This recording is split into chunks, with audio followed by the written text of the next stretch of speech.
for some of us, some people for the first time. Today we start in quite an easy way, and I'll open up some of the general principles of the kind of practice that we do and explain why we do them in that way. And then tomorrow we start to look at a short text, a traditional text on Dzogchen, and do all the practice connected with that. The main focus is to come to observe ourselves and to see how we restrict ourselves. In life we find many obstacles.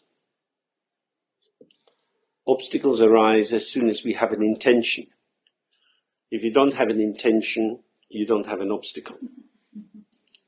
And yet somehow we feel that our intentions are very important, and so like a moth that's trapped outside a room where the lamp is, we throw ourselves again and again to try to overcome the obstacles.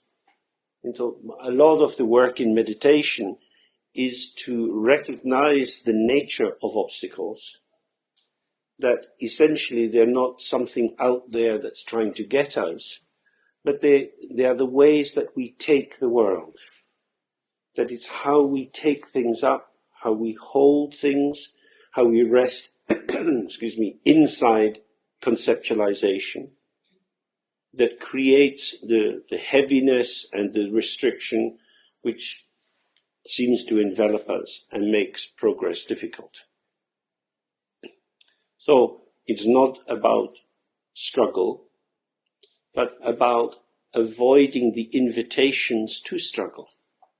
Most people are very good at struggling, that we spend a lot of time trying to overcome difficulties. Already then we're in the language of war, of conflict, that something is against us or impeding us. So part of the way of examining our own experience, to see the very ground and the basis of experience, is to find more subtle and more gentle ways of working with circumstance so that life becomes more easy. Essentially, it's not about constructing something new. Traditional Buddhist teaching is that our world is a construct. That is to say, it's an illusion. Something is created or set up that appears to be strongly real, appears to be truly there. And then we find ourselves standing in relation to what appears to be given. Just, this is what it is. The attempts that we might make to try to destroy that simply lead into the construction of something else. So we see that with the political changes, that people very often have a hope that for once some new structure will lead to a state of ongoing happiness and peace. So many books have been written in the last 20 years before the economic crash about how we were coming into a new world order with new collaboration. And then, of course, it doesn't turn out like that.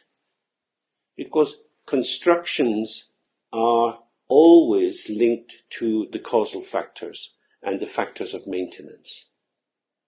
When something is there, and we'll look at this more in detail over these next days, when something is there, it appears to be existing in itself.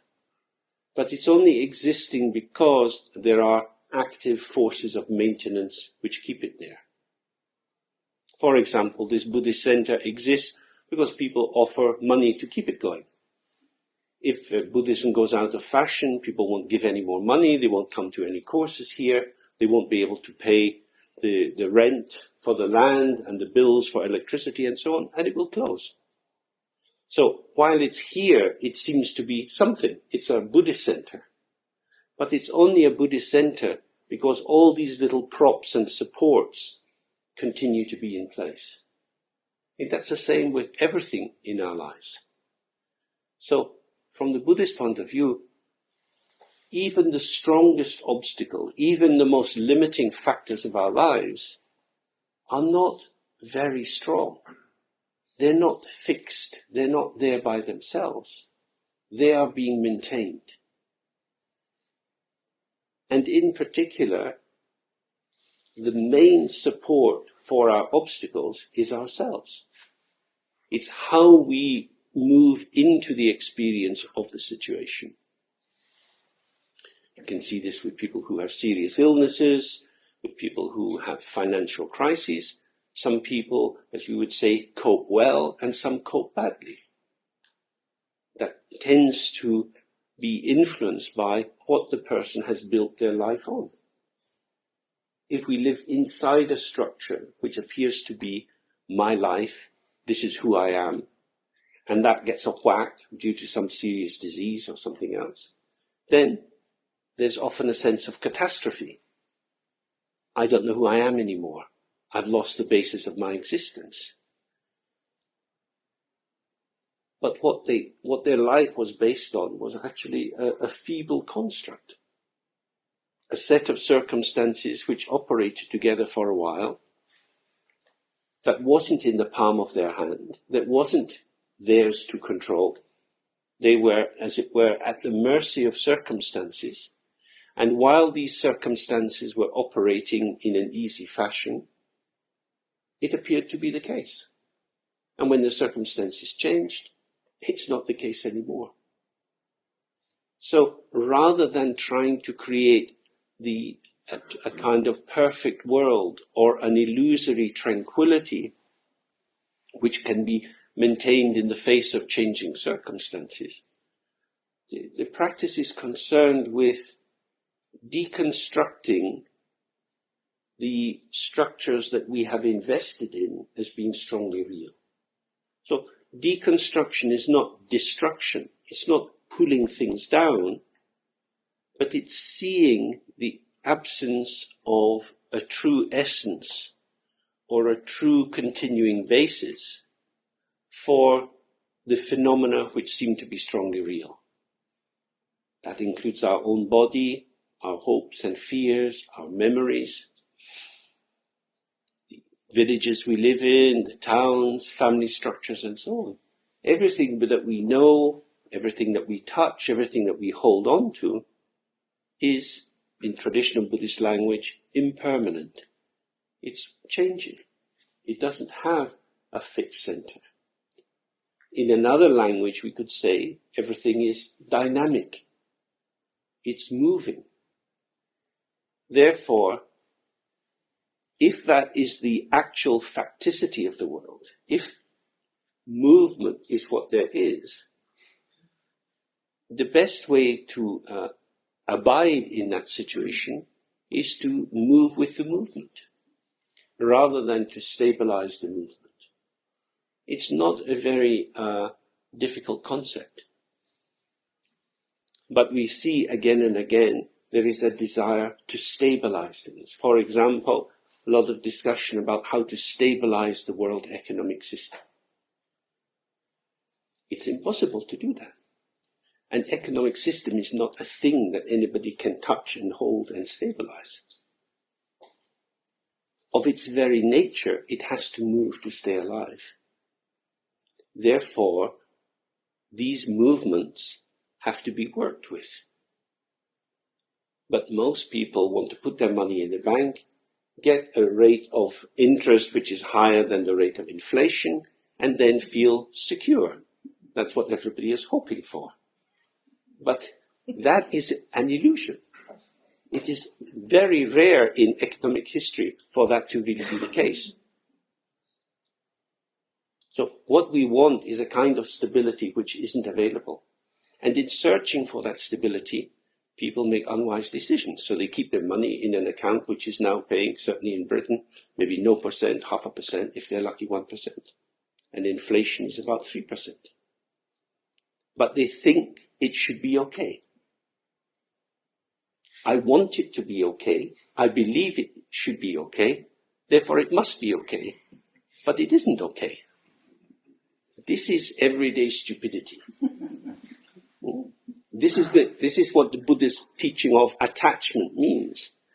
That it's hard work to stay fresh with life as it changes.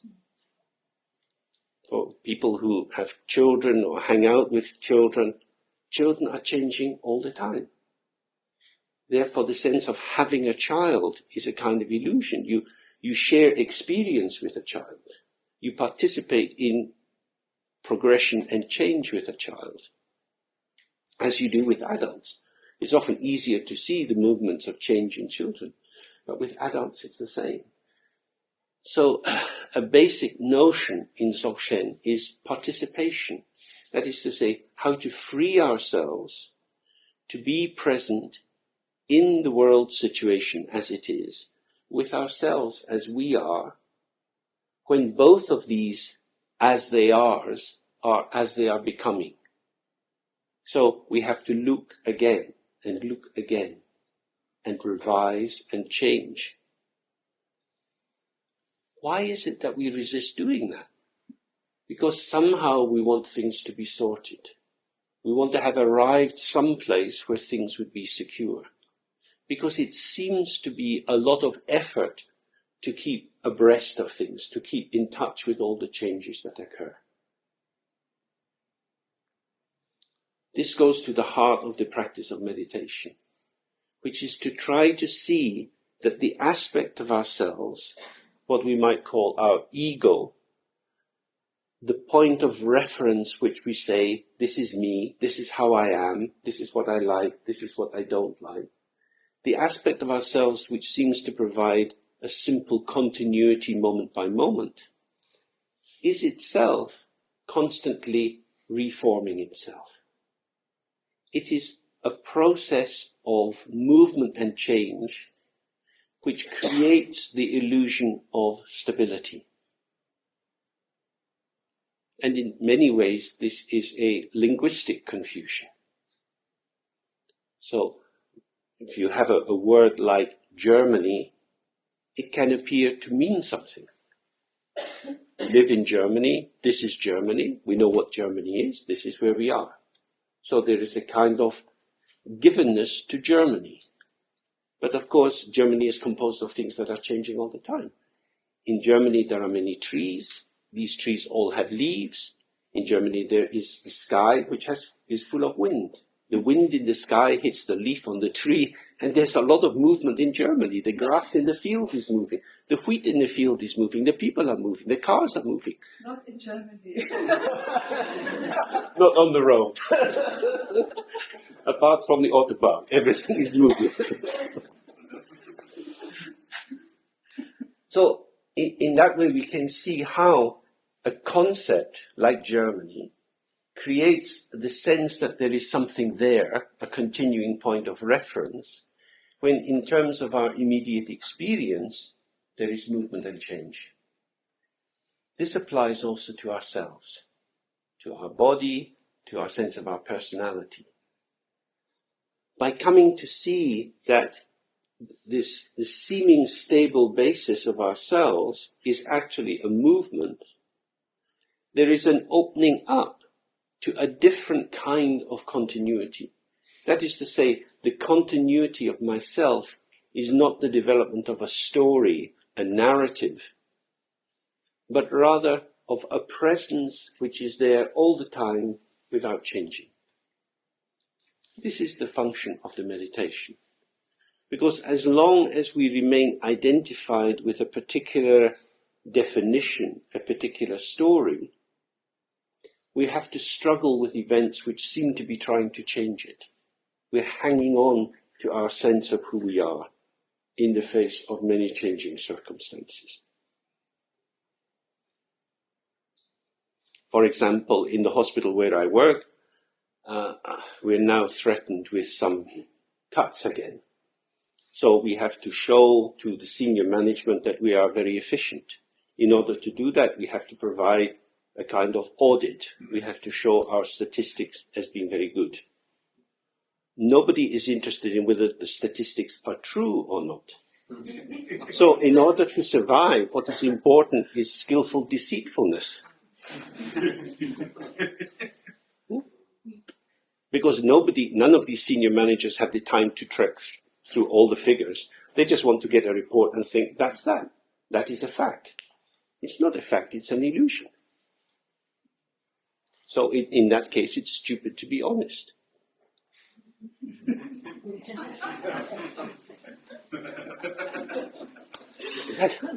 This is very much how the world functions, because people don't want to really investigate. If you spend all your time investigating, you wouldn't be so busy. If we weren't so busy, maybe we wouldn't be causing so many ecological crises and so on.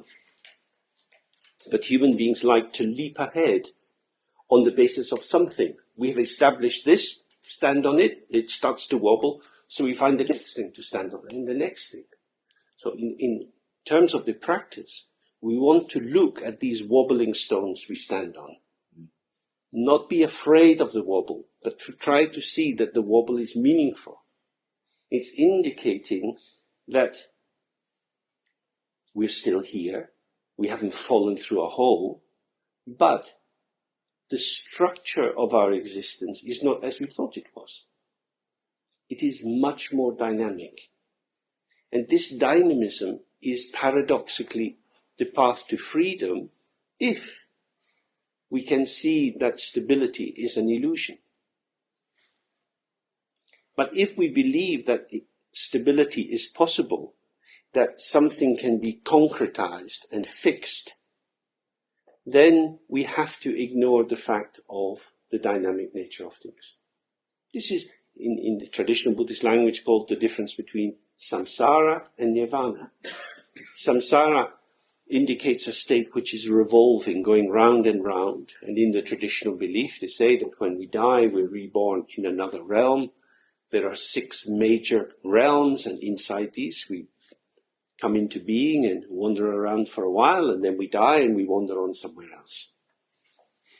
And the basis of that wandering is exactly the proposition that I am fixed. That I am here and this is happening to me. That there is a continuing, fixed, identifiable subject who is both an active agent going out and making things happen, and is also an experiencing surface which is registering the impact of objects. This seems obvious to us. You can see it, when children are maybe in the garden and they see a little bug and they prod it with a stick. They want to see what the bug's going to do, and the bug falls over. Its little legs are going. So the bug is saying, something's happening, it's wrong. All living things do that. They show there is a right way for me to be and a wrong way for me to be. Because the nervous system is self-referential. It's based on a whole series of feedback loops which are trying to consolidate a sense of systemic harmony, so that my hands and my legs are coordinated when I walk down the road. The shoulders are swinging, the hips are moving, and the feet are going up and down. And that gives the sense of I'm okay. If one could see exactly that the I'm okayness is a quality, an emergent quality of harmonious movement, we wouldn't need to think that there's someone inside who is feeling okay. Do you see the difference here? The I'm okay is generated out of the harmonious movement, rather than I'm okay is the basis for me feeling relaxed, and so I walk in an easy way, and so I feel okay. It's the inversion of how things actually are that leads to the ongoing concretization of the story. This is happening to me, with its twin, I am doing this. So when we do the meditation practice, we start to investigate who is the one who is having the experience. That is to say,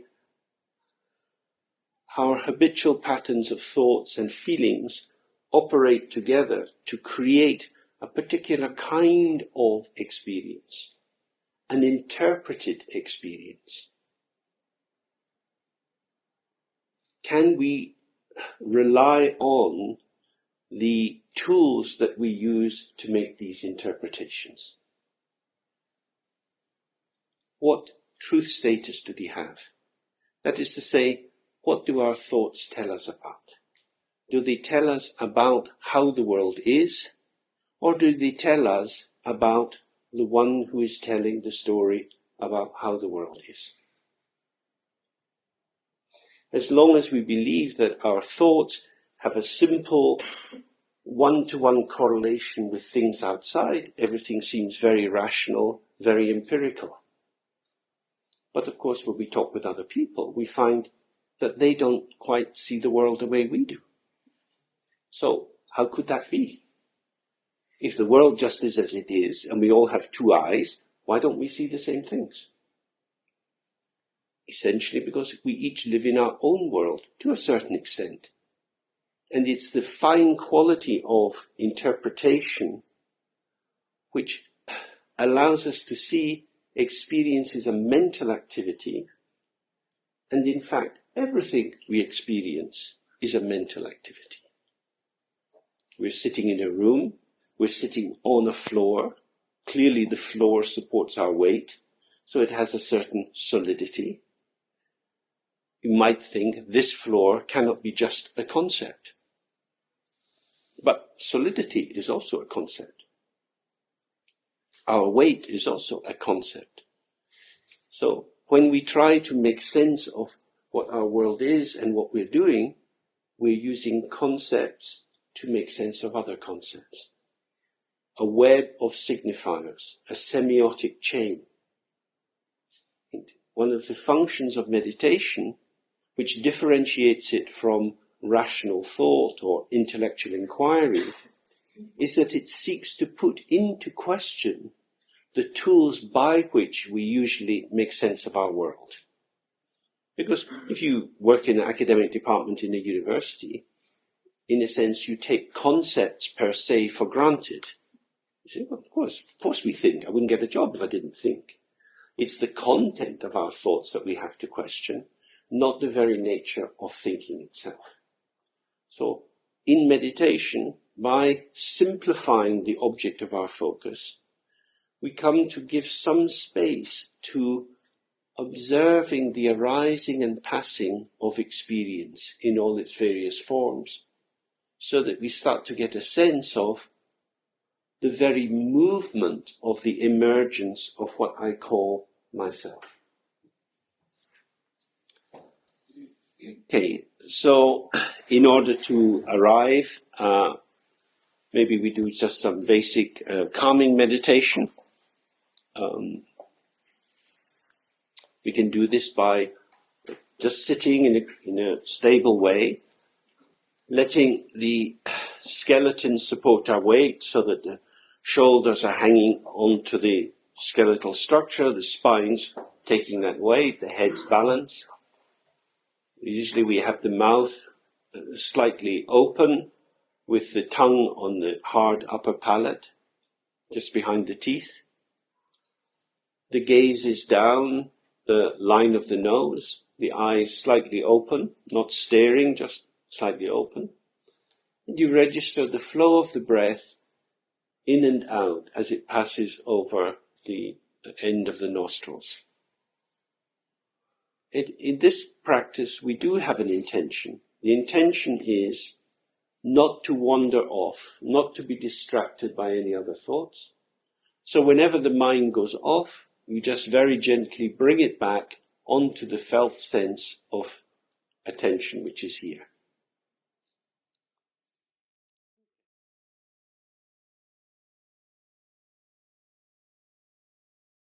In that kind of practice, we are, as it were, retreating from the ordinary complexity of the world. When you're walking down the street or sitting downstairs, chatting with someone, many things are going on at once. In order to be part of a conversation, you're listening to what the person says, thinking about it, having your own thoughts of how you want to respond, and so on. And often we find ourselves immersed or caught up in the complexity of that. And so this kind of practice is a way of stepping back and having a bit of freedom from the hooks of ordinary involvement. That's what it's designed for. it's useful as opening up a first space. However, of course, ordinary life can't continue if you're calming everything down. So it creates a sort of artificial space. So the reason we would do that practice is to develop a capacity for focused attention in the face of habitual distractions. That is to say, my intention to stay focused on the breath needs to become stronger than the habit of wandering off after whatever thought or feeling is arising. That creates a basic kind of freedom, because now I can choose whether I go after thoughts or not. If we don't have a capacity to stay focused, we're just tumbling after whatever is occurring.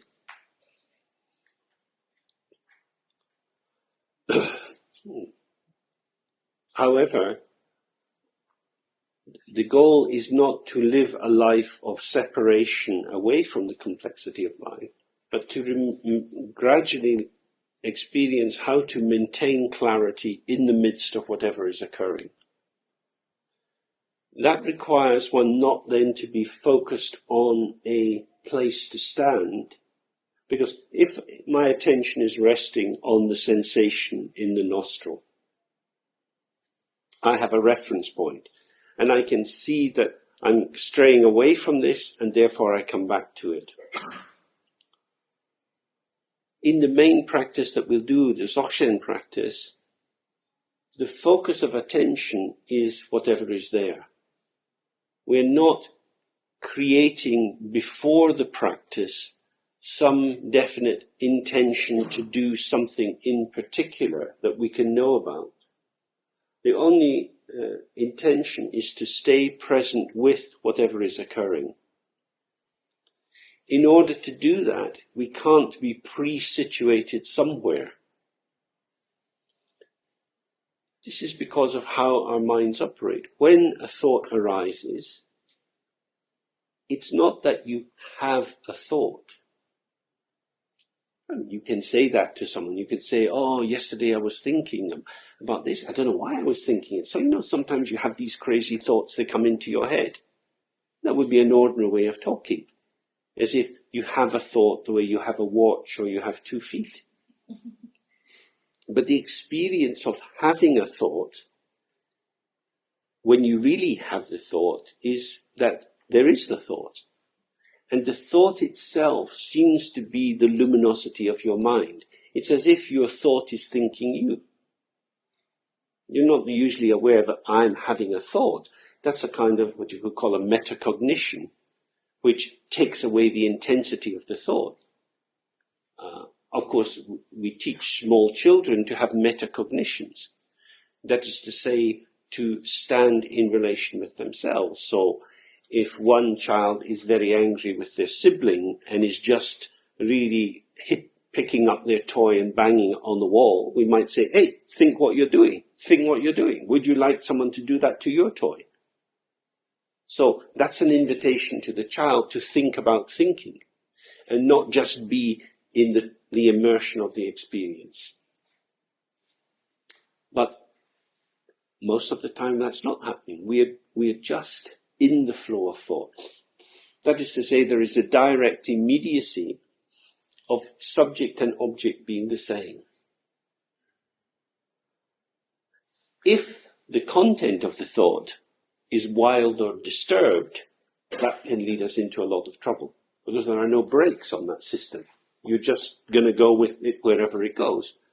If the thoughts are benign, if they're helpful and useful, maybe if you are sitting in a library writing an essay, or you're teaching a class or working in a bank, whatever activity you're doing, if you are fully engaged in it, there's both an internal satisfaction and an external efficiency, because there's the non-interruption of the appropriately linked flow of thoughts.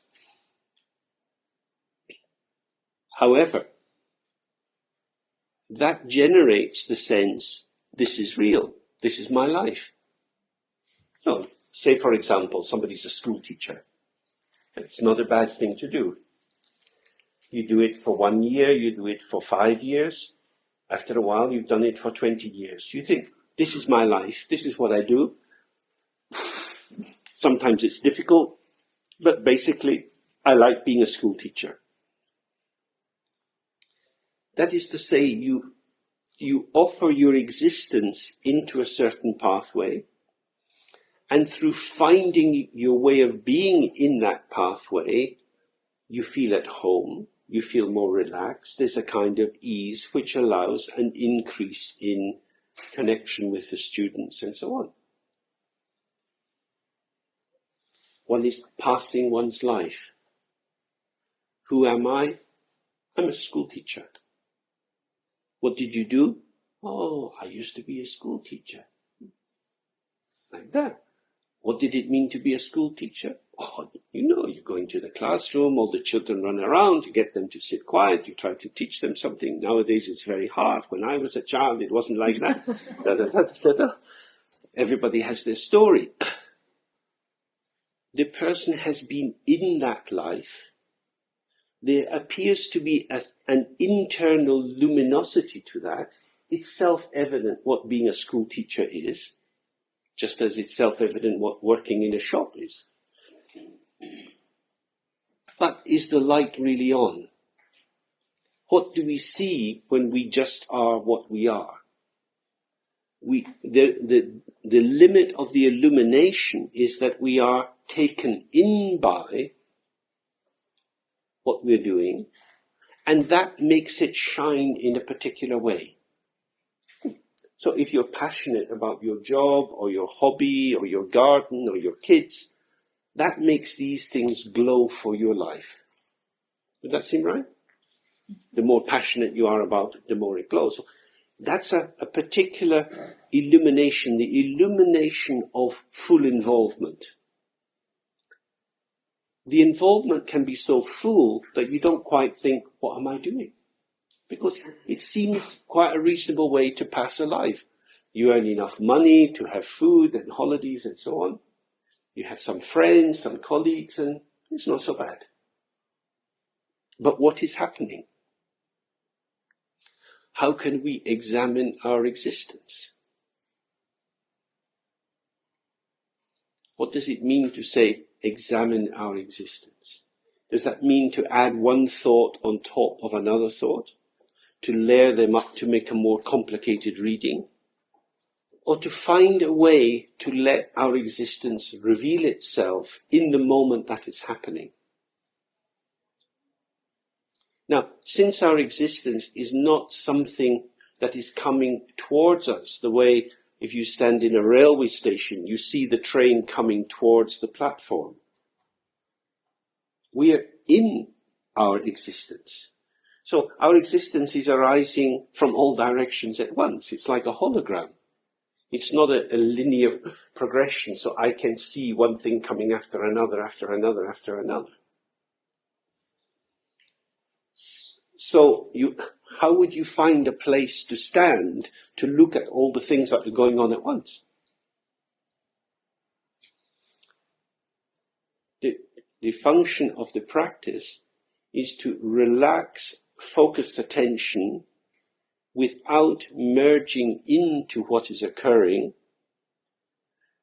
so that instead of there being distraction, just being blown hither and thither, there is a panoramic, open awareness which registers whatever is occurring wherever it is occurring. That is to say, an awareness which is not located anywhere. Right.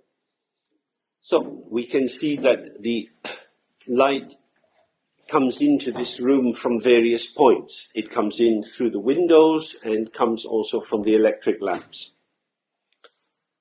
But when we look into the room, we can see other people.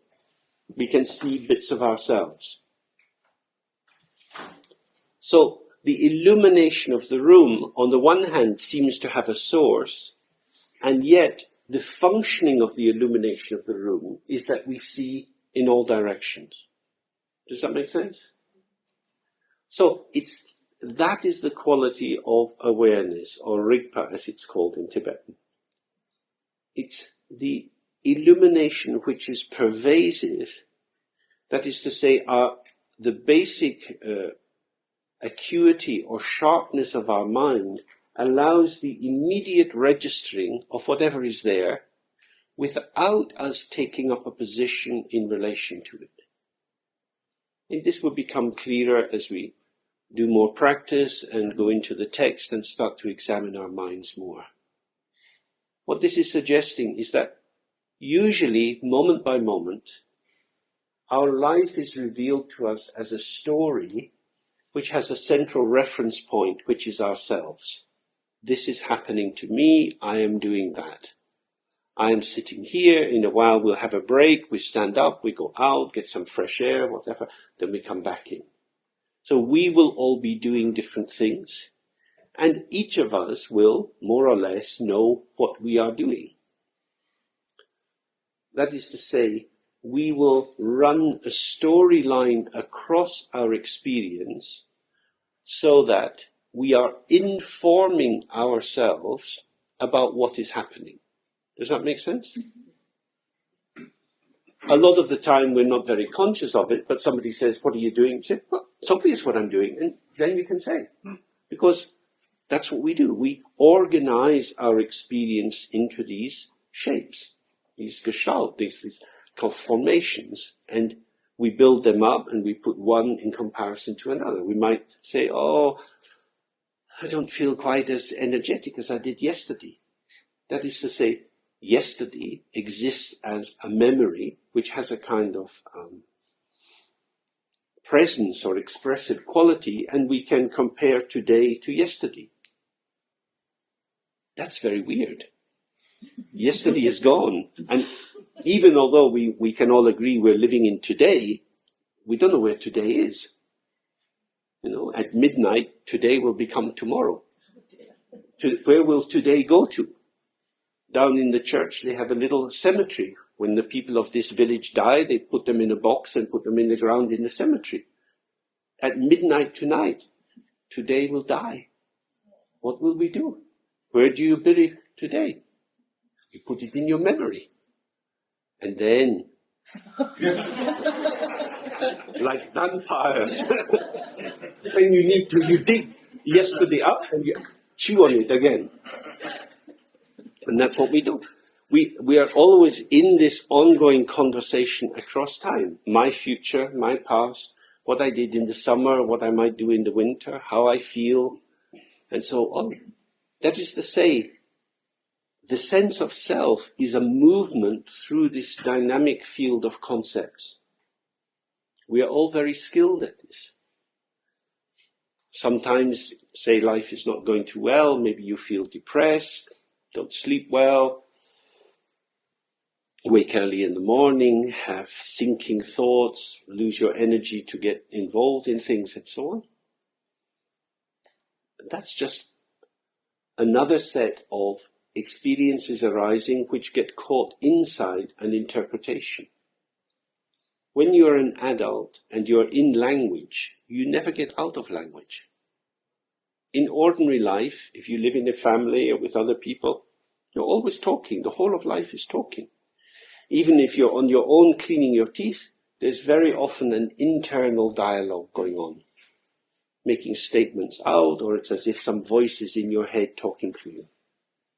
Nowadays we recognize that the experience of hearing voices is not a sign of psychosis, it's very, very normal. That the structure of consciousness reveals itself through these voices. That is to say, our existence exists parallel with narrative construction.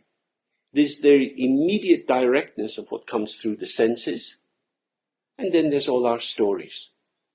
And sometimes our stories encourage us to open ourselves to experience, and sometimes the storylines we have from our childhood and our education lead us to close down our experience. We become frightened, we don't feel able to do things, and our world can become very small.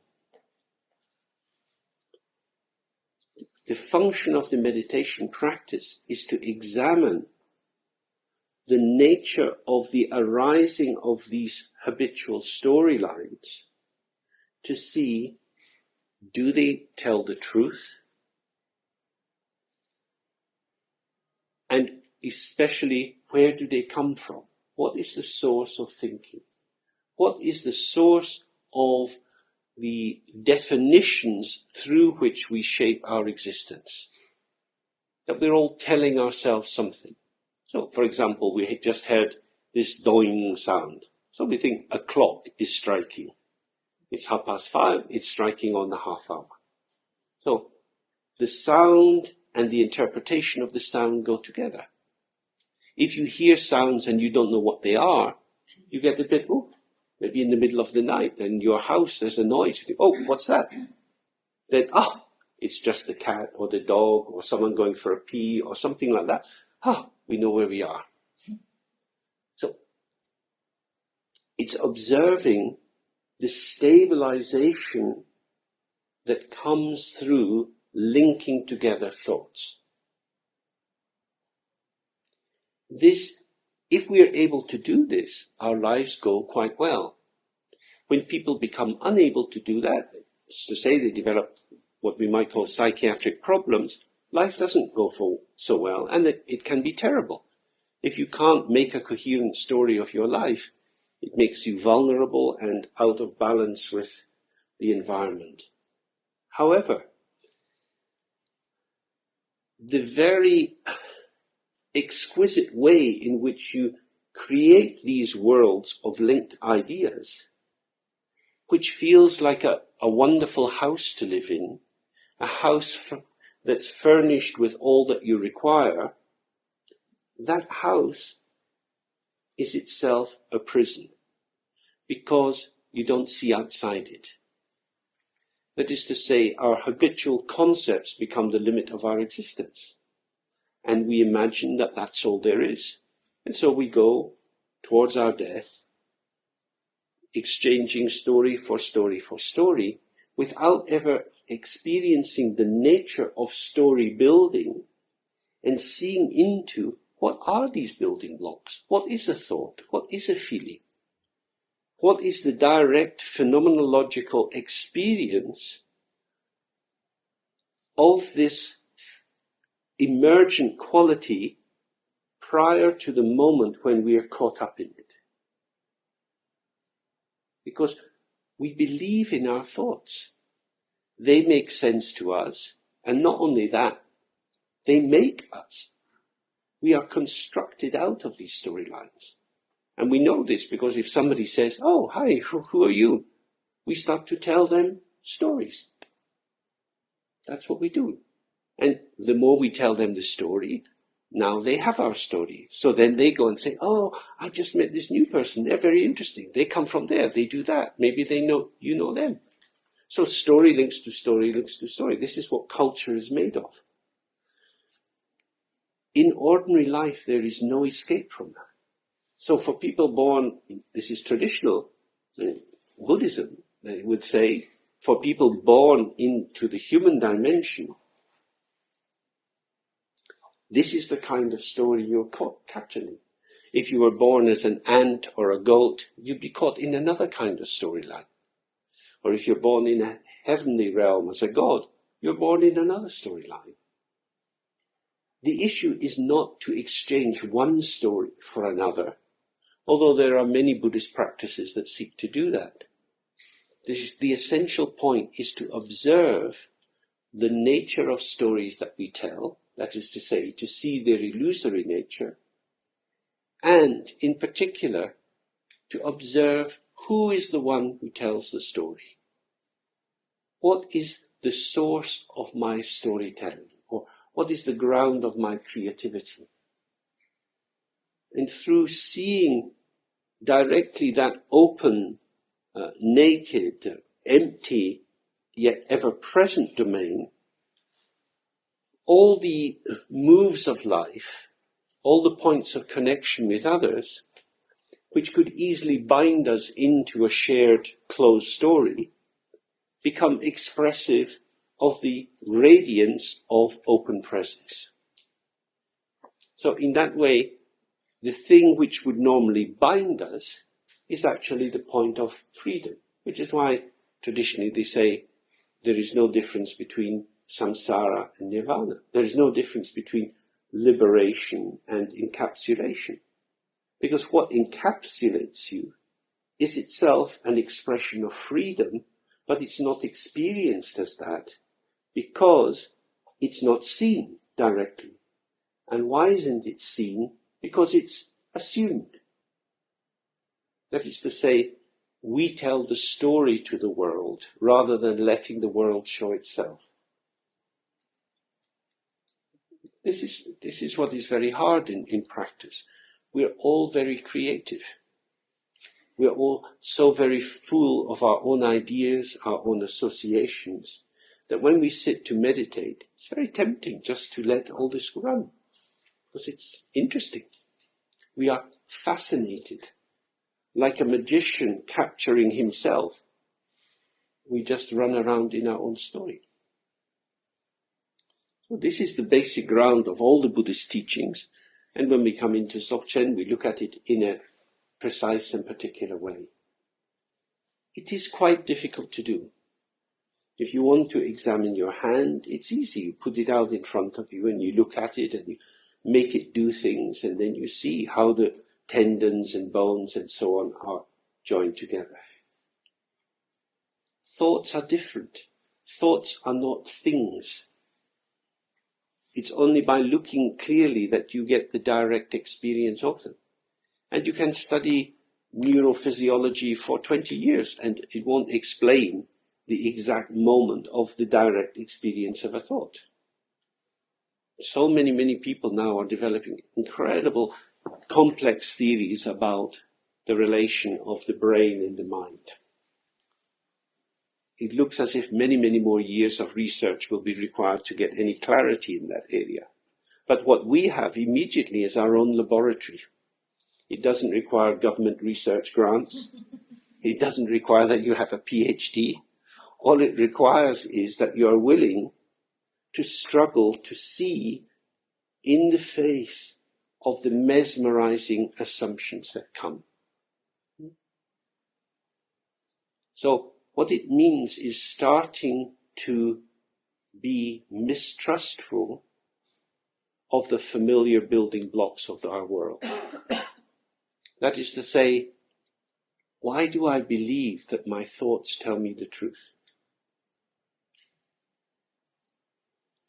Because clearly, when we listen to other people, we see that probably they believe what they're saying. Even politicians. They seem to believe themselves. So they believe that this is true.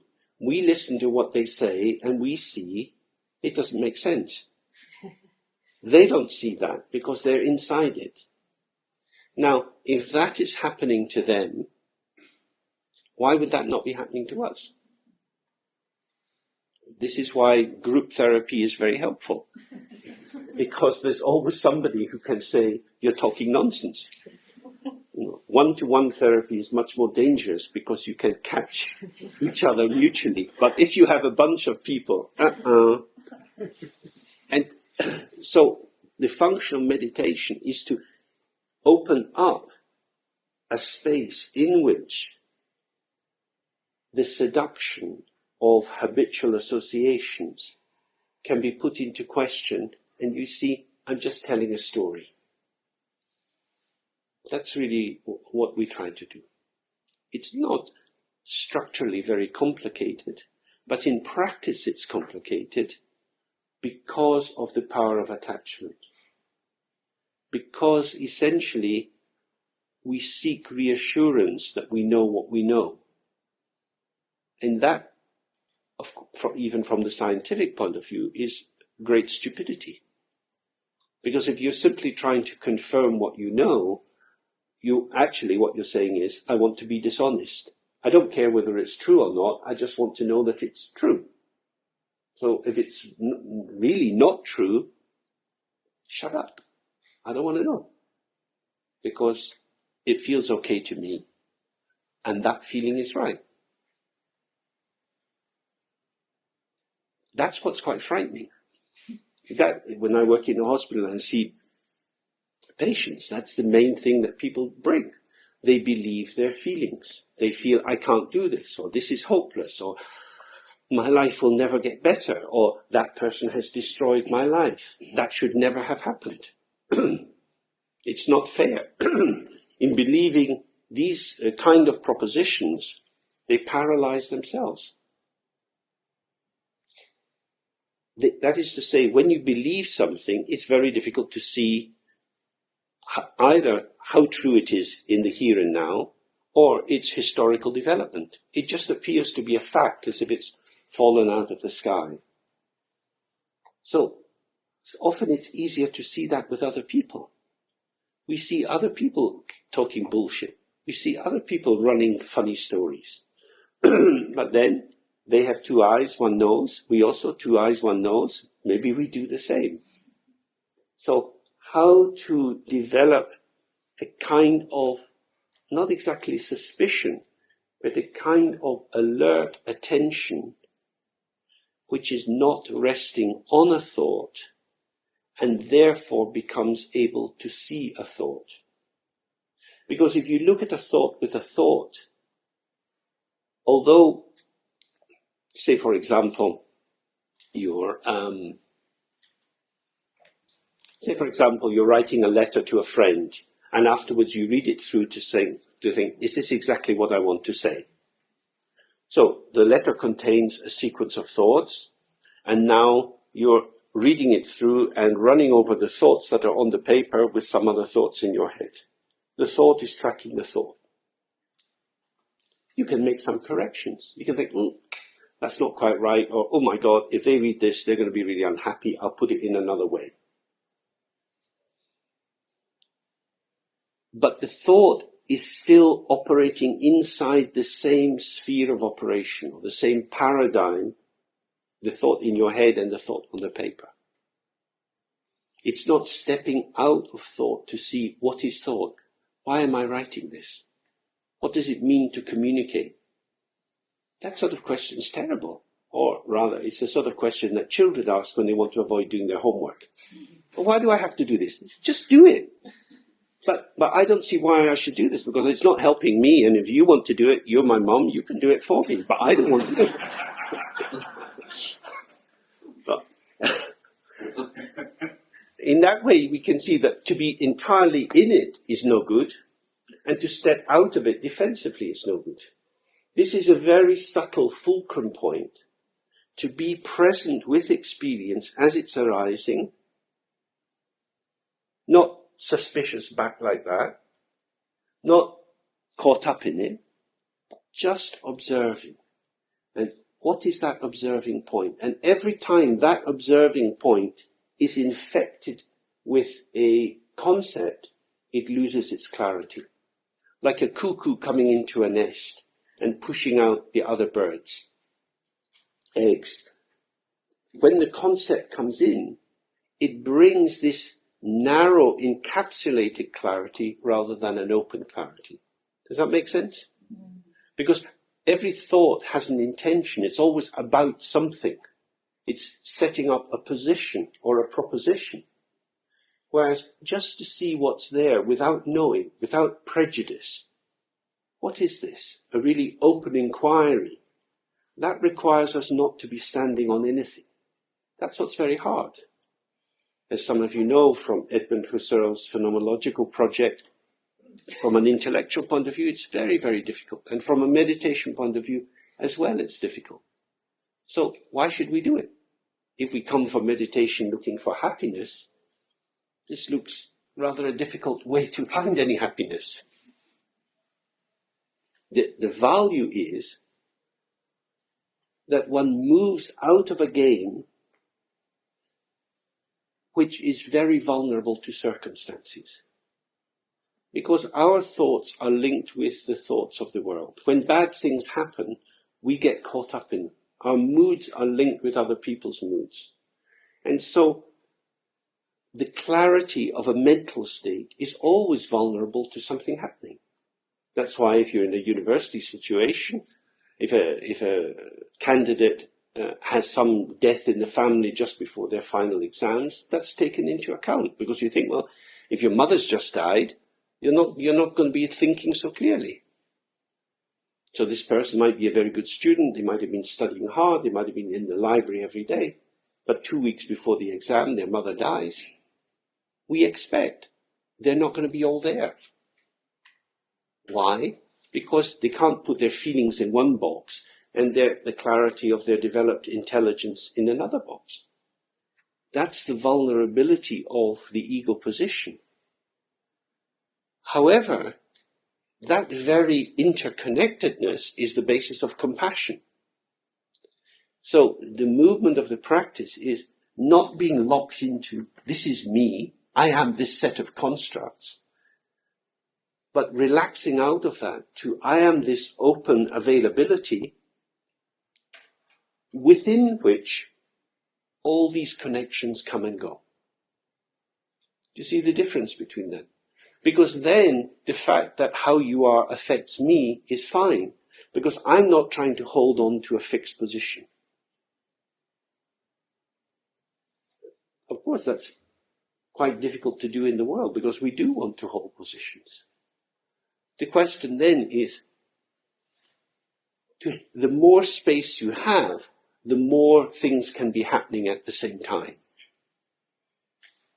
So, in a big airport, air traffic control sees that airplanes are flying in at different levels. So if one plane is at 30,000 feet and another is at 10,000 feet, you can be reasonably confident they're not going to crash, because there is space in between them. But if all the aircraft are coming in between 10,000 feet and 12,000 feet, then you'd be quite frightened, because there's not so much margin for error. In the same way, the more our mind is caught up, is enmeshed in habitual patterns of thought, we're more likely to bang into things, because things register on us in a very substantial way. And the more relaxed and spacious we are, multiple experiences come through. We can meet many people in the course of a day, and it's just, we're there, and then we're there, and we're there, because the movement's in space. So this is the essence of the practice, to move out of the attachment to fixed story constructions and to relax into a spaciousness which is hospitable to the optimal presence of whatever is there. And in that way, we don't get overwhelmed so much. We don't need to control situations so much, and we can be with them in a range of ways.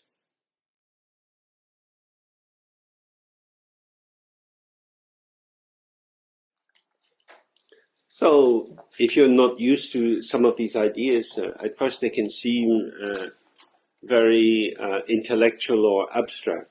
The whole purpose is to move away from that and to bring it closer to the immediacy of your experience.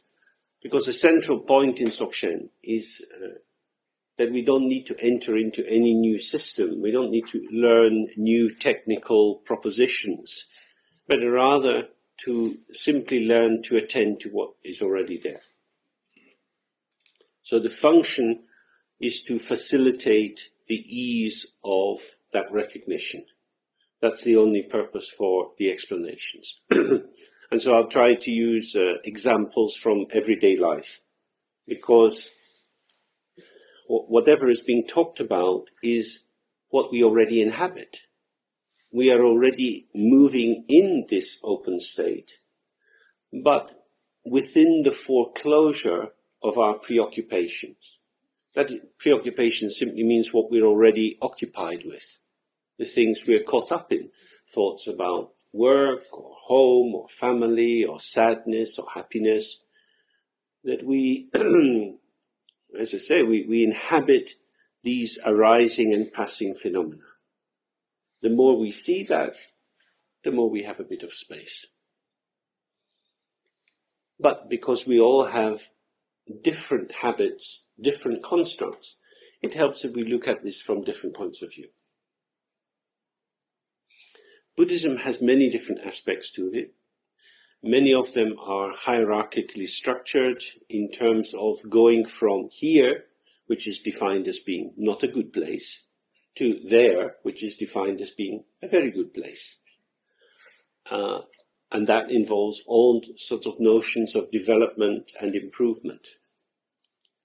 What is very important from this point of view is to see that what can be improved is the nature of our movement.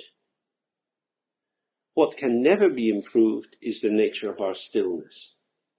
That is to say, the mind itself, or awareness, or our natural condition, is an ontological given. It's the nature of being. It's just how we are. That being reveals itself in its movement. That movement has, from the point of view of being, no necessity at all. That movement, from the point of view of being with others, has many purposes. Yeah? So the traditional example of this, again, is the mirror. The mirror is just there. The mirror shows reflections. The purpose of the reflection is not for the mirror, it's for the person looking in the mirror. The function of the reflection is for the other, it's not for the mirror itself. So in the stillness of our being, or the openness, the silence, whatever we call it,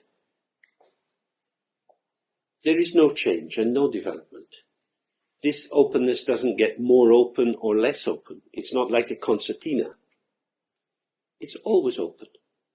But that openness can be obscured by there being more or less movement. Just as,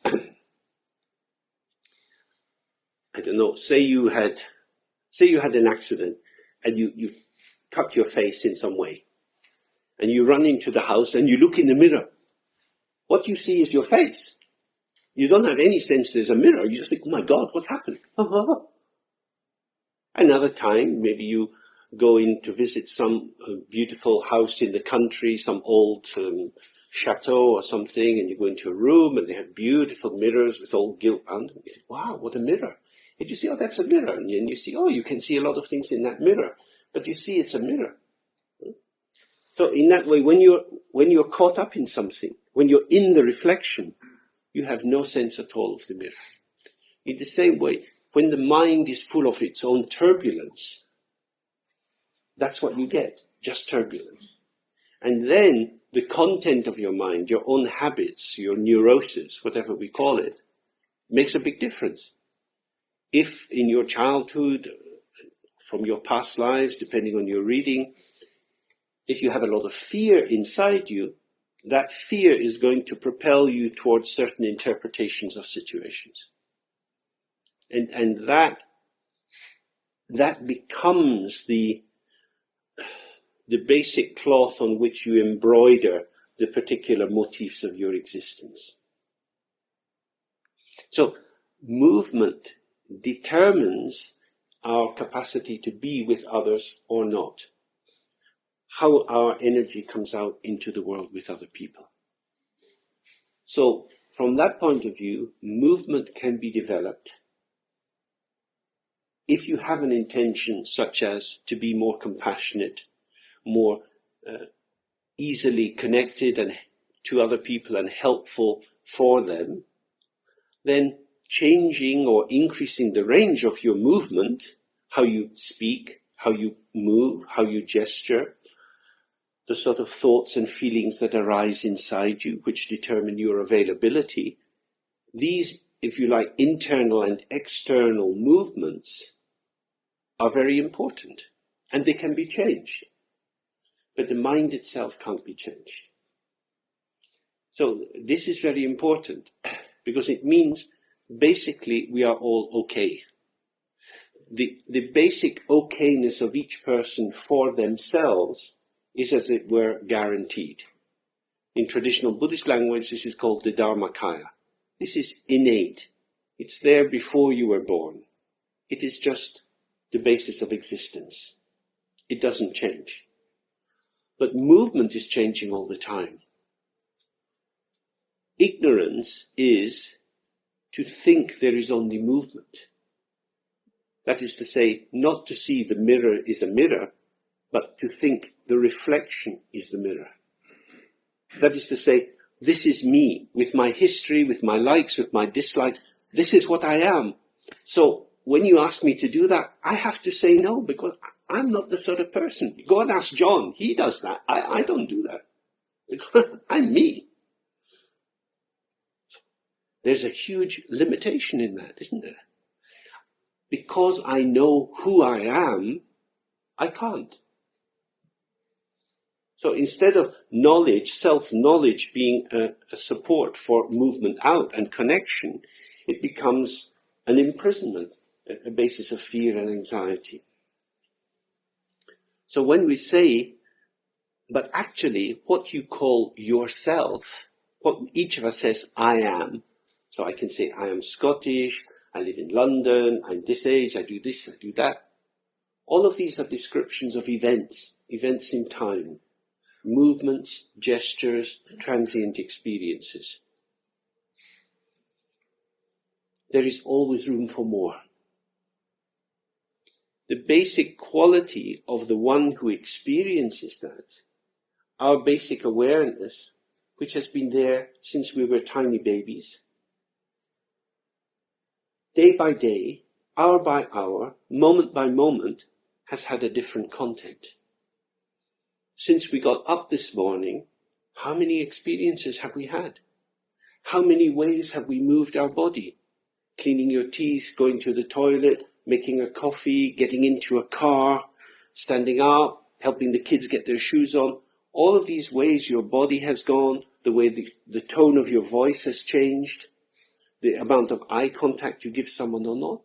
Millions of changes. This is manifest existence. Our existence is in the environment with others, towards others. What is the ground or basis of that? Is it some essence inside me? My capacity to push these things out? Am I expressing myself the way I express toothpaste out of a tube? Squeezing bits of me out? Or do I find myself being in different ways with different people? Or not? So that on a bad day, we might want to avoid meeting someone because we think, I can't cope with them. Because I have to extend my range to be with that person. And when I'm feeling down, I want to come back into myself to feel okay. Does that seem a normal sort of experience? It's something we all do. There we see that who we take ourselves to be is movement. It's dynamic. Of course, on top of that, when you're a child, big people are saying, come on, you've got to do this. Children are always being told that they have to extend beyond their range to do things they don't want to do. Now that's very useful in terms of finding a way into being in the world with others, but if you act from a law or a rule, you don't then observe what is the ground of that action. If I do it because I have to, there's nothing to think about. I either resist that or go along with it. Neither involves any thinking. And if we don't even think, it's very difficult to see into what do we do. Why am I doing what I'm doing? Or put it in another way, who is the one who is doing this? Who is the one who is afraid? Who is the one who is eager? If we say, it's just me, that's like a false bottom. You know, when people want to smuggle cocaine into the country, they have a suitcase and they put a false bottom and they put 3 kilos of cocaine in the bottom and then they put all their clothes on the top. That's how smugglers used to do things. So we are the same. We have this, except in our secret compartment, there's nothing at all. We don't even have any cocaine. What we have is emptiness, openness, Buddha nature. But we cover that with a false bottom and fill it up with all these old used clothes. Lifetimes of dirty underwear. That's how we carry through life. So that's what we have to do, is to observe, what are these garments? What is this clothing I'm putting on? It feels familiar. It feels like me. But what is it? Again, we're back to what is the relation with thought, feeling, and sensation. What this is saying is your thoughts are gestures of communication. Your feelings are gestures of communication. They are not guarantors of some internal essence. They show how you are moving out, not who you are inside. So when we experience states of guilt and shame, that's because there is a misreading of a situation. Because this happened to me, because I did this, that proves that I am like this. This is the heart of all psychotherapy, is helping people to move out of over-definition on the basis of a transient event. My mother didn't love me, that means I am unlovable. So that's a false conclusion. My mother didn't love me tells me about my mother. It doesn't tell me about me. The fact that my mother had chronic depression and was unable to connect with me, that's her story. But most people feel that as their story. Because mothers love their children. Everyone else's mothers love them. There must be something wrong with me. And so that we pull this, and as if we're stabbing ourselves in the stomach with something which is actually about out there in the world. And we do this internally to ourselves. Thoughts and feelings arise. They are showing something. They are movements of connection. But we feel it as, this is about me. This is telling me who I am. So, what we want to do is to open a space for examining that. And to really see, what is the truth of the thought? What is it talking about? Who is it talking about? What is its function? That's really essential. So one way we can do that is to use some making sound just to loosen ourselves up a little bit. And so we use this reciting of the Refuge and the bodhicitta. The verse that we chant is a very traditional one. So we can understand this verse on many different levels in terms of the semantics. The first two lines are saying, to the Buddha, the Dharma, and the Sangha, I go for refuge until enlightenment. So Buddha we can take to be the historical teacher. The Dharma is the teaching. The Sangha are the people who were gathered around the Buddha and all the great scholars and meditators since then. And we take refuge in them, or I should say we rely on and we trust them until we gain enlightenment. That's fairly straightforward. That you could say, I rely on my mother until she dies, or I rely on Jesus till I get to heaven. You can rely on anything. I rely on my job until I have to retire. It's that sort of a statement. Something is there, it's a useful thing, and I'm going to make use of it. Who is the Buddha? Buddha, in Tibetan language, is Sangye. It means purified and completed.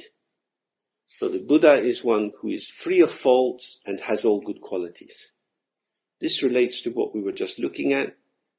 Free of faults means completely still, calm, unmoving, relaxed, open.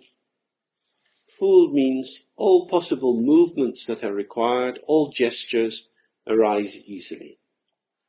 So when we take refuge in the Buddha, we're taking refuge in our own nature as it will appear when we stop restricting it.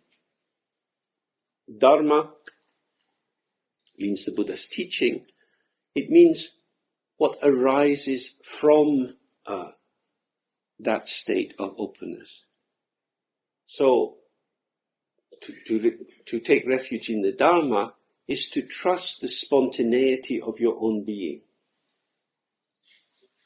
Not to put yourself into question too much, but to see each gesture as being simply a gesture in itself, one which, if it is imprecise, the next gesture can make an improvement. The next gesture, the next gesture. So if you do something, say you say something to someone, I don't know, say you forget their name or you say something that's the wrong kind of thing to say, they look a bit alarmed. You can think, oh, what have I done? You say, you flip it back into yourself. This shows me that I'm off. This doesn't take you anywhere. It doesn't stop what you've done occurring. You've made it very solid. And you're not quite sure what the meaning is for the other person. You could apologize, but it's not even clear what they would make of it. The key thing is to recognize that's gone. Now what? Now what? Now what? So to be present in the next moment, the past moment has to have gone. So rather than building up an accumulation, that is to say the world as interpretation, as narrative, by staying with the freshness of each moment, you can have another go at being exactly where you need to be. So that's what taking refuge in the Dharma is. Now, in order to do that, you have to be in the world. The world is the Sangha. The Sangha means to join together. Sangha in Sanskrit is a joint, the meeting place. What meets together? Subject and object. As a subject, there's always an object. So here we are with other people. We are the Sangha. And if you walk down the street here and so you see someone in their garden, they're also the Sangha. It means every situation in which you are called forth to respond. Dharma and Sangha go together. So Dharma is the immediate spontaneity of our experience, and Sangha is the context within which it's arising. Does that make sense? Sangha means paying attention to what is there. Who is this person I'm meeting? Do I see them? Do I see their face? Can I see the emotion in their face? How will I respond? They tell me something. How can I come to meet them? That doesn't mean that you have to work out a treatment plan in your head, some elaborated notion of the right thing to do. Because in most of life, there is no right thing to do. Mm-hmm. Somebody dies, a friend has a miscarriage. What do you say? You say what you say. And then maybe you want to say something else. But you can't look in a book and find the right thing to say. It doesn't exist. That's why the more we have the sense of the Buddha, of our basic openness, the more we have the Dharma, our freedom to express all our potential, the more we can be with the Sangha, which is we find a way of being with that person as they are, which means not being in my idea about who that other person is or how I should be with them, but how they are. All plans have to be revised in the face of the other. That would be the highest ethics we could live with. But usually we don't. We coerce the other into fitting with our plan. That's the tragedy, and this is very important for people who practice in Buddhism, because Buddhism is very hierarchical in its structure. And so there are a lot of opportunities to fit in with other people's plans. The goal of practicing in Dzogchen is not to be powerful. It's not to be a tantric yogi who knows mantras for stopping the rain or causing demons to fall down dead. It's the capacity to be interrupted. It is the capacity to facilitate the other, because you have no need of anything from the other. It is not patriarchal. It is not hierarchical. It is communicative. This is very, very important. And many of the great Dzogchen masters in Tibet lived well away from the hierarchical religious institutions. So, what it's suggesting is that our goal is flexibility, responsiveness, attunement, rather than taking up a position. Because what's the basis for my position? Usually it has to do with self-protection. In forensic investigations of the psychological structure of people who have murdered or tortured other people, almost in all cases you can establish the root condition is fear. People murder and torture other people because of their own fear. They need to have power as a compensation to get away from their own fear. As in traditional Tibetan texts, the word fearless is used again and again, which means if you're fearless, you don't need power. In the Dzogchen tradition, it says again and again, whatever comes, comes. Let it come. Not to be the master, but to be the facilitator, to be making it easy. So this is a particular kind of orientation to the world. Dominance and control is, of course, very attractive because it's an organizing principle that causes manifestation to fit according to a preordained plan. But all planning is a violence, because in attending to the plan, you forget to observe yourself. So, for example, if I'm late for the airport and I have to run, I have to be concerned to get onto the airplane. I'm not concerned about whether I'm in a good, healthy condition for running. That's a fact. I'm overriding myself, which may not be healthy. And of course I can override other people. So as I was coming into the place to where I had to go to board the plane, some guy came running past me with a big bag and pushed me, because he was very determined to get on the plane.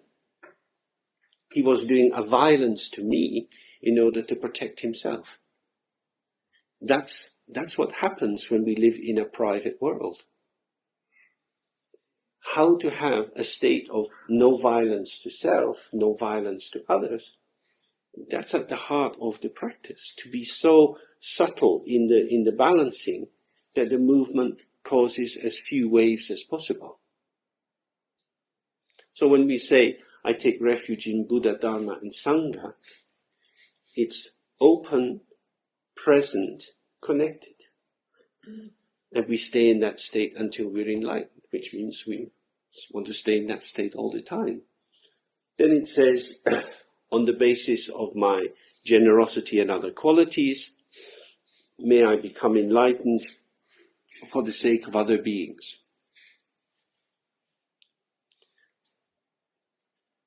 The state of enlightenment from the point of view of Dzogchen is already present. It's not a construct. What it is an unveiling or unfolding of that which is already there. So, when you are caught up in something, you don't see very clearly.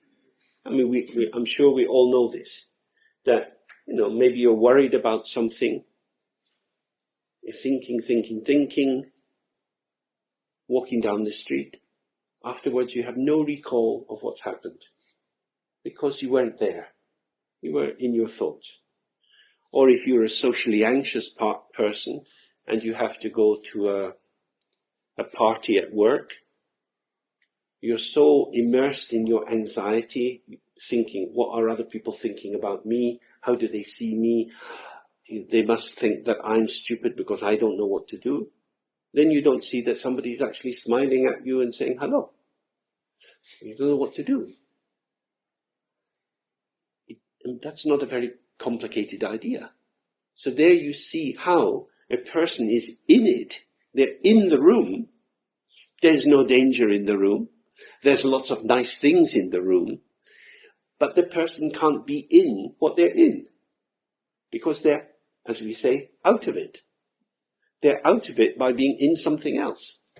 They're in their neurotic anxiety. Now, where is their neurotic anxiety? It's in them, in the room, and the room's okay. No? That is what is so crazy about being crazy.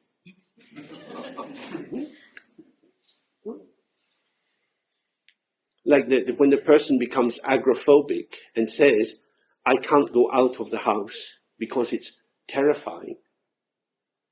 Who is the person terrifying this person?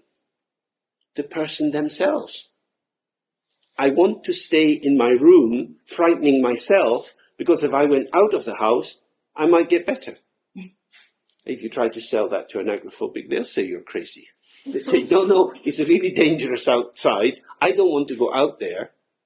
Why? What do you know is dangerous out there? I can't cope.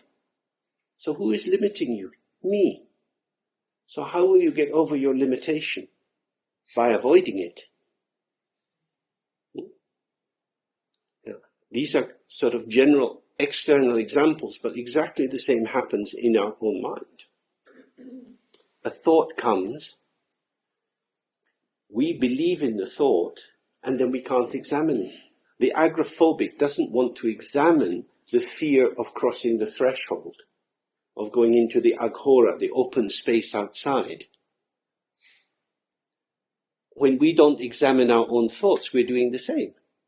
The natural spaciousness of the mind, the spaciousness in which everything is coming and going, the shared public space, is avoided because we want to stay in a private space. But in that private space, there is only one's own limitation.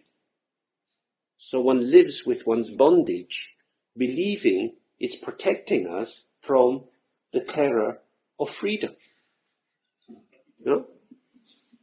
So that's the thing that we have to flip ourselves over.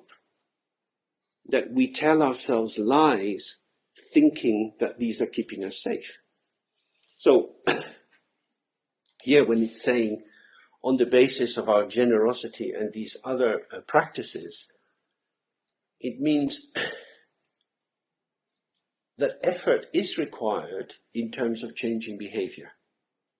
Just as, with support, somebody who is fearful of leaving their house can leave their house for 2 minutes with someone else to walk 5 meters from the door and then go back. And then every day they can walk further and for a longer period of time staying out. And then gradually they start to see that the fear that they feel has no substantial basis in the environment. Very much like if you were doing a behavioral treatment of somebody who's phobic about spiders. That is to say, you help the person to see that what they believed to be really true was not true, but it felt true as long as they believed it. The truth was generated by the intensity of their own belief. It had no substantial basis in anything, and yet, while they believed it, it was so true that they would be screaming if you tried to put a spider in their hand. They would be crying and screaming and in terror. And then they realize, after they've gone through this program, there's nothing to be afraid of. That's what enlightenment is like.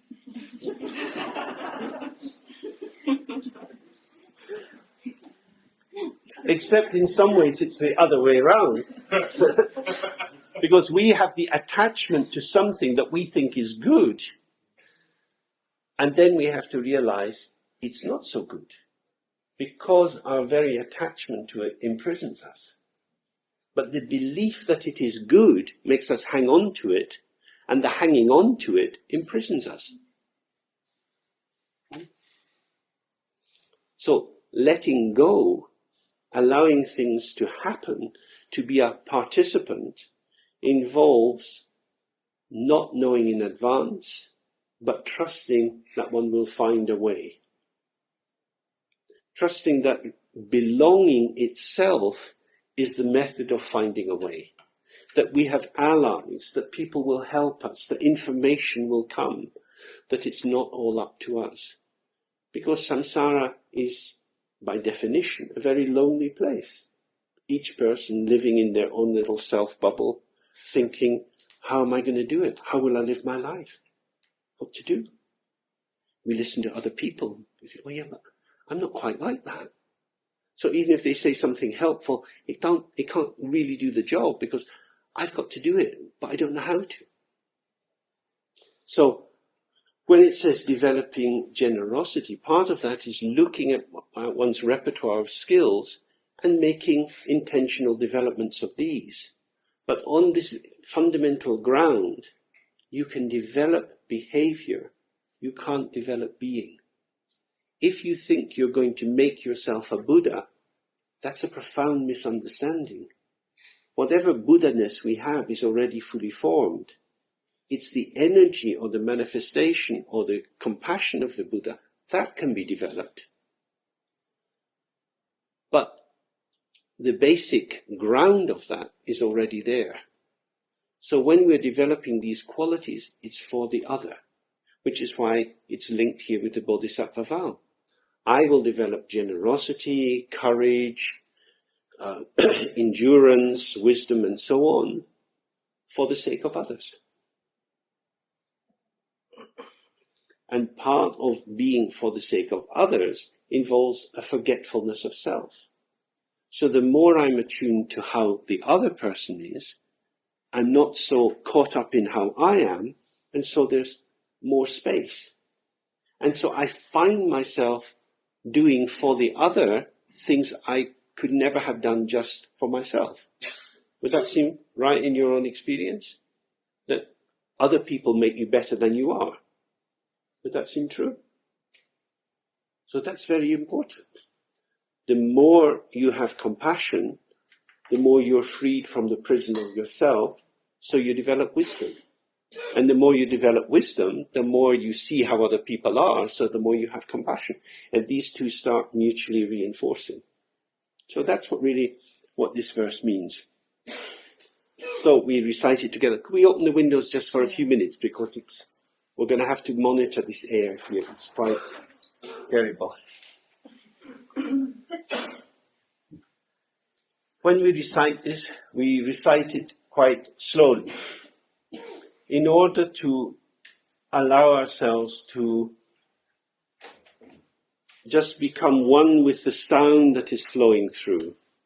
We're not hanging on to the particular meaning of the word so much, but just feeling the movement of the belly, the diaphragm, the flow of the breath, the sound, hearing the sound, expressing it, and finding a spaciousness. So in the tradition, sometimes it's said you should imagine you're like a great eagle floating on the high breeze, just flowing with the sound, moving effortlessly in space, so that the sound lifts and connects you. So we recite it 3 times, quite slowly, and then at the end we can just sit quietly.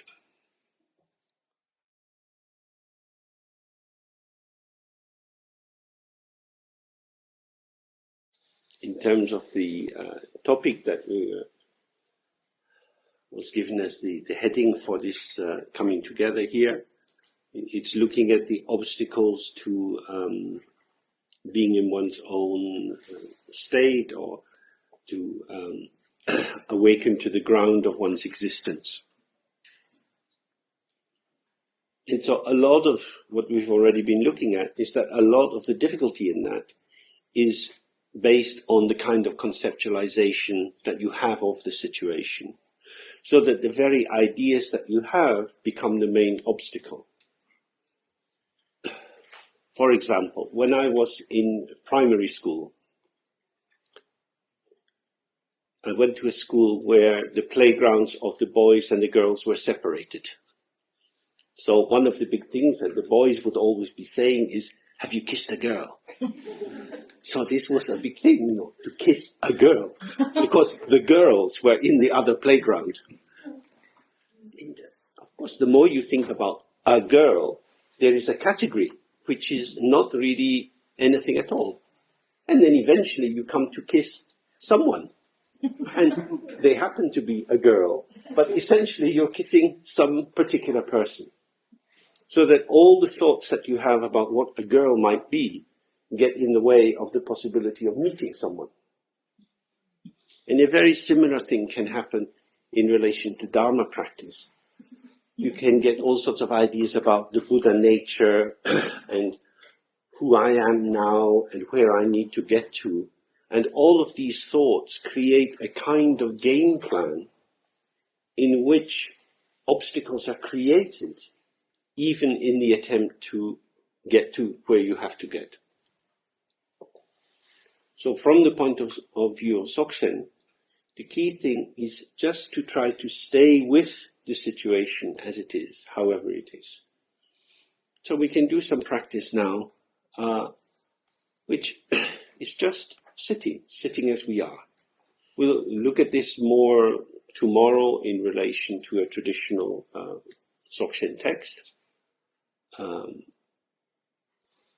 essentially it means your body as it is. So we sit as we sit. You don't need to sit in a particular way. And as we're sitting, if you feel tired, you can lean back or you can lie over. Just if your body wants to move, you can let it move. Because there is no right way to sit. The same way there's no right way to breathe. Very often for meditation you should breathe in a deep, slow way with the diaphragm loose. But however your breathing is, if you're aware of it, that's what it's doing. The same way with the mind, whatever thoughts, feelings and sensations arise, we just allow them to come. So the key non-activities are not editing, that is to say, not trying to correct yourself, to remove things which you think are not right. Because when you do that, as we looked before, that's one thought chasing another. And they just chase each other round and round and round, and there's no end to that. So sitting as you are, being as you are, just allow that to flow and be present with it, which means not falling into the thought, but also not trying to take a position apart from the thought. So it's about a balance. You're just resting, present. One thing comes, then it goes, and another thing comes and goes. It's not my private mind that I have to keep in the right way. It's not, this has nothing at all to do with me. It's okay what goes on. Just play. When children play, they do all sorts of things. They kill each other. They do operations and take bits out of each other. And it's okay, because nobody's harmed. Nothing has really been done, but everything's been done. So in a similar way, by allowing the mind to be in play, you disconnect the line of seriousness. Because seriousness in terms of ordinary life is very important. That's where we're thinking in terms of cause and effect. So it becomes very important if you're driving a car to drive carefully, because otherwise there could be a crash and so on. If you're taking care of children, you have to be looking out for their safety and so on. But when we are sitting here meditating, We're not going to suddenly stab someone. We're in a state of relaxation. So whatever is occurring can be given just the same status as play. It's often described as the play of the mind, the lila, the kind of the flow of experience. So, in order to do this, we don't have to do anything special, just however we're sitting. It's in a comfortable way. And then you just sit. And if you want to move, you move. The key thing is don't get into analyzing. It's not about making sense of what happens, because then you find you're resting inside the conceptualizing basis of, I need to know what is going on. That sense, I need to know, is already a concept. So whenever you find yourself getting caught up in that, just relax. The concept will go and something else will occur. So it's about allowing the free form, the free flow of experience with no interruption, no correcting, no intention to make any particular pattern. So let's try this for a while. What do you do if you are tired? Pardon? What do you do if you're tired? But then you can just be tired. Because if you say, what do you do if you are tired? It's already like the one central thing that I am is tired. So you've already got a sense. Now, tiredness is coming and you may feel a bit sleepy. If you don't fall into it, but don't try to waken yourself up, don't pinch yourself or something like that. Just try to find the middle point, and the tiredness will move a bit, something else will arise. Yeah? But it's if you have any state arises and you have a strong identification, you're likely to get wrapped into it, and then everything starts to turn around that point. So let the point go as it goes. Okay?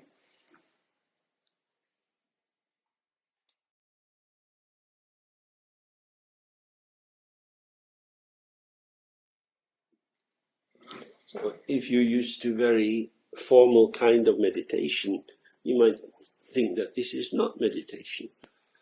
Sometimes this kind of practice is called the meditation of non-meditation.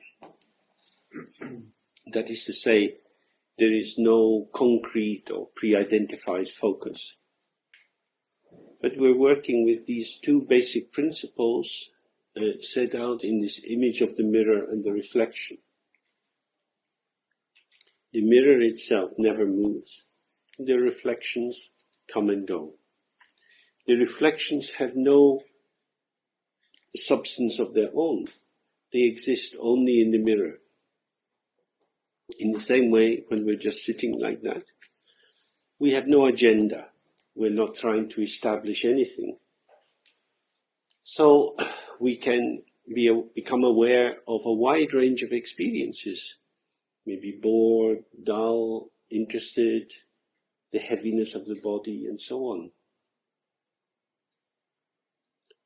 But what does this mean? It doesn't mean anything. That is to say, there is no innate meaning in any construction.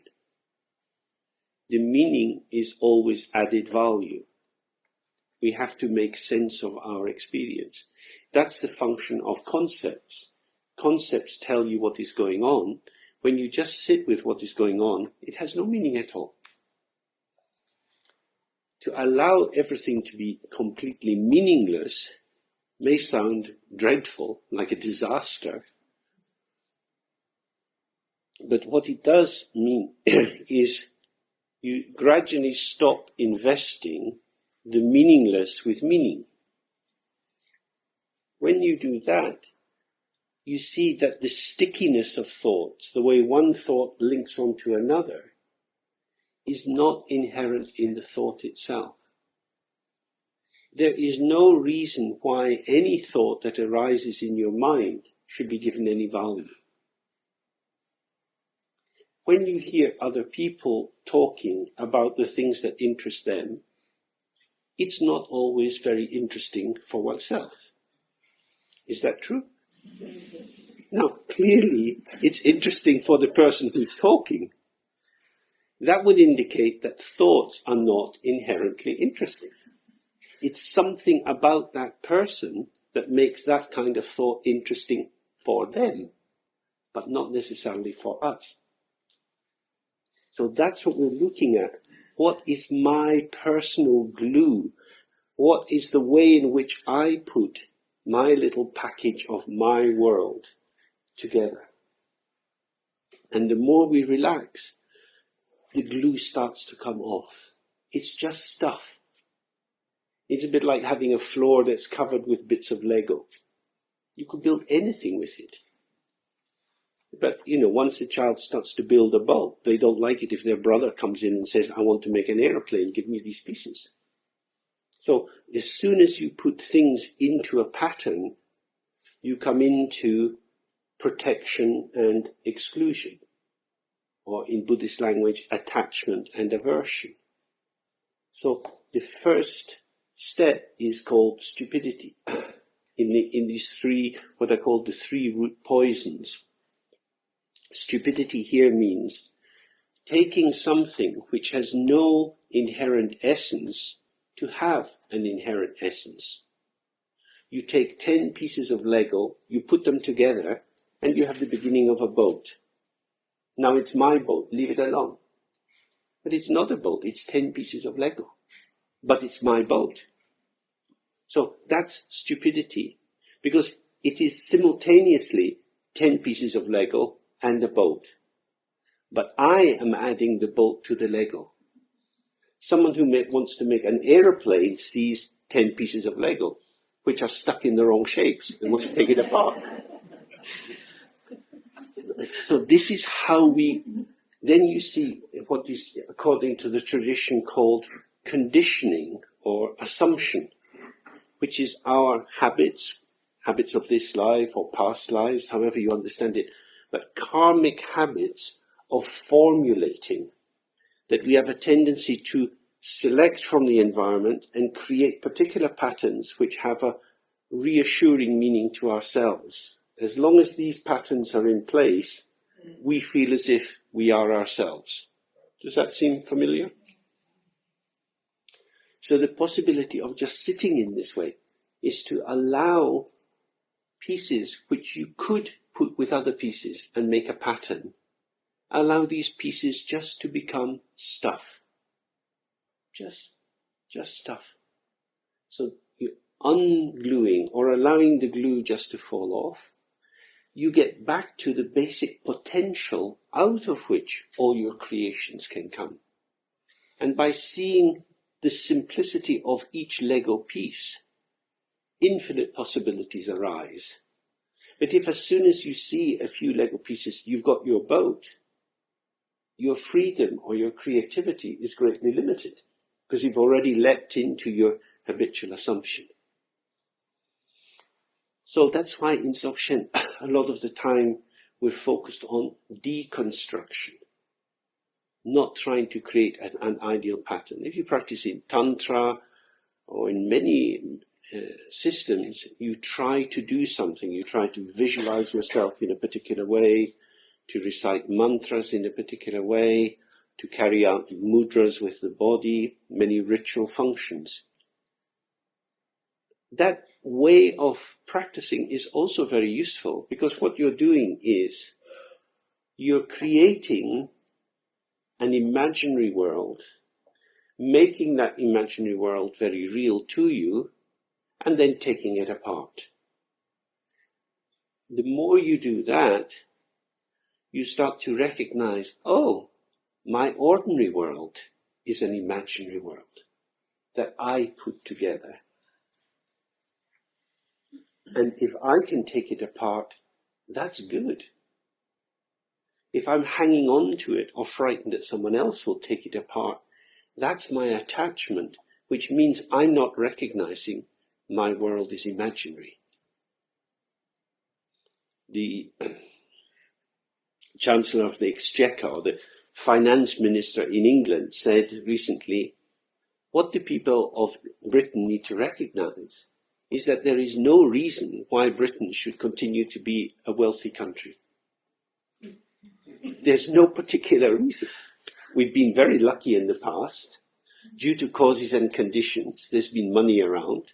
It might not be like that in the future. That's very helpful. Because people stay in the fantasy, oh, it has to be this way. It will always be this way. And then they start to get very angry that the government is changing it. The government is attacking the people. Because we are entitled to have a very good pension, not to work very hard, to go off sick a lot, and to go on strike a lot. That is our right. As if there is a kind of foundation, a security on which you can build that way of life. But that's not true at all. That's just a set of historical circumstances. And when the wind blows, it all changes. So that's why in Buddhism we think about attachment a lot, and we try to see the particular ways in which we've taken the stuff of the world and made our private or personal shape, and have come to see it as truly self-existing. The sense it has to be like this, or I am just like this. So that's one of the ways of thinking about why we would do a practice of just sitting. It's a practice that you find in Taoism, also in some aspects of Zen Buddhism.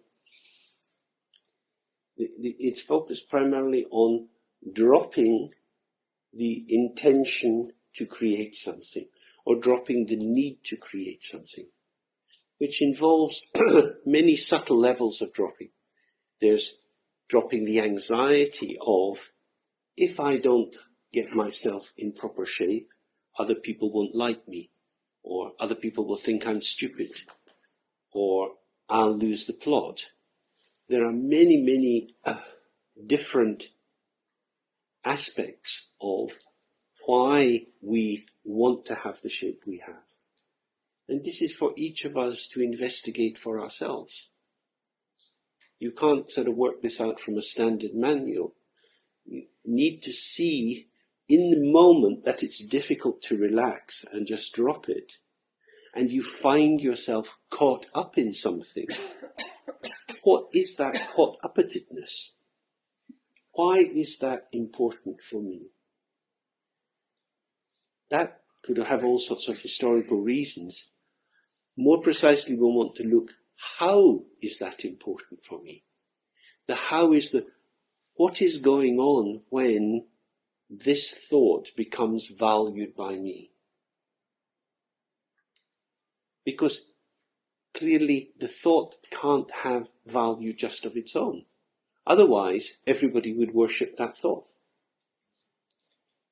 This afternoon, the Lama who is visiting this center at the moment, the Lama who is head of all these centers connected with a particular group of Tibetan Buddhism, was arriving. So they made some nice patterns on the pathway. And we arrived just before he did. So we're standing there, and some incense is burning, and people have cloths to offer him.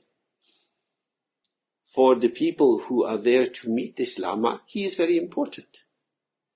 I didn't see one villager from this community in the lovely German countryside coming in and bowing and doing anything. They're in their kitchen cooking or cleaning or watching television, having a little glass of something. But they are not out there waiting for a Tibetan to come, because the Tibetan has no value for them. They have a church. Why would they go to see a Tibetan? That's when you see glue.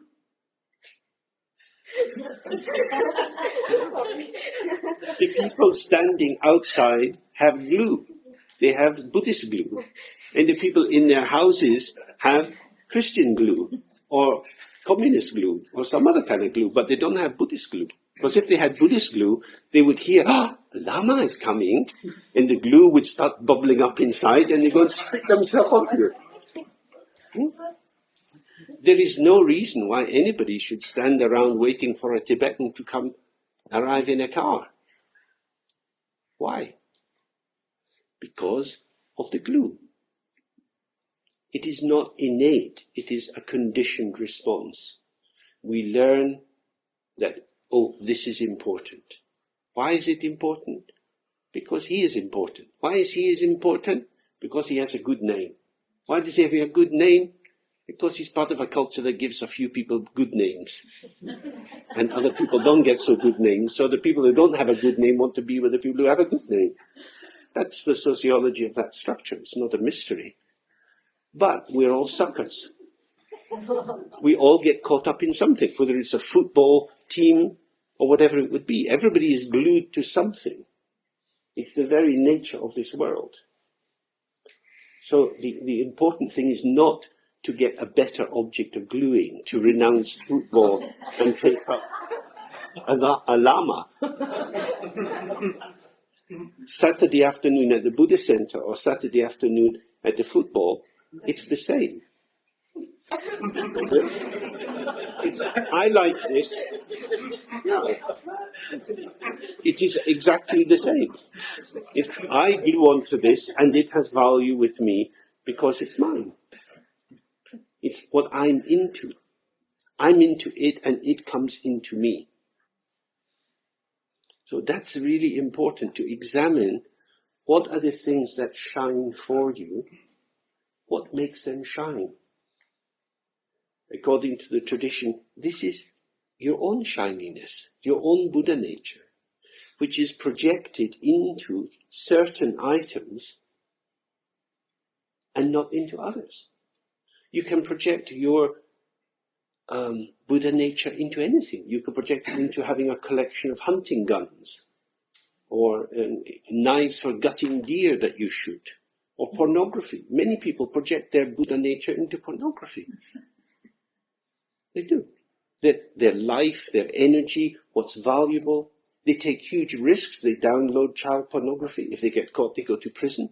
But they think this is so important to sit at night masturbating, looking at the images of little children. I'm willing to risk going to prison. That's a glue. We can call it an addiction. But people are caught up in something. And even if somebody says, hey, be careful, they say, no, they feel driven, an impulse. People who are really caught up in pedophilia are so difficult to change that kind of pattern. So these are extreme forms of the ordinary gluing that we all get caught up in. So the function of the meditation practice is to allow us to examine ourselves in the state of the tendency to link, to make meaning, to make patterns, and just to again and again let it go. Okay? So let's do a little bit more of, question? Yeah, so what makes a difference to go to a football game or to a meditation program? What is the difference? No, what makes a difference? Because there might not be any difference. In the context of gluing. There might not be any difference. You could go to a Buddhist center looking for identity. You could learn to wear red clothes, just as a football supporter wears a kind of scarf or a special hat. You would have special days in your calendar.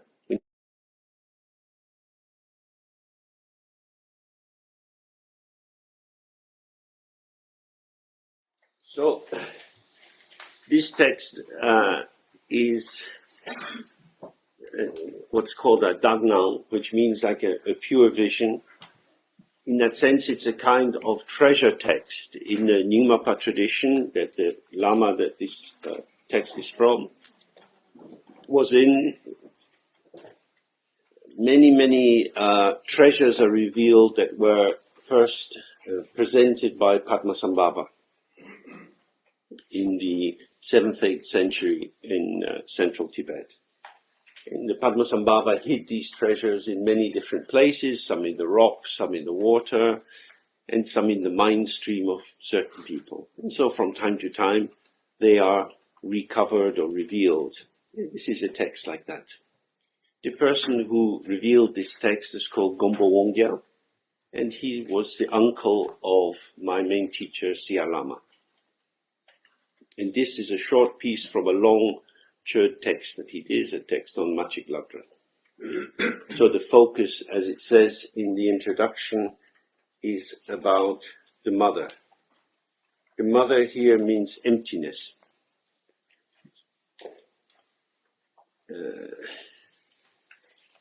So it's an introduction to the nature of the mother, which means the mother of all the Buddhas.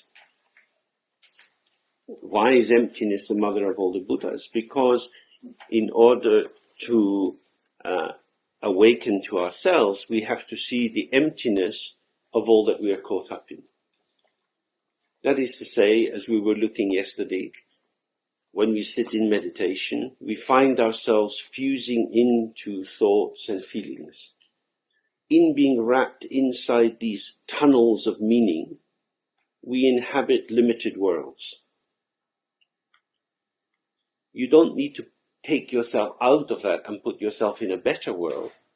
But if you see that as this world is moving, it's not something with any essence of its own, it's not a thing, and in particular, the one who is engaged in the fused experience of what is arising is not a thing either. This is what emptiness means, to recognize that the movement and the stillness are inseparable. And as they move together, there is nothing to be grasped. The stillness can't be grasped because there is nothing there. And the movement can't be concretized into anything because it's always changing. This is the meaning of emptiness. In recognizing this, you are, as it were, reborn through the womb of the Great Mother. This is known as awakening. So this is an introduction. Introduction in Tibetan is called ngotro, and in the Dzogchen tradition it's very important. It's like an introduction to our own state. Sometimes this is done in a very formal manner.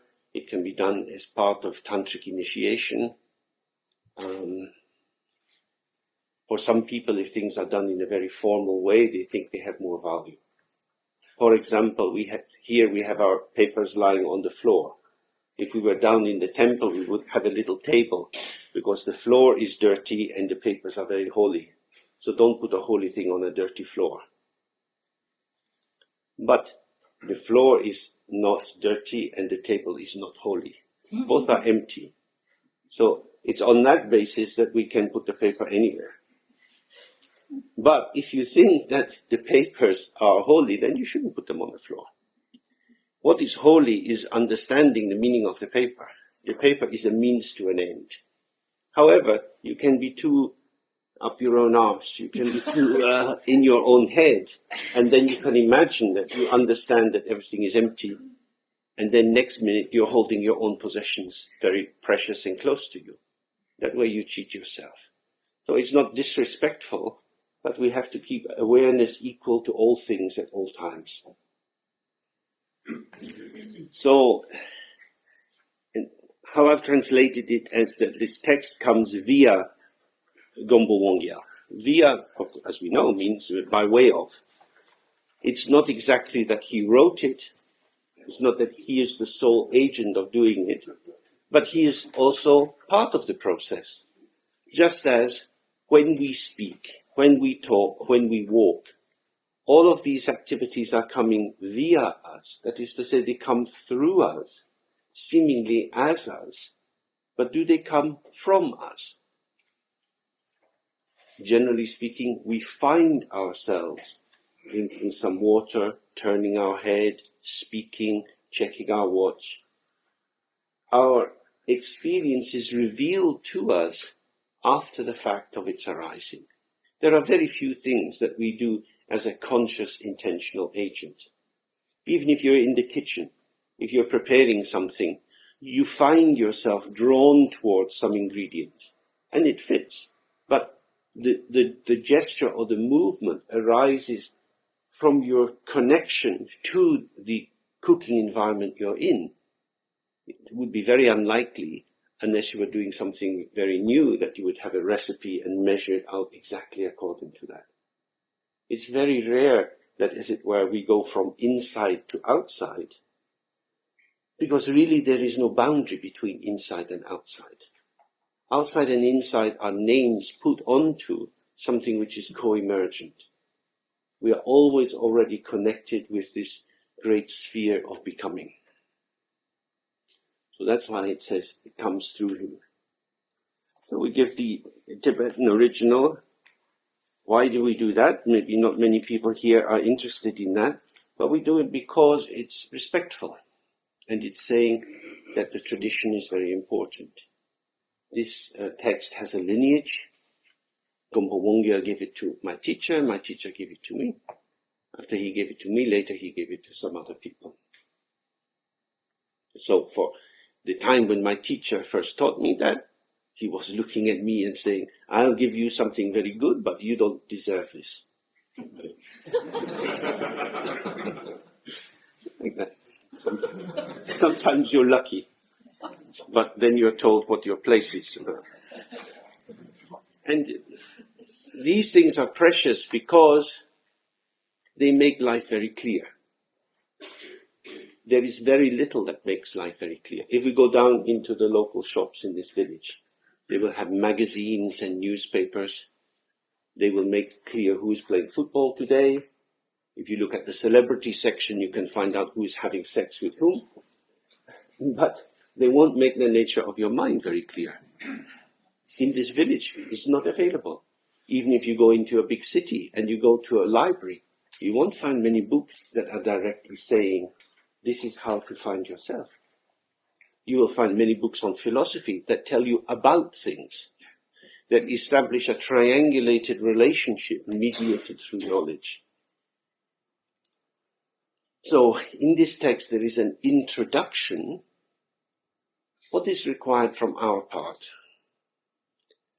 This becomes a little bit tricky in language. In English we have a problem because normally we say you need to recognize yourself. But of course that means to recognize. And this is not a cognition. It's not about getting a new and better idea about who you are. It's about seeing the basis from which ideas arise. We don't really have any words that I know of, any way to describe them. You could say it's about how to be present with yourself.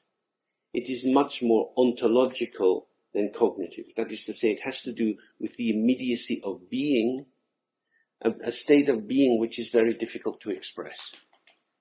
Although it's difficult to express, in the Tibetan language there are thousands and thousands of books expressing it.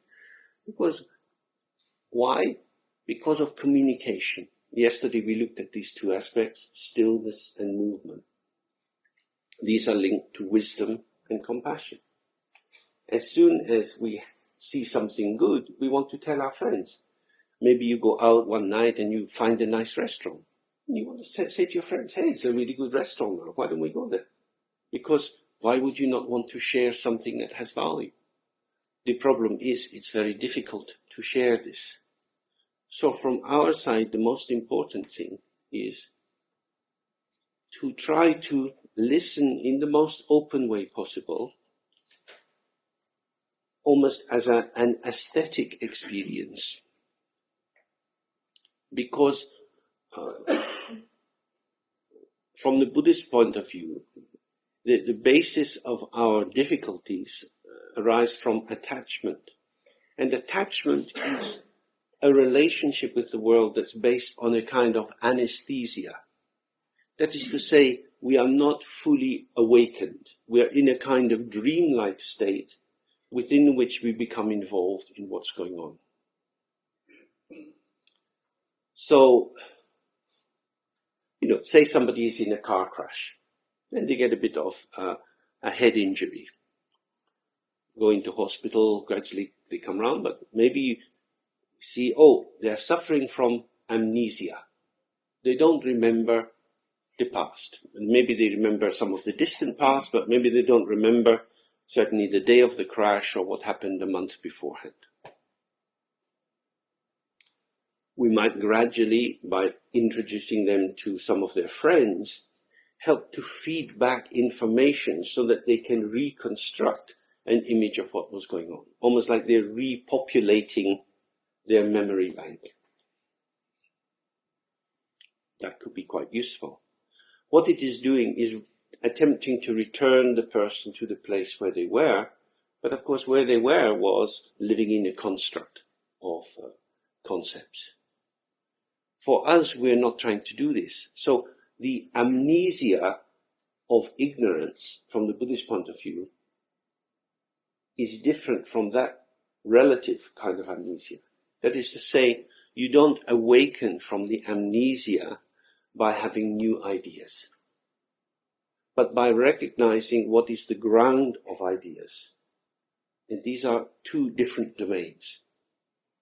So that means one has to relax our tendency to make meaning, because making meaning is a kind of weaving in which new bits of information are connected with the webs of pre-existing information. They get woven into the network of communication, and therefore they set off other points, and in that coming together we get a kind of meaning. Oh yes, now I know what it is. And there's a kind of illumination that goes with that. You suddenly think, oh yeah, now I remember. Oh, and we say in ordinary language, oh, it's like a light going on. Or we say it's like eureka. But all of this is happening in the same paradigm or the same domain. This is talking about a different kind of experience.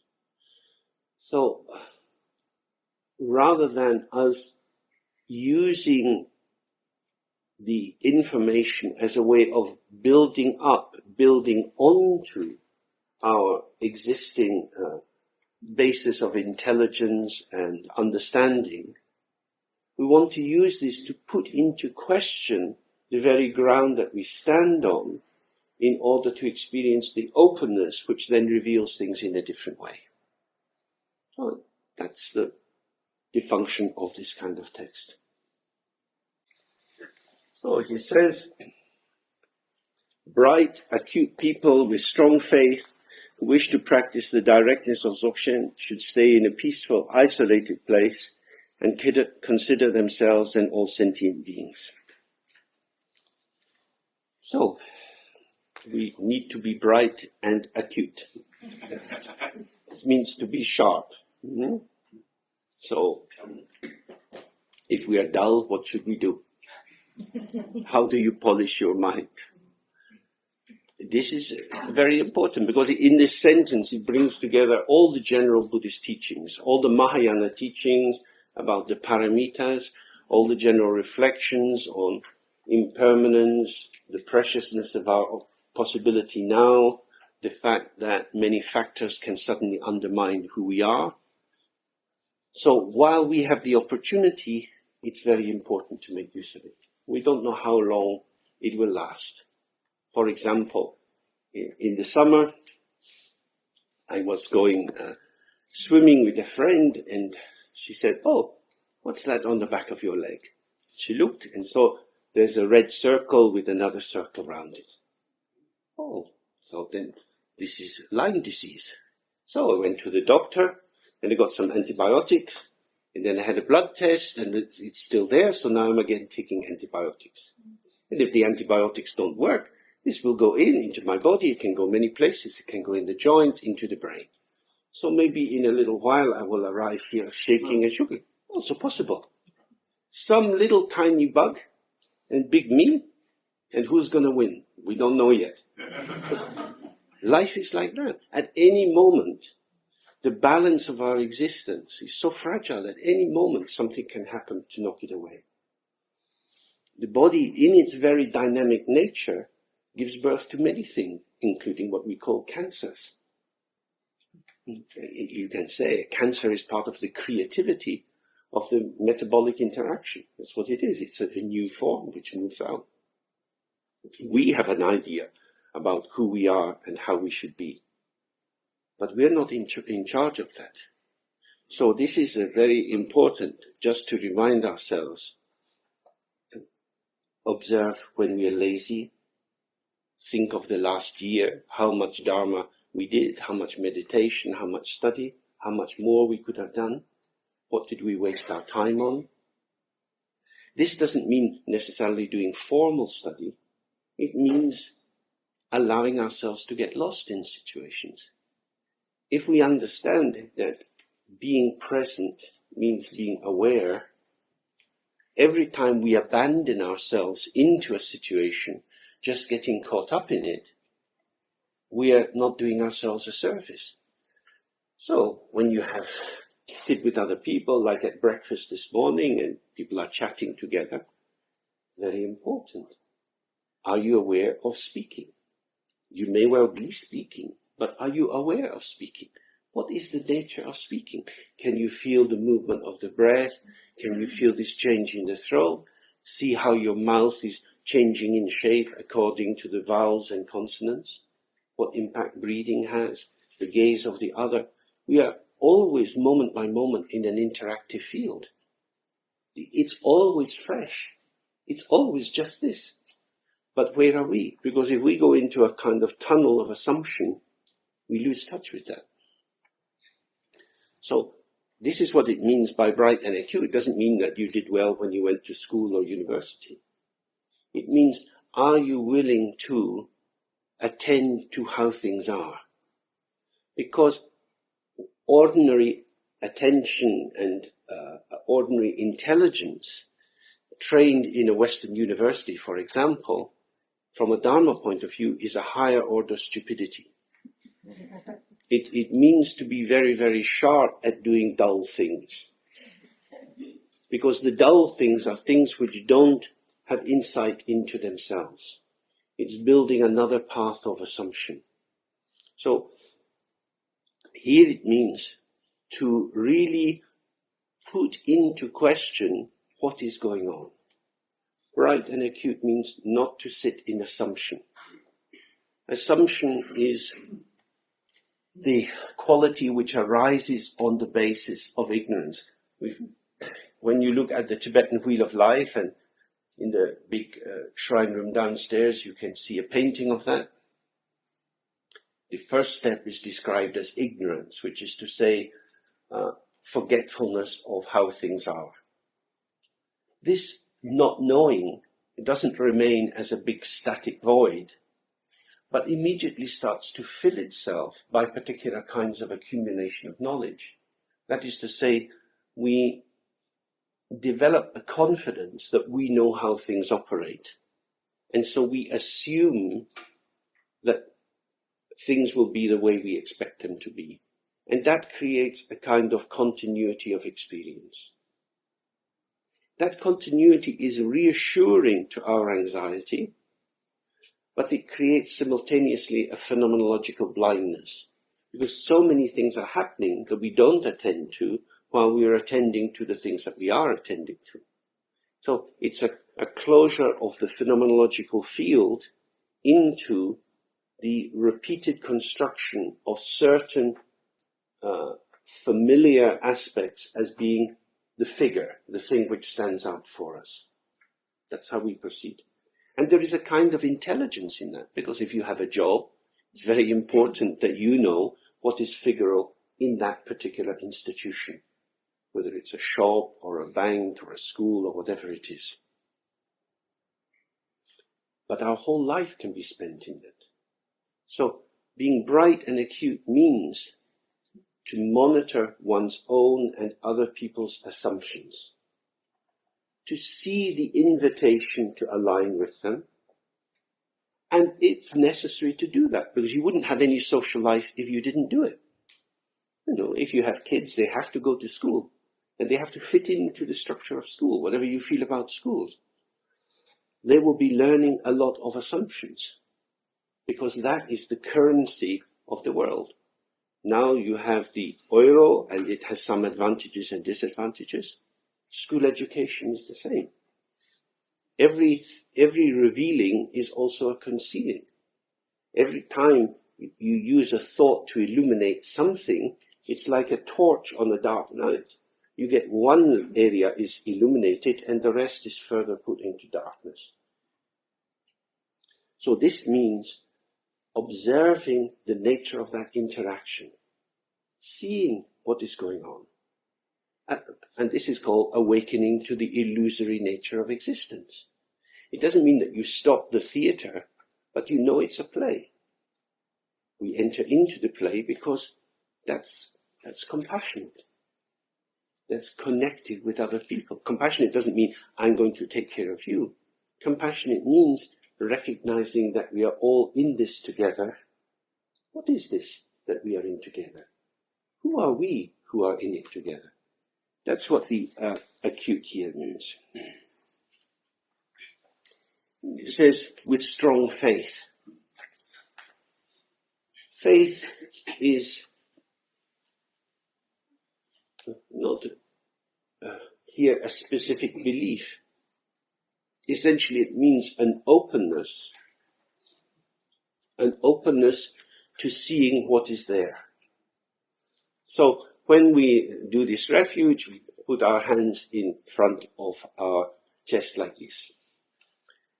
In the way of thinking in Tibetan yoga, this creates a circle of energy that runs through the heart. So it's seen as supporting the opening of the heart. It also means a kind of surrender, that rather than standing inside the position or the foundation of how I make sense of the world, how I say this is meaningful, this is not meaningful, we open out.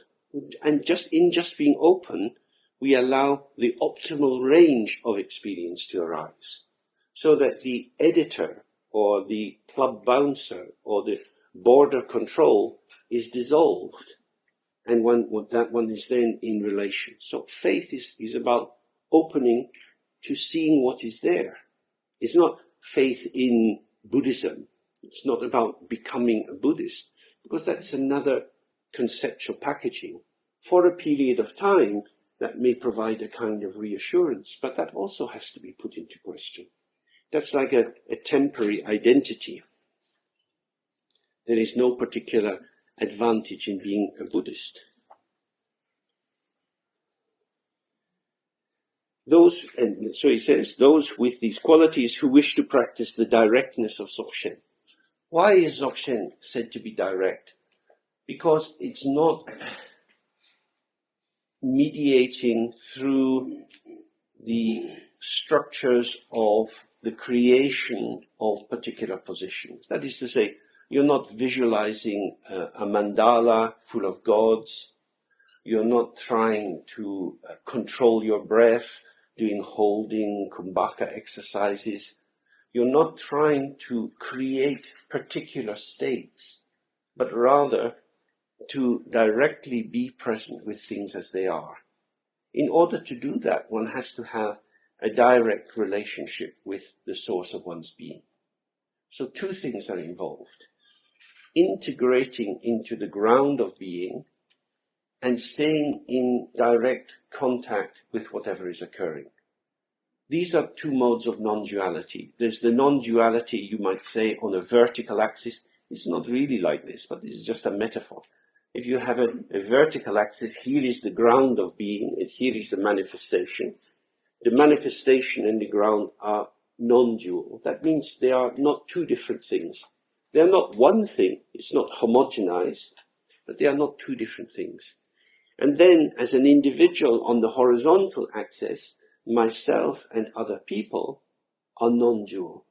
That is to say, we are occurring together, and how I am is influenced by how you are. That doesn't mean that I become you or you become me, but I can't define myself apart from where I am. Because there is no true essential Jamesness in James apart from James being somewhere. So James in London, James in the hospital, James being here, will James in different ways. So if we say, well, let's take away all these outer things. When you are just on your own, how are you? Well, it depends. In the winter, it might be different from the summer. It might be different in the morning and in the afternoon. How would you take away all the factors and just get down to the pure essence of yourself? From the point of view of Buddhism, this is an illusion. There is no fixed essence to the ego. We are not a thing. This is why self-knowledge is a waste of time. Because self-knowledge never gets to some deep thing inside. What self-knowledge does is allow you to explore the endless development of narratives. So if you're a psychotherapist, if you have a patient who wants self-knowledge, you think, fabulous. At least 10 years of money. I'm fascinated by the way you're fascinated by yourself. Please join my pension plan. Because there is no end to that. You can endlessly, the more you tell the story of how you were with your mother, there's always another thing to tell. Always something more and more and more. And it doesn't go anywhere. Or at least it's always going, but it doesn't arrive anywhere. Because it's just a story. This is a fundamental confusion. In Tibetan language, it's called Dzogchen. Dag means I or self, and Zin means to hold. But essentially it means reification. That is to say, to see a true essence or substance where there is not one. That we create the fantasy of some true thingness of ourselves or of other people or of trees or cars or mountains. And then we spend a lot of time trying to find these things. But of course we can't find them. What we find is stories about them, constructions concerning them, the history of them, the geography of them, what other people think about them, and so on. We just weave textures and worlds of meaning. So when it says the directness of Dzogchen, it's saying we step apart from that. It's not saying all of that is a waste of time.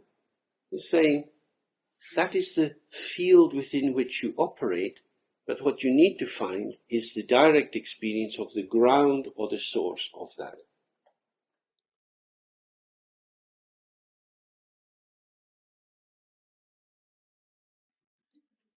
So, of course, from time to time, having some quiet time where you're not in interaction is useful. But the essential point is to find the aloneness of awareness in the midst of experience. Because if you say, the world gets to me, sometimes I've just had enough, I want to say, go away, leave me alone. What we're saying is the world is contaminating me. Yeah? We all have that experience. That is a sign of us being stupid. Because if there is no self, what is being contaminated? That is to say, in that moment, my attachment to an image of how I would like to be is being impacted by environmental events which are not the ones I would like, and therefore I feel this is too much. That's being caught up in a story. If we want to practice in this way, again and again, we have to step out of the story. Step out of the story. It's just stuff going on. If your boss is giving you a hard time, if you've got deadlines to meet, if you're in an organization that's having financial cuts and you have to make difficult decisions, it's just stuff. It's not true or not true. It's an illusion. Who is the one who is experiencing anxiety? Who is the one who is experiencing distress? When you feel, I can't cope, who is this one who can't cope? This is a construction. So, peaceful and isolated means how to become peaceful ourselves. How to become isolated. There is an infinite aloneness which is the ground of our being. And from this state, everything can be encountered. Because there is no limit to it. We'll explore this more. It said, in this state, you should consider yourself and all beings. This means that when we do the practice, we never do it just for ourselves or even by ourselves, but always with the sense of all beings being there. This is why very often when we do the practice, we do it with our eyes open. That is to say, we start in the position, I am part of the world. There is no pair of magic scissors that can cut you away from the world. You will always want things from the world, even if it's just a cup of tea, and the world will always want things from you. We are part of an integrated energetic system. So when we say isolated and alone, it doesn't mean going into a retreat and cutting yourself off. It means seeing that the interplay of subject and object moves like the reflection in the mirror. The mirror is always alone, the reflections are always connected. These two are inseparable. No matter how dynamic and complex the interaction of the movement, it doesn't affect the stillness of the mirror. So being very clear about that and taking that into the heart of the practice is important. So that's why we include all beings. Other beings are not the enemy. Other beings have exactly the same status as us. They are manifestations of energy. We are energy, they are energy. From the moment that your parents had sex and their two vital substances met together, there was movement. Nowadays you have this incredible photographic imaging of the nature of conception and the development of the fetus, and it's incredible. It's all movement. You know, the first hours and days of conception are incredibly dynamic and all the way through.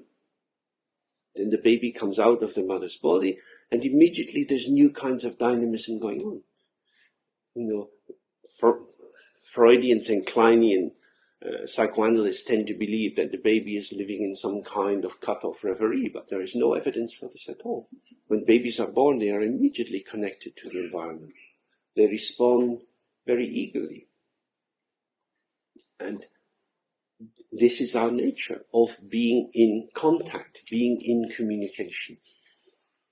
So to try to say, what about me, to separate ourselves, is the sign of our difficulty in finding our way in the world. Finding our identity as part of the world, as participants. So meditating with the sense of all beings and that everyone wins, without, again, being homogenized, without being turned into one simple substance, is very important. So then it says, at the moment, means at this point in time, given the particular conditions we have, we find ourselves having the freedoms and opportunities that support practice. This traditionally means the 18 factors of freedoms and opportunities. It means, in brief, it means having contact with the Buddha Dharma, which is available to you, and having a healthy body, and not having very strong constraints on your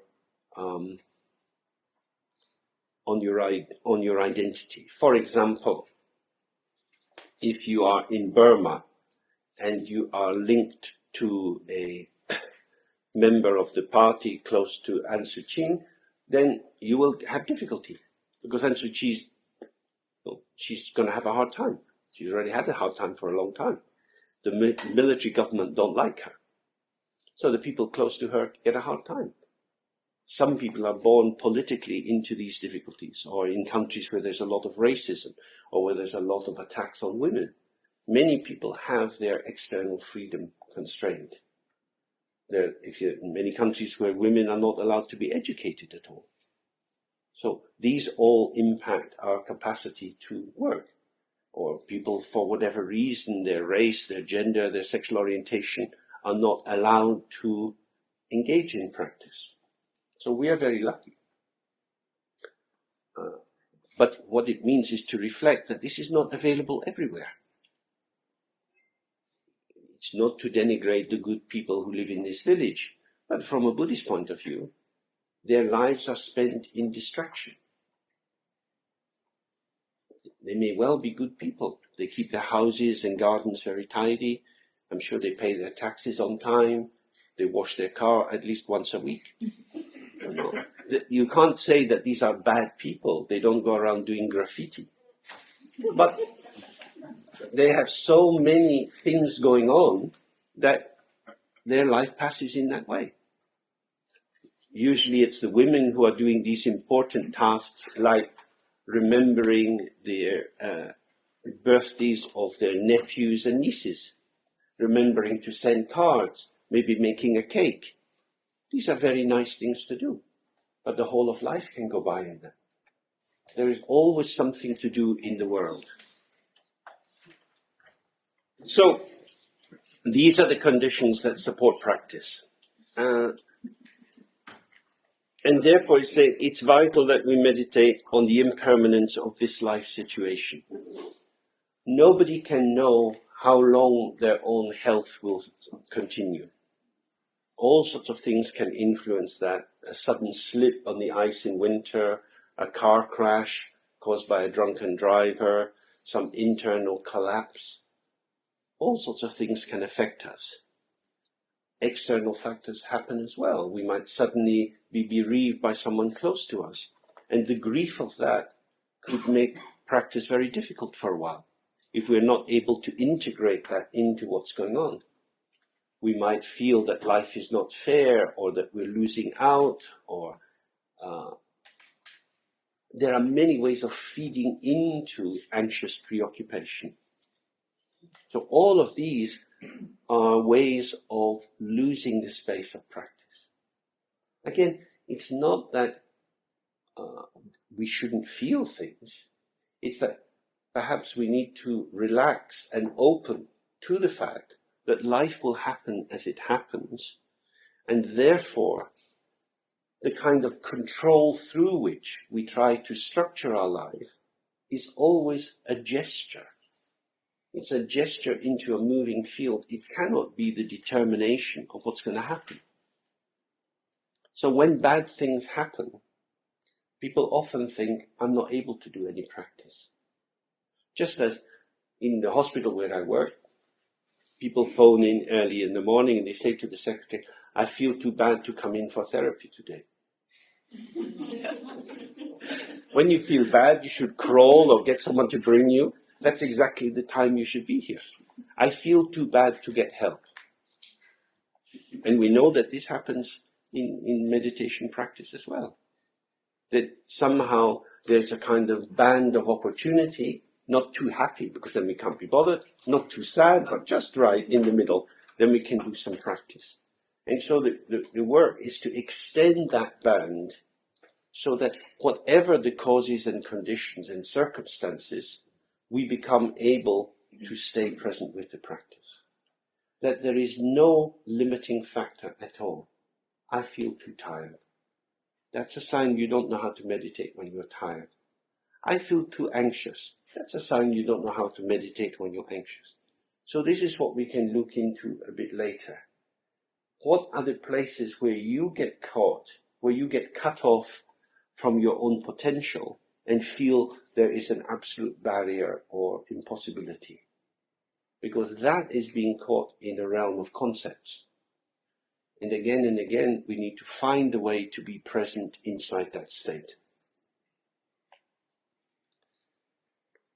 So, developing revulsion for samsara and abiding in the attitude of wanting to benefit sentient beings. A revulsion for samsara means to recognize, according to the tradition, the nature of this dimension we're in. That is to say, death is not final. When we die, we are reborn somewhere else. Many of the places you can be reborn in are not very nice in terms of they're full of pain and misery. Even if they are nice, they are states of anesthesia, of being cut off from the aesthetic co-presencing with the environment that optimizes the possibility of awakening. And so revulsion for it means I don't want to stay trapped in identification with concepts. awakening means not blocking concepts, but not being fused with them. I don't know how it is in German, but we have a word in English, confusion. Confusion means with fusion. And confusion is at the heart of what ignorance is, that we become fused into or identified with the finite as if it were defining who we are. So revulsion for samsara means to recognize, this is erroneous, this is a mistaken understanding. My nature is infinite. I want to avoid being caught in the finite. So I have a revulsion. So that although it looks tempting, it seems so tasty just to plunge into, to get caught up in this again. It seems to be completely valid because I've done it before and it's what everyone else is doing. Not so wise.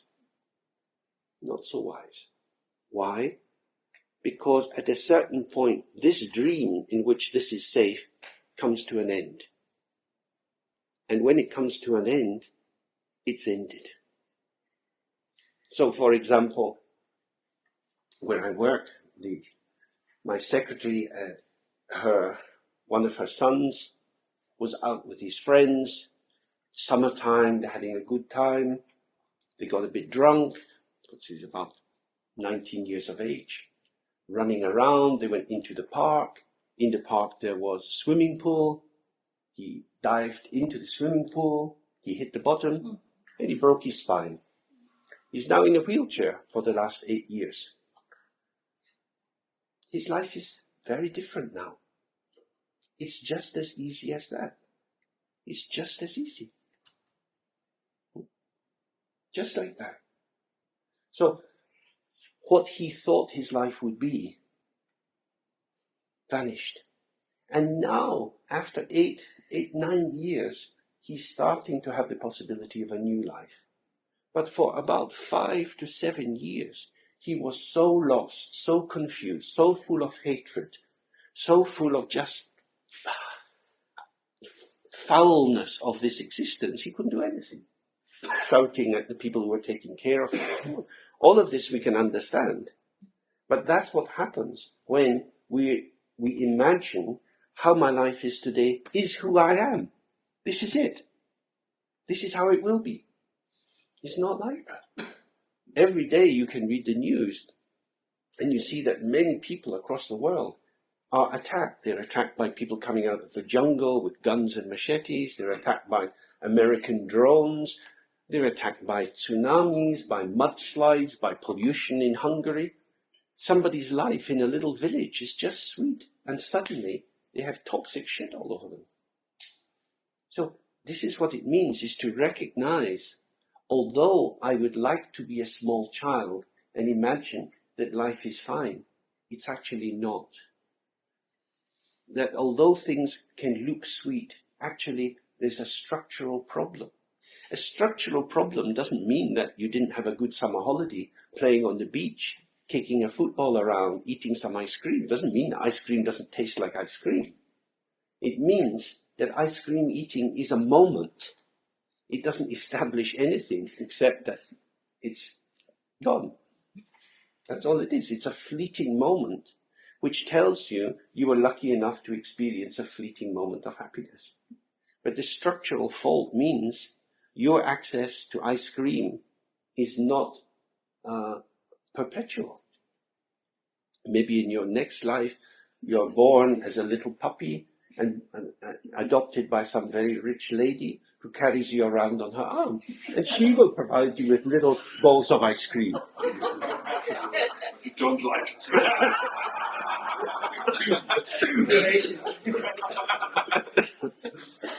But most dogs are not getting that experience. So it's not about fear, it's about analyzing the structure of things. And this links back to thinking of myself and others. Because we live in Western Europe, very wealthy part of the world, a place where we haven't had war for quite some time, where generally things are peaceful. where everybody has at least some food to eat and clothes to wear, even if times get a bit hard. This is a very special kind of place. There are not lots of snakes wandering around. And, there's not so much danger. But this is not the situation of most human beings, and it's certainly not the situation of most animals. The lovely cows in the field are going to the abattoir. That things are not what they appear to be. That there is a lot of difficulty. And therefore, when we connect with other people, we think, oh, all in all, there's a lot of problems about being here. A lot of problems. Especially you think, my own existence has an impact on the environment. I myself am participating in the destruction of the environment. So in that way, we rethink, maybe there is another way to be. So that's the function of the practice. Let's take a break now, get some fresh air. Maybe if we have a 20-minute break.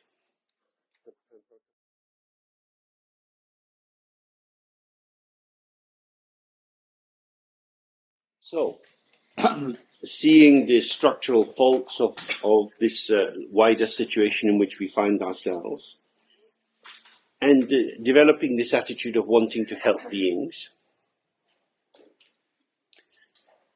Wanting to help beings can operate on different levels. On the most general level, we can say, oh, I see other people suffering. I am touched by their suffering. I would like them not to suffer. Therefore, I will act to help them not suffer. On that level, I am real, they are real, their suffering is real, and that creates a kind of vibration between us. What we call a sentient being is an illusory form. What we call ourselves is an illusory form. And what we call suffering is also an illusory form. It's very important to see what illusion means here. Illusion doesn't mean it's nothing at all. Illusion is the middle point between strongly real and completely not existing. Something appears to be there. It is created out of a causal matrix, which is not apart from it in time. It's not that there is a factory where they make these glasses. That factory is the cause. But when the glasses are finished and they are packaged to be sent out, like a baby coming out of its mother and cutting the umbilical cord, the link between the cause and the glasses is finished. It's not really like that, because the cause remains embedded in the object in terms of the fact of its vulnerability. Because it has been constructed, it can be destroyed. All things which are created are prone to destruction, because creation is always a juxtaposition. That is to say, it never allows a true inherent existence in any creation. So, this building, this bit of the building was created because the head of the particular group of Tibetan Buddhism that people who run this center are connected with, they want him to come here. He is called the Karmapa, or His Holiness the Karmapa. And in order for him to come here, they feel they should make a nice place. So they made this place. It is nice. They did it for him. Till now he hasn't come here. Maybe he will never come here. This place is now, what is it? It is designed for a purpose it might never fulfill. So its orientation, its direction is determined by people's fantasies. It is a center for the Karmapa, but the Karmapa might not come. So in the room they have a throne for the Karmapa, who is not there. But it's his center.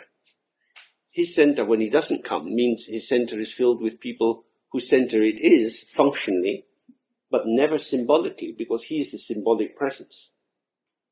So in that way we can see what an illusion is.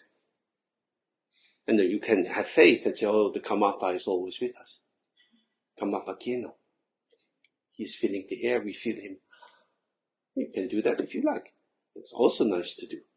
But that is a personal, subjective auto-intoxication.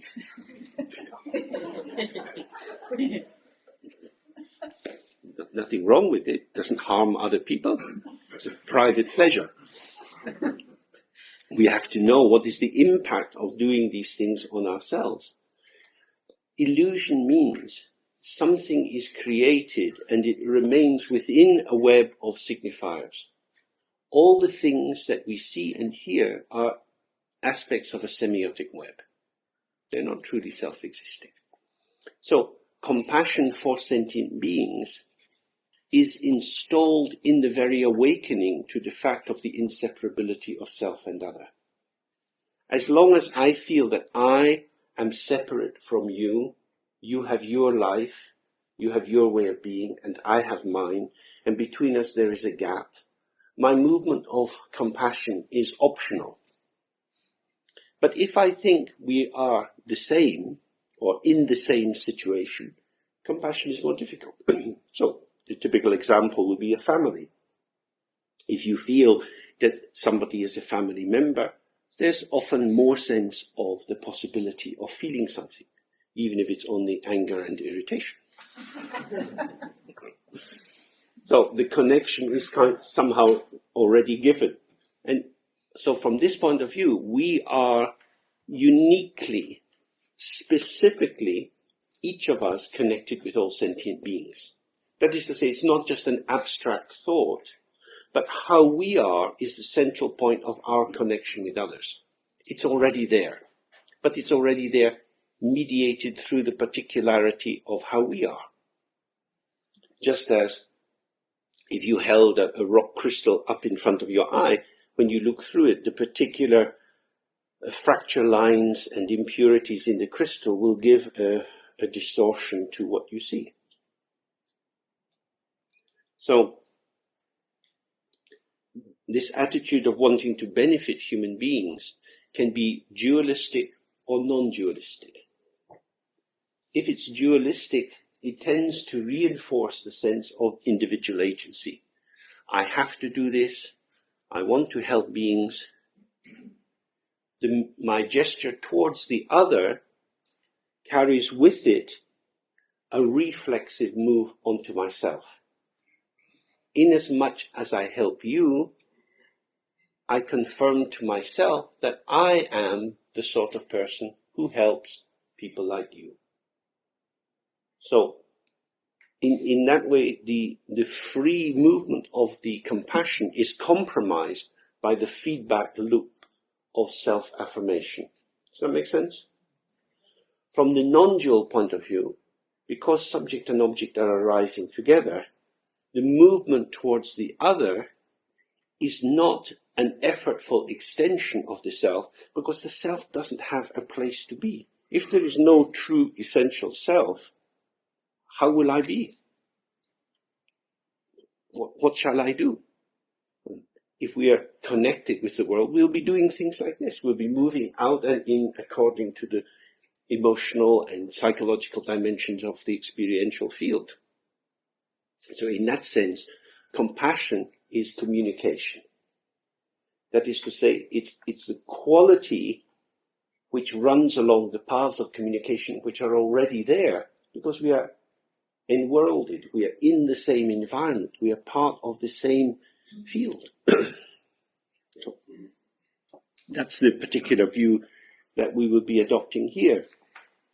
Then the key thing to watch is what kind of thoughts arise which cause me to encapsulate myself, to wrap myself in a bubble of separateness. How do I separate myself from a field which is always already unified? What is that? That then becomes interesting. That is the obstacle or the obscuration that prevents the contactful movement on the horizontal plane. And it is directly linked to what we looked at before on the vertical plane. If we are not integrated into the ground of our own being, we're very susceptible to being caught in thoughts. So in being cut off from your own ground, you're also cut off from the environment. So these two planes operate simultaneously. The more you are just being yourself, you're cut off from your own infinity and the immediacy of your connection with others. So, he says, holding these two things, revulsion for samsara and the connection with others, allow one's body, speech and mind to be as they are without doing anything artificial. The term in the Tibetan text for this is rangba, which means falling by itself. Traditional example for this is a waterfall. The water tumbles down the mountain and it falls however it falls. If it's on a mountainside, there's probably some wind blowing. So if you've been out in the country, you see a waterfall and the wind goes and the water suddenly sprays to one side. It's like that. So the falling of the water is not determined by some internal situation. It is the nature of water, which is movement and responsiveness, the particular constellation of the rocks, and the wind.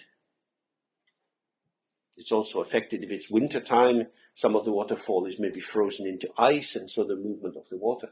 That is to say, the flow is in the context. What this means is, as we were looking yesterday, when we sit, you sit however you like. You don't have to sit erect, you can lie on the floor. You can bend, you can stretch. Let your body be as it wants to be. Because there's a question, how should your body be? If you are a soldier, your sergeant will tell you how your body should be. If you are a child in a classroom, the teacher will try to tell you how your body should be. More and more people do whatever they want with their body. But that is not necessarily a freedom, because very often what people are doing with their body is some habitual positioning because of what they want to show. So the big quarrel that happens in British schools is 14-year-old girls, how short should their skirt be?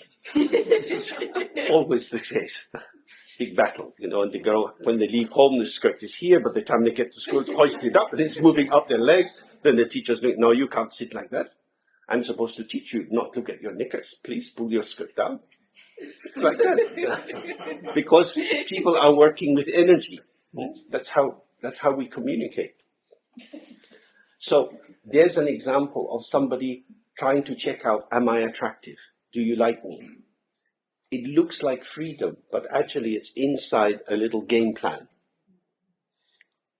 So what would it mean to let one's body be free? Not so easy. It gives us the opportunity to observe what are the encouragements and prohibitions which operate inside us. What are the messages from our childhood or our past or the particular tendencies we're born with? How do they influence our freedom just to let go? So, clearly, if you are driving a car, there's a particular alertness of the body that's helpful. If you are chopping vegetables, there's a particular focus of attention on the blade and your fingers. The situation calls your body to be in a way. But if you're not in a situation that makes any demand, how shall your body be? So that's why if we are sitting on our own, maybe doing practice, you can just observe. And then you can lie down and see what happens. What happens to your clarity when you lie down? Only by exploring for yourself can you understand the relation between these factors. I mean, I can explain from outside the general principle, but each person has their unique energetic constellation. The quality of your breath, or in traditional language, the openness or closure of the chakras, your moods, your sensations. People have a different proprioceptive awareness. Their kinesthetic awareness is different. So we ourselves have to explore what is the body by itself? The same with speech. Is our voice trapped? Do we have an easy vocal range? When we speak with different people, do we speak in different ways? Do we have a monotone? Do we always talk about the same things? So exploring speech is very important. That's why in the Tibetan tradition they do a lot of different kinds of chanting. You can also join a choir. You can sing by yourself. And directly see where is fear in the throat? Where is anxiety? How do you close yourself down? Are you allowed to make a noise? Do you have to make a noise? Some children feel that the only way to get attention is to draw attention to themselves, to cause trouble in class and so on. That's again a kind of disturbance. So, what sort of world do we operate in?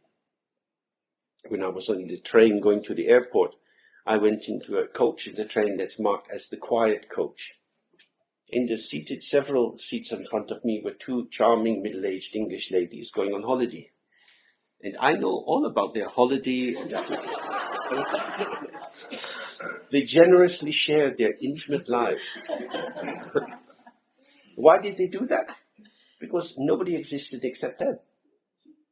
So in the very act of them being friendly and intimate to each other, they were committing a violence to other people. Essentially, they said, fuck off and die. I don't care about you. Now, if you said that to them, they would be horrified. But functionally, practically, that's what they were doing. They didn't feel the experience, I am in a public place, in a train with other people. So that's again an aberration of speech. It's speaking into a bubble, not into what's actually there. And it's the same with the mind. Allowing the mind to be without doing anything artificial means observing how, when a thought or a feeling arises, you correct it. You might, if you feel it's wrong, or you don't want to have that sort of thought in your mind, or you feel that you wouldn't like anyone else to know you had that thought in your mind, then there's a tendency to cover it over, to repress it, to cut off from it. Or you might enjoy the thought. And so you put more energy into it. You elaborate it in some way. You build on it. These two movements of aversion and desire or fusion are ones to be observed again and again, because they are the main way that we block just allowing our mind to be as it is. All sorts of thoughts can arise in the mind. They come and they go. If you think that the thought is true and is telling the truth about you, then of course you're going to have to strongly respond to it. This thought is defining who I am. Therefore, I want more of it if it's good, and I want less of it if it's bad. This is the view of duality and the view of samsara. Being itself, our fundamental nature, is always open. We are not anything. And the fundamental freedom of all beings is the fact you can never be caught. No matter how much you show of yourself, nobody can ever know you. No matter how much you examine yourself, you can never know yourself.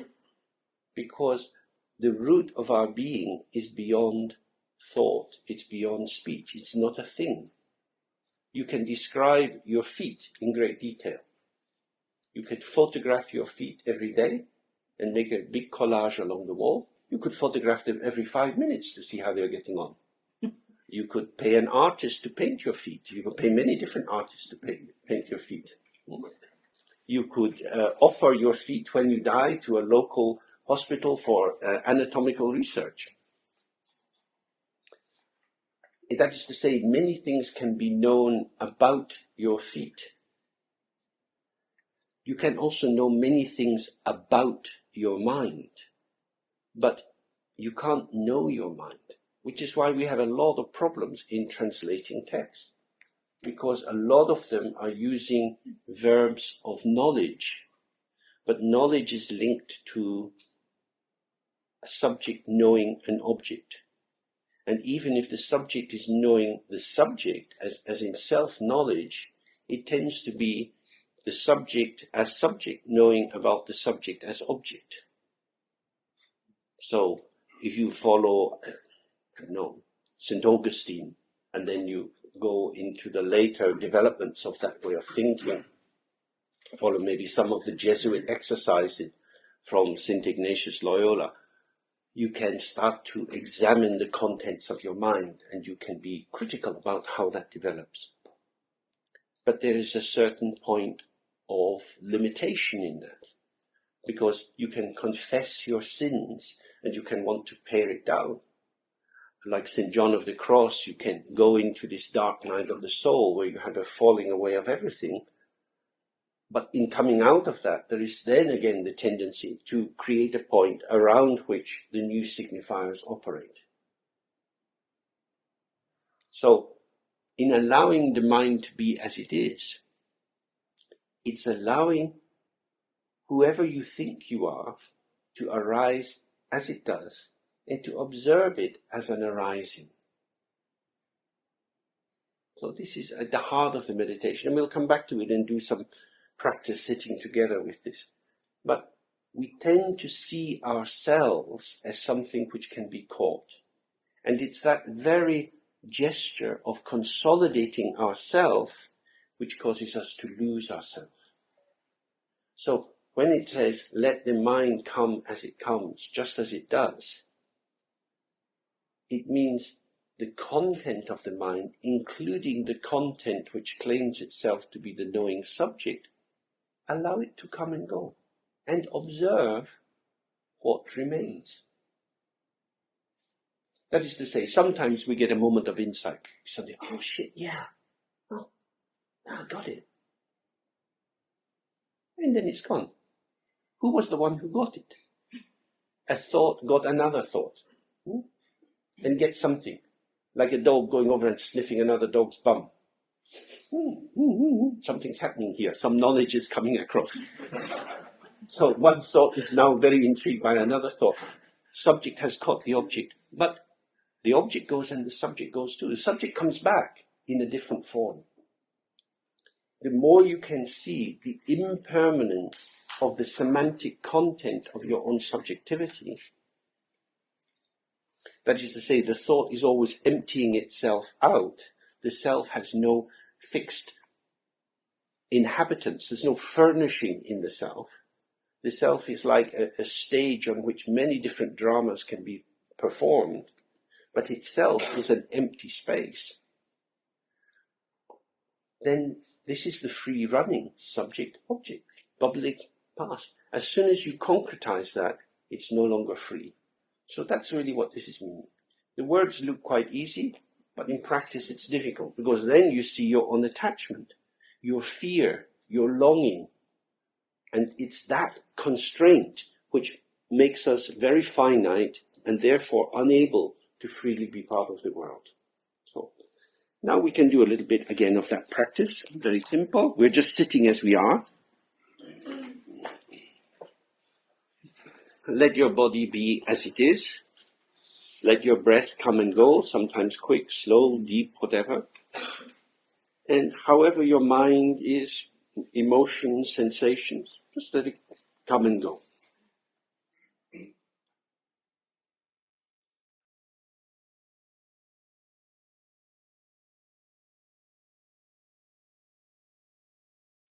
So that is a practice that won't take you anywhere. And that's its central point, to free us from the linking together of thoughts which construct something.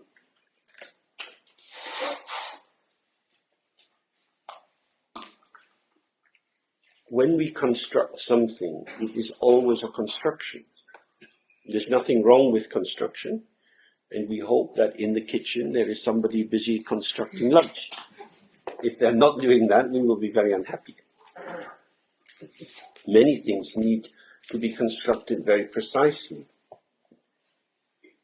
But the construction is a temporary edifice it's like Milarepa described it as, Milarepa was a famous Tibetan yogi, and he describes that when in the summertime in the plains of Tibet, merchants would come from all over the place to exchange things. So there would be traders of salt coming up from the Himalayas, people bringing goods from China, people bringing down bales of wool, and they would meet together and make a little city in the middle of a plain. And for a month or so, there would be a lot of trading and eating and dancing and drinking. And then it's gone. People spread out and go home. And nothing's left, just a few stones with the marks of fire on them. It's the same way with our lives. And it's the same way we can see in our minds directly. That some thoughts come together and they create for a minute, maybe longer, a little world. And we live in that world. And then it's gone. And then another world comes. And we live in this encampment after encampment after encampment. Each of these is interesting. It catches our attention. But it has no solidity to it. So the function is not to get rid of the possibility of these constructions, because they are, in fact, the creativity of the mind. What one is wanting to do here is to drop the attachment that creates the illusion of stability in the midst of change. It's the false attribution of stability to a temporary juxtaposition which makes us crazy. Because then we try to hang on to something which can't be concretized. So that's the essential point of that.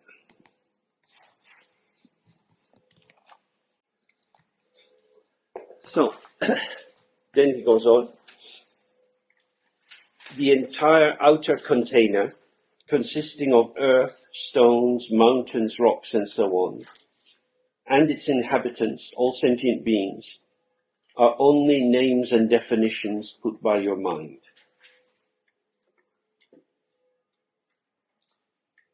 So at the moment, we hear a noise. We do this because we have ears. We have holes in our head, and inside them is a site that vibrates to sound. So we hear a noise. Generally speaking, because of our culture, we don't hear a noise. We hear church bells. Church bells? Do we hear church bells? We hear a noise. We think church bells. So the thinking and the experience have become confused. The perception and the conception are all jumbled together. This is really what it means here. This is a name put by mind. We say it is a church bell. Somebody who's a communist might think it's an outrage. They might think this is a hellish disturbance. It's a sign of the past, of medieval Gothic fantasies. And every time these fucking things are ringing, come the revolution, destroy the church. No, why not? That's also a fair point of view. That is to say, the concept in that person's head reacts to the sound, the potential of the situation in a very different way. And we can observe that all the time, that we make sense of things in different ways. At breakfast, there is a buffet laid out, and when you sit down and you look around at what is on your neighbor's plates, it's quite surprising that they choose to eat these things and not the kind of thing you're eating. Yeah. So what is breakfast for them and what is breakfast for you? Different things. Both are called breakfast, but they are individual choices. What is important here is to see precisely and immediately, directly, that the world is revealed through participation. It's not that there is an objective structure out there and we are in here as a thinking subject, and through our rational thought, which corrects habitual distractions or diversions in our perception, we come to see things as they truly are. This is a false perception. This is an illusion which has caught Western philosophy for a very, very long time. Actually, the world reveals itself through the quality of our participation. What we bring to it is inseparable from what is revealed. There is no world out there that is accessible in any way except through your participation. No laboratory scientific experiment can reveal the objective truth of the world, because what it reveals is potential, whether it's statistical or colors changing in a beaker or vibrations moving on a screen. That has to be interpreted. And so this is the nature of our world. It's participative interpretation in which how we are structured and what is there meet together and create for us the particularity of our experience. Therefore, when we use language in a very objective way, we create the sense that something is existing in itself. This is, according to Buddhist teachings, a false understanding. Nothing exists in itself. In the same way, if this is a Buddhist center and you identify yourself as a Buddhist, when you come into it, you will have a particular quality of experience will open up for you. If you are not a Buddhist, it will not be the case. If the people in this village who are Catholics come into this place, they will be very suspicious. Over the last few years that we've been coming here, we have noticed that the little Catholic shrine on the corner of the road has been greatly improved. This is a conversation with this Buddhist center. I don't think it's happening by accident. No? When we first arrived, it was just a sort of little closed building, and now it's got nice glass door and seats and everything. So you can stand firm to say, we are not with them. That is an interpretation. So for people, what is the possibility of stepping out of the matrix of your own interpretation? What he's suggesting here is the first step is to recognize that you are interpreting. So that's why he's saying all these so-called objective things, the trees, the mountains, the streets, the cars, the houses, and also all the people, the young ones, the old ones, the attractive ones, the not attractive ones, and so on. All of these are names put by your mind. It appears in the moment of what you call your perception that you are seeing it just as it is. That is to say, it rings true for you. This is saying, you are nuts. You are crazy. You are a lost soul. If you want to get free, learn to mistrust yourself. Self-esteem, not needed. Everybody is concerned with increasing their self-esteem, which is about trusting their own judgment and feeling good about themselves as they are. What this point of view is saying, this is very bad news. What you have to see is that the whole of your being is a construct of a particular selection of ideas and perceptions, which bring for you your own unique, specific interface with the world. In general, there's nothing wrong with it if you get it. If you see, that's what I'm doing. I'm having my take on the world. It is a co-creation, a dynamic unfolding moment by moment. And without my participation, it would not be like that, because it is not anyway in itself. There is no access to the world apart from participation, and participation comes through the particular habits that we have. That's quite something, isn't it? It means then we have to really reconsider how we come into the world. that the world has many possibilities of showing itself, the limit to that is our own constraint, our own definition of the solidity of our position. Yeah? Outside there are motor cars. Motor cars are many things. They are very useful ways for traveling around. They are a major source of pollution. They are a major source of pollution directly in themselves, but also of all that goes into finding the petrol or the diesel that drives the engine. They are dangerous. Many, many people die every year on the roads. In Europe and America, the number of people who die in traffic accidents and the number of people who die in terrorist attacks is very different. How much of your taxes is spent on protecting your beautiful country against terrorist attacks? Quite a lot. How much is spent on preventing car accidents? Not so much. But we know terrorist attacks are very bad. Why? Because companies like Halliburton and so on can generate huge profits by generating atmospheres of fear. Tony Blair, when he travels around the world, is paid £50,000. That's about 60,000 euros to speak for 1 hour. On the basis of he understands world peace. This is the world that operates in. People have a particular perception and people are sucked into the illusion of that. So what this is saying is observe the content of your own mind and don't take it for granted that other people are going to be observing theirs. This kind of practice can make you very sad. Because the more you wake up, you realize you're stuck late at night watching one of these old Hollywood B movies. Attack of the Zombies. People walking down the street. The light is not on. Some funny... Yeah, because people believe that what they believe is true.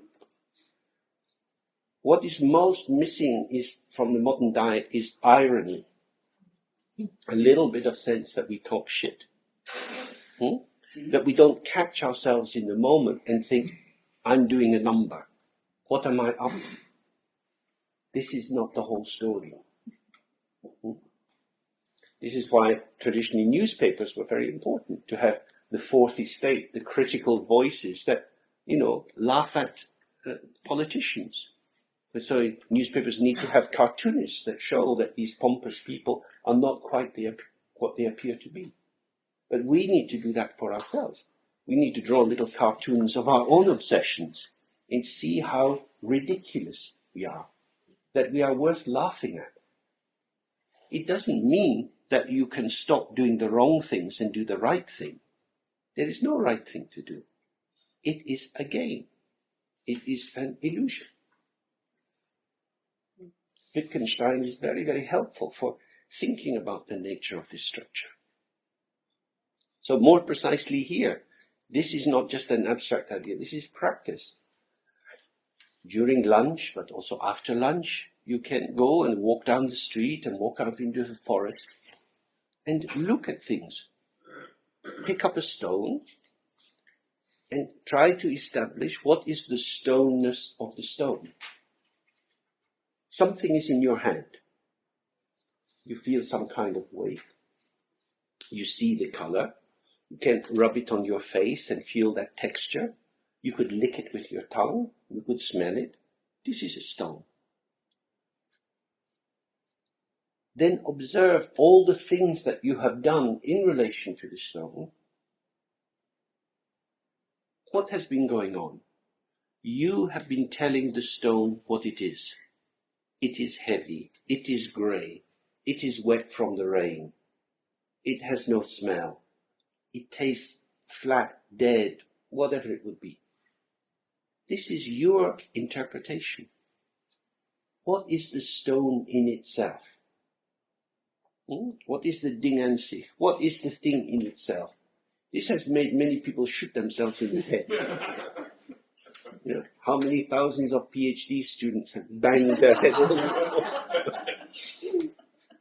But it's not so difficult. The thing in itself is something you will never get.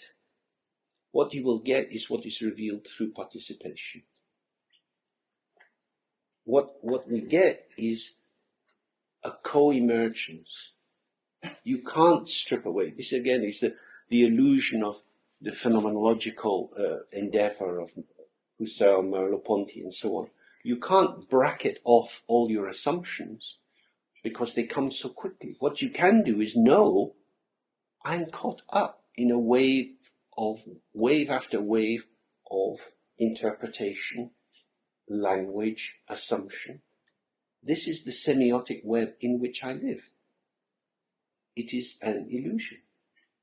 The traditional example for this in Buddhist thought is an image from Hinduism. It's called Indra's net. It's described in an early sutra how scanning the whole universe is a net, and the net is made up of linked crystals, and each crystal face is like a mirror that reflects all the other jewels in the net. And this is what the world is, just an endless sequencing, flashing of reflections. Something is there. There is the immediacy of the aesthetic moment, but there is nothing to capture. Therefore, rational reflection, analysis, accumulation of information is not going to tell you the truth.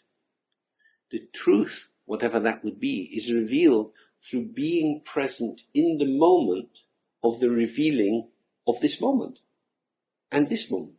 And if you do this, you won't become stupid. You won't just become kind of spaced out and lost. Because memories, plans for the future exist only as moments. When you think you're thinking about the past, you're not going into the past. If you go into a psychotherapy group and do regression and you become like you're 3 years old again, you're not 3 years old. What you're doing is fusing into an arising of sensation, which is as if you were 3 years of age. Just as when the actor comes onto the stage as King Lear or Macbeth, they are an actor. And if they weren't being paid to do it, they wouldn't be there.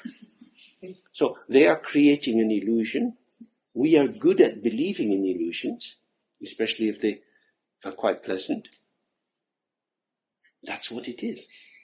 The world is theatre, and we are part of that theatre.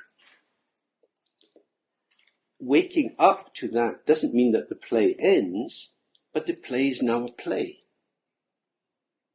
The play is now a play, so it's not so serious. Therefore, you can be more playful in your movement. The base is empty. The engagement is ever changing. So that's really what this is meaning here. So observe your role in your existence. When you see a tree, it's not that there is a tree there, and when you were a little child, someone helped you to learn the word for tree, and gradually you became more confident in knowing that is a tree, and you might know the name of that particular tree or even the Latin name of that tree. It's that whatever is there is coming into existence with your naming. Because when you name something and you follow the name, it focuses your attention, which allows more of the named object to come. So if you see something and say, oh, I don't like that, you don't look at it anymore. And it remains locked inside the name of the object that I don't like. When you like something, you spend more time with it, and so it then starts to show itself to you. That's the essential point here. When you let things show themselves to you, you come into a dance, an interplay. More is being revealed, as it were, from the object side, and simultaneously, more is being revealed from the subject side. So you look at the tree and you think, oh, the bark is incredible. Now you're putting the word bark, your interpretation, and something's there. And you have a kind of toing and froing, a surprise. and then we're in control again because we know what it's called. Huh? And that's very nice, isn't it? To be on the edge of not knowing. It creates a kind of frisson, isn't it? It's like when you read a novel for the first time. You have a sense of what might happen. You get to know the characters, but you don't quite know. So you really want to read to the end because you're on that delicious movement.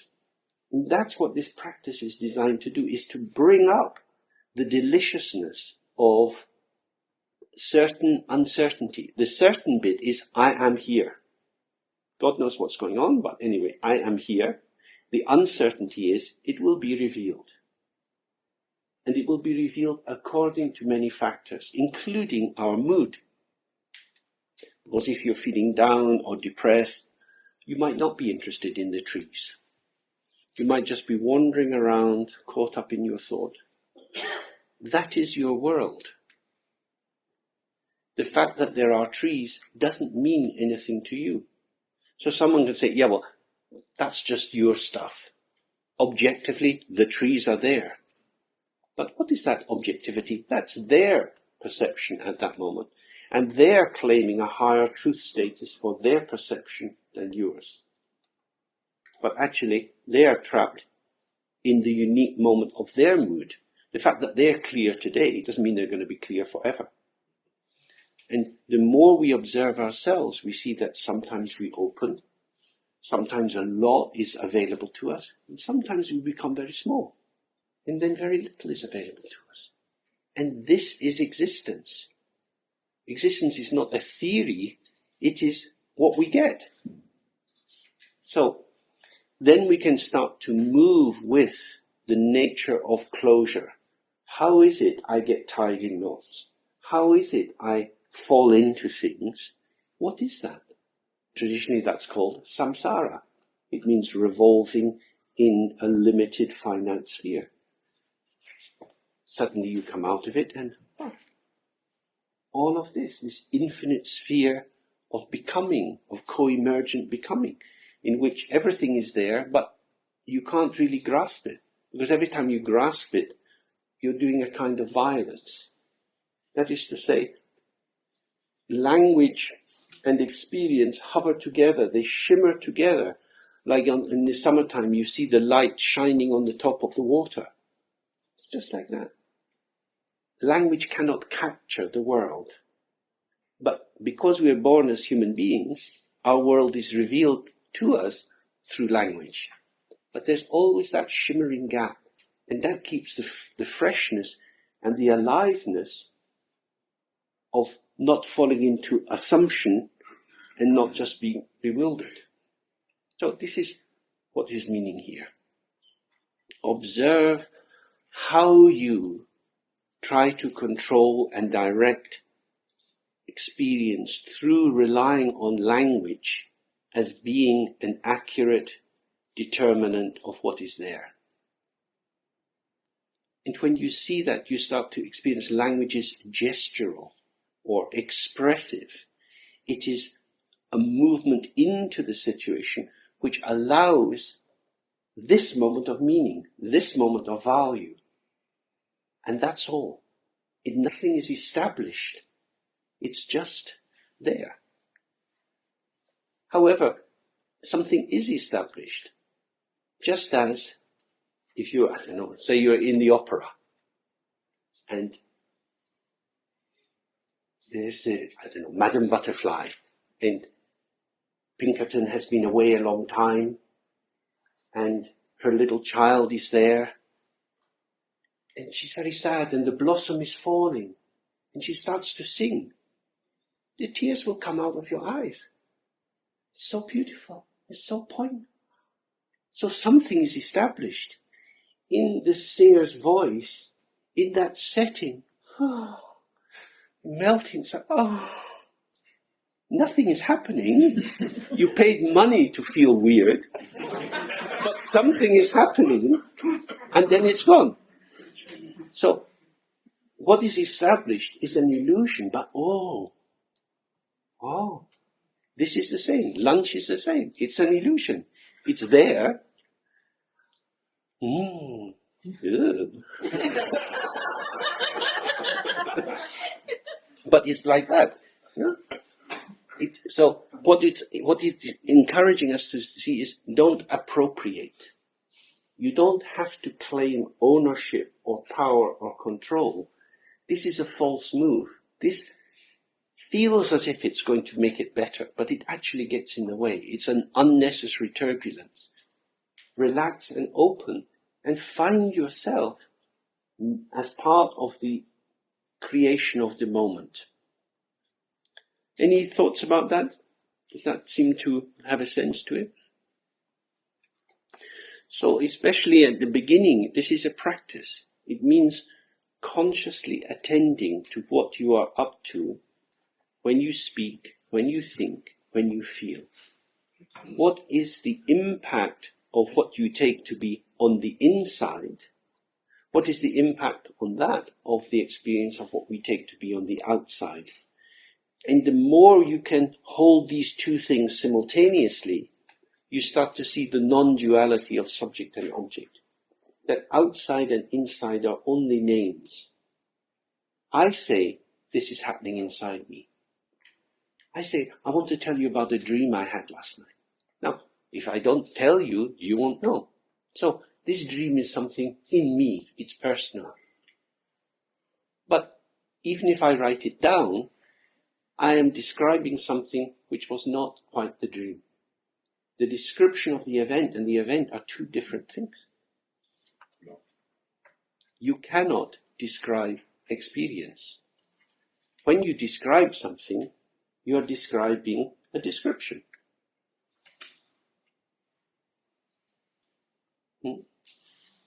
The traditional Tibetan example for this is, if somebody doesn't understand what the word sweet means, you can talk for years and years to try to explain. But if you take some sugar or honey and you put it on their tongue, oh, so that's what sweet is. Because now they have an experience, and now they know sweet is a word that's used to refer to that.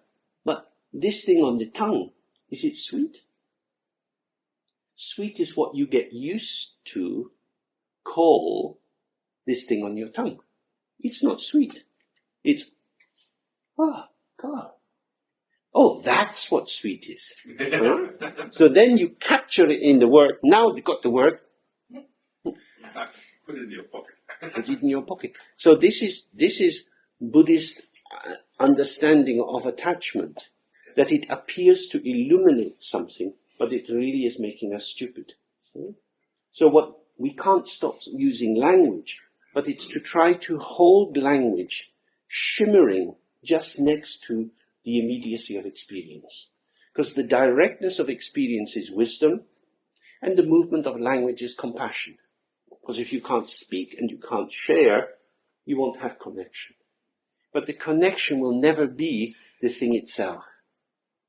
So, it says, this is called the Introduction to the State of the Mother. There is a famous verse to the Mother that begins, Masamja me shera parochin. It says, the transcendent wisdom, which is the nature of the mother of all the Buddhas, is beyond speech, thought, and expression. Just like the sugar on your tongue. Oh. You can call it lots of things, but that is coming after the fact. The immediacy, the directness of the experience cannot be captured, but you don't need to capture it because it's always there. If you put yourself in the way of it, if you make yourself available. But if you stay trapped in conceptualization, you are not available. You are preoccupied. You are full of stuff. And think that this stuff is helping me to get to where I need to go. And this teaching says, no, this is really the wrong way. Drop all that you know, and you will get this, and you'll never get it. Because it's not something you get. It's exactly the same as getting a joke. When you get a joke, you don't get anything, but you get it. Oh, that's all it is. Then if you try to explain the joke, you really don't get it. So, this gives you something to practice in the afternoon if you would like. You can take the text and look a bit outside. We'll meet again later. And now it's time for lunch.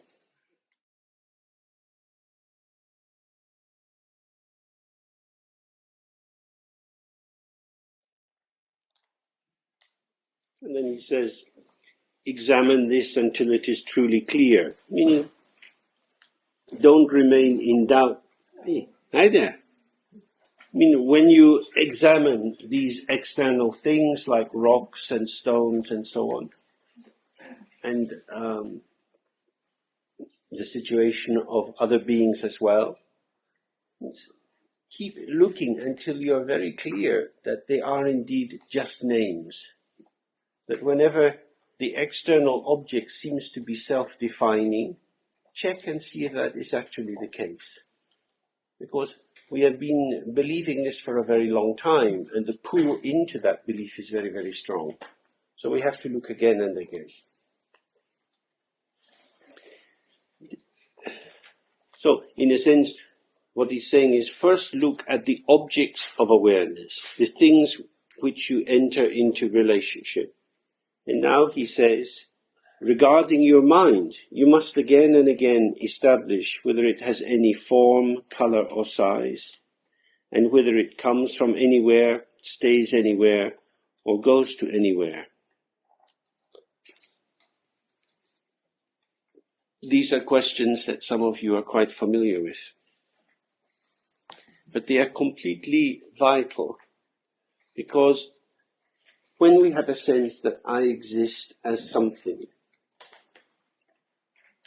and in particular that I exist in relation to an idea in my mind, like, I don't know, I like being at Kamalashila. One can elaborate some thoughts about what is Kamalashila, and the more thoughts you elaborate about that place, the more you can have a sense that you stand in relation to it. That is to say, the elaboration around the object is confirmatory of the precise nature of me being an individual person. And there is a kind of consolidation in that I really exist, and I know I exist because I like Kamalashila. So that feels like a kind of fait accompli. It's like a done deal. It's just like that. So what he's saying is, catch the moment in which you attribute a definite identity of yourself to a pattern of thought. And in the moment that you think, I like Kamalashila, who is this I? What does this first person pronoun refer to? You think it's referring to me. Okay, but what aspect of me? Does my hand like Kamalashila? Does my feet like Kamalashila? Do my ears like Kamalashila? No, I like Kamalashila. Okay. What is this I then? So then he says there are these questions. Does this I have a form? What sort of form is that? Is I something inside oneself? Is it in your head? Is it in your heart? Is it coterminous with the skin of your body? He says, look, when you come to a conclusion, look again. Do you come to the same conclusion? Or do you find there's another interpretation, another reading of possibility? So if you start to have a range of things that you can think about yourself, then maybe none of these is intrinsically or inherently true. They're true contingently, that is to say, according to circumstances. In which case, they are a story we tell ourselves. So these questions about the form or the shape, the color and the size, give us a sense of, is there any place which is established? Because a place will always have a shape of some kind. If you look at the map, you can see Kamalashila is fronted onto a road. That road will have a name. That road leads down to the crossroads to another road. And you can look at maps of different sizes and you can locate where is Kamalashila. Every place on the earth stands in relation to other places. If you have a place that doesn't exist, what would it stand in relation to? What kind of a place could it be if it had nothing to interface with? Because any kind of shape is going to have a front or a back. If it's taking up any dimension at all, it can be considered in front of how it is. So here's a little case for my glasses. We can see that it has a shape. So one shape seems to be on this side, one aspect of it seems to be on the other side. So it has a left side and a right side. It has a top and a bottom. And the top bit is facing the ceiling and the bottom is facing the floor. That is to say, we can locate it in terms of its distance from the floor and its distance from the ceiling. Now many people have these incredible satellite navigation systems in their car, so they can always work out where they are, or at least somebody's working out where they are, and then they're very grateful and just follow this voice telling you the truth. Or not. So, what would it mean if it doesn't have a form? First of all, you have to see, does it have a form or not? And you try to find what that form is. But there are some implications to this. Then it's color. Color helps us to differentiate things. If we look around the room, we see people as separated by their shape, their size, but also the color of clothes they're wearing, what kind of hair they have, and so on. Color gives us some indication of distance as well when we look out into nature. So these are the basic points from which we distinguish how one object is separate from another, and also in what way it stands in relationship to another. Clearly, thoughts come and go. Some of our thoughts, I think it's fair to say, seem like very big thoughts. We sort of get carried into them. Other thoughts maybe sometimes feel like very small, niggly thoughts. They seem to be attacking you like mosquitoes. So we see that thoughts maybe have kind of, if not exactly a color or a shape, they seem to have a form, maybe an ungraspable one, but they have a movement, a dynamic movement, which is impactful. But here he's talking about the one who is aware of the thought. The thought is what is revealed to the mind in the mind. But what is that mind? So maybe we could just sit a little bit with these questions. Sit in a relaxed way. You can relax into the out-breath. And life will go on. Presumably in that process, some thoughts will arise. You know you're not dead because you are aware that I am experiencing thoughts or sensations and so on. So then we're looking, who is the one who is the experiencer of this experience?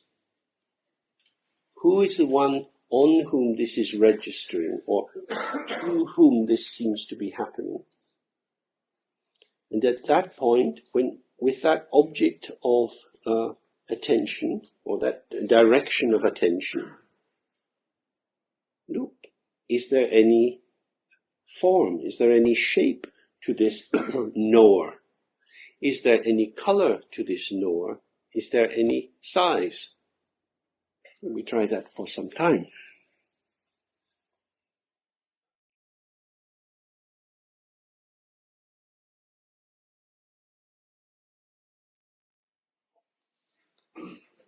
So, you take a little time and try to describe some of your experience as simply and accurately as possible to someone sitting next to you.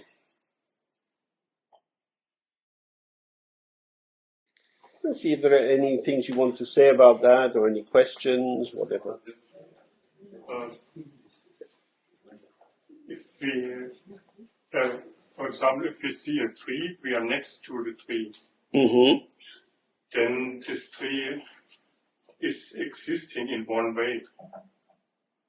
I can see the shape, I can see the color and so on. But now I'm here, I'm looking in your face, I'm looking here around. Does this tree still exist? Or another question to you, does London still exist for you if you are not there? Well, it exists as an idea. As an idea. Yeah. Not physically. Well, not for me. Because I'm not there. Just as the tree doesn't exist for you physically, but it exists as an idea. So then you have the question, what is the truth status, or what is the meaning value of the idea of the tree? Because you also have an idea about Mickey Mouse. Now, Mickey Mouse, we think, doesn't really exist. Maybe on some other dimension, in some pure Buddha land. Or if you go to Paris, to Disney World, you might meet him. But actually, you can have an idea in your mind, which is a fabrication, and yet appears real for you.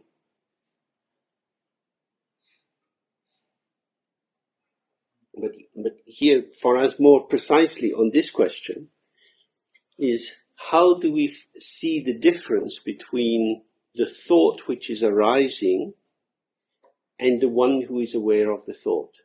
Yeah. Because most of the time, the one who is aware of the thought seems to be submerged in the thought. They seem to be almost the same kind of thing.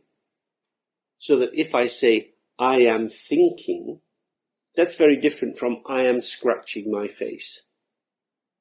Because here, I am scratching is an activity which seems to emanate from me, but does a thought come out of me if I am thinking? Or is it that I am registering that a thought is arising? So then, this is the question, then who is the one who registers the thought? But it's very tricky to do. What sort of experiences did you have?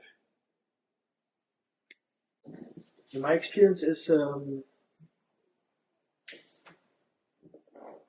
if I'm calming down, and I couldn't do this when I come in busy sitting down after 2 minutes. I could look at myself asking who is thinking, so it wouldn't work. Mm-hmm. I have to calm down, and sometimes it's okay, and at a certain point it's something like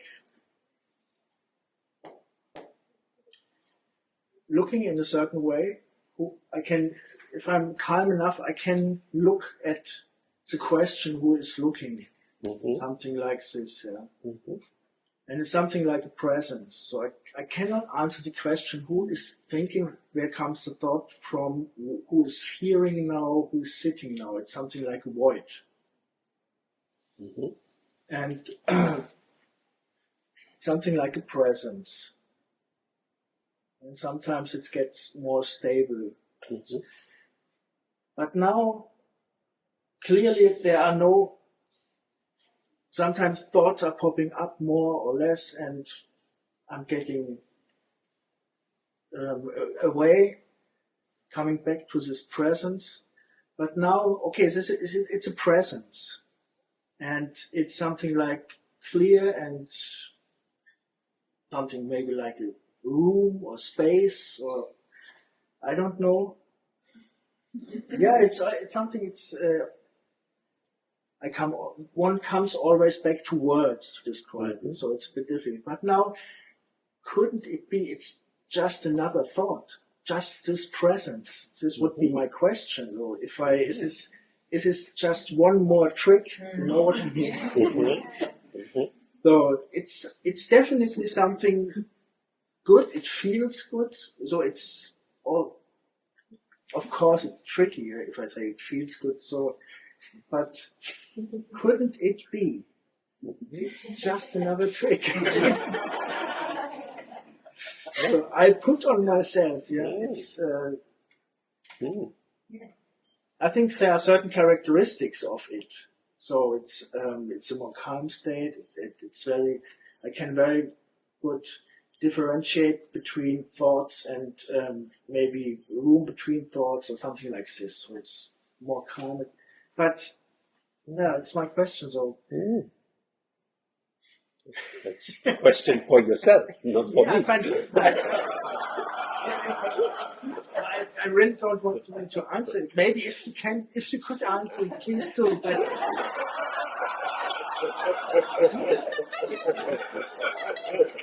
I find this very interesting because it's definitely quite a different experience. So, in general, in the scientific method, a hypothesis is developed, and an experiment is designed, and you have an outcome.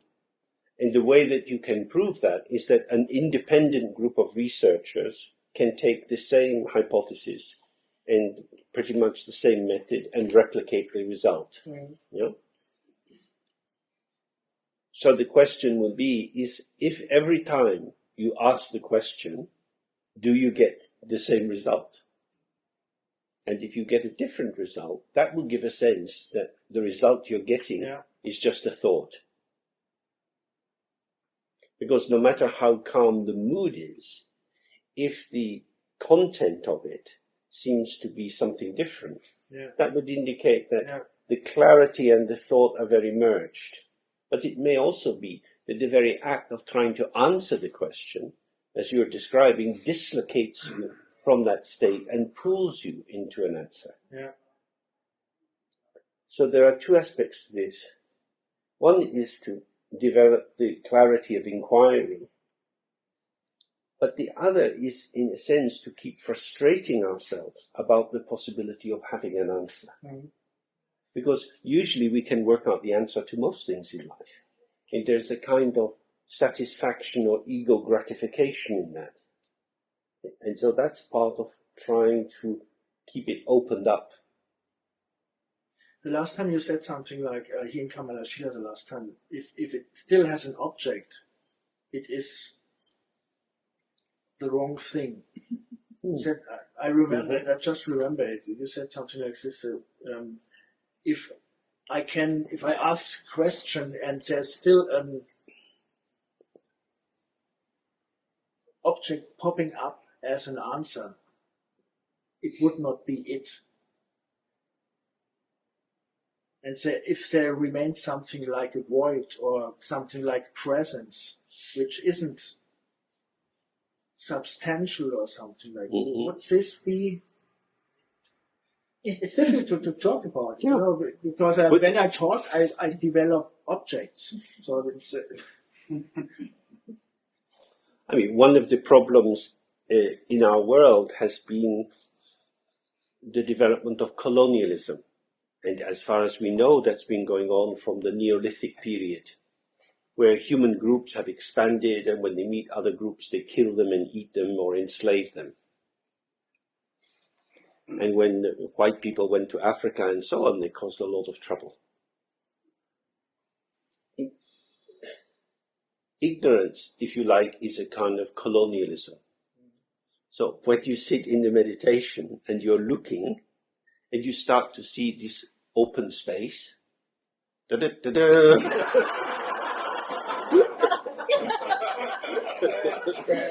high territory. When you see that, it's very important, isn't it? That, you know, when the British people went to Australia, they said it was empty because there were only funny little native people. And the same when they went to America, only funny little native people. So here we have to have respect. What is actually there? Because emptiness doesn't need to be filled. From this point of view, emptiness gives a lie to the nature of filling. A lie. Yeah. So, for example, when we look in the mirror, we see our face. The mirror is full of our face and the things which are behind us. And then we turn the mirror around, say, can you see your face? You say yes. Now your face is filling the mirror and my face is not in the mirror. So, it's that the movement of filling is a movement of no filling. There is the illusion of the mirror being filled with the reflection. In simple terms, in the immediacy of perception, the reflection is in the mirror, but it's not in the mirror. And that's, I think, with the same thing. Like, we have thoughts, as it were, in our mind. Clearly something is happening. And yet, where are these thoughts in our mind? Because how deep is a mirror? If you have the mirror just in front of your nose, you just see your face. So it looks like from the end of my nose into the mirror, it's maybe that much. Then you go outside with the mirror and look across the valley, and you see trees that are maybe 10 kilometers away in the mirror. So now the mirror has 10 kilometers inside it. In the same way, the mind is able to show all kinds of arisings, sometimes very small, sometimes very big. What is the nature of the noetic capacity, the capacity to reveal or to show or to know? What is that capacity in relation to the many different kinds of thoughts, feelings and sensations that arise? That's always our question. So, in a sense, when we investigate the mind, we're also investigating thoughts and feelings. As they move and take up different shapes, does the mind move? Is it some kind of tangle in which whatever we say, the thought as the male and the mind as the female are going into some kind of particular movement? Or does the mind not move at all? Is it the movement of the thought which creates the sense, oh, the mind is moving? But does the mind move? A thought moves. And the thought, because I'm identified with the thought, the subject thought seems to be moving with the object thought. But who is the one who is aware of this? So there is a kind of meta-perception. What is the nature of that? This is quite tricky. But this is your existence. This is us. And we don't know very much about us. This is going on all the time. We're looking out there, trying to work out what it means to be me. Do you like me? Do you not like me? Oh, yes. This is telling me about me. But what is the basis of my own existence? What does it mean to be alive? To be in experience? So that's really the point of investigation. So maybe we have a short break, about 10 minutes, and come back and do some more questioning.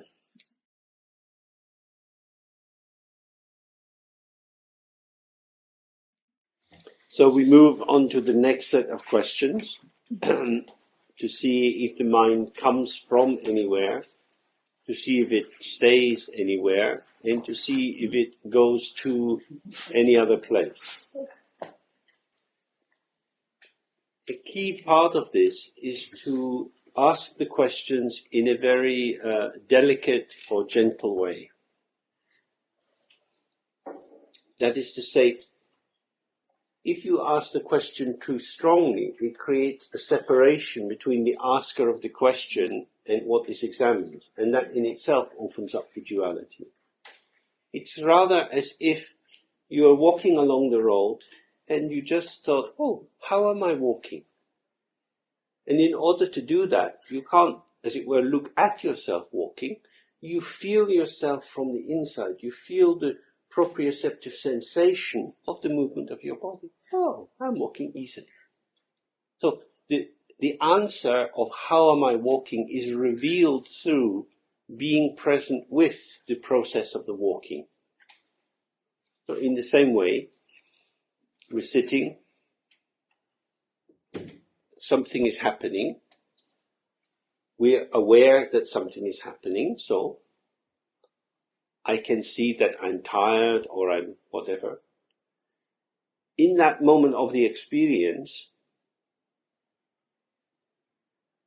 someone or some experience is being demarcated as I am the one that is registering on. Where is this located? That's the first question. It's probably better to start with the middle question. Where does the mind rest? Does it have a basis? Is the basis inside the body, outside the body? Is it in my head?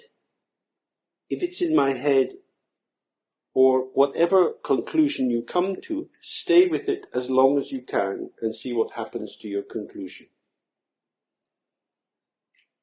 Because thoughts come and go, but you want to see what is definitely the case. It can't just be a thought, because the thought is not the same as the seeing. Just as in the example, I'm walking down the road. How am I walking? Well, I'm walking on my appointment to the physiotherapist. When I get to the physiotherapist, they say, how's your back? How are you walking these days? So you tell them about how you are walking. They might even say, it's better stand up and walk so I can see how you are walking. That gives them information about how you are walking.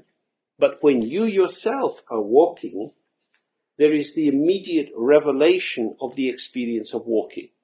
That makes sense? That there is a real difference between these different kinds of knowing. And what we're concerned with is to put ourselves in the place of, or put ourselves in the way of, to optimize the possibility of seeing what is going on. Seeing or getting how it is to be present as somebody who is alive, somebody who has experience. What is that registering faculty? When that question is a bit clearer, you can then look at where did it come from and where does it go to. So, particularly important is where does it go to? Because if you're examining your mind and it seems to be open and clear, and then you're caught in a thought. That is to say, you're not as open and as aware as you were before. Where does that awareness go? Was it a transient phenomena arising on the basis of certain conditions, and so is vulnerable to the movement of conditions? Or is it hidden exactly where it is? No? That's what we want to see. Because if we are looking in the wrong place or looking in the wrong way, we won't see what is there. Some of you may know the short story of Edgar Allan Poe. It's called The Purloined Letter. Purloined means kind of stolen or taken. And the story revolves around the importance of finding this letter, and many, many things are done to find it. But the whole time the letter has been there in the middle of the room. It has never moved, but because people assumed that it had been moved, they couldn't see it where it was. So this gives us an image of what happens when we start looking at thoughts to show us where our mind is. Because the thoughts will show you where thoughts are, but they won't show you where your mind is, because the mind is not a thought. It cannot be illuminated by thought. It can be expressed through thought. In fact, you could express it through dance, through music. You can give some way of allowing some resonance or tonal quality to flow through you, but it can't be grasped or defined or put into a box. Okay? So, Again, we do the practice. Begin, you can just relax into a slow out breath, relaxed at ease, and then in that process you can take up the questions very gently and move with them for a while.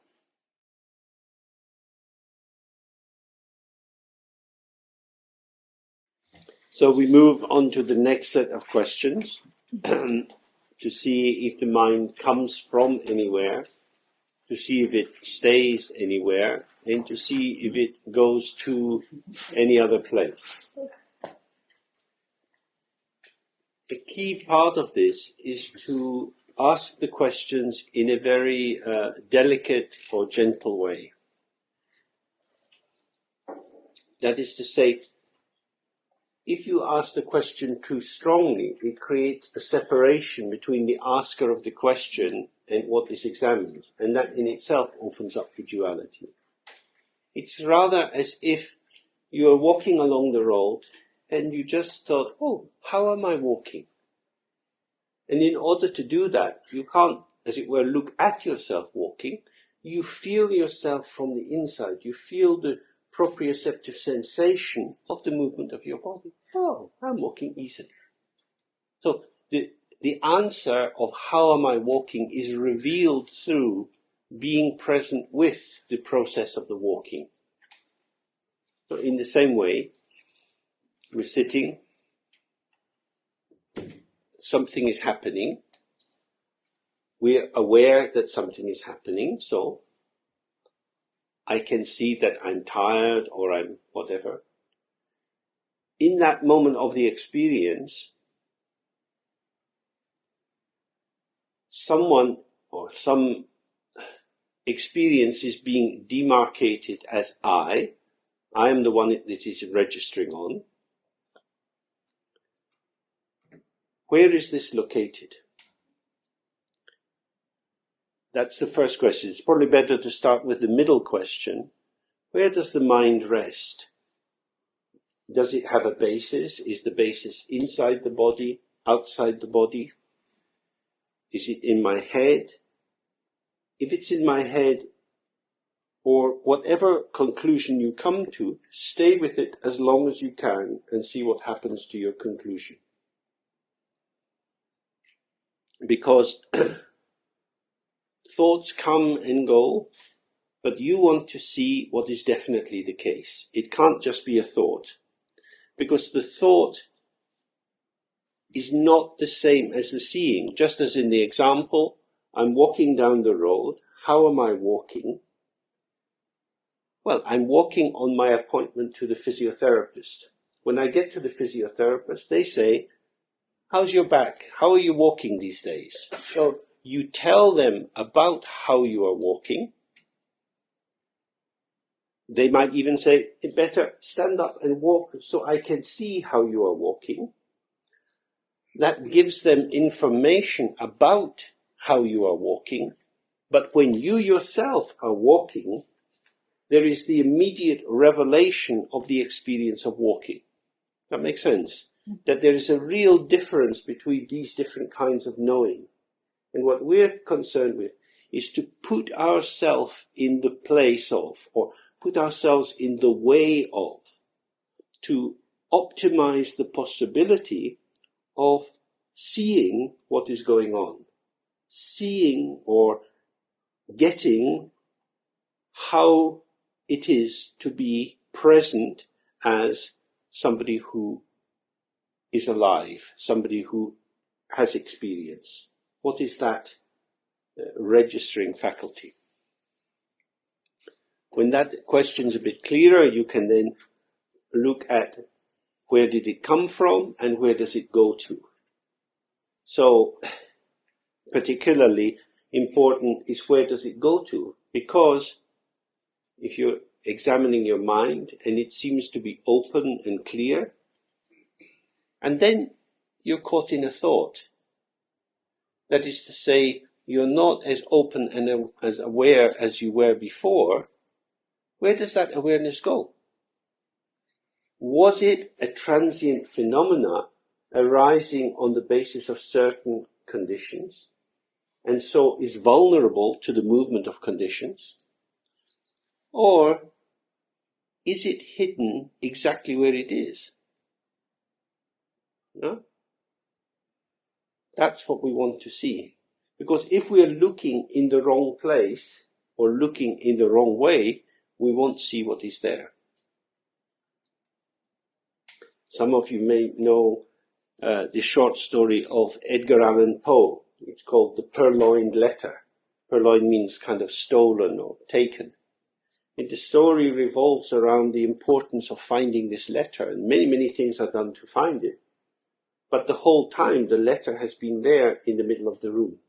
It has never moved, but because people assumed that it had been moved, they couldn't see it where it was. So this gives us an image of what happens when we start looking at thoughts to show us where our mind is. Because the thoughts will show you where thoughts are, but they won't show you where your mind is, because the mind is not a thought. It cannot be illuminated by thought. It can be expressed through thought. In fact, you could express it through dance, through music. You can give some way of allowing some resonance or tonal quality to flow through you, but it can't be grasped or defined or put into a box. Okay? So, again, we do the practice. Begin, you can just relax into a slow out breath. Relaxed at ease, and then in that process you can take up the questions very gently and move with them for a while.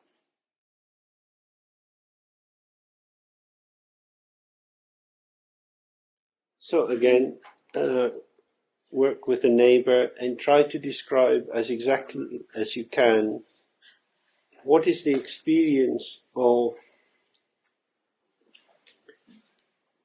the mind as resting on something or not resting on anything. If it seems to rest on something, what is that? How could that be described? You could do that for about 10 minutes.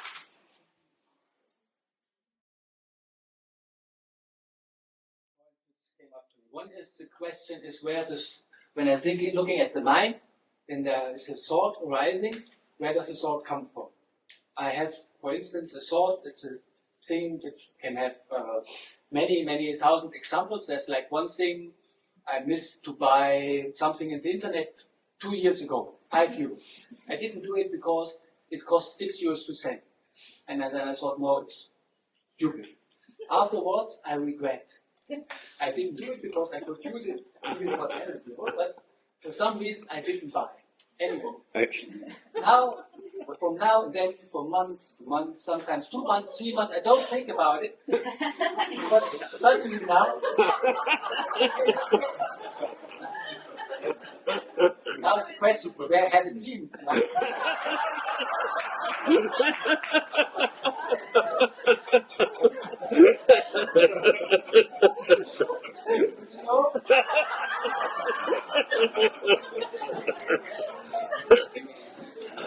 Saying, I heard about science hell as a storage, but I couldn't go, I didn't find the cellar in my mind where all the storage are.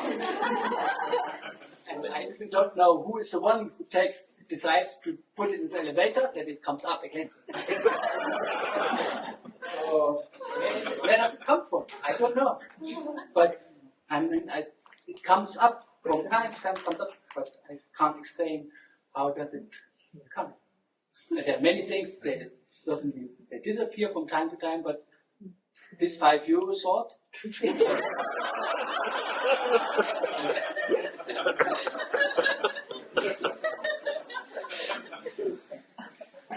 I have no idea where it comes from, or where it has been all the time when I didn't see it up. Maybe in someone else's mind.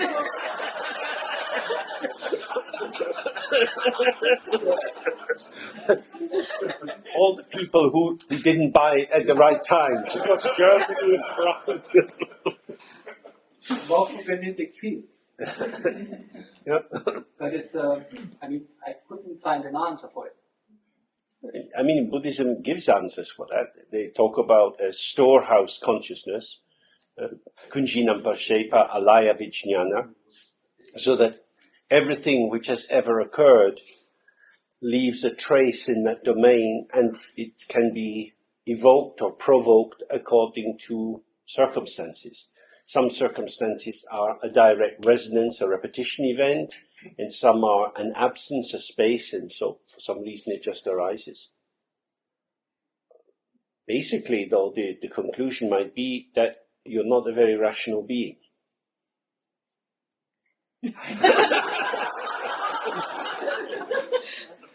And that the more we inspect these things, we realize that rationality is a form of artifice, that we learn to be rational.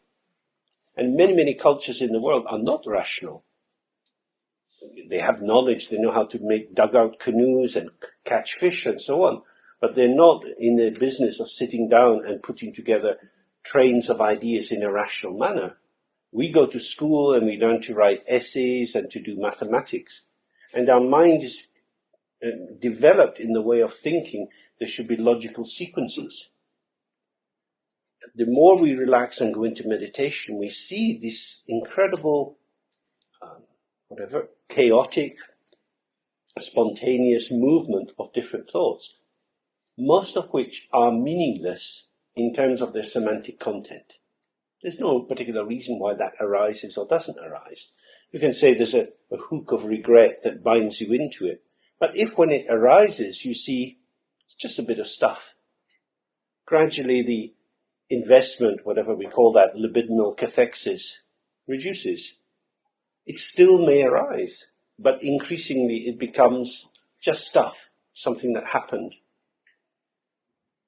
The question why it arises, well, there's a whole theory of karma, that because of actions performed before, you are now prone to experiencing something like regret, and the function of that thought is to trigger a kind of regret.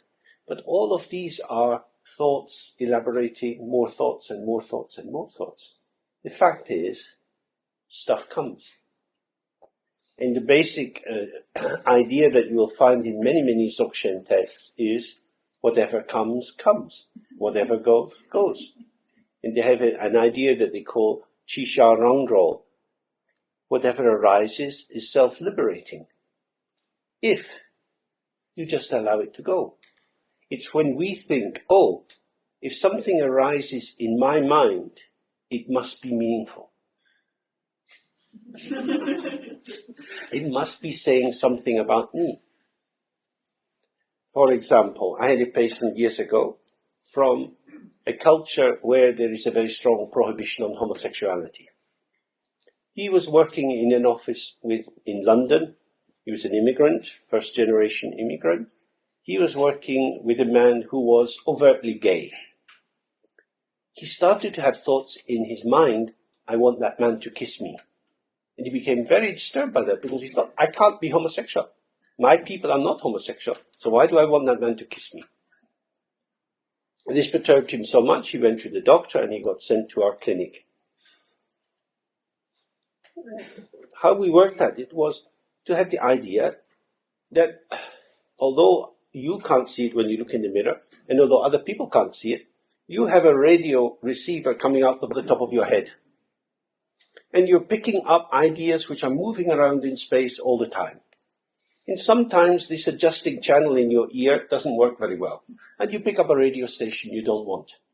So now you have, Radio Gay Europe.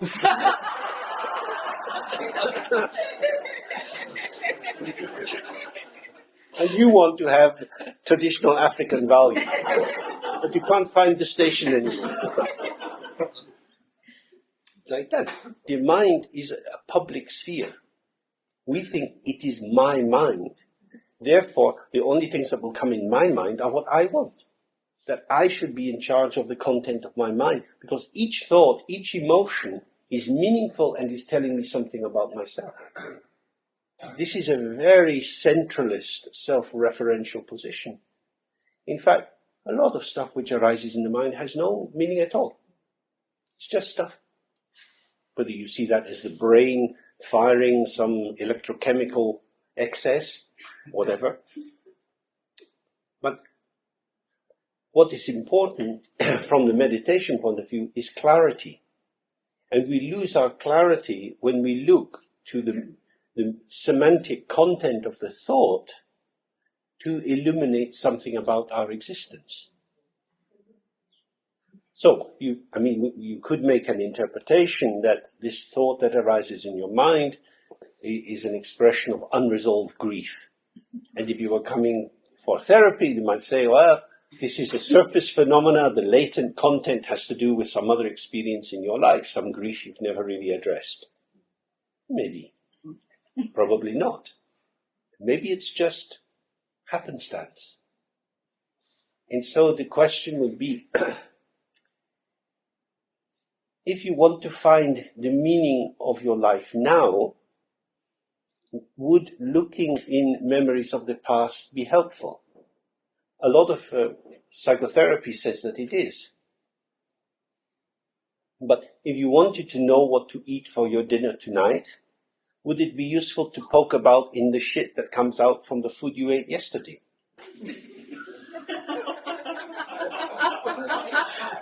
Would that give you some information about how to read the menu in the restaurant? Maybe not.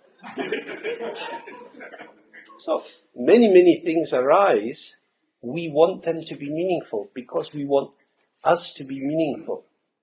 And the meaning which is embedded in the self-referential narrative, an ego-syntonic meaning, one which is confirming I, me, myself as valid, is very different from what in Buddhism is referred to as clarity.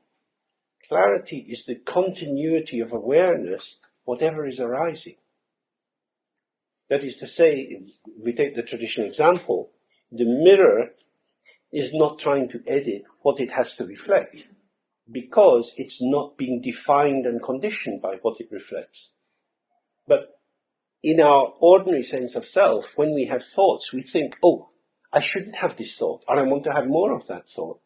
Because I, the thinker of the thought, has become wedded to the content of the thought. So this is the functioning of samsara. Endless working, reworking, trying to improve, trying to change, trying to develop. And there is no end to this. When we do this practice here and we're looking, where is it that the mind stays? What does it rest on? That's the central point where we can think, does my mind, that is to say, my capacity to be present and aware, does it rest on a thought? Does it merge in a thought? Is it inseparable from a thought? So, we have all sorts of experiences which arise. Sometimes you might feel your mind is sitting on the top of your head or on your shoulder or coming from the left. All kinds of strange experiences arise where you seem to get something and then it's gone.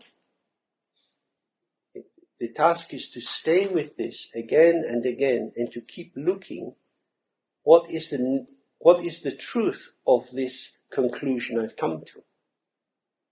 So, indeed, we are very turned towards thoughts as the vehicles which will give value and meaning to our existence. But in this practice, we're trying to turn it the other way around, and to say, in being present in an experience, whatever the kind of experience, just this quality of presence, what is it? What does it rest on? Does it come towards the thought from somewhere else? Is it sitting like a big pot that the thought jumps into? Is it fleeing from the thought? Is it invaded by a negative thought? That's what we have to look at again and again. What exactly does it mean to say, here I am, this is me? When you take the semantic content out, when there's just the pure presence of your aliveness, without any predication, without any adjectives or adverbs, without any associations linking it to this or that, just simple being. Oh, what is that? Is it a construct? Can it be located somewhere? And from the point of view of Dzogchen, this is vital. Because you can go to a Lama and say, oh, Rinpoche, can you show me my mind? And what you do is give you some words. The words are very helpful, but that is telling you about something. The most important aspect of understanding our own nature is that we ourselves look and then we ourselves see. We ourselves put the food in our mouth and we know what it tastes like. Having a story about it won't make much difference, because many of you have read many Buddhist books and you know a lot of things about Dharma or about Mahamudra or Dzogchen or Buddha nature or emptiness. But knowing about and being alive in the presence of it, that's the big difference. So these questions, although in some ways they're very, look very simple, they're very difficult to ask because they're bringing about a shift from reliance on thought, immersion in thought, not to stand apart from the self and observe it as if you're looking at something in the distance, but to catch oneself, to be present as oneself in the very moment of being aware of something is arising.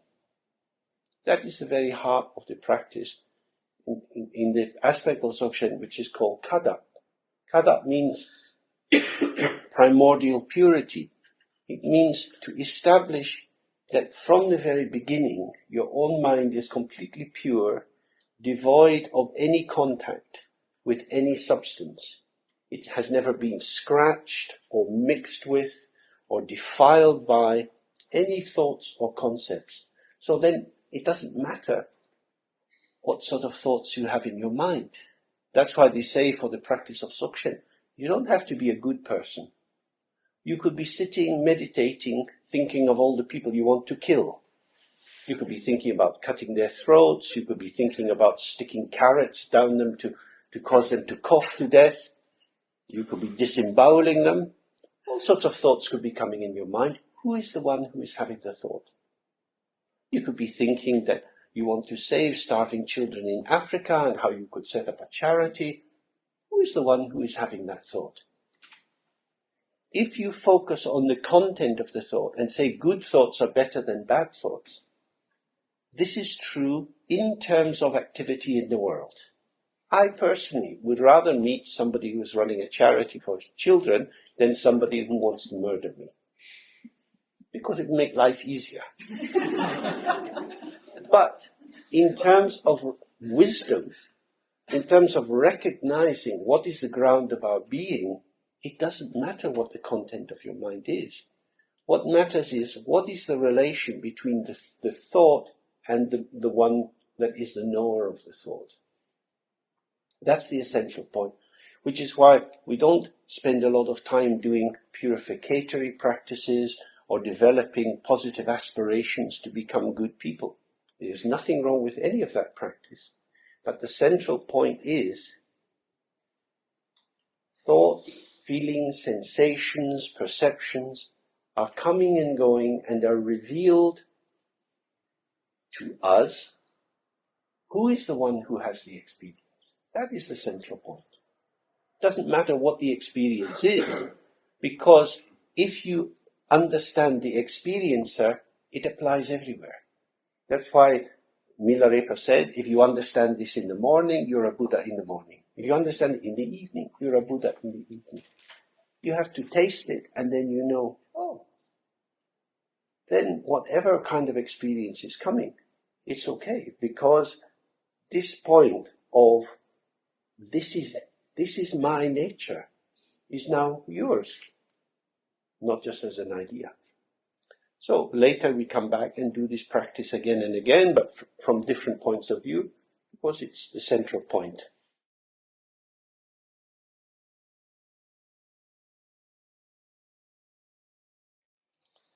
I mean, what we've been doing is a particular kind of approach, but there are many, many different methods in in Buddhism for the arising of an understanding of how things are. And some methods will suit some people and some methods will suit other people. So part of it, the possibility, especially at this time, is to go to different places, see different teachers, different groups, and you find out what sort of methods suit you. That's very important.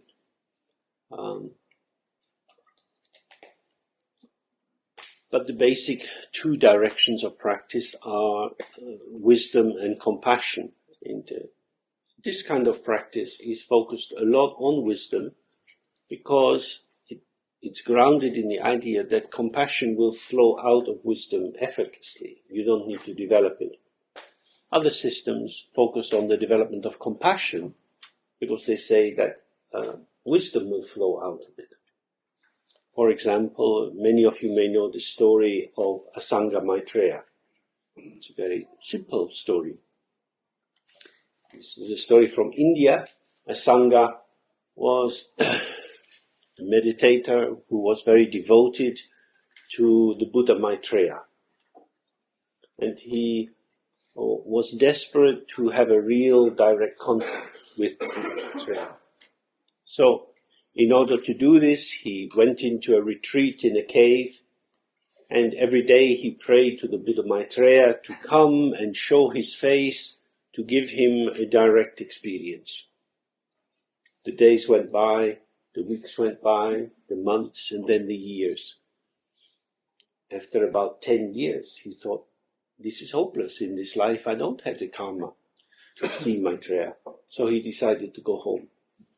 And on the way, he saw a man sitting under a tree with a block of iron and some cotton wool. He was polishing on the iron with the cotton wool. And he said to him, what are you doing? And the man said, you see, this robe that I wear, it's torn here. And in order to stitch it, I need to get a needle. And in order to make a needle, I have to rub down this piece of iron. So he thought, oh, if someone can have so much patience for a meaningless task, I will go back to my cave. So he went back to his cave and he prayed to Maitreya. Days went by, weeks went by. Again, after about 5 years, he thought, no, truly, it's impossible. I can't do this. So he set off home again. And on the way, the path climbed up top of a hill and over into the next valley. On the top of the hill, there was a man who was picking up all the stones and rolling it down one side. And he said to him, oh, what are you doing?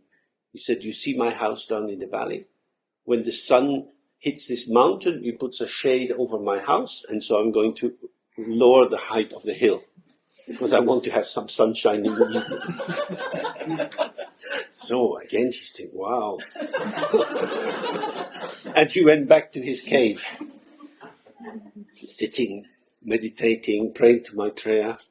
The days go by, the weeks go by. After another 5 years, no, this really is the end. It's not for me.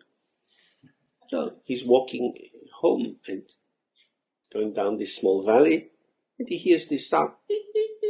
And he sees, oh, it's a dog, and he's limping.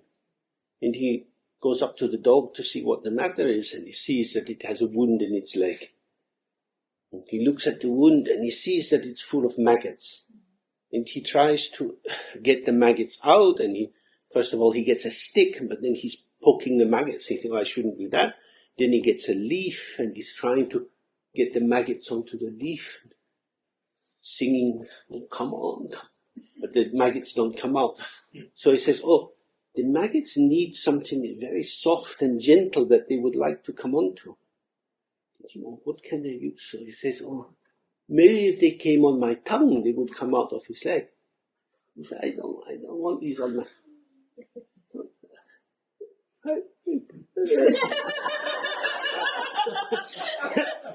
and just when he goes to put his tongue in the wound, suddenly the Buddha Maitreya is there. It's like that. That if you forget yourself completely, if you are emptied out of your preoccupations and your plans, then there is a space for whatever you need to happen. So, the Mahayana Buddhism is full of very beautiful stories like that. And they are concerned with the overcoming this issue of being self-referential, to become available to other people. In Dzogchen, we are concerned with exactly the same thing, but the approach is different. We're trying to look, as we were just now, who is the one who has this plan? If we want to get enlightened, if we want to develop ourselves, then the question is always the same. Who is the one who wants to get enlightened? Who is the one who wants to be a better person? Which is not a different question from who is the one who is having this thought. If we can see the very nature of the subject in the immediacy of the arising of the thought, the openness of that space is a space of all possibilities, because that space is neither subject nor object. What we call I, me, myself, and what we call you, other people, is arising together as experience. We always experience ourselves with others, or at least with the environment. When we see that directly, that subject and object are born together, compassion is effortless, because other people are not something different. They're not something apart from you. So in that way, Dzogchen is truly a path of compassion, but it does it through trying to not elaborate stories, not developing qualities, but removing the blocks to the natural flow of compassion. I think this is important to remember, because sometimes if you're doing this practice, although it's designed to dissolve self-reference, because it's going very close into yourself, it can lead into the feeling that you're just very self-preoccupied. You're not thinking about anyone else or anything else. But it's trying to untie the basic knot of imagining that there is some true, real self inside. Maybe if we just do some quiet sitting practice, you can open this up in whichever way you want. If you want to have a simple focus, you can observe the breath going in and out of your nostrils, just being very calm. If you want to just relax and be open to whatever is coming, it's very nice. If you would like some blankets and duvets, over there we have the cozy corner.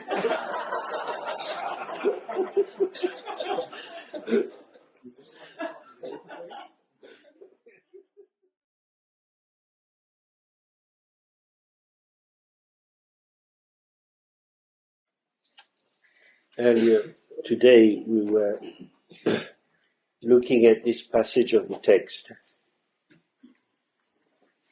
when it says that everything you see is only a name put by the mind. Whether we say stone or tree or house or person or John or Mary. This is something going from the mind onto the world. And it acts both as an illumination and an obscuration simultaneously. This is an idea you also find in modern philosophy, particularly in the work of a Lithuanian philosopher called Emanuel Levinas, who developed a very strong sense of the absolute importance of seeing the radical otherness of other people. That whenever we claim to have a knowledge about other people, we are in fact doing a violence towards them. And the greatest welcome you can give to anyone is to be ignorant of them. Because that allows them to then show you how they are in this moment. And whenever we accumulate knowledge, we build up a picture through which our relation with the other is mediated. In modern psychoanalysis, this is called object relations theory. That from our childhood we build up all sorts of impressions about the people around us. And then when we see them in terms of this template or map or construction. And not only that, but we transfer that from the person with whom we develop the image, we transfer it onto everyone we meet. So everything becomes mediated through these projections and illusions. So, to allow the world to show itself means allowing ourselves not to know. And that not knowing is the broad road, the royal road, in Freud's terms, the royal road to awakening, because it allows both wisdom and compassion. If you don't know who you are, you're halfway to wisdom. And if you don't know who the other people are, you're halfway to compassion. Because if you don't know who someone is, you can ask them. And if you ask them, they might tell you. And if you're not sure, you can keep asking, and which will allow them to keep telling, so they reveal themselves, and through that they can start to find out something about themselves.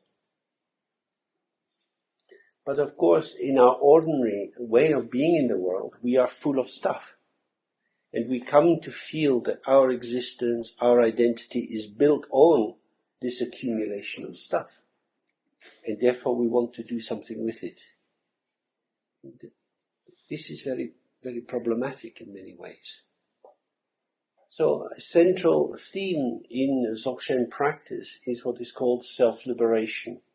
It means really and fully and truly allowing each moment to go, without remainder. Right from the earliest writings on Buddhism, there is a desire to be traceless, that there should be nothing left, no remnant.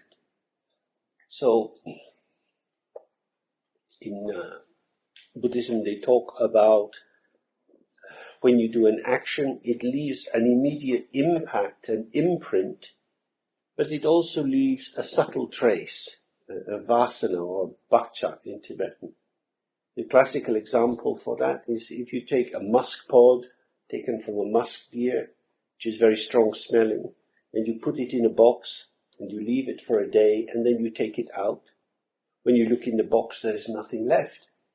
But the smell of the musk will last a very long time. So in the same way, we leave these subtle traces of events, of people. And even though we feel relaxed and free and open, there are these very subtle preoccupations there.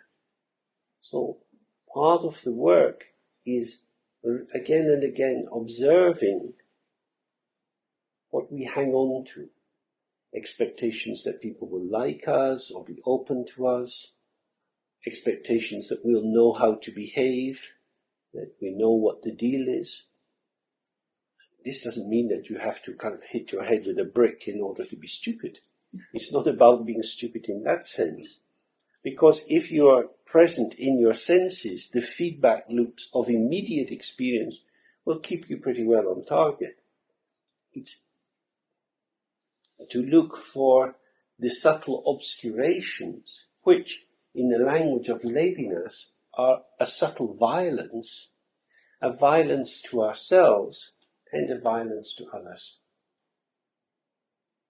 How to just listen, to just be open, to just be available. Just in that sense in English means nothing extra, nothing else, just listening. No need to interpret or engage, create anything special.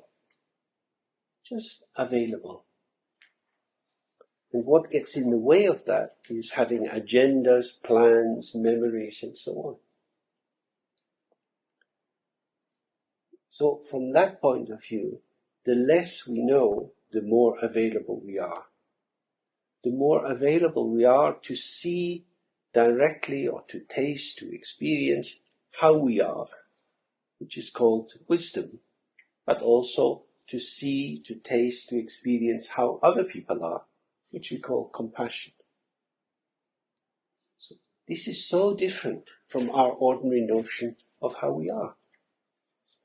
Most of the time our lives are based on self-improvement. You have a self and you want to make it better. Buddhism is saying actually there is no self.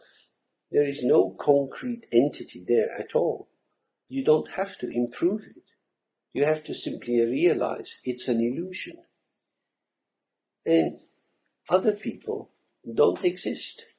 It doesn't mean they don't exist at all, but they don't exist as what you think they are.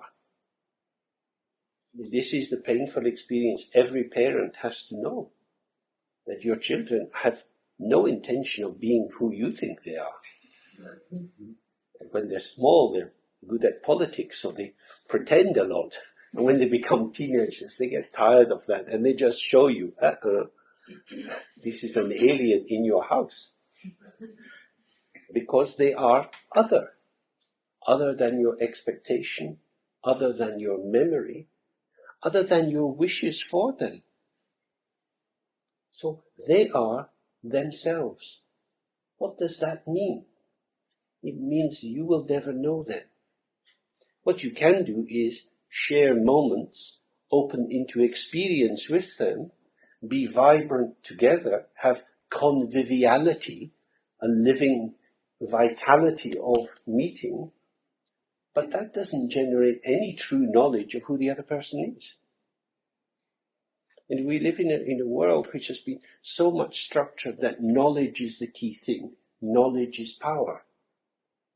And so, in a sense, this text is offering a different relation. It's saying ontology, or the nature of being, is prior to everything. And we need to approach being with a spacious receptivity. How are you? It's the most basic thing. How am I?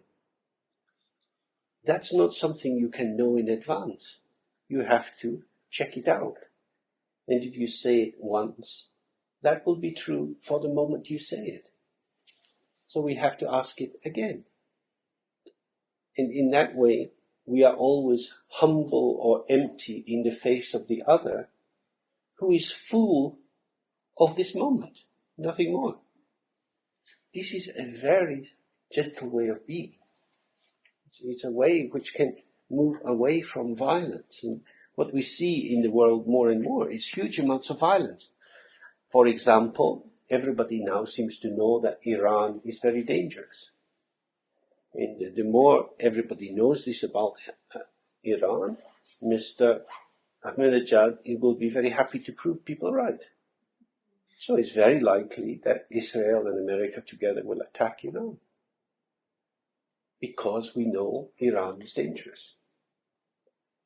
This knowledge is based on all sorts of prejudice, just as the knowledge of how was Saddam Hussein is based on all sorts of complications. And this is where the world becomes very frightening. The people in the Pentagon who know a lot are probably not people we would like to know. And they seal themselves in these centers of power, making big decisions. The people at the IMF. These are people who have a lot of power, who don't travel in public transport, who don't go themselves into the supermarket and queue up at the checkout. These are people who are living so far away, who live in worlds of information about, looking at statistics, looking at CIA intelligence reports, but not actually sitting and engaging with anyone. They're not meeting. And because they're not meeting, they're not stopped in their tracks. They're not touched and moved by the living presence of other people. So, it's what I like very much about this small text is it opens up a whole world of reflection on how to be with others. What do you need to bring in order to meet someone? Probably very little. Because, of course, the more empty our hands are, the more you can receive from the other. If you arrive with your hands full of, CIA printouts, then it's not likely that you will see what the Iranians really want. What the Iranians essentially want is not to be annihilated by the Sunnis. That's really what they want. It's the only really existing center of Shia Islamic practice. And the Sunnis are very powerful, and the Americans are funding the Sunnis, especially the Wahhabi branch. Truly ghastly people, ghastly beyond limit. You might think that Jean Calvin was like a demon, but these people are much worse. Or Savonarola, these heroes of Western culture. But when you meet the Wahhabis, they're terrifying. They believe in death. This is why meditation practice is very useful. Because it gives you the confidence to know what is death. That foreclosure, knowledge of the other before you see their face, this is called death. Martin Buber wrote about it in his quite simple, straightforward language as the difference between I, thou, and I, it. And when you see the other person as an it, as an object, as a thing that can be known, this is terrifying. And when you meet someone as thou, as somebody in their living full subjectivity, you have the possibility of both wisdom and compassion on both sides. So, in that way, emptiness will not harm your life at all. Emptiness opens up a space both of receptivity, but also of creativity. Because the more we know who we are, the more we are cut off from the source of our being, which has many, many other possibilities in it. So, when we carry out this basic practice of looking at how we name things, start to see it as a kind of painting, but a bit of a mad painting. It's one thing if you have a white piece of paper or a white canvas and you decide to put colored marks on it. That looks maybe, could be beautiful, could be ugly, but anyway you think, oh well, somebody's trying to do a painting. But if tomorrow morning we went outside and we found one of our lovely group was high up in a tree, painting each leaf a different color, we might think, uh-oh, something's gone wrong. Because when you look at the tree, you don't need to paint the leaves. Autumn is going to paint them anyway. So, if you allow the tree to be seen, it's enough. So, why then are we painting the world with all our words? That's a very interesting area to explore. Too much mental activity. So the practice is helpful for that.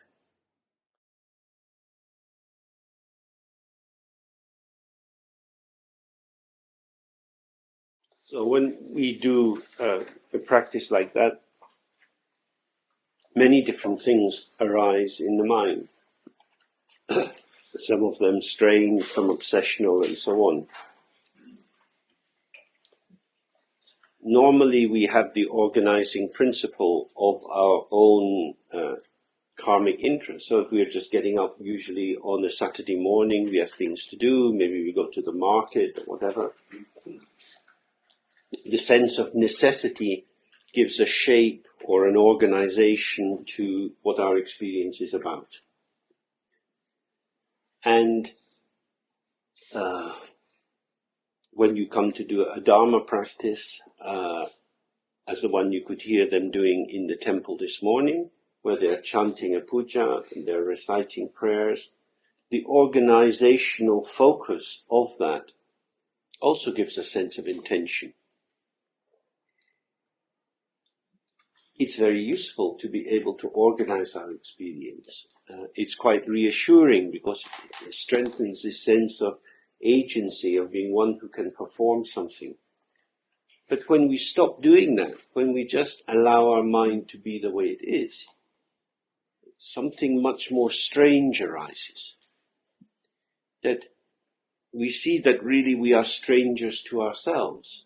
that we keep trying to tell ourselves and reassure ourselves that we are one thing, but what we experience is something very different. That is to say that the ego's narrative or the ego's sense of control is a fantasy within the realm of fantasy. So among the many strange stories that arise is one that says, this is my life. I know who I am. This is what I'm doing. This is not necessarily the case. But it can be very disturbing. That's why the practice we started to look at yesterday is so very important. Because the danger is you just get caught in a kind of limbo. You're not doing anything very clear, and there's just a lot of stuff going on, and then you get tossed around and you end up thinking, I have no idea what I'm doing. I'm just sitting here in this morass of stuff. That's why we have to look not at the object, not at the outer object or the inner object. Because, as Gonpo Wangyal is pointing out, all the outer objects on which we rely are co-generated by our own mind. Clearly, when we look out the window, something is there, something we call trees. It's not that we just imagine a tree and suddenly it arises like the work of some great magician. Something is there, but what we get is created with our participation, that we are naming and shaping and labeling. When we come to see that, we see that the object in being, our creation, is not something we can rely on. And it's the same with our inner objects. All the thoughts, feelings, emotions, fantasies, hopes and fears that we have are fabrications. They're like a kind of confectionery. Going into some fabulous patisserie and they have incredible cakes. You could never imagine that someone would think of such a thing. And this is what our mind does. It says, this will be so sweet, this will be wonderful, I will be happy if this happens, or I can't bear it if that happens. These constructions tell us about the fine points around which our thoughts spiral.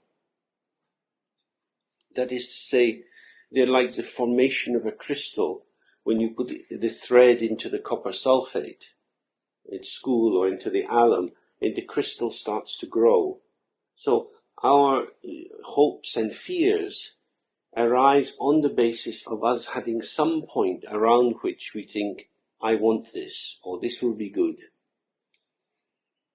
Of course, life has its own functions, and many of the things we would like don't happen. Many of the things we fear never happen. And part of the focus of Dzogchen is to try to be present in the situation as it evolves. Our habit is to build things up through time. On the basis of that, I assume that something else could be the case. But by the time we get to this other place, circumstances have changed. So, the function of our meditation, again and again, is to observe this ungraspable dynamic nature and to be with it very lightly, very gently, that there's nothing to cling on to. That doesn't mean there's nothing at all. It means that this potential can manifest into situations that are actually there. For a second, for a moment. If you're involved in cooking, you prepare a meal, and if nobody eats it, it's a bit of a waste. Even if everybody eats it and there's not a drop left, it's gone. So either way, something is done and its time is over as soon as it's done. If you write a book or make a record, it exists in a moment, it's there while you're making it, and then, ta-da, you have it, and then it's gone. You can't sort of pin it onto you and walk down the street, hi, look. So, that's our life, isn't it? Constantly being there and then being gone, being there and being gone. If you just think, well, it's going to be gone, why bother? That would be a bit hopeless. If you think, well, it's here, it's to be here forever, that's also a bit hopeless. So these are the two traditional extremes in Buddhism. Eternalism, thinking that something really exists and will endure through time, and a kind of nihilism or a kind of finality of death, which says everything will vanish, so what's the point? It leaves no trace. What we're working with is the potential of creativity to stay freshly in the moment as it arises. And this means managing our relation in time. So, Buddhist texts, you see a lot of reference to the three times, the past, the present, and the future. And when it talks in that way, the present means the present which is linked into the past and the future. It means our present moment now, which is after breakfast and before lunch. So we're locked between these two kind of moves. The present, which can be located in relation to other things, is very different from the immediate presence of when we're just very alive. Because when we're fully alive, it is as if we're not in time at all. Does that seem to be true? So that's what we try to do, to deconstruct the imprisonment of linear time by freshness. But that doesn't mean that you're just in some kind of like drug-induced hallucination where it's all wow, but then you can't do anything.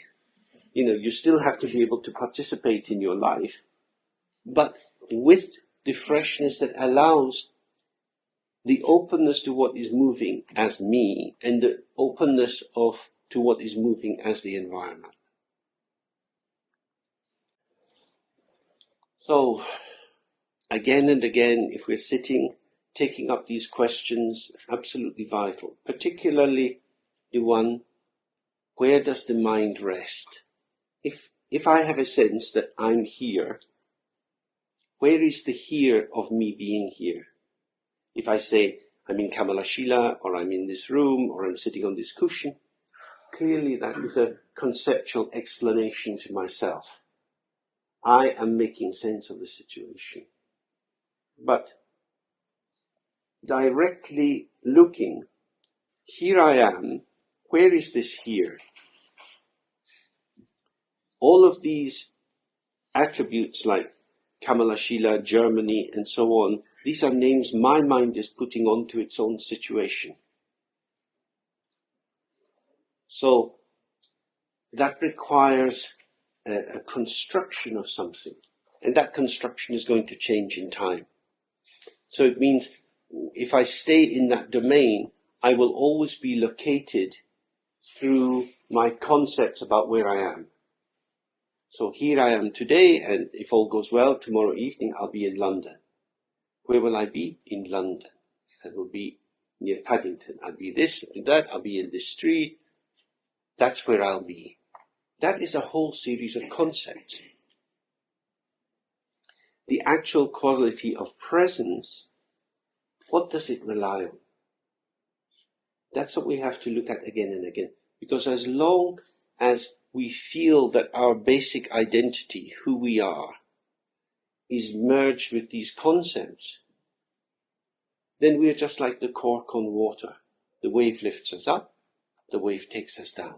On a good day, we're very happy to be ourselves. Then on a bad day, we can't control the inner and outer difficult forces because we feel defined by them. That's the whole thing. As long as your basic sense of self is to be something, that is to say, I am a noun, I will be modified or qualified by adverbs and adjectives. Today I feel happy. When we see each other in the morning, we say, how did you sleep? Oh, I didn't sleep so well. The beds here are like this. So now I'm thinking, oh, no wonder I feel tired because I didn't sleep well. And that, of course, is true. But it's when we hear it in a deep way into ourselves, it seems to condition us. And then we're positioned about how we go into the next moment. If you didn't sleep well, you didn't sleep well. What does that mean? What does that determine about who you really are?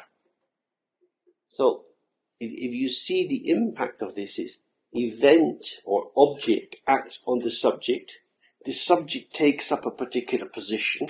From that position, you have a particular view of the world. Then you encounter another object and it moves you over here. Now you see that. And all day long, we are like these kind of crazy puppets.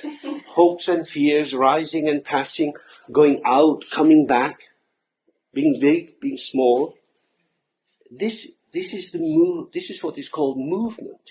This is the energy. This is the quality of our participation in the world. There's nothing wrong with it. The mistake, according to Buddhist teaching, is to confuse that movement as being who you truly are. Because there is no stability in it.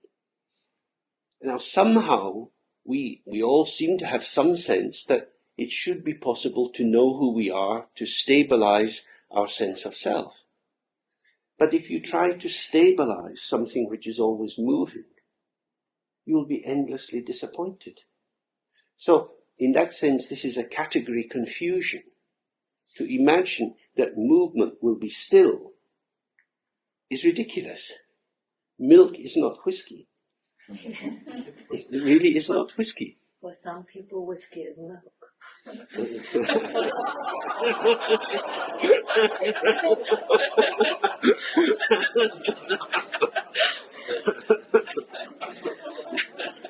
That's very true. For the lucky ones.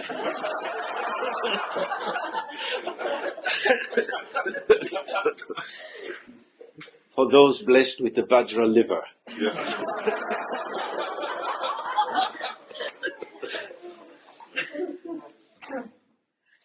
And so this really, again and again, is the central point. And in the end, it is a very lonely pursuit to keep looking at your own mind. As it says in the text, nobody can give this to you. It is there. It has always been there. Only we can find this, because it is ourselves. It's not a thing that's hidden in your pocket somehow. It's not that somebody has taken it away from it and they say, oh, sorry, this belongs to you, and gives it back. It's the very basis of our existence, which is hidden by our intoxication with our own creativity. All the thoughts and feelings that you have, all the hopes and dreams, expansions and contractions, this is the energy of our existence. And because we get so mesmerized by it and fall into the stories that it tells itself about what it is, we don't see what it is. So again, in the tradition example, you look in the mirror, you see the reflection. You don't see the mirror. The mirror is taken for granted. It's as if it's not there. Without the mirror, there would be no reflection.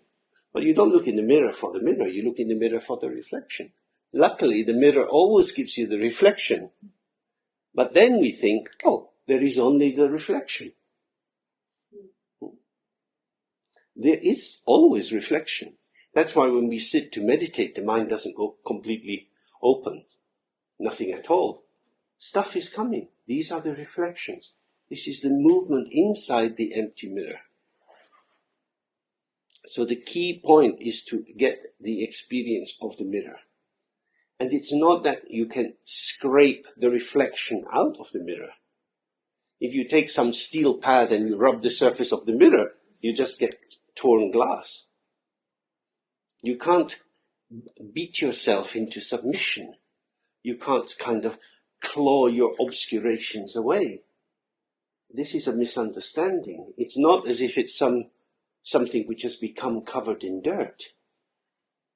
What we call the dirt is actually the radiance of the mind,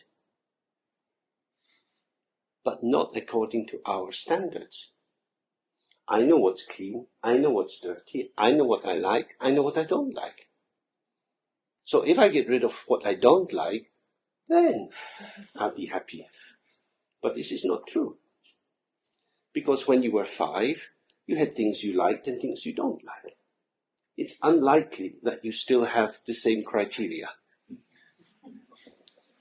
And by the time you get to 70, it will be the same. Things will have changed. So what you like and what you don't like is not fixed at all. It's embedded in interaction. So the key thing is always trying not to be seduced by the content of the mind. We don't free ourselves from it by pushing it away, but by seeing it. It means to allow it to be there, but not falling into it. So that very central balancing point, not immersed in it so we believe it's true and we're carried away, but not standing back so that we become some kind of neutral witness, the unmoved mover. Because that's very, very paralyzed, then you can't do anything at all. The mirror and the reflection are inseparable, and yet they are not the same. This is why it's a symbol of non-duality. Non-duality means not two, but it doesn't mean just one. If it was just one, then it would all be homogenized. You'd stir it all together and make some kind of compote. But it's not like that. There is openness, it is what's arising in the openness, but it's arising in the openness. So again, the traditional example is the sky. In the sky, there are clouds. The clouds are in the sky, but when the cloud moves out of the sky is unchanged. The openness, the spaciousness of the space in which the cloud is coming is not contaminated by the cloud, and yet it is filled with the cloud. In the same way, the openness of our mind is filled with all these thoughts and feelings. They're not something foreign. It's not an invasion from somewhere else. It's the natural manifestation. But the manifestation and the ground of the manifestation are not the same thing, and they're not two different things. They are non-dual. Yeah. How does it come that the mind has a kind of very strong tendency to always go drawn to the reflections and not to its basic nature? How does it come? Why? Who knows? When the mind as the mirror is not drawn, you see that now you've got three things there. How come the mind is drawn to the reflection and not to the mirror? Yeah, because the mind itself. But the mind is like the mirror and it is the reflection. It's both. But it's a kind of intoxication. Yeah, I mean, the confused experience is always drawn to the reflections. That's right. Because energy is chasing energy. That's what our mind is. It is energy. When you look at yourself as a subject, you find that it's a movement. The movement of the subject and the movement of the object are always in a dance together. This dance is revealed within the mirror. The mirror is not the dance. So my individual subjectivity, or if you like, my consciousness, which at the moment is a consciousness of you, but also a consciousness that I'm speaking. So I have a self-reflexive consciousness, which is turned towards you. Now, we could get into a conversation and maybe say, oh, let's go and have a drink, and we're sitting and chatting. At that time, we become oblivious to everything else. Yeah? This is energy going round and round and round, a bit like, 6 children holding hands and spinning and spinning and spinning till they get dizzy and fall down. That's all. That's what a good conversation is. You forget that, oh my God, I didn't realize we've been talking for 2 hours. So we do the same in our head. Subject thought chases object thought, round and round and round. And the subject thought says, I am the ground, I am the basis, I am. But when you observe it, it's just, I'm here, oh, bye, sorry, oh, I'm here, oh, ah. It's not a fixed point. No? That's what we see when we practice, isn't it? that the thought claims to be a permanent feature. I am the illuminator. This is the process of rational thought, this kind of Cartesian cogito ergo sum, where the cogito is seen not as a temporary cognition, but somehow not that I think, therefore I am, but I am the thinker. And it is my thinkerness which is that I will have an ongoing rational sequence, and that clarity will establish my being. But when we look, we sit, it's not like that. That's a storyline that's spread across the surface. It's an illusion. We are not very rational. So, if the question is, why is the mind drawn towards the energetic form? It's because in that sentence, what we're referring to as the mind is itself an energetic form. It's not an unmoving place of clarity. Clarity itself is not personal. So the paradox here is, my mind is not mine, but it is mine. So I could say my memory is mine, because you don't know what I did when I was 5 years of age, but I know. So my memory belongs to me, not to anyone else. And therefore, my memory as the design consultant of the inner room of my mind gives me this kind of sofa and this kind of chair and this fireplace, and I like these glasses but not those ones. So constantly we're filling our own little inner world with different things, and then it feels like my world. This is energy. This is only a construction happening moment by moment, because we cannot tell the truth. We always tell different stories to different people. It's a fact. It's a sort of joke. People say, people who go to see a Jungian therapist have Jungian dreams. If you go to see a Freudian, you have Freudian dreams. And it's absolutely true, because the person learns what the deal is, and we all want to give the people what we want, what they want, because we want to be loved. That's what communication is. It is contextual. The idea that there is a real truth inside, a real me, is an illusion. We manifest differently in different situations. So the mind, as some enduring fixed point, which by honest reflection, by confession, like St. Augustine, we can arrive at the true state of our soul. This is, from a Buddhist point of view, very harmful. It's crazy. It's the dominant notion in Western thought. And then it also, of course, comes from Plato's telling of Socrates, that somehow you can cut through to find what's there. You can peel away illusion, challenging yourself and others through irony, and then there will be, that's it. What about the mirror? The mirror is stable. Yeah, marvelous. But how do I relate, or who is related to the mirror? Well, there are two aspects to this. One is that the mirror never changes, but for the point of view of meditators, you must believe that there is no mirror to rely on. Because otherwise, the danger is you turn the mirror into a concept, an eternal concept, and you start to sit on it. Because it's a quality of presence, it's neither permanent nor impermanent in its being, but actually it's continuous. So we're in this room. While we've come into this room together, for each of us, many things have happened.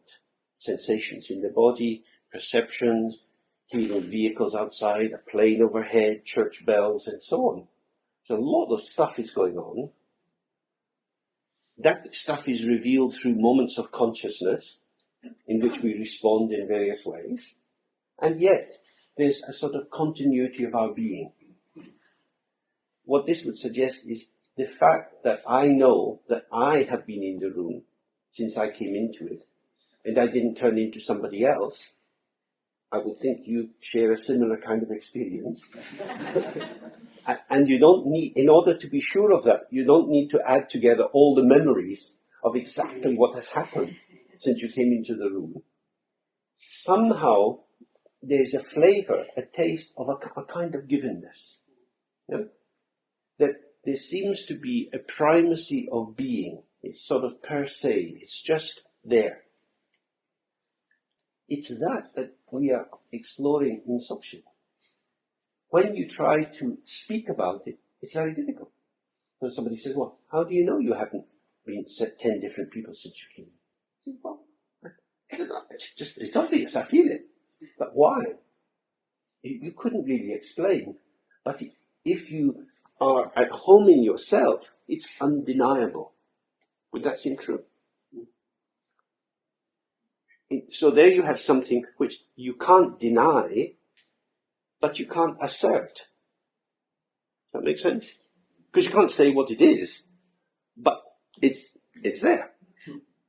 This is the basic quality of our existence, but it's almost invisible, because since we've been in the room, we've been concerned with listening and thinking and practicing and so on. That's been taking our attention. That's what we've been drawn towards, the activity. All of that activity has been happening because there is a basic being to register that. But because the being doesn't have something which can be defined or asserted, it is non-dual with all our experience. Now, we can talk about our particular experiences. Yeah? So I can say I have a little bit of cramping coming in my left calf, so I have to move my leg around, otherwise it's going to cramp more. So that's an experience. Sensation is in the body, and I can act to deal with that in some way. But the being,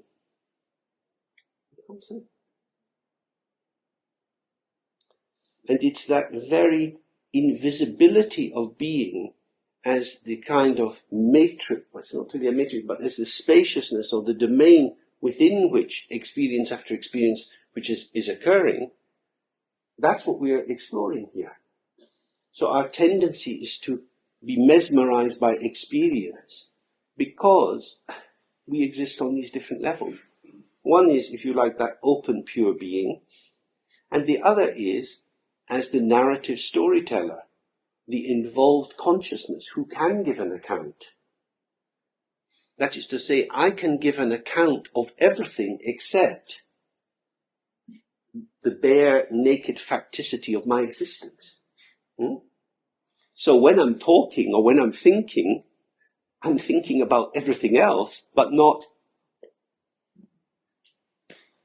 Yeah, but if we know the narrative so very well and the energy, I mean, do you think there is a state where, what is invisible to us, it's a state where the energy is invisible to that state?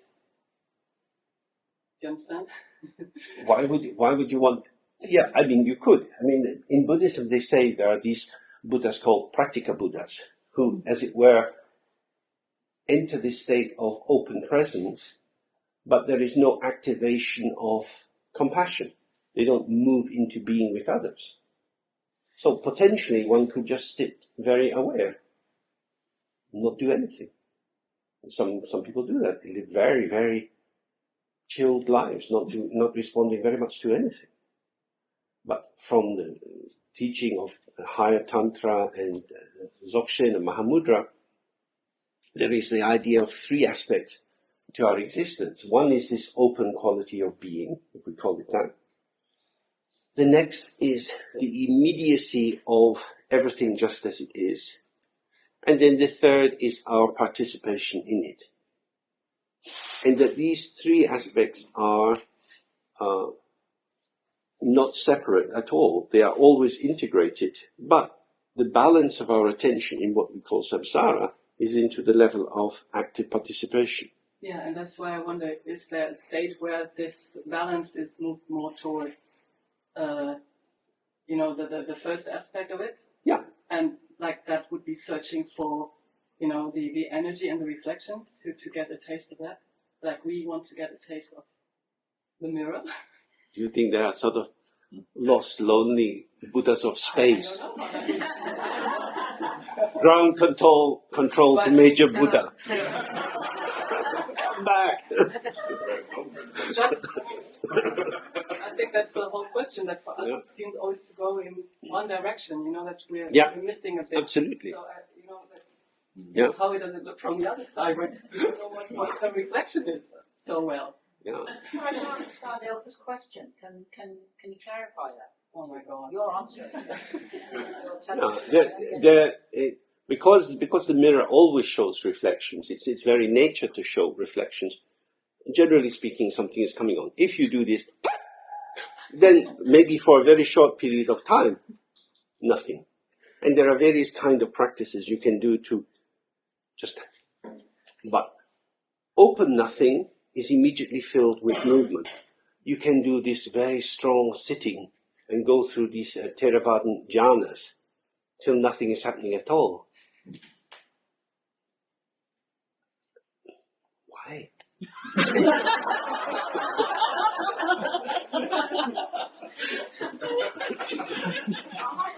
That's the way the Buddha went, wasn't it? No, that was his way to enlighten. Wow.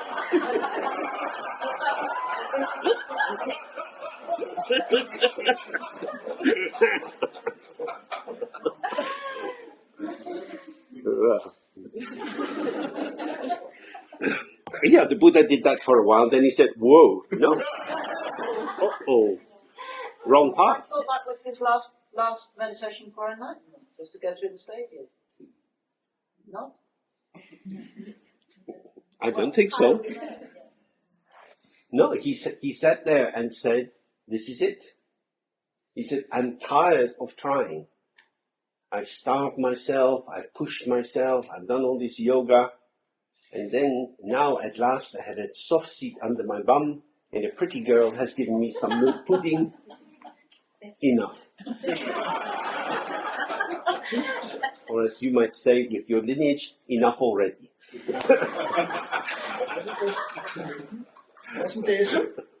Isn't there a proverb in English? The truth is in the pudding.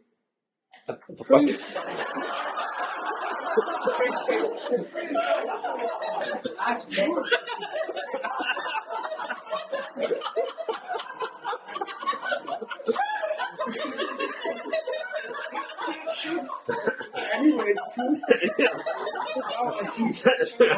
Exactly.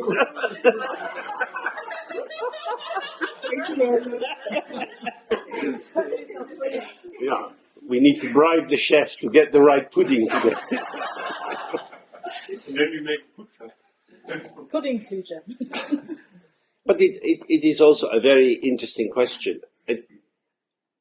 Generally speaking, I think from the point of view of Dzogchen, it would be impossible to be in the open state of the mirror and not have any experience. Experience is always occurring. But you can go into states of meditation which are actually like dissociation. They're states of withdrawal in which you don't allow anything to impinge on you. Now, from that state, you have to be called back, or eventually you come back. But there is no specific benefit in being in these states, except to know that activity is not necessary. But if you're in a state where, in order to stop yourself being active, you have to be paralyzed, then that's something very terrible. In the old days in psychiatry, they would put people in a straitjacket.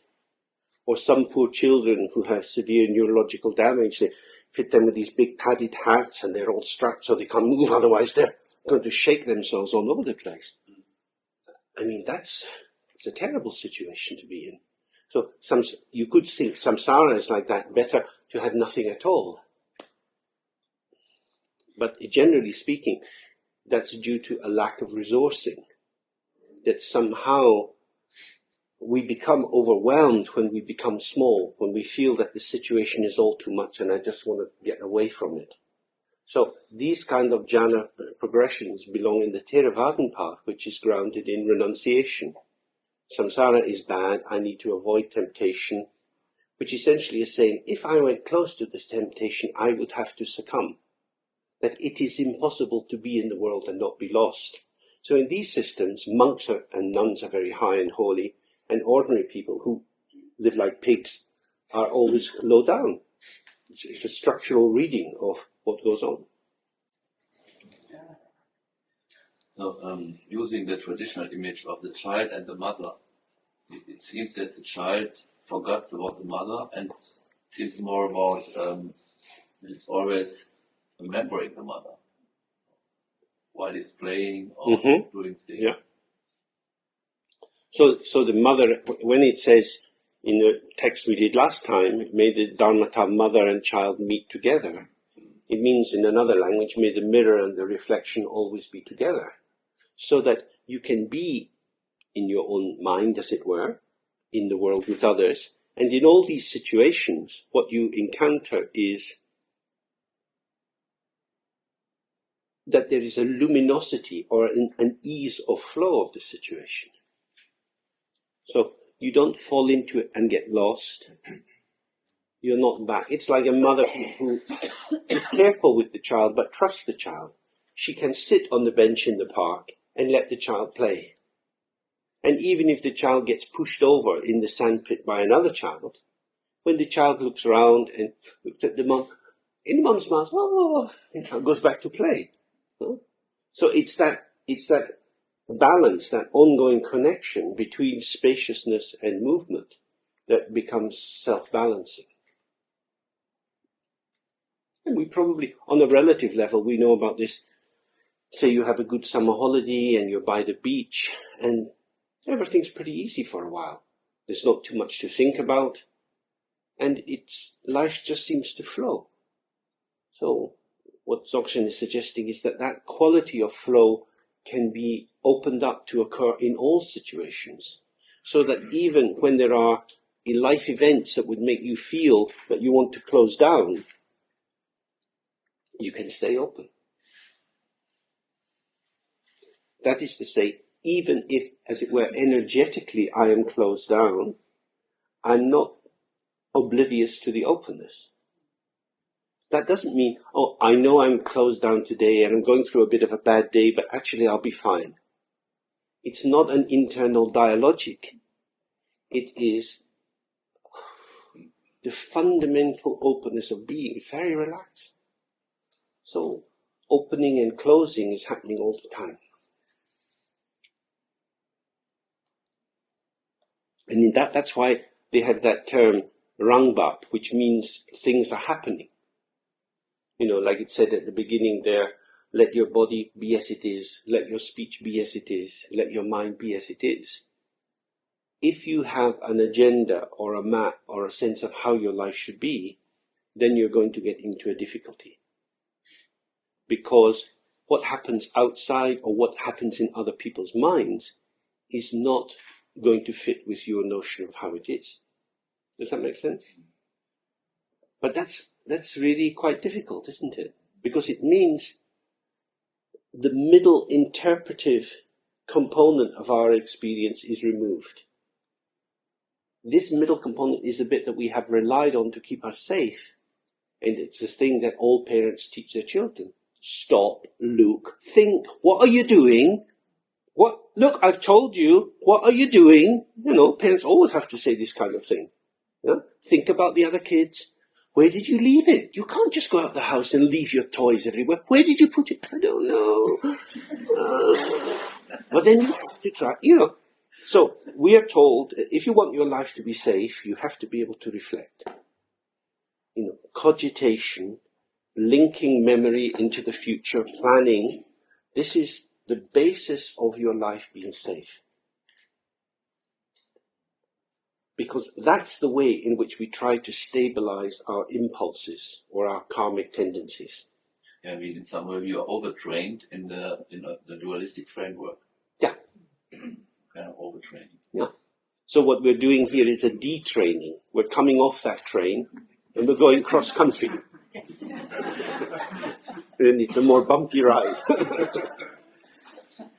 So it's a very important thing, is that can we start to trust that the openness will allow the spontaneous manifestation of what's required? That too much preparation gets in the way. And that means then that we start to trust that all our life is preparation for this moment. So that instead of anxiously thinking, oh, this is a special situation, what will I do? By being relaxed, everything that we've ever encountered will flow through us and arise into the situation. So you have then contact and relaxation together, yeah? But you plan your visit here and you plan your days after. What is the planning? There is something we plan in our life. Well, you have to plan where your body is going to be, that's for sure. But I don't plan what I'm going to say here. So you ask a question, I speak, and we speak out of a space. So there are two aspects in that. If we are relaxed and if we are connected, the words will flow. If we are not connected and we are not relaxed, what's going to flow?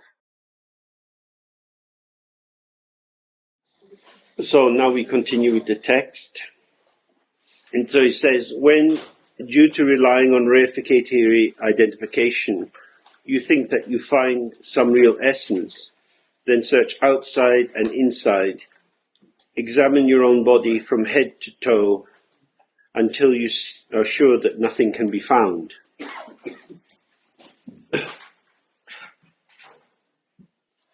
So, this is the encouragement to keep looking again and again and again. And the idea that you can arrive at a certain knowledge is there. The key thing is not to take the concept that there is nothing to be found and use that as an excuse not to look. Because the biggest problem for us is that we rest on concepts. So, until you really directly taste it for yourself, you have to be very wary of concepts. And intellectual knowledge is not going to help. So although we may have read all the books and know the view or the overview, the key thing is look until you are sure. It is your own mind. Knowing about your mind and knowing your mind are different. Because knowing your mind is, as it were, being the presence of your existence. And that is not a theory.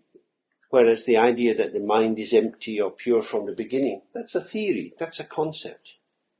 So we have to be careful not to be cheated by ourselves.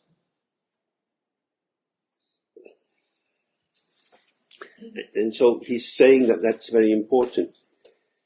And especially he's saying reificatory identification. This means when we identify something as being something, so we come to a conclusion, my mind is in my head, or my mind is in my heart, or whatever it would be, that inside language we're claiming a definite knowledge. That is to say, I can describe this clearly and I can explain why. At that point he's saying, be very careful. Be very careful, because you are seducing yourself. You are captivating yourself back into a web of signifiers rather than looking directly. This is really why this practice is very difficult. Because we have the tendency to cheat ourselves, to look at a false solution as being true, and because of that, we don't see the actual solution. And that's because looking at the mind, as it's described, or experiencing our own nature, involves doing something which looks like something we're very familiar with. So, I can look, where have I put my glasses? I can look, where is my mind? Grammatically, these are very similar. Actually, the work is very, very different. So we're having to learn to look in a way which is not at all similar to our ordinary way of looking. It's not an active looking, because we're not looking for something. If you know what you're looking for, you won't be looking correctly, because you're already then a subject seeking a particular object. So it's more passive receptive, and yet it's not just kind of letting it all happen. There is a clarity, and the clarity is illuminating. So finding your way into that has to be by your own practice, unfortunately. And it's easier for some people than for others, but there is no magic, no injection, no blessing, no initiation that can make it happen. Each person has to sit on their own seat and be with themselves. James, Mm. it says, have you got the end sentence? Until you are sure that nothing can be found. Mm. I think I've read that before, and I feel that rather puts a closure on open investigation. I mean, it may well be true, and it's very helpful, I suppose. If you're not sure, then it will tell you there's nothing to be found, that's okay. But if you're actually looking for yourself, wouldn't it be better not to know that either? Yes, but then you can choose not to know it. No, I can't. Not in this text, which I must take very seriously and study hard. And it tells Have you never looked at a movie for the second time and decided you look at it as if for the first time? No. In love for the very first time? I don't really look at movies twice, so I'm Well, there you go. I No, I agree, but that's exactly what I was just trying to explain. That if you know it and you can transpose that knowledge from one situation to another, then that's not knowledge. Yeah. That's ideas. Yeah. So if you read it in a book, now I know my mind's empty, you don't know anything except that you've learned to say, I know my mind's empty. No, exactly. I felt that it put a kind of foreclosure on one's genuine, honest investigation. That's a concept. Because it's telling you that you can't find it.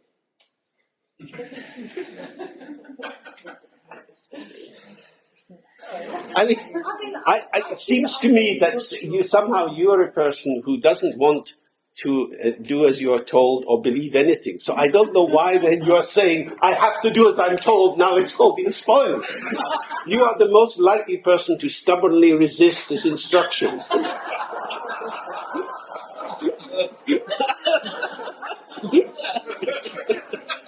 think you're mocking me most unfairly. I just don't really understand why they keep saying that, that's it. That they say that you won't find anything. And I've done it before this, and then I thought, oh, well, that's okay then. Won't find it. So I don't bother to investigate, because I'm not going to find it. I'm not going to knock my head against all those false things that I'm going to put up. That's not the work. It is the work. It is exactly the work. There are two domains. One is the relative clarity which arises on the basis of conceptual knowledge.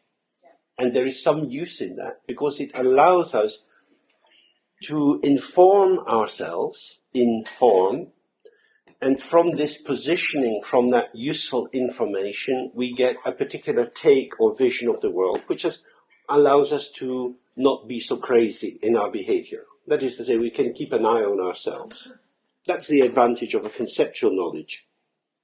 But all concepts are impermanent. That is to say, they're only present for us in the moment that they're there. It's a bit like having lots of books. The book's only there for you if you're open and reading it. You have it on your shelf, so I can say, oh, I have that book. But if I'm not reading it, I don't have it. So, in that sense, the insight that you get from knowing about something is a tool to be used, but it's not a state of being. And when you use a tool, you use it within the matrix of other concepts. So you can use it to shift your behavior about how your energy manifests in the world. But it doesn't free you from the overarching intoxication with concepts as being the basis of reality. So that's why we have to look again and again, so that we ourselves taste it. Then we know. I'm not at all going against that. My point simply is that at the very end it's saying you won't find anything. So I find that kind of difficult way to approach the work he's just suggested at the beginning of the sentence. Okay. Then you get some Tipex and... Well, there must be a reason for it. It's not just this text, of course. Other texts have said that too. Well, because we've been sitting in our own poop for a long time. That's what we do. We excrete thoughts as if we had diarrhea, and we sit in a hot tub of our own shit. That's what samsara is, isn't it? So the fact that we were used to sitting in shit doesn't mean that we won't have a new kind of dharma shit. So you could easily make this investigation and think, every time I look for my mind, I feel something coming from here. So my mind is a force that's coming down like this. Because all sorts of ideas arise in the mind. Yeah. And you might become convinced about that. Yes, you might. Yeah. Then you would spend your whole life thinking, I'm practicing Dzogchen, and I belong to the special school of the mind is coming from the right angle. And I think, till now I'm the only member of this school, but... That's what I thought. So that's what it's there for, is just to save you from getting stuck in a real error. Yeah. But it's not to say don't look. Yeah. It's like at Easter, when you hide Easter eggs for the children to find. You say, go and look for the eggs. And at a certain point you might say, you've been looking for half an hour, but there's actually 12 eggs. How many have you got? We've only got 8. 4 more. Like that. That's what it means. Keep looking.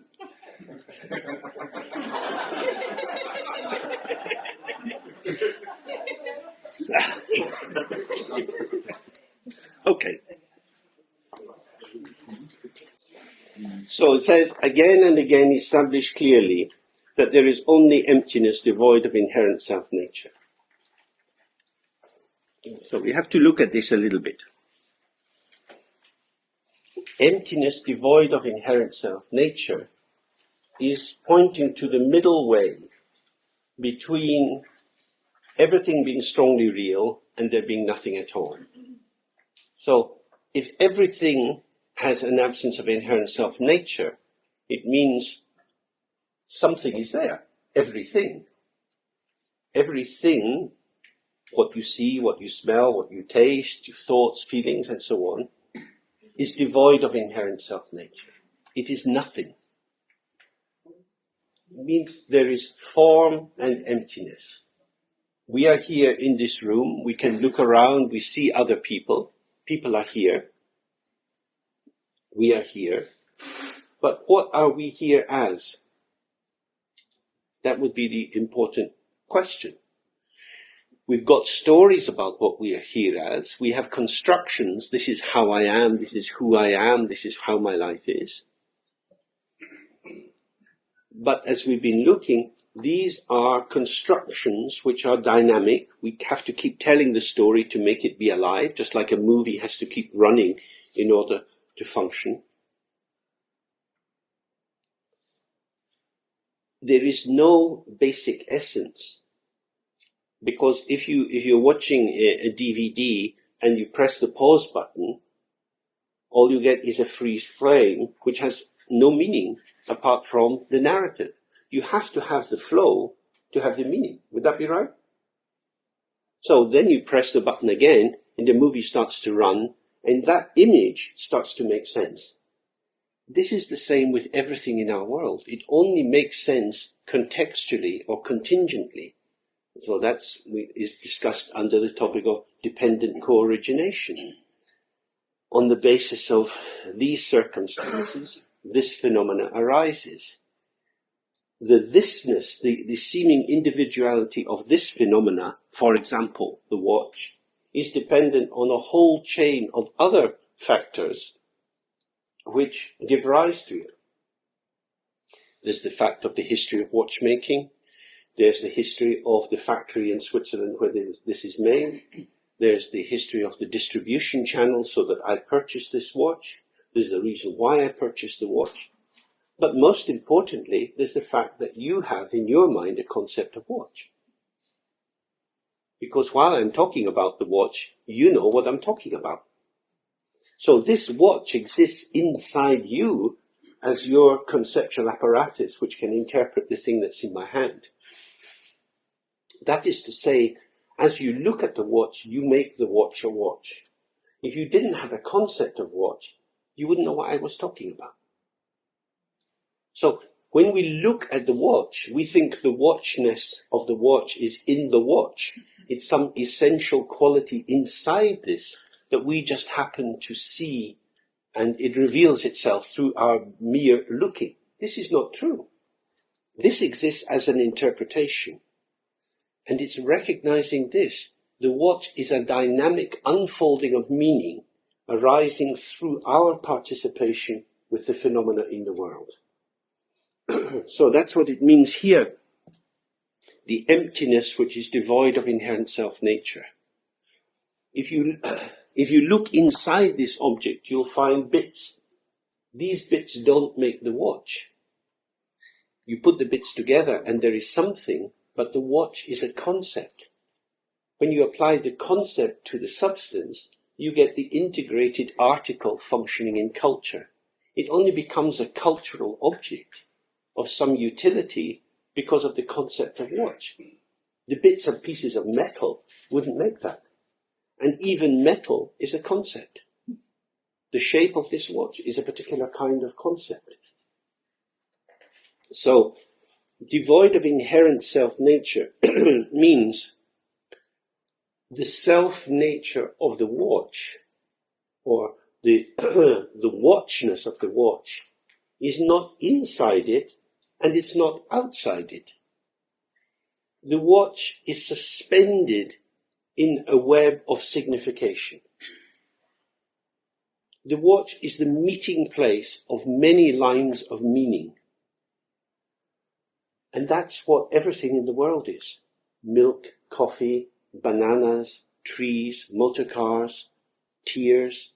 All of these are revealed through our participation. And the more open we are, the more open we are to what is happening, the more we receive of that participation. So, when he's saying it's empty, we have to see very clearly, this doesn't mean there is nothing at all, but there is the potential of possibility. If something is full, there's a kind of closure in that. If there is a totalization, that is to say, if all the bits of everything can be added together to 100%, there is no lack, and there is then terror. That's what we mean when we talk of a totalitarian state. The state determines everything. The state knows everything. All that is required of the citizens of the state is absolute conformity to the state. Isn't that right? It's totalized. There is no need for any individuality. That's frowned on. Sometimes the state says you should wear a uniform or be a member of the party or work in particular institutions. You should certainly eat the kind of food that the state makes available through its shops. That totalization is the end of possibility, which is why totalized states tend to become stagnant, as is North Korea. When you have a totalization of your own mind, you have something very similar. It all adds up. I want to know who I am, and you trade freedom for security. This is what we're being invited to do with the war on terror. Allow the police at the airports and everywhere to investigate everything of your life in order to guarantee your freedom. It makes sense. Just as you have to spend money to make money, you have to give up your freedom in order to get your freedom.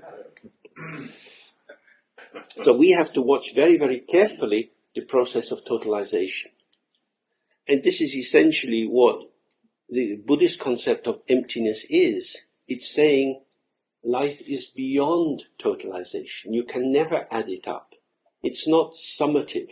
You can't build it up till you have an absolute knowledge, because there is no essence in anything to be appropriated.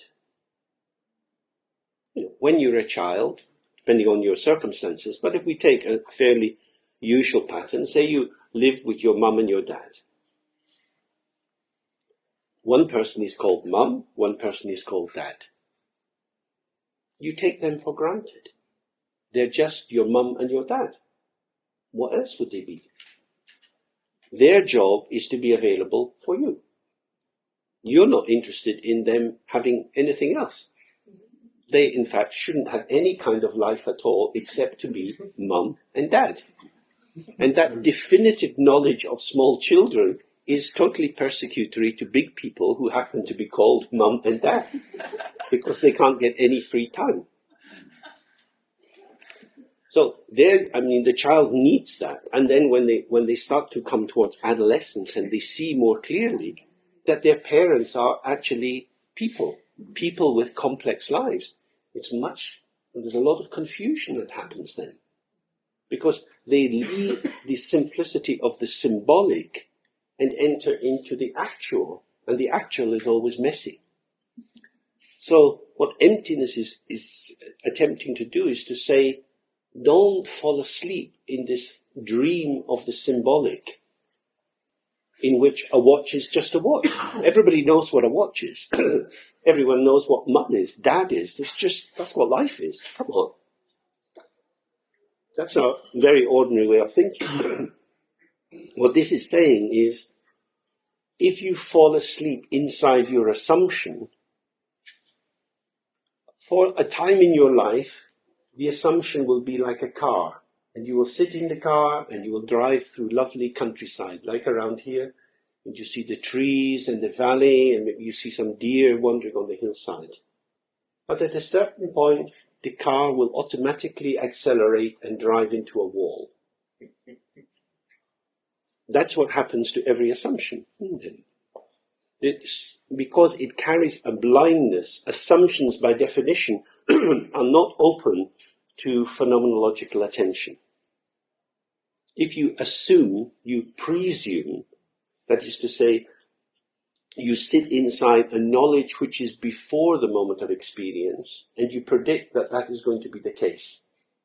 That, when you get home from school, your mum will be there and she'll have done the shopping, and you say, what's for tea? And your mother says, I have decided not to cook anything. What? You're a mother, this is the contract, come on.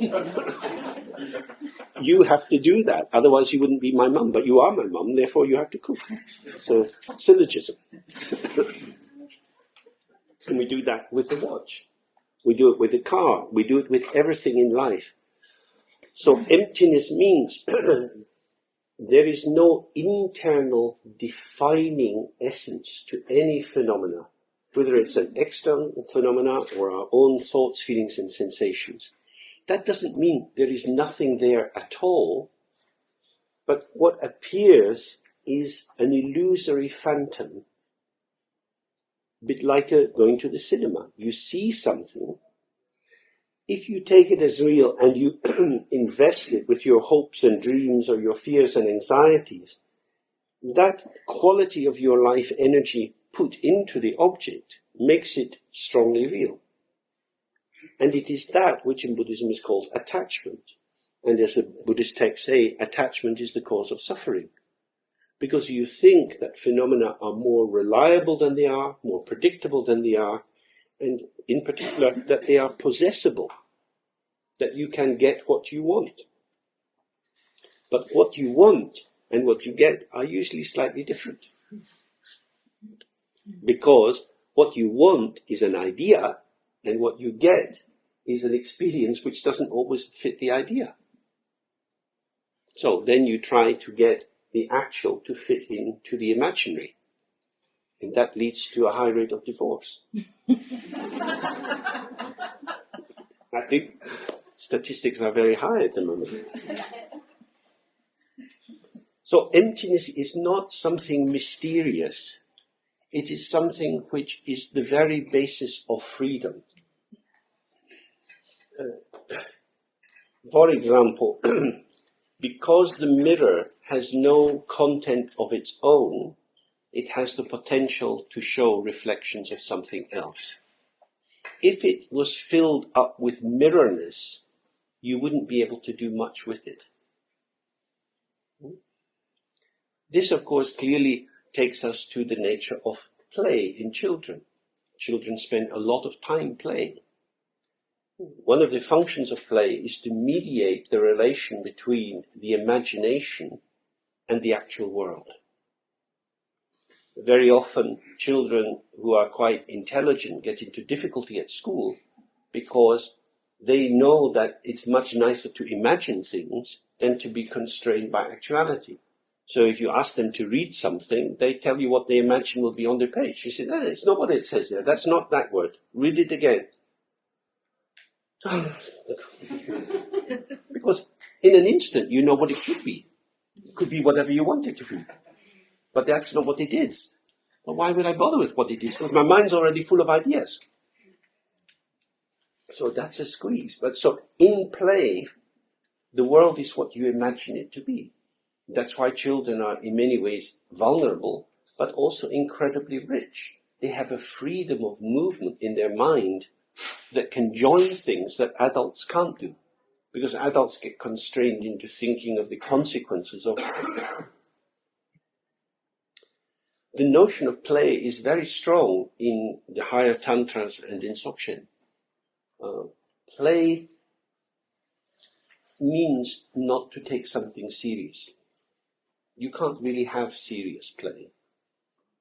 People don't play football. They engage in a struggle of conflict and dominance. To call it playing sport is, to my mind, ridiculous. Professional sport is entirely competitive. It's designed to be winning and losing. The play of children and the play of adult professional sportsmen is completely different. Children's play allows a movement of this can be whatever I take it to be. That is to say, the child knows that they are the one that turns the stick into a gun. They know it's a stick. They're not stupid. But they also know it's a gun. And if I shoot you with a gun, you're going to be dead. So you better watch out. That's very important. This is not a watch. This is a watch. If it's not a watch, we can turn it into something else. It's a little swing. If we had a little Mickey Mouse, we could give him My Little Dolly. Oh, sweetie pie, you are rocking in the sky. Sweetie pie, sweetie pie. Children do that immediately. They don't need to be told how to do it. Because they see the possibility of a situation and they respond. This is a great deal of what Dzogchen is saying, still is possible as adults. That by seeing, by not interrupting yourself, by mediating what you can do and you can't do through thought, you can respond. It won't make you stupid. You're not going to suddenly crash your car into a wall because there is the possibility of playing different kinds of games, of engaging in different times, a free association and a particularly focused association. So emptiness is the non-determinacy of every situation.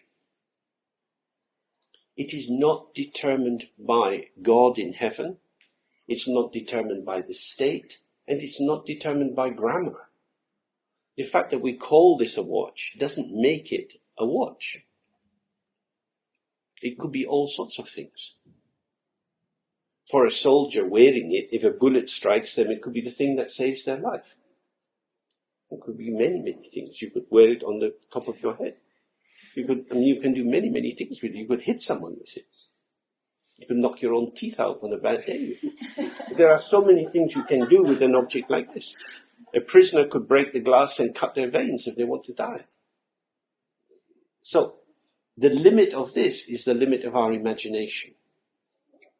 So this essentially is what emptiness is saying. It's a kind of deconstructive move to say, don't rely on concepts as defining the world. Otherwise, the security is the security of a prison. What that means is you are free to learn multiple definitions which can be applied in situations when they fit. But don't sit on them as being defining and eternal. Does that make sense? That's very, very, very important, because we never know exactly what something will mean. So spending a lot of time in our head trying to work out what something means is generally a waste of time.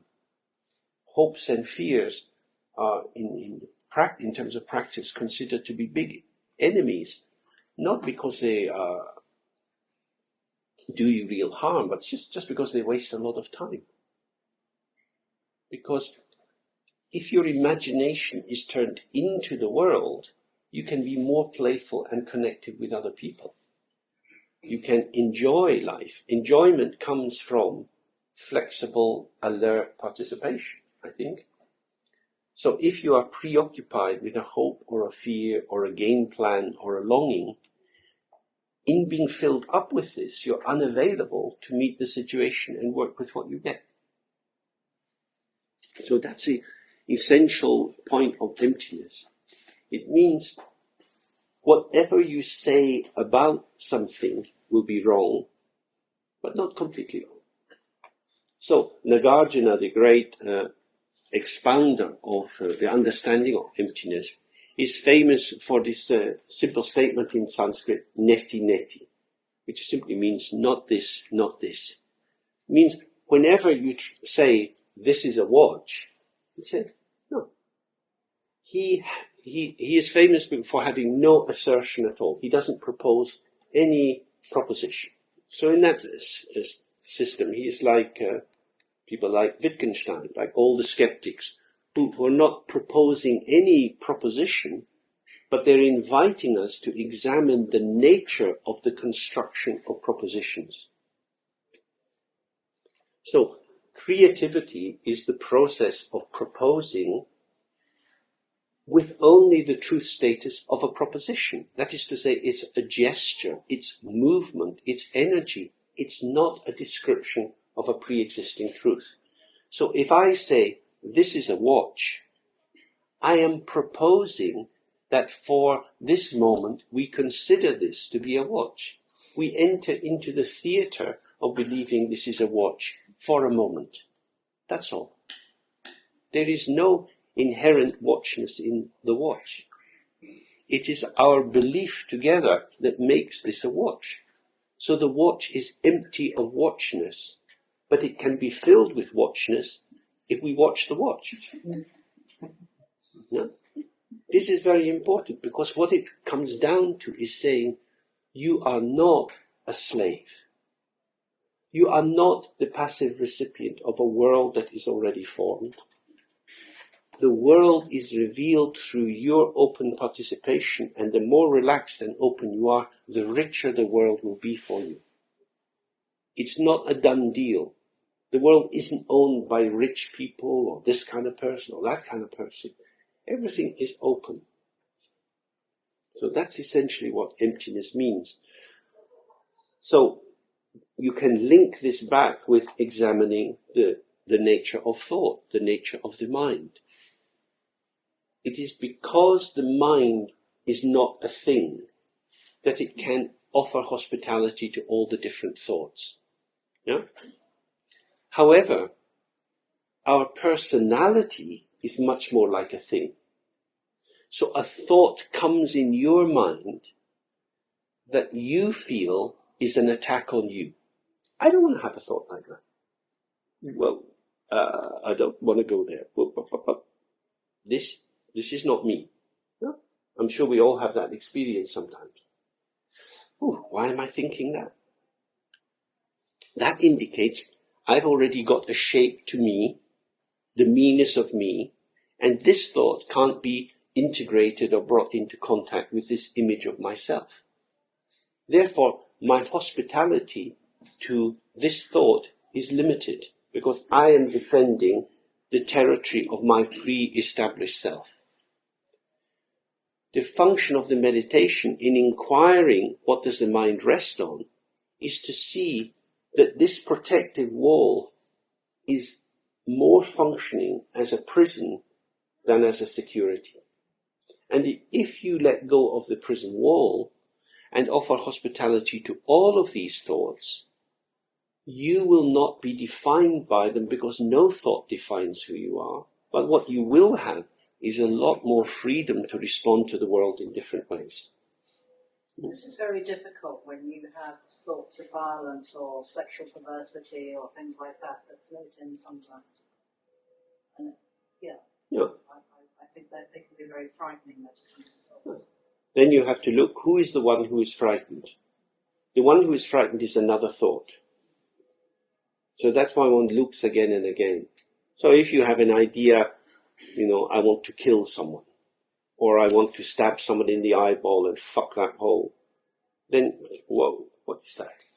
Well, that's a thought. Why do I have a thought like that? It's a sign that ... And if you tell that to some kinds of psychologists or therapists, they will say, oh, diagnostically, this shows you have a psychopathic structure. Not necessarily. Not necessarily. And goodness is on channel. So, the key thing is, where do thoughts come from? In order to work out where thoughts come from, first of all, you have to work out what the mind is. Because if you say every thought that arises in my mind is mine, then you have to say everything in my body is mine. But then why would you ever go to the toilet?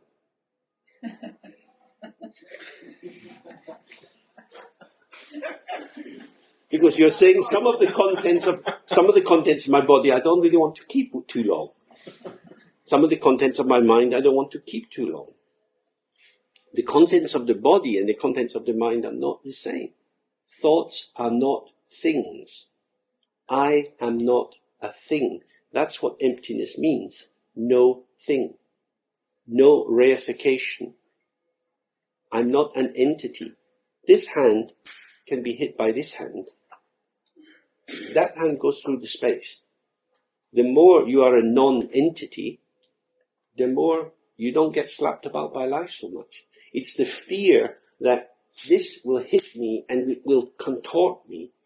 These thoughts are making me like this. This is the basis for our legal system, isn't it? Why did you stab that person? Oh, because of this and this and this. Oh, well, we'll take that into account when you give you a sentence. Exonerating circumstances. But then it's going to be true, as we know, I suppose, from Mita Gyoko, that if we have beautiful thoughts, good thoughts, enlightening thoughts, as it seems, then they also are as nothing. Yeah, they are as nothing. We have to be careful what we're talking about. We have these two aspects, wisdom and compassion. When we say everything is nothing, it doesn't mean it's nothing at all. Because in relation to its own nature, there is nothing to be established. In relation to being in the world with others, it matters a great deal what kind of thoughts you have. Because being in the world with others is a shared illusion. This is the theatre of the imagination. We imagine there is some benefit in coming to Kamalashila and sitting and making our minds go weird. This is a group hallucination. Other people in this village are having another hallucination. Good housewives will be in the street brushing away at the leaves because they believe that bourgeois propriety is a good thing to inhabit. You only can choose your choice of illusion. That's the menu when you're born, the menu of illusions. But we can choose it. Yeah, you can choose what kind of job you do or what kind of people you get involved with. But you're born into illusion. That is to say, something is going on which is devoid of inherent self-nature, but is undeniably there. It's not fixed, it is participative.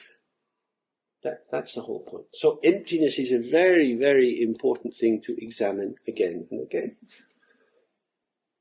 Not nothing at all, not strongly real, but an appearance an appearance with qualities, all of which lack essence. So if we go down to lunch, now we are lucky to have a good cook, so we have a range of foods. You can choose what you put on your plate, and each of these things will have its own particular taste. Some will require a lot of chewing, some will be very liquid, or soup, and just flow down. Different smell, textures in the mouth, and so on. These qualities are there, but they are empty of inherent self-nature. That is to say, you put the soup in your mouth and you taste it. If you keep the soup swirling around in your mouth, because you've learned macrobiotic eating, then gradually it will lose all its flavor. And you just got stuff. That's to say, when the food hits the palate and the taste buds, this interaction creates sensation. In some traditions, you can visualize that your tongue in the food is like Tibetan deities in Yab Yum, and their interaction, you have an intercourse in your mouth, and the pleasure of the food is like the pleasure of the sexual union of these gods in your mouth. And of course, that arises as an activity, as a moment of release, and then it's gone. So the quality of the food is latent when it's on the tray, it's latent when it's on your plate, it's alive in the moment it's in your mouth, and as soon as it passes over your gullet, it's gone. So the taste of the food is contingent, it is circumstantial. You can say, well, it was in the food, but it wasn't doing anybody any good in the food. It only comes out, it only reveals itself in the moment of participation, which is already the moment of its demise. We hear the bell, toing, gone, toing, gone.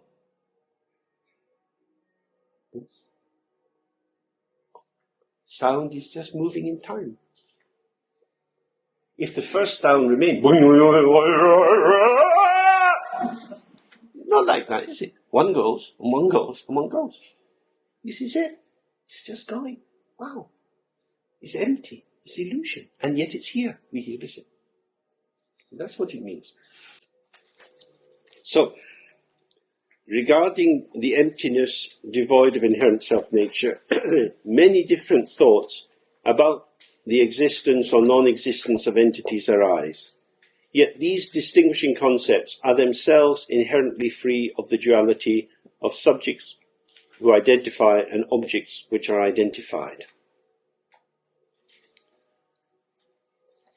So, this means all outer objects and all inner objects are revealed to us by the many different thoughts we have. We take these thoughts to be establishing something. So we can say, this church bell sounds different from the Lama's bell when they ring their little bell. So the Lama's bell goes ting-a-ling, and this is doing, doing, doing. So we distinguish a difference. This bell is like this, that bell is like that. It's very important to know the difference, otherwise we would be a bit stupid. That difference doesn't establish any true essence in the bells. That's the important thing, isn't it? Because usually we use our diagnostic capacity, our capacity to see the difference between different kinds of apples, or between apples and pears, as a sign of truly defining essence. The true nature of the pear distinguishes itself inherently from the nature of the apple. What this would say is it distinguishes itself contingently through the way in which it reveals itself. Does that make sense? It's very, very different. So when we listen to the bell, we distinguish something which is revealing itself through space and time, but it doesn't establish any true bellness to the bell, because the bell is ringing at this time in order to remind people, presumably, that, I don't know, maybe there's a wedding on, or tomorrow's Sunday. People here probably don't go to church very much anymore, so they get as many reminders as possible. The bell is rung as a communication. The bellness of the bell doesn't ring by itself. The bell has to be rung. That is to say, the bell reveals itself through participation. That's the essential point. Without participation, there is no revelation. Which means we are alive, which is pretty good. And being alive means not being fixed, not being a thing. Because the basis of our aliveness is something indestructible, which is the emptiness. So all of these distinguishing concepts are themselves empty. As we say, this bell is loud, deep, sonorous. The Lama's bell is high-pitched, tinkling, evocative, whatever you want to say. These are concepts. What this is, if you listen.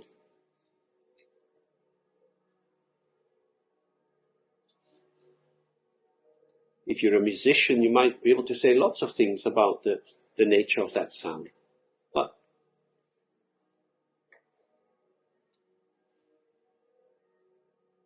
weird. What is that? Weird. Oh, it's a church bell. Oh, thank God for that. Now we know where we are. And that's what we do all the time. We blank ourselves to the reality. Just as when you sit in a meditation with no focus, everything can get a bit strange. In the same way, you drop the focus. This is very strange. You know, you sit and you look at your food. And, what is that? Red tomato. What? Weird. Life without acid is not so bad.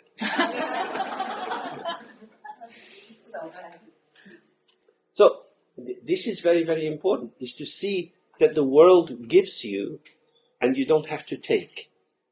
But in the commingling of your receptivity and the world's generosity, this is Yab-Yum. This is the meeting of all the male and female deities. This aesthetic presence, this aliveness, is nothing to grasp, but something to enjoy. It's aesthetic participation. So, it's saying, therefore, don't sit inside an identificatory concept as if that's giving you the whole truth. There's nothing to take away. If the concept supports your participation, it's very useful. But if it acts as a screen between you and the world, and it gets in the way of the participation, that's the problem. That's what attachment means, that you hang on to your concept and think it will show you what's happening.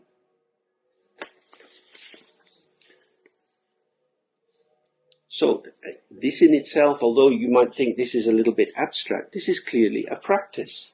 It means after lunch or during lunch you can open with this, or if you go for a walk afterwards or do some movement outside. Observe the flow of experience, and that will include interpretation, because being human beings, that's what we do. We're in language, we're in culture. But allow these streams, the embodied stream, the perceptual streams, the cognitive streams, allow them to move as streams. And the intermingling of these streams of signification and experience gives rise to the richness of experience. And you don't have to work it out. It's revealing itself in the moment. Therefore, without awaiting future thoughts or going after past ones, abide with the natural flow free of interference. So, this links to the last bit of the previous sentence. There are no objects to be caught or identified, and there is no subject that needs to do identification. So, if a memory arises in your mind, a treasured €5 memory, then you can go after that and think, what does it mean? Why does it come? There's no need to do that, because the memory will go free by itself. There's no need to wait for future thoughts, wondering what will I do tomorrow, Or what will my journey home be like? Because tomorrow when you start to travel, it will be what it is. You can't know what will happen in the future. Nobody knows the future. The past is gone. These are domains of bewilderment in which we create the fantasy that somehow we know what's going on. We'd say, just stay relaxed and present in the moment, and what you need will be there. Sufficient unto the day. The Lord will provide. Inshallah. Providence. Every religion is saying something like that. That if you are connected, open and connected, you have the optimal, the best possibility of working with what's there. And if you're somewhere else, caught up in hopes and fears, dreams and so on, you will be cut off from the very vibrant moment of your existence. So, because the past is gone, there is little to gain from it. Now again, this is not what we learn in school. We learn to be reflective. We learn to link the present moment into the past so that the memory or the understanding of history enriches our understanding of the present moment.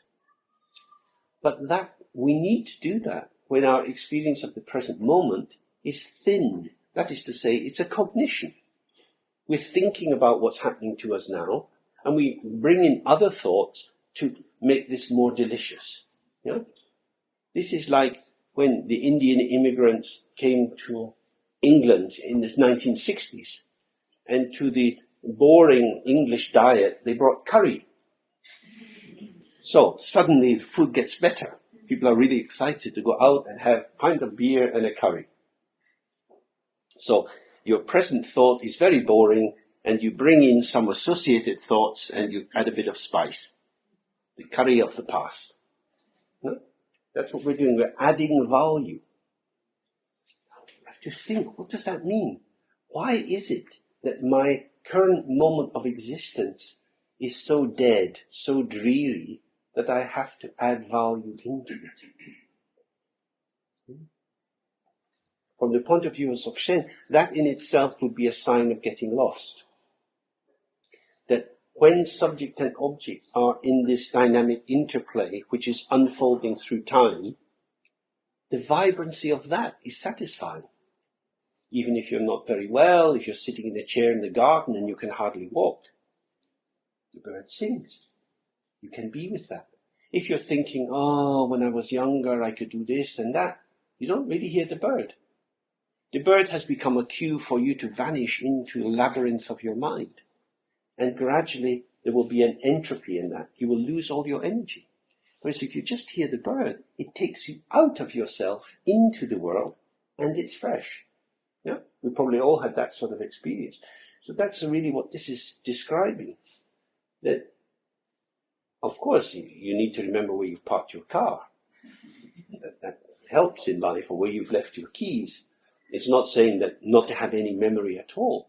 It's saying going after memories, or pursuing something which has gone as if it still had value. So, if a farmer has 20 cows, and he starts to milk the first one, and he's milked half that cow, still has some milk in its udder, and this cow suddenly kicks over the bucket and starts to run.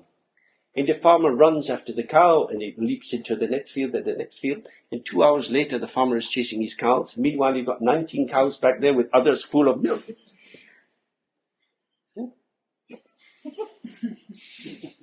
There we go, that's a fact. In the same way, each moment is like a cow with a big udder. There is always something coming. It's this one. Yeah, but what about that? If only oh God. You're chasing a cow, there's not much milk left in it. If you leave it alone, it'll go off, it'll get hungry, it'll start eating, and when it comes home, there's plenty of milk.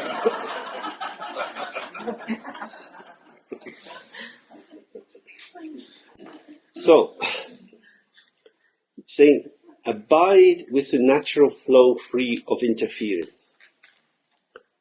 This means deposing your personal sense of identity. In order to allow the flow to be there, you have to give up judgment, editing. In Tibetan they say pang lang. Pang means to push away, to reject, and lang means to pick up, to adopt, to identify with.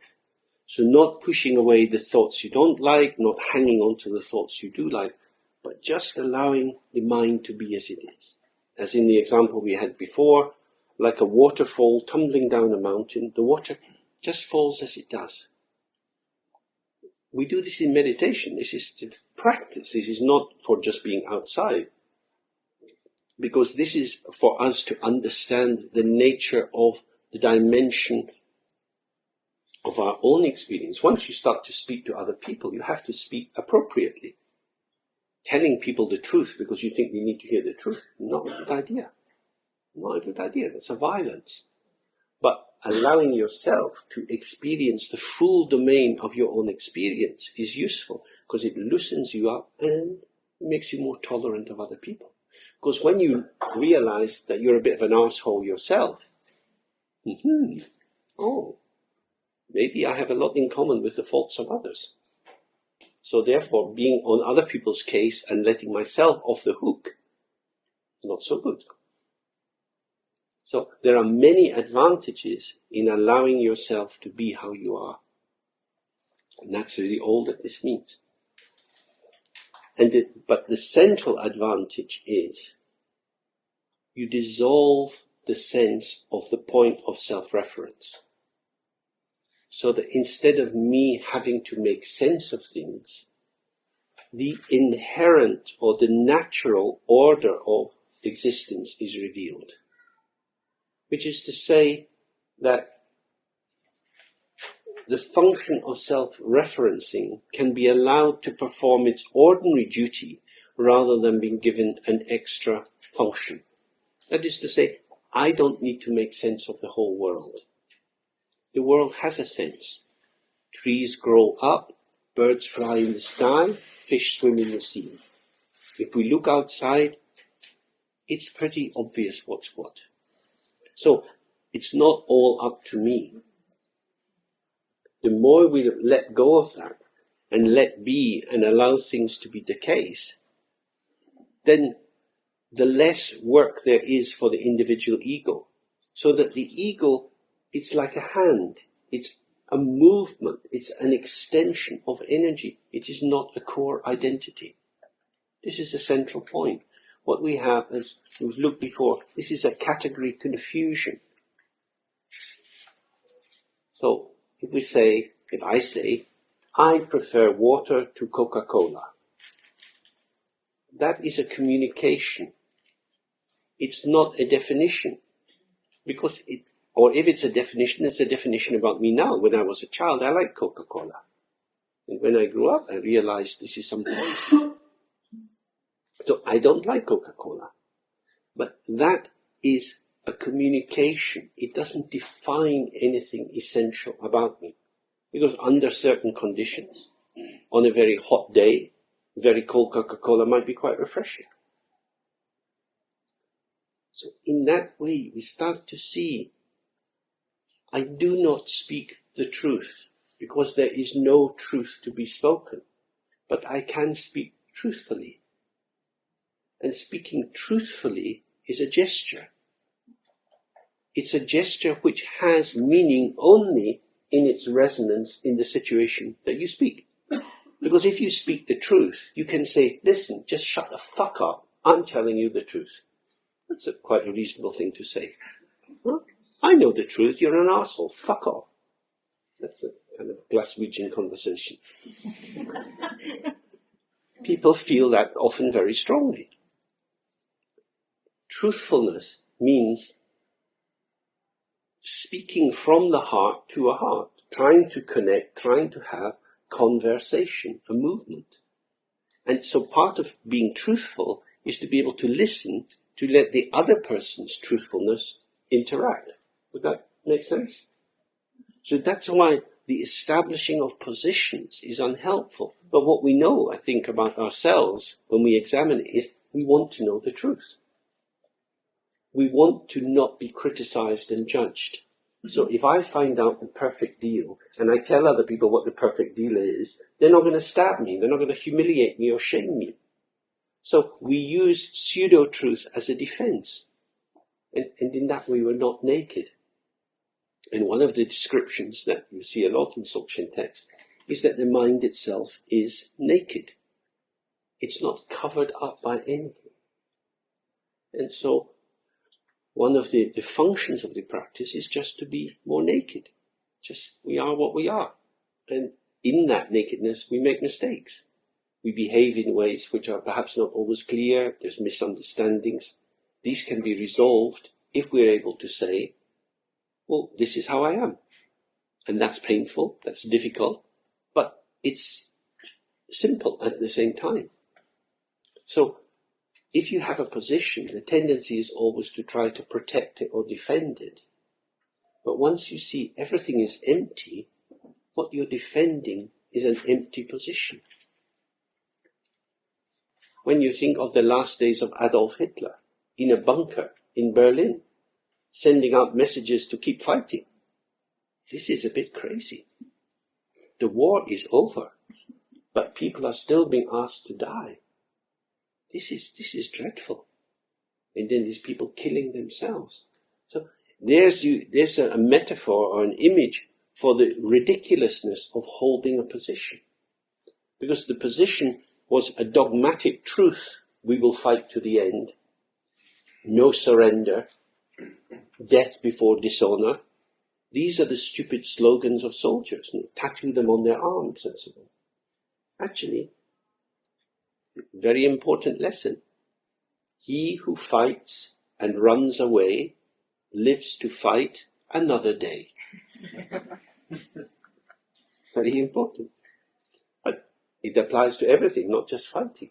That being able to give ground, to let go, to release yourself, allows a new possibility. If you hold on to things too strongly, it creates a lot of problems. So, when it's talking about the flow, it's to start to experience ourselves as movement. The deep openness of our awareness doesn't change. It's just an empty openness, and every other aspect of our being is a flowing with other people. So if we imagine this whole world as a great river, each person is flowing like a little current of water through this ocean. And we're not even like fish, because we're not separate from the water. There's no differentiation. We're just water flowing in water. Flowing and flowing and flowing. And sometimes the water's hot, sometimes it's cold, sometimes it's turbulent, sometimes it's very smooth. And it's everything flowing together. So when the water freezes into ice, it starts to grind, it starts to crack, it takes up places. And the experience of flow stops. So the function of the practice and of the analysis that's the basis of the practice is how to melt the ice. To melt all the rigidities of ourselves, our fears, our overdetermination, so that we move back into the flow. So that's really what he's saying here. So just to finish this paragraph. Thus the awareness of the one who understands, thinks or perceives is the arising of the natural expression of awareness itself. It is vital to always abide in that state. So it means whenever your ordinary life is going on, like we'll get up in a few minutes and go downstairs and eat some food, the one who is talking to a neighbor, cutting up the food, looking around, seeing the colors and smells, the one who is aware of that, that is to say, we're not completely collapsed in it, and even if we are, the one who is having all of this experience is the arising of the natural expression of awareness itself. So out of the openness, out of the emptiness of our being, this is the expression, moment by moment, that we are arising from space. We are not limited entities, we are not fixed things, but like dakinis moving in the sky. like gods and goddesses flying in space, we're moving in this illusory drama, just arising and passing, form and emptiness. So we don't need to worry about where things come from, because if you look again and again, then you see that the mind, which is the mind that names everything, which gives the shape and form to everything, the mind which acts or doesn't act, that mind is itself not something to be caught, not something to be grasped, something unimaginable, infinite, not as an idea, but this is me. Then out of this infinite spaciousness, everything is moving like in a dream. That's the heart of the Buddha's teaching and the end of our paragraph. So we have the afternoon now, and then we meet together at 4. So when these bells ring, they're very helpful to us, because there's a central question: is the bell ringing inside your mind or outside your mind? If it's outside your mind and coming into your mind, where is the door of your mind? And if it's ringing inside your mind, this is a very severe case of tinnitus.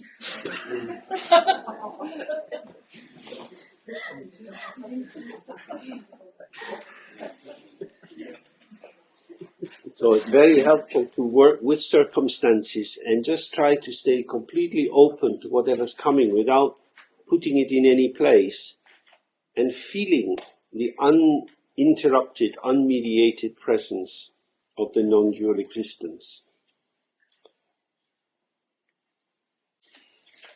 Okay, so then he's continuing.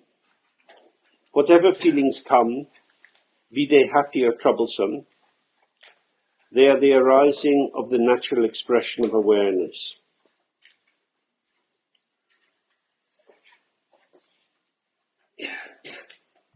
Now, this creates certain problems, because in this lineage of Dzogchen, which means the great perfection or the great completion, we have an idea that something perfect would somehow be quite nice. And the founding Buddha of this lineage is called Kuntuzangpo. The name means always good. So why would the always good be the source of something that's not so good? That is to say, we tend to want to have the good experience more than the bad experience. So if you think that the bad experience is coming from somewhere else to torment you, that becomes a problem. So, here we have the bells ringing. What do we experience? Before you know it's a bell, what is it? Before you know it's sound, what is it?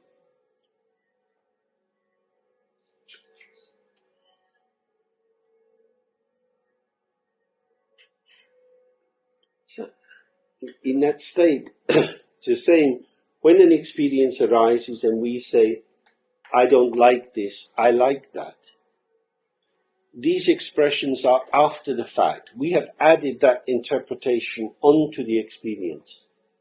So what he's saying is, in any experience, stay open to it and allow it to reveal itself as it is without wrapping it in your interpretation. And if you do that, on the basis of having examined for where the questions, where does the mind stay, where does it go to, where does it come from, we see that nothing arises which doesn't arise from the mind. Now, if you thought your mind is inside your head, this would be very narcissistic, very inflated. We'd be saying, I am the center of the whole world. We are the center of the world. But when we look at who is the one who is the center of the world, that I is not something inside ourselves. The mind is not a thing, so it's not inside, it's not outside. Experience arises, And in that experience, there is the presence of subjectivity, which positions itself, saying, I like this, I don't like that. Then that subjectivity changes. Another object arises, another subjectivity is there in response to it. Underneath that, or present with that, or encompassing that, is our awareness, like the mirror. It's not a thing. It's not a thing. So, from that point of view, all that we experience is revealed through and as the lucidity of your own mind. Or in another way of saying it is, everything is your own clarity. So, you hear a car, you see the sunlight coming in the window, you hear someone sneezing. All of this is your experience. It is revealed to you through your clarity. If you have no clarity, you wouldn't have any of these experiences. Ordinarily, in our dualistic interpretation, we think, I heard someone sneeze. They are outside of me because this is me. This is why we have to look again and again who is the one who is having the experience. Because as long as the experiencer is I, me, myself, something inside myself, then I heard someone sneeze. The sneeze is outside me, coming to me. The sneeze was made by someone else. I myself did not sneeze. If you relax all that complicated conceptualization, a sneeze arises as your experience. Achoo! It's here. Where is here? Here is the sphere of your clarity. It arises in your clarity. Now you might say, but at school I studied physics and the speed of sound is such and such, and if we timed the distance between his nose and my ear, we could calculate something. This is a lot of ideas. The immediacy of the sneeze is here. Do we need to interpret it? Do we need to think about it to understand it? Somebody sneezed. It's immediate. It's immediately revealed in the clarity. Somebody smiles. It's immediately revealed in the smile. The plane flies overhead. The church bells ring. So clarity is the capacity to immediately be present with what is there. It is revealed in the clarity. So that's what it means by the natural expression. It doesn't mean that I am somehow making everything happen, that I am doing all of this. But in being open to the immediacy of who we each are, it's an open presence which immediately reveals what is there. So that's what the expression means. For example, I could just hear a little bit somebody talking outside. So, someone is talking outside. Again, we have a whole set of concepts. We are inside, they are outside, they are talking, we are hearing.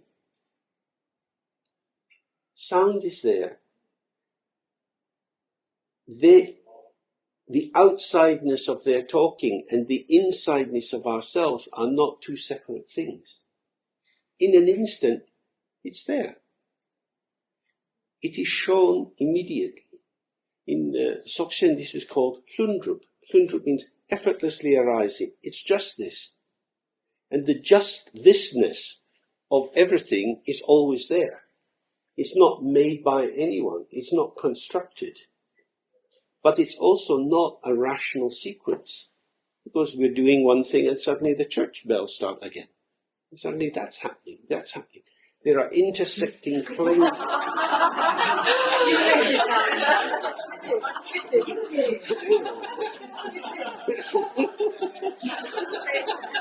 It was you.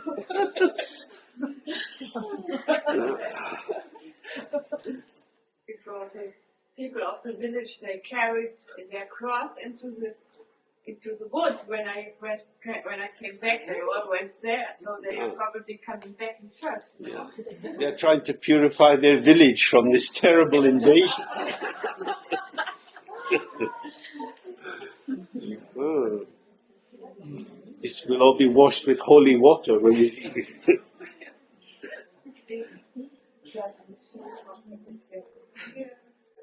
So,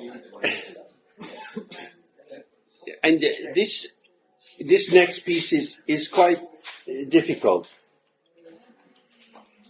He says, without the least effort or artificiality, whatever experiences arise will be liberated in the non-duality of our familiar intellect conceptualization, our mind engaged with objects and the original knowing of awareness. So it means you don't have to do anything. You don't have to try hard. You don't have to read a lot of books and study. But if you relax in this open state, without effort or artificiality, whatever experiences arise, things in the body, outside, will be liberated in the non-duality, the inseparability of our ordinary familiar intellect, our conceptualization, our mind engaged with objects. These three are three ways of saying the same thing. I can hear the church bells ringing. Can you do that? You hear church bells? So we are in our thoughts thinking about the church bells. And the original knowing of awareness means being relaxed in awareness. So it's not that if you're aware, you don't know what the hell it is. It is the church bell. That is a mode of understanding, and the church bell is the natural expression of your mind. These are not two discourses that have to be torn apart. They're not contradictory. The mind is open and empty. It is the ground of all phenomena. We hear the sound moving, and we know it's a church bell. If you only knew it was a church bell, you would get wrapped up in that. If you're only thinking it's the clarity of my mind, that's not very helpful. What is it? It's the clarity of my mind. What day is it? Oh, it's the clarity of my mind. We're taking you to hospital. Oh, the clarity of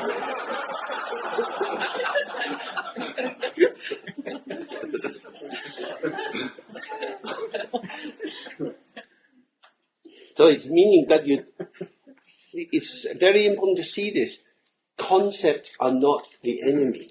All that you have ever learned in your life is not the enemy.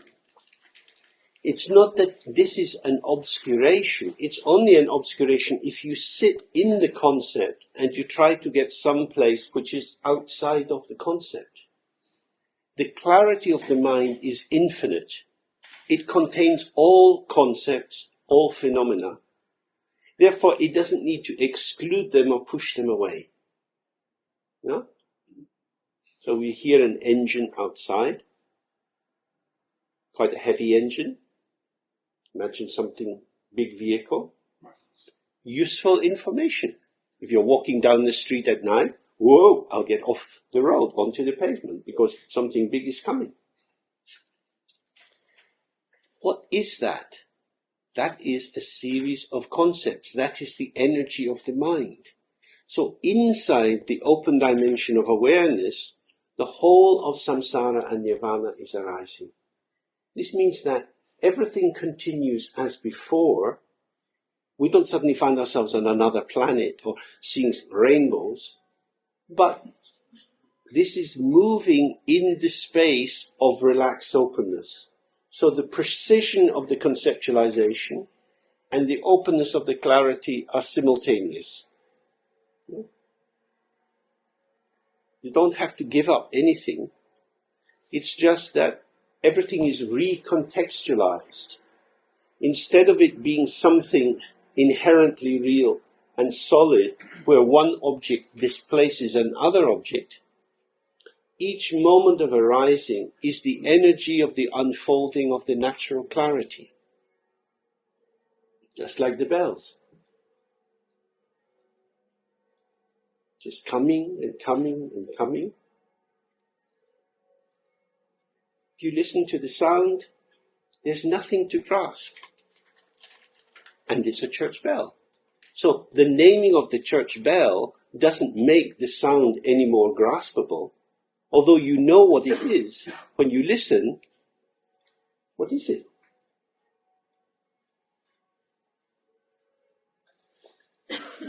It's very strange.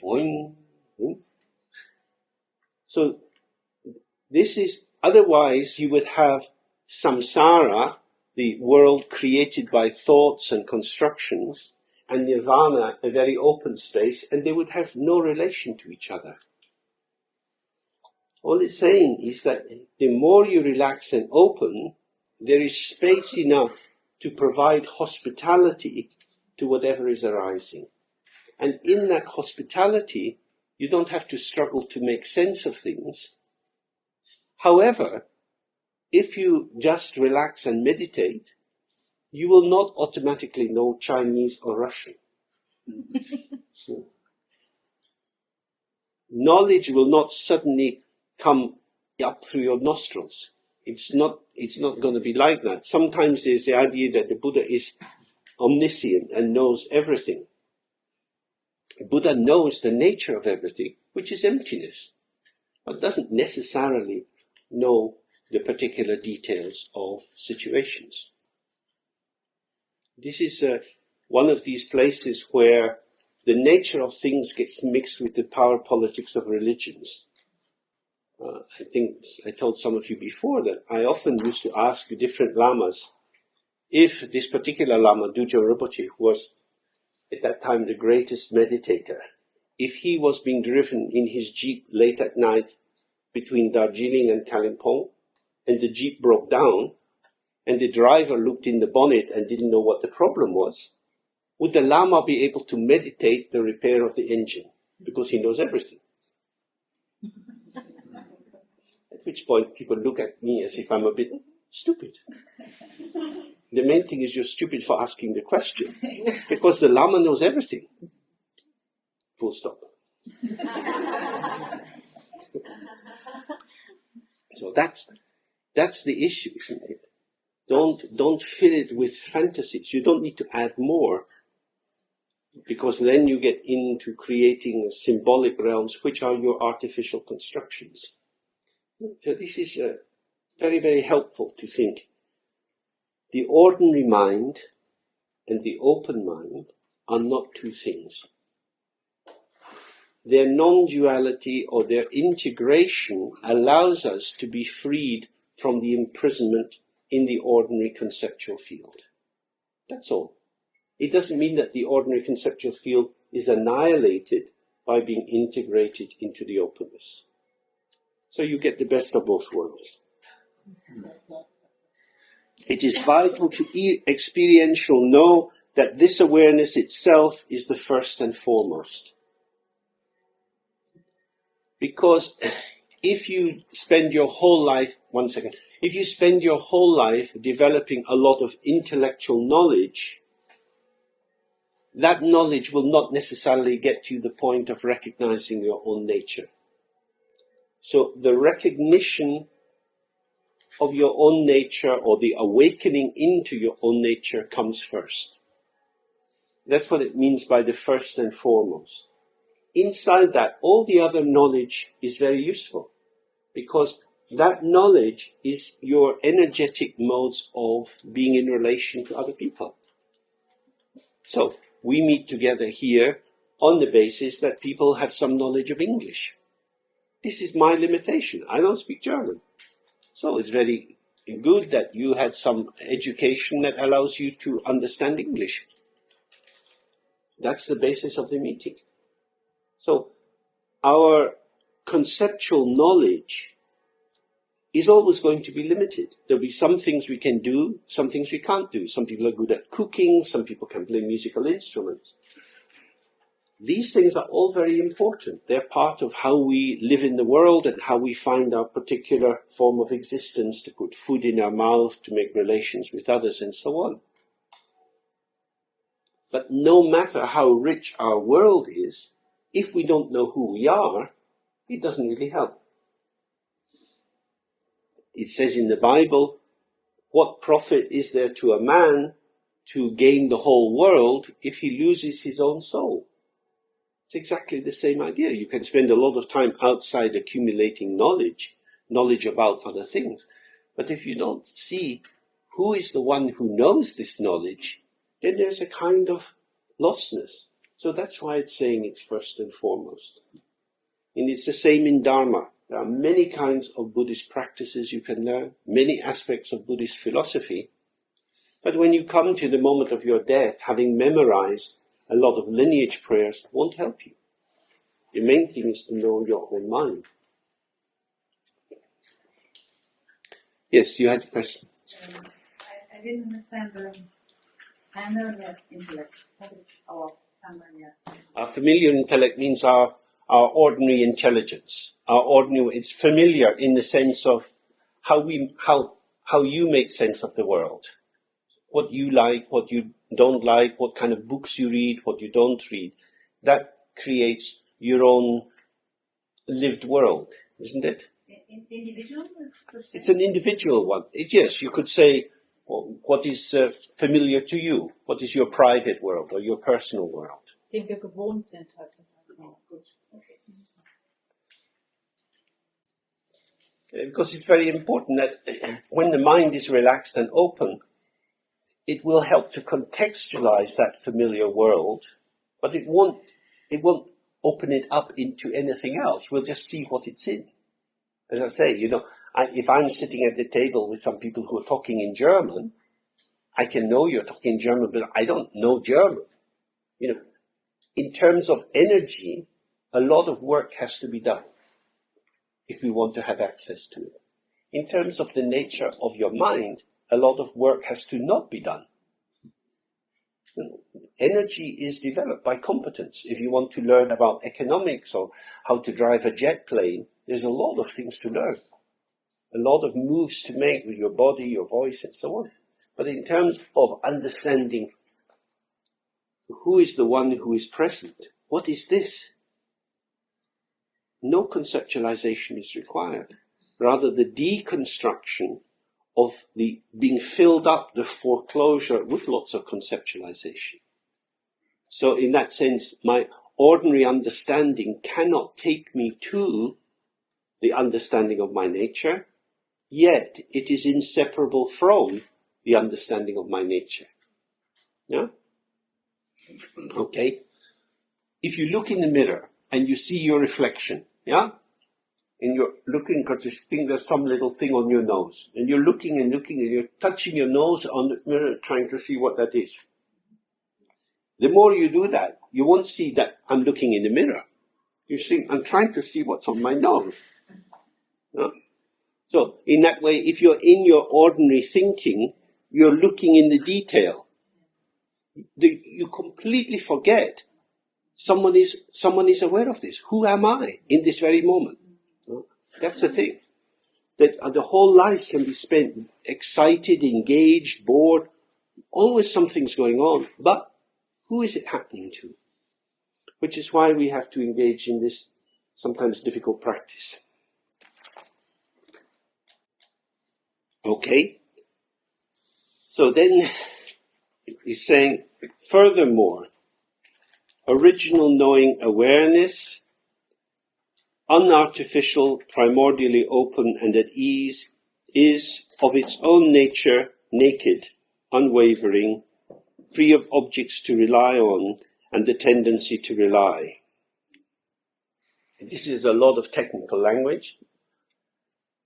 And the reason that you have a lot of technical language here is because it's trying to describe something which is not in our ordinary experience. So the language seems very strange. Original knowing awareness means this capacity for clarity, for being present, has been there from the very beginning.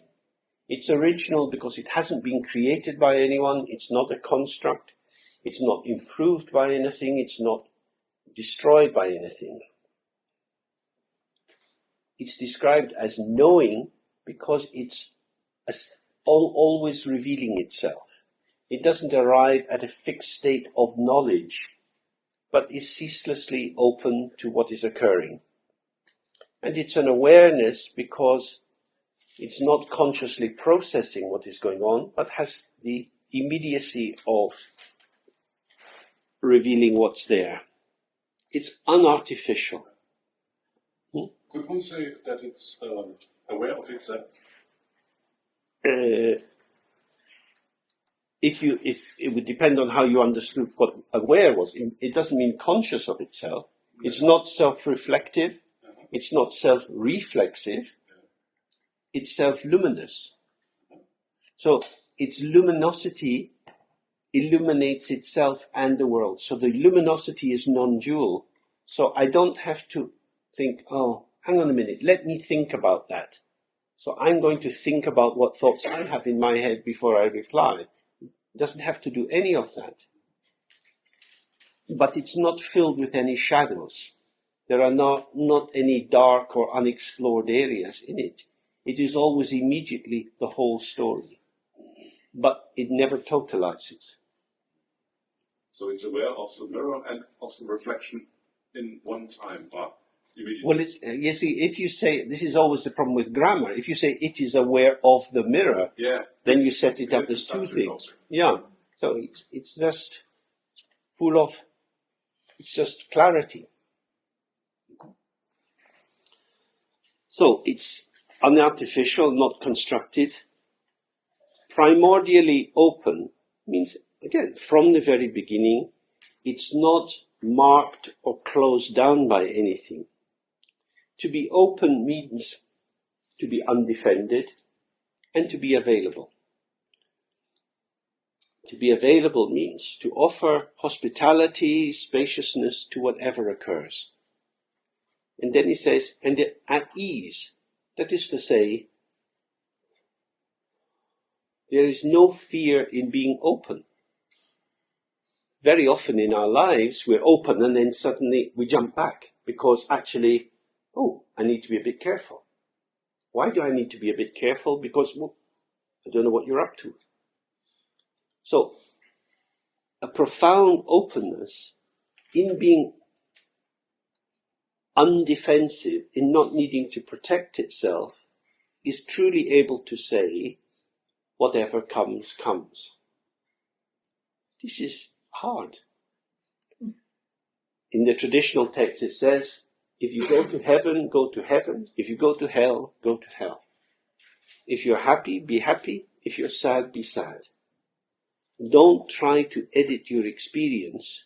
Otherwise you'll say, happiness is good, suffering is not good.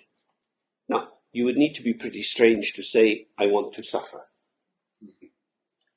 Generally speaking, we say people who make that decision are a bit disturbed, or they're caught up in some masochistic frame or whatever.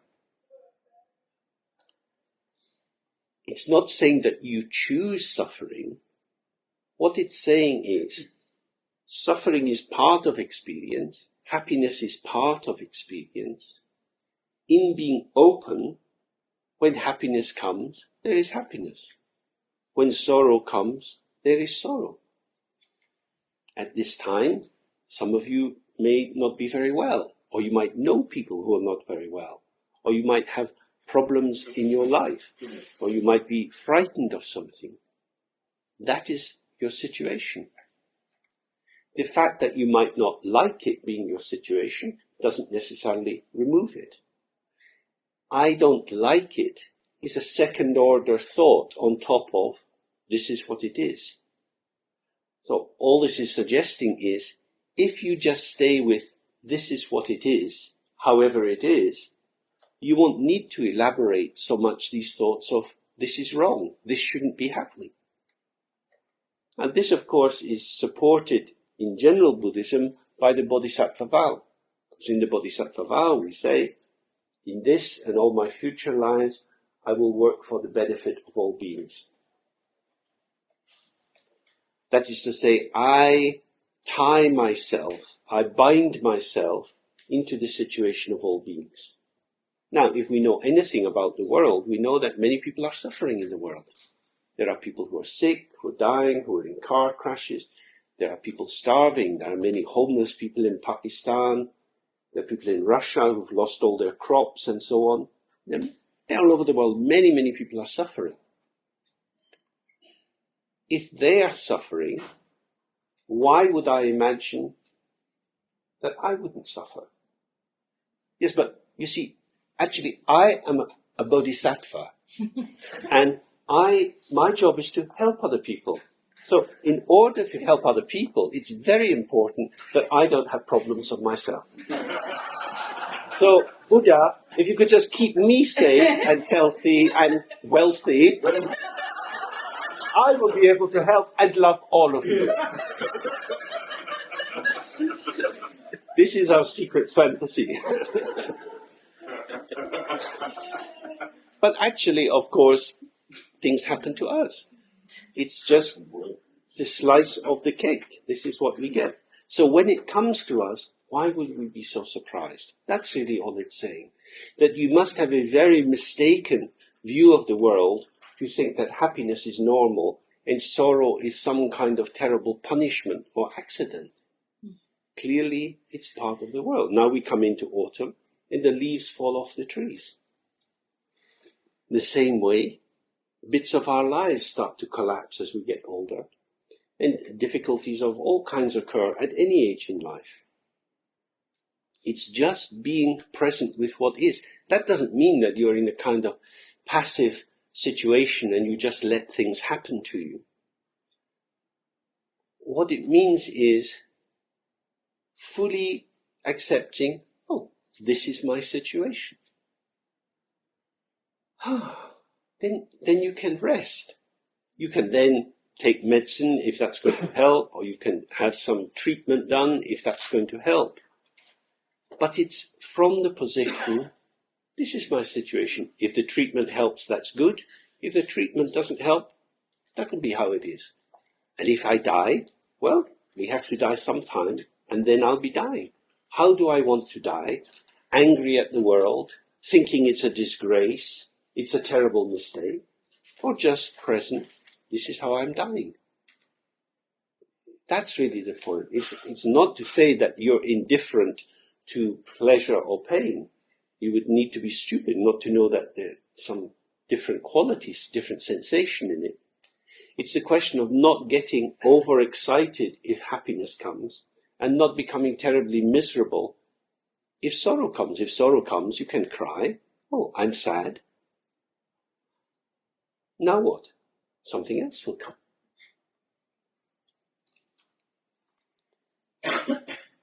So, being at ease means just allowing it to be as it is. And this state, of its own nature, is naked and unwavering. Naked here means clarity is not contaminated by anything. So, again, if you take the image of the mirror, if you are in a very dark room, you can't see much in the mirror. It's not enough light. So the mirror is obscured. In the same way, if you become very depressed, if you become lost and anxious in yourself, you think life has no meaning, you don't know what to do,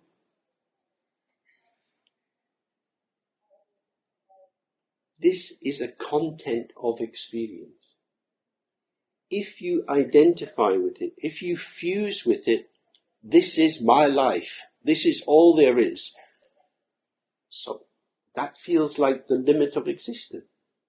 What this is suggesting is, if you relax in that state, the clarity is there because it's through the clarity that you know you're depressed.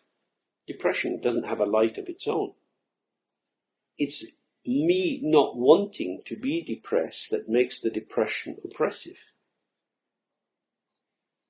Why don't I want to be depressed? Well, it's not very nice. Who says it's not very nice? we're again into a whole commentary about the situation. And so now I'm lost in a maze of thoughts, giving opinions about what something is. Back into the practice, relax, just being with that. That's easy to say and difficult to do, because we have self-pity. Then we have to turn to the previous page. Who is the one who is experiencing self-pity? Yeah.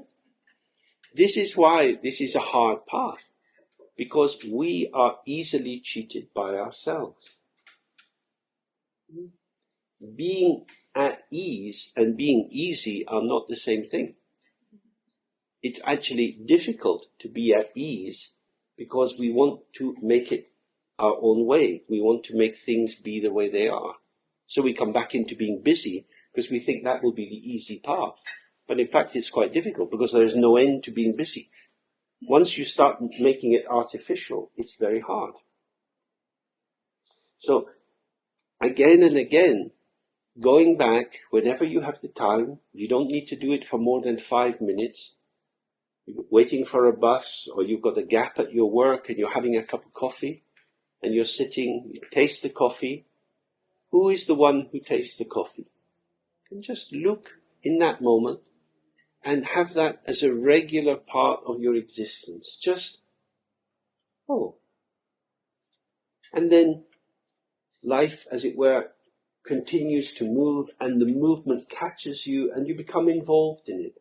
But the more you pause, open the space, you start to see that the movement is occurring inside the openness. This is the meaning of non-duality. That I am depressed and spacious. The two things are not contradictory. If you say, I'm happy and depressed, that's a bit more suspicious. Because we'd say, well, these are two oppositional categories. If you have one, it's difficult to have the other. But to be open, to be relaxed, and to have clarity is possible with depression, even with anxiety, which is a state of agitation. Because agitation is a movement. It's not a definition of the core being of yourself. But of course, when you feel agitated, it sort of sucks you in. Sometimes the example is used of mercury.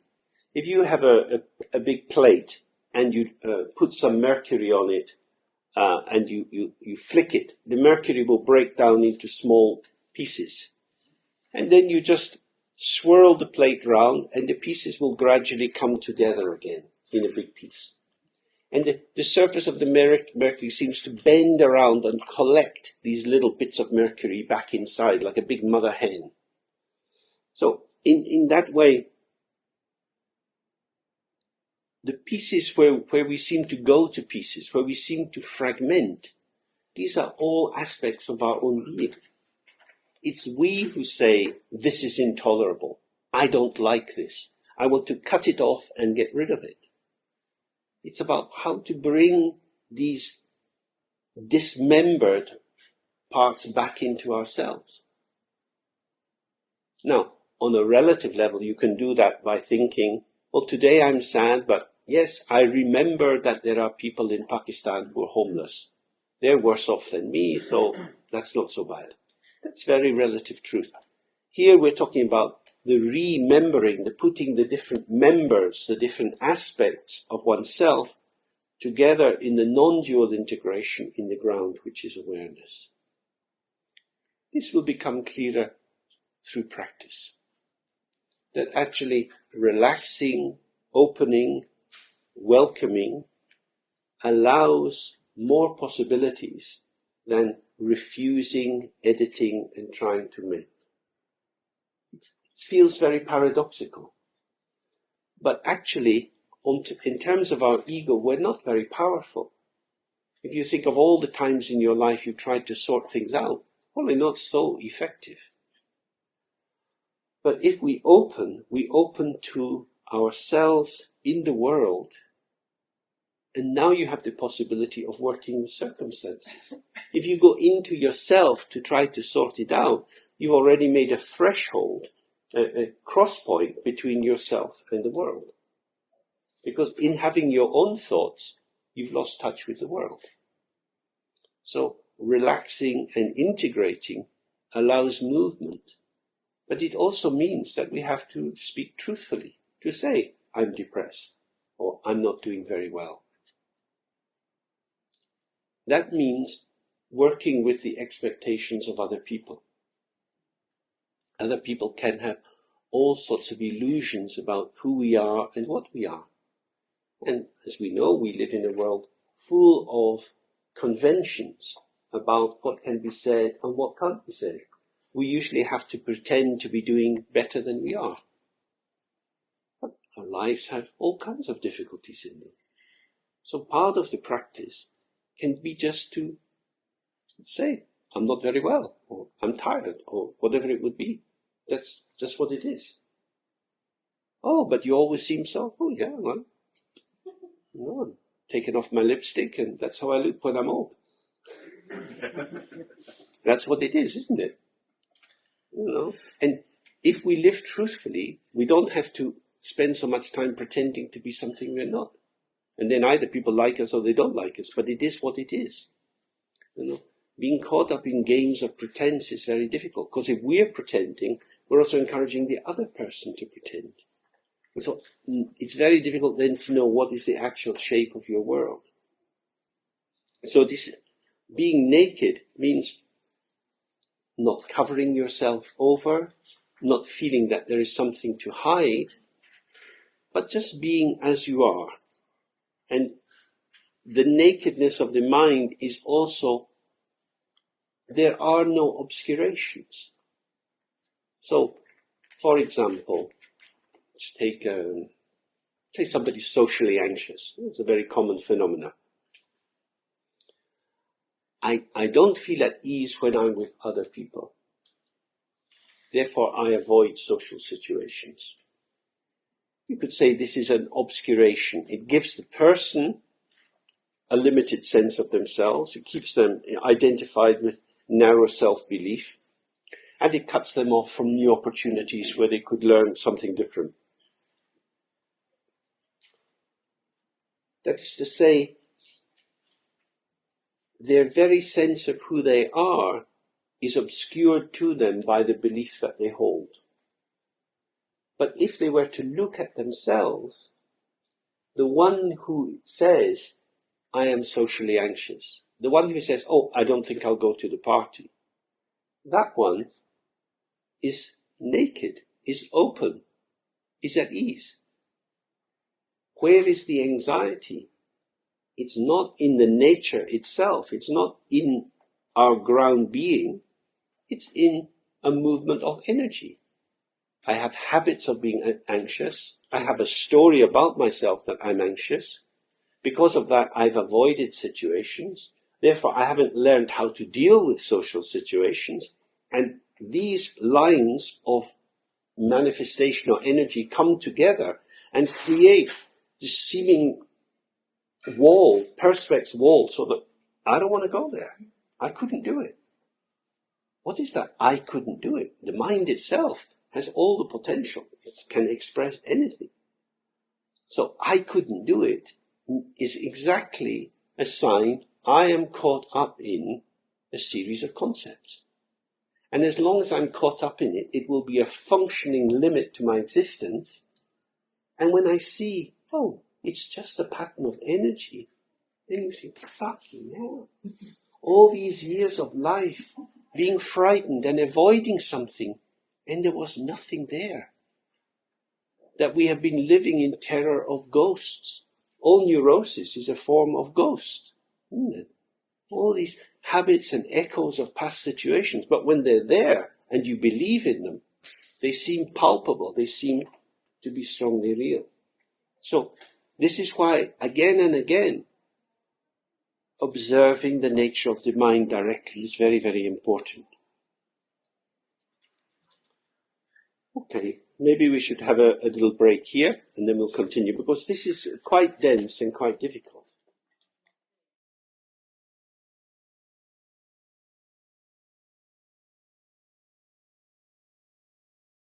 So it says, unwavering, free of objects to rely on, and the tendency to rely. Now, movement is always wavering. So again, this is about a basic open awareness. That's what doesn't waver. And when it says it's free of objects to rely on, it doesn't mean having a mind with no thought in it. It means that awareness doesn't need to rely on a thought. You know?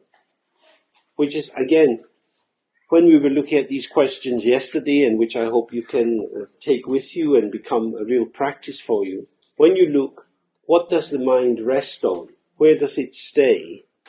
What shape is it? We're looking at the fact that the thoughts in the mind are not the basis of the mind. Yeah?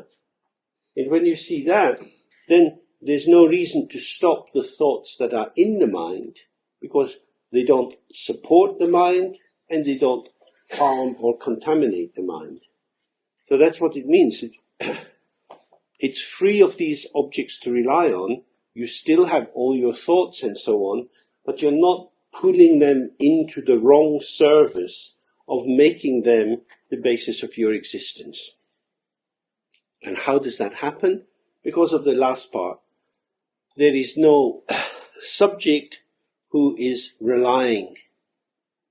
So that is to say, you recognize that what you take to be your conscious self, I, me, myself, is in fact a flow of concepts. Ordinary subjectivity is a movement of thoughts seeking to capture other thoughts. When you recognize that, there is nobody there who is attached to their thoughts. I am attached to my thoughts. This is a false understanding.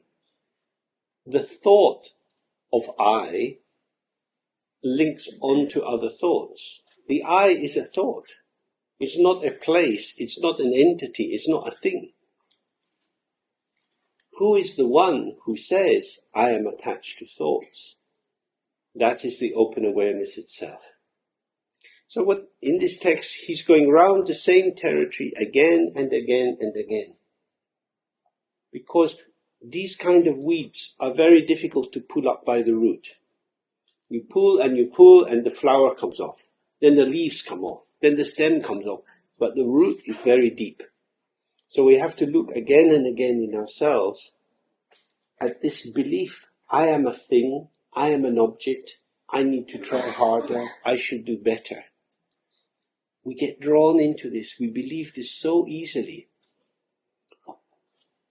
Just stuff moving.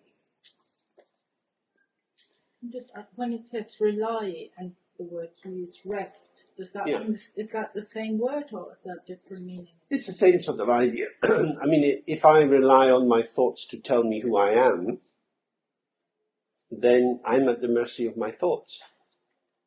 So if I have a hard time in life and I get full of depressive thoughts, then I am the one determined by my thoughts. So if I grow up in a family where my parents don't take care of me and treat me badly, my thought, I am unlovable, becomes the definition of who I am. And because I need to hang on to something, I'll hang on to the thought.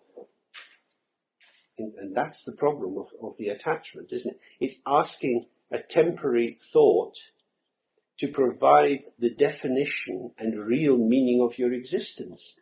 And you're at the mercy of all your historical circumstances in this life, and if you believe in it, in previous lives. All the things that other people have done to you, which have given you a repertoire of beliefs, if they are given the power to define who you are, very difficult to get out of that. So when you see that a thought is a thought, it is a communication which creates situations rather than is the voice of a true situation. Every time you run the thought, it's not describing what is really the case, but it is making something appear to be. So every time I think I am unlovable, I create an energetic constellation in myself of hopelessness, withdrawal, anxiety, which of course then is a barrier to being connected with other people. And then, because it's now difficult to connect with other people, I think, well, I tried, once again, it's shown, I'm unlovable. Come on. It's true. It's true. No, tell me the truth. It's true. People get into that. Because it's not that people don't try, but they try from a place which is already distorted.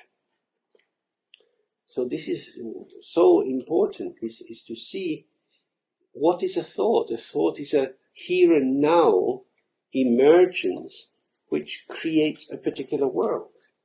And if you believe that world, especially if you believe what it's telling you about who you are and what the world is, you're trapped at the mercy of that. But if you see, oh, a thought is a thought, it's offering a creative possibility of looking at the world as if, then you have a lot of freedom to move. So, for example, if you're relaxed and open, and suddenly for some reason you get in contact with some difficult period in childhood when you were shamed, you start to feel this kind of dread, you can feel that your breathing is changing, and you feel awful, and you think, oh shit, oh, I can't bear it. Say for example, you feel, I am unlovable. If you're present with that, immediately you see, oh, that's how we get caught. That is what happens to many people in the world. And immediately the communication links us to all beings. So then you can do your metabhavana if you want to. May all beings be happy.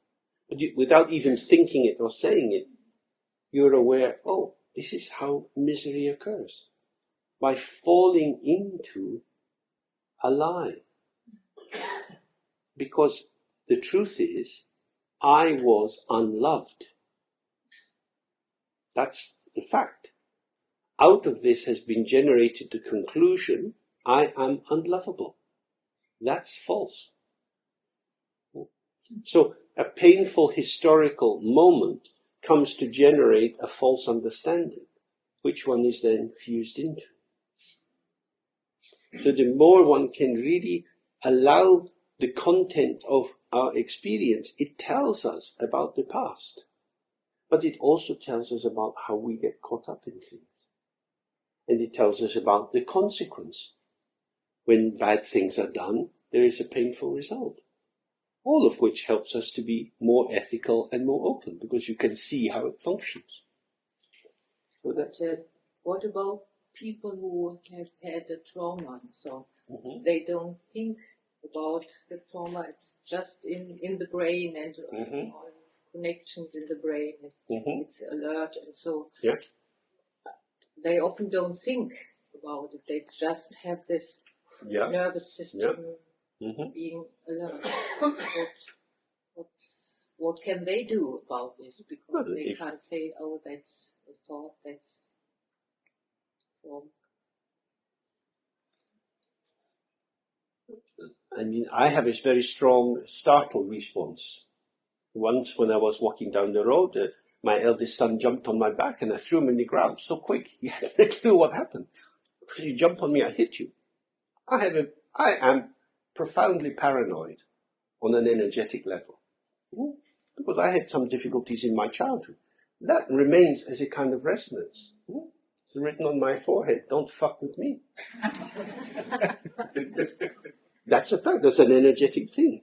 So, of course, we have all sorts of different wirings up from different situations. What we have to do is to know that.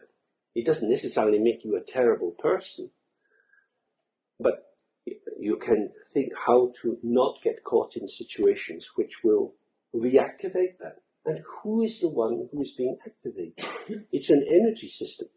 It's an energy system. If you think, I am being activated, therefore I am now a puppet at the mercy of any circumstance that pulls that straw, that's very difficult. That will make you, as an adult, in an ongoing way, afraid of circumstances. Clearly, the neurological structure gets particular emphasis in pathways early in life, and you get habitual chemical messages which adrenaline put up. So you can be buzzing on excess adrenaline very easily. If you're practicing, then you can experience this in yourself. So you can have a state of relaxation in which energy is moving rapidly. I become aroused if I fall into the energy pattern. Whether your energy is happening very quick or very slow, we're all different in that.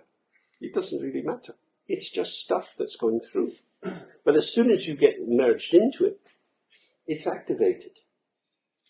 And this is the benefit of this practice.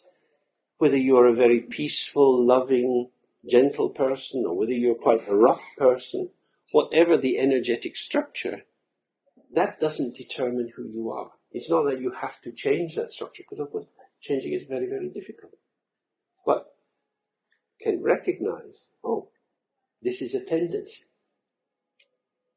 I think that's at the heart of it. It's about identification and disidentification.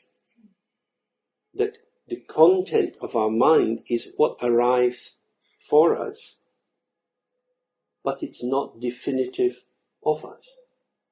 You can't stop it arriving, but you don't have to jump into it.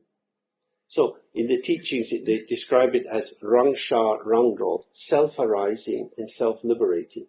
That is to say, you're not responsible for the content of your mind, because you know what's coming to your mind after the fact. It's already arrived. Your question is what you do with it. If you jump into it, if you build a story on it, or whether you let it go. I think that would be at the heart of it. Learning to let things go. Things happen, they're gone. They're already gone if you don't hold on to them. Rather than saying, oh, I shouldn't be like that. I've been meditating for a long time. Why am I still like that? Well, the fact of meditation won't necessarily change the content of your mind. You can do that kind of meditation, but it may take a long, long time. And again, from the point of view of Dzogchen, in terms of realizing your nature, it doesn't matter what the style or the mode of your existence is. If you're anxious or depressed or rough or smooth, it doesn't matter. Where it does matter is in your communication, your compassion, your relation with others. Then it matters a lot. So then one has to have some understanding. Okay.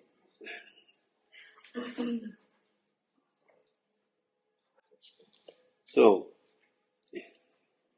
it is clear, bright, the original unchanging ground and sphere of all the multitude of concepts that constitute Samsara and Nirvana. So, this awareness itself, it's clear, it doesn't have any dirt in it, it has no inherent content. It's bright because it is illuminating. It's how we are aware of anything. And it doesn't change. It's always present in whatever is there. So it is the ground or the basis of all experience, and it's also the sphere of operation of all experience. So it's not, again, that you have a kind of source inside you that is pushing out experience. You're not making experience happen. The ground of our being is not underneath us, it's not behind us, it's not on top of us or in front of us. It is everything we move in. So normally we're thinking, my mind is inside me, or maybe I have a soul or a core essence deep in my heart somewhere. But the ground nature is like a hologram. It's the sphere within which everything is manifesting. The mind is not inside or outside. So we listen, and it's as if we could go out of our ear along the line of the sound to the church. Yeah? In that sense, we can hear roughly the direction the sound is coming from. So the sound is coming in the ear, and we can travel swimming back up the stream of the sound to the church. So, is the church outside or inside? It's neither. If we say everything is inside the mind, that's true. If we say everything's outside the mind, that's also true. It's neither inside nor outside, because these are just concepts. If you're just listening,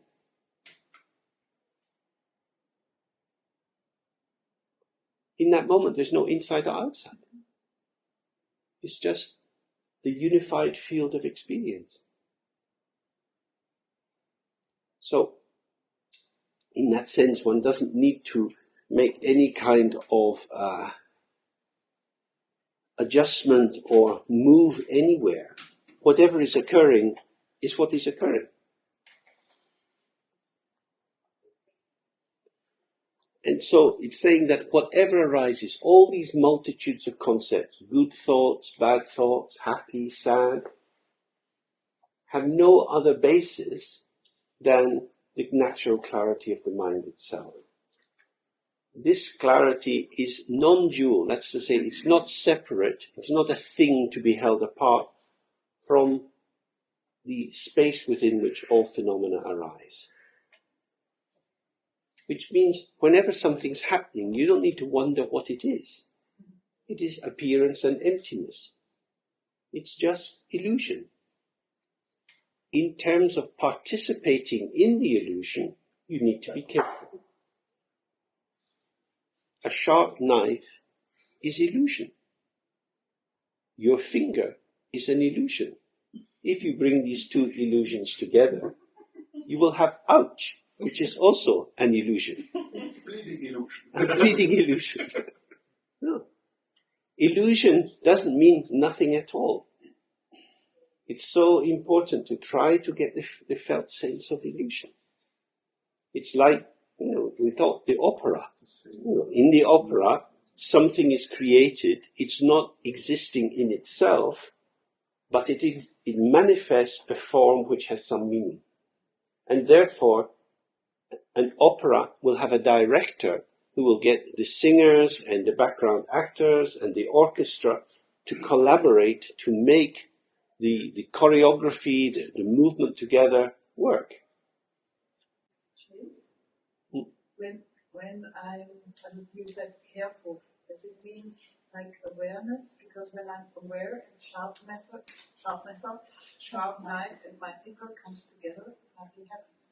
I'm careful. Yeah. If I'm aware. No, the awareness is different from that. That is being, if you like, mindful or attentive. That is to say, the subject aspect which is arising, I am the owner of this finger. This finger is not something I got in the shop. I only have this one of it. If I lose it, I won't get another. So I have to protect this finger.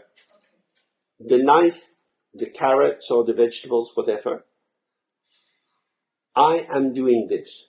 Okay? So I am holding the knife, pressing down on the carrot, holding the carrot with my hand. Careful to separate the perception of the finger and the carrot. This is an interplay of concepts. These concepts, the subject side concept and the object side concept, are revealed in awareness. That is to say, they're revealed, they're shown in the mirror-like quality of the awareness. Okay. I am cutting. Okay? So, there's a sense of me in my body, and let's not say a carrot. I'm using the knife to peel something very precisely, right? Very, very careful. So all of my attention is focused into this. I, the subject, am peeling or cutting this carrot. From the way the term is used in this text, there is no awareness at all. Yeah? I am simply an individual conscious subject being careful or mindful about what I'm doing. It is dualistic. I am acting on this thing. Who is the one who is acting on this thing? we observe the nature of the mind, the natural luminosity reveals the movement of concepts that organize the body in cutting this object. Where is the object? It exists as an emergent quality of the radiance of the mind. So the radiance of the mind shows both a subject side and an object side. That is the non-duality of Kuntuzangpo. It's not two different things. So this is very important. Focused conscious attention is the movement of energy. It's not a definition of I, me, myself. Because you cut carefully and then you take it up and you do something with it. And that moment of cutting it carefully, you put down, and now you've got all the other stuff and you're brushing it off the table and you're using rough gestures. Because brushing, you don't have to be so careful. There's no danger in the brush. Then you use the knife again and you're more careful. So the subject is very focused or a bit more relaxed. The relaxation of the subject, the conscious self, is not the same as the natural relaxation of the mind. So it's important not to mix all these things together. And in order to get the taste of the nature of the mind, we have to do the practice which comes before this. You have to go back to that again and again, because until you can really see the clarity of the mind and the content of the mind simultaneously, it's difficult. Now, because we are used to being in the content of the mind, we have to focus on experiencing the clarity, the openness, the ungraspability of the mind. It's not that that is better and that the concepts are bad, it's just that we're a bit tilted. So when we do the meditation practice, it's like going to the osteopath and he's clicking you back into shape, so everything is now aligned. That's why in the practice we have a bias, but it's a practice bias, not a truth bias. And James, can you say something about, I don't know how you call it in English, but the separation wisdom, the Buddhism is talking about, the Unterscheidung, separation, differentiation between discriminating. Wisdom. Yeah. Okay. Yeah. Is it a conceptual kind of wisdom or? Yeah. Yeah. Yeah. In every case. Yeah. Okay. It's my teacher always used to say, in life, remember, don't mix your food with your shit. That's to say, you have to see that thing. If you say all is one, everything is emptiness, well, try eating your shit. Yeah? So it means we're not stupid, but we can become even more intelligent.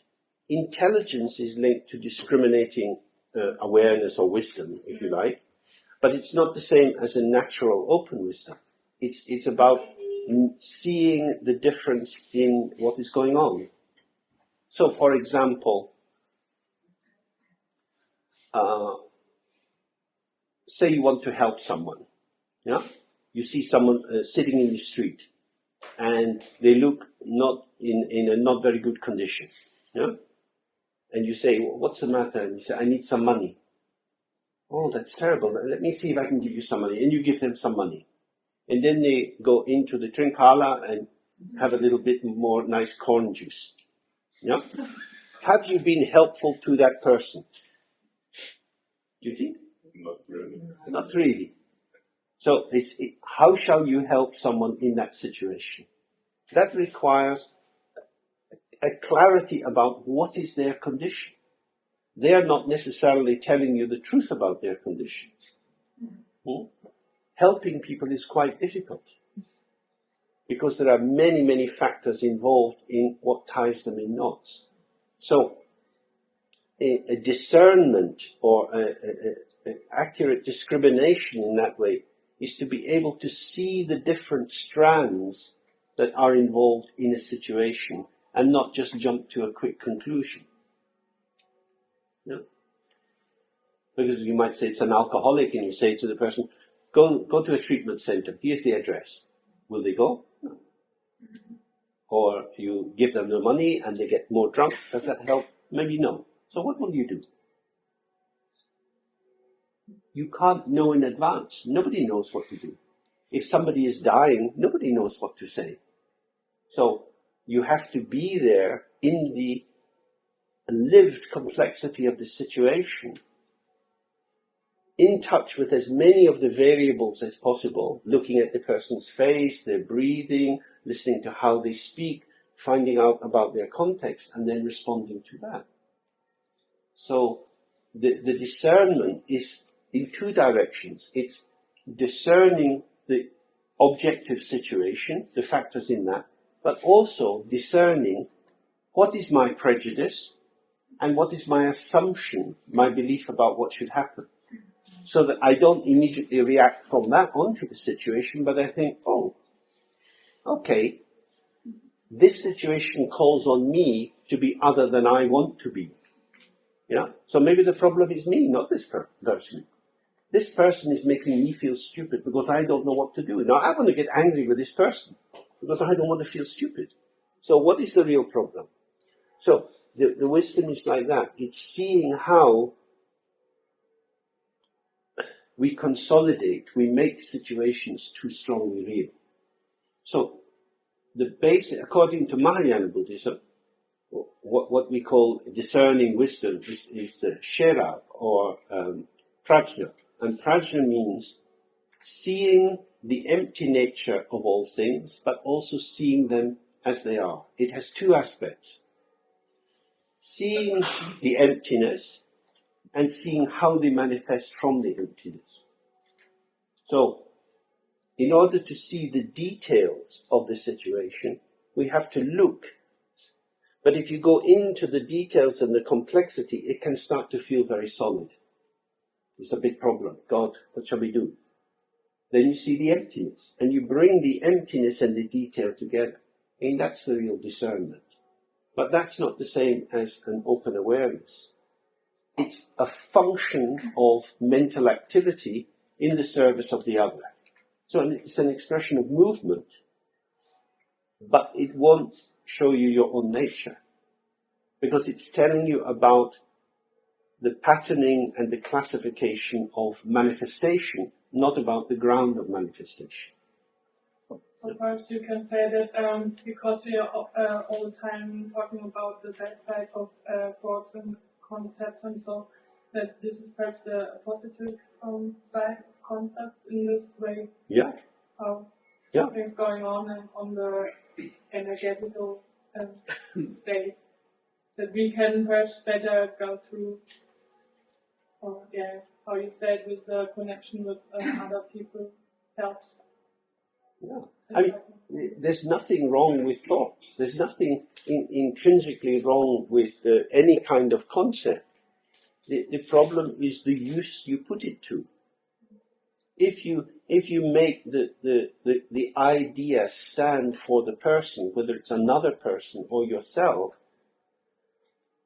you blind yourself to the changes in the phenomenological field, that it's changing moment by moment, and that you have to be light and alert and flexible and responsive. So the ego's approach to concepts is appropriation, stealing them, creating a pseudo-stable ground, and then acting from that ground in an overconfident way.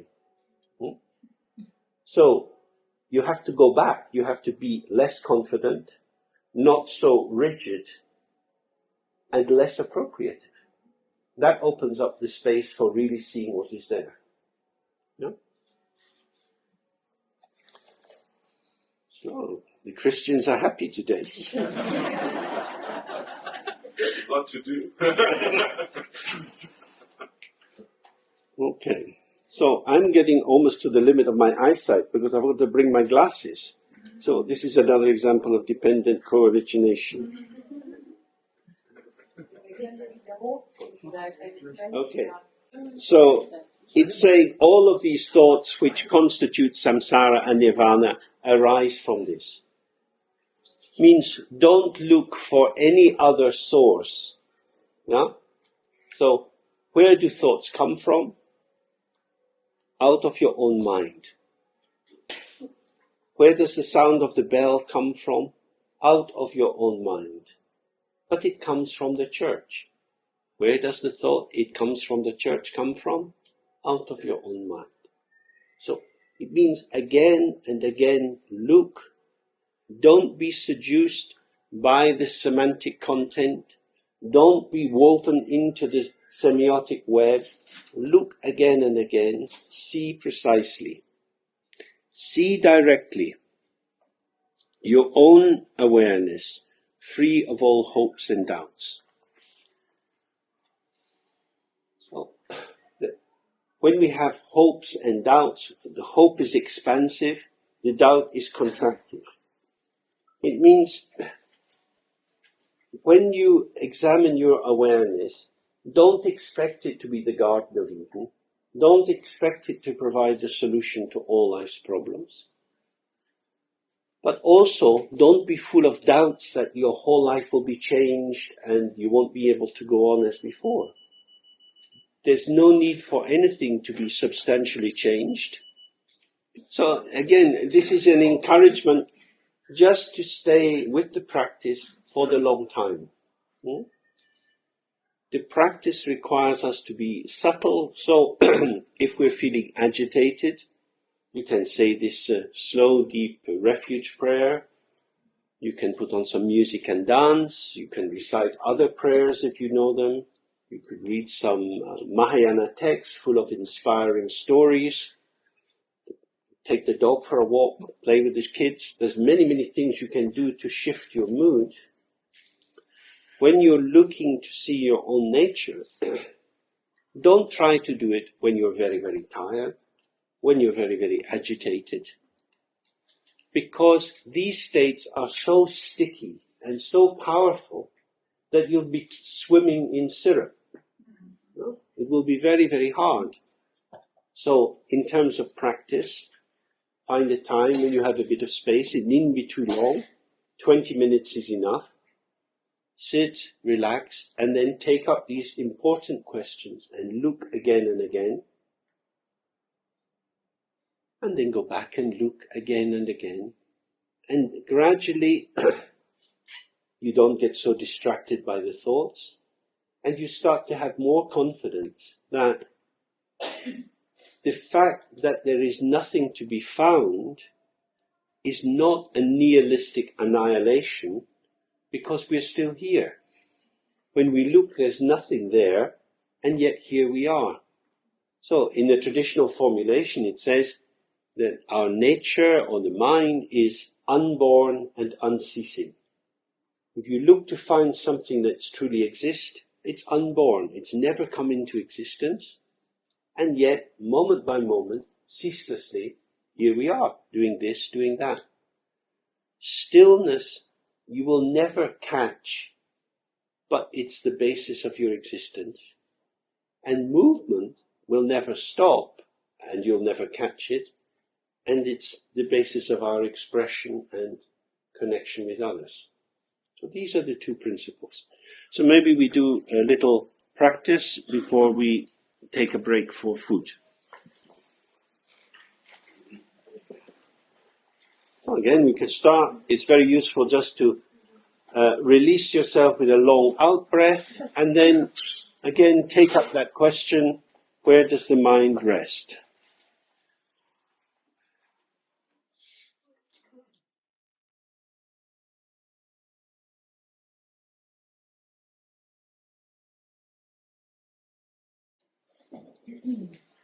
One of the central themes in all the schools of Buddhism is impermanence. And impermanence is often hidden from us. For example, if you were sitting on the banks of a river and you are watching the river, you could see the river flowing. But if you are swimming in the river with the flow of the water, you're not so aware of it because you're going at the same speed as the river. So when we do this kind of practice and we're just sitting, everything is moving. Noises outside, sensations in the body, and so on. But if we are caught up in that flow, if we are part of the flow, it appears to have a kind of stability. So again and again the task is to be present with what happens without falling into the flow. Because what the flow is doing is filling up and emptying out. Filling up and emptying out. From the beginning of the time when we started to sit to the end, I would imagine you have many, many different experiences. These experiences come into us. It is as if they are us, and then they're gone. So there is this whole stream of experience, but we're not watching it going by. It's coming up and suffusing us, and then passing out. This is me, this is it, this is what I hear, and then it's gone. And something else is bubbling up and bubbling up and bubbling up. So again and again, the focus is on just allowing this flow of experience. You don't have to pull it in to make it happen, because something will always happen. And you don't have to push it away, because whatever has happened will vanish. So this is where you see the joint nature of emptiness and ceaseless manifestation. Because our mind is empty, it can be filled. If the cup is full of something, it can't be filled with something else. But the mind fills up and empties out, fills up and empties out, almost like the heart beating. Up and gone, up and gone.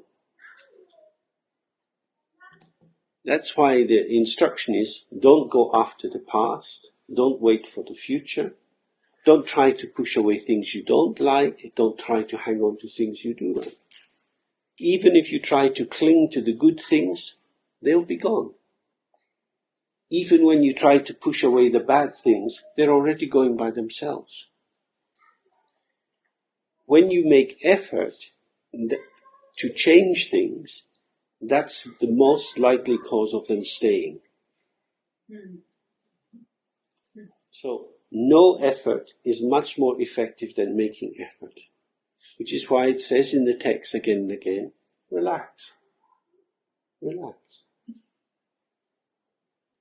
So, it's clearly just about letting go of the habit of having to interfere with what is going on. So, impermanence is very profound. We can look at it in its outer form, watching the sunset, the colouring changes in the sky. We can think of it in terms of the seasons, the way the leaves are coming off the trees. You can look at it on the hands of a watch, in feeling hungry before eating and then not feeling hungry after eating, and so on. All day long, we experience externally and internally the arising and passing of sensation. This is what there is. There is nothing else. There is nothing stable in the whole world. So you might say, well, listen, we've been in this room for some days. But this room is an abstraction. Clearly, if you think, well, I'm looking around, it's not an abstract idea. Then we have to say, okay, when you look, what do you see? I see the room. Well, as we looked earlier in our brief time together, you don't see the room. You see colours and shapes. These colours and shapes are even there prior to you organizing them. As soon as you say room, you have an interpretation. That is a concept that you think, it's not something you see. Since we've been in this room from the morning till now, the colour of this room has changed a great deal. In the morning daylight, we didn't have the electric lights on. Then the brighter light in the middle of the day, and now we have this light. Each of these lights creates patterns of shadow. That is what we see. That is what we actually get. The idea of a stable room, which just happens to be lit differently, is incorrect. There is no stable room, which is just lit in different ways. Because what you see is the change, is the different experience. And the stable room is a thought. It is only a thought. You can't find this stable room anywhere. Because each person from where you're sitting sees a different part of the room. Maybe only the architect with their plans on a piece of paper can really see the room. And that would be ridiculous. Nobody can ever see this room.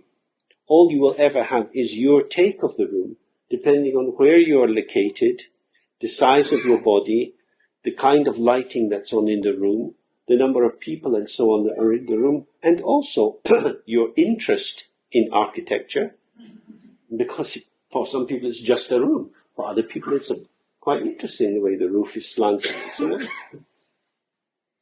And what is your mood, and so on. So again we're back with the fact of participation, revealing the room. Which room? Our room. You will only ever have your room. So this is great. We all sit in the same place and we each have our own room. It's like some special hotel.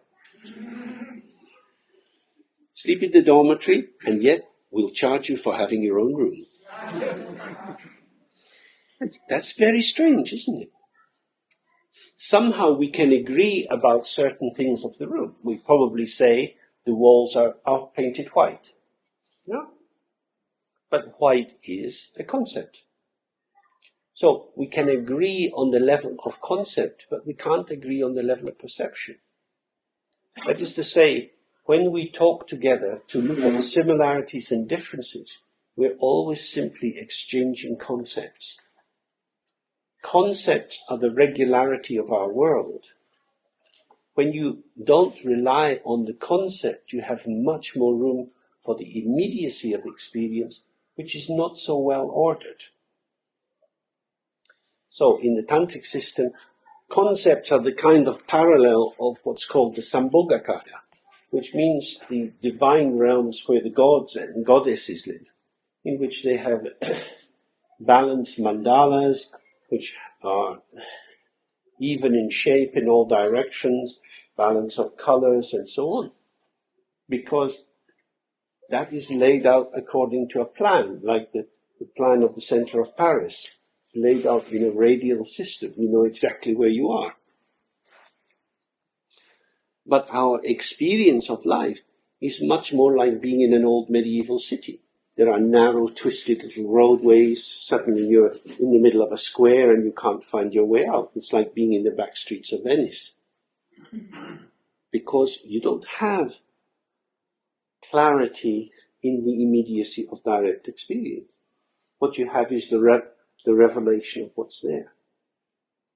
So impermanence, again, is very, very important because it allows us to see that the abstractions which give order and structure are themselves impermanent.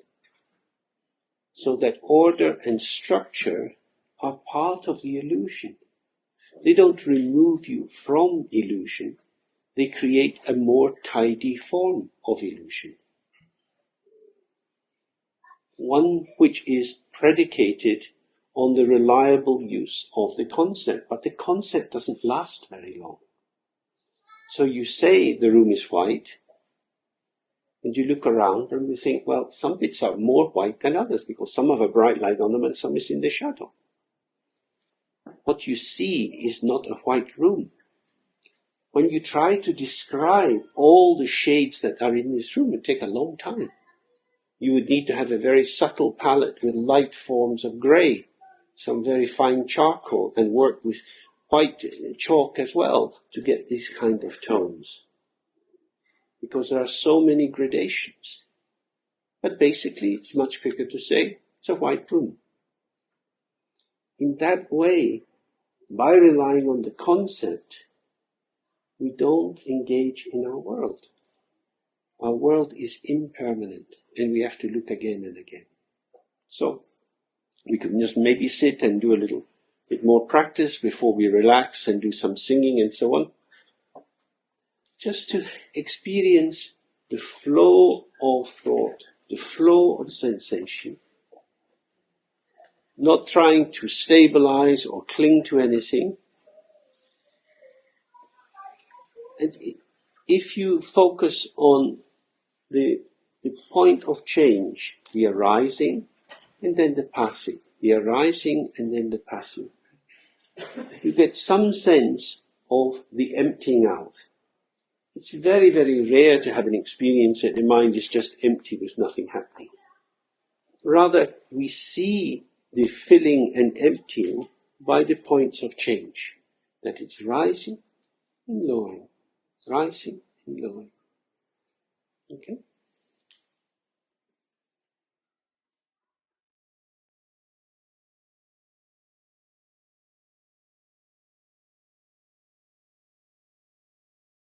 Yesterday we looked a little bit about discernment and the kind of wisdom or clarity that knows the difference between different phenomena like pears and apples.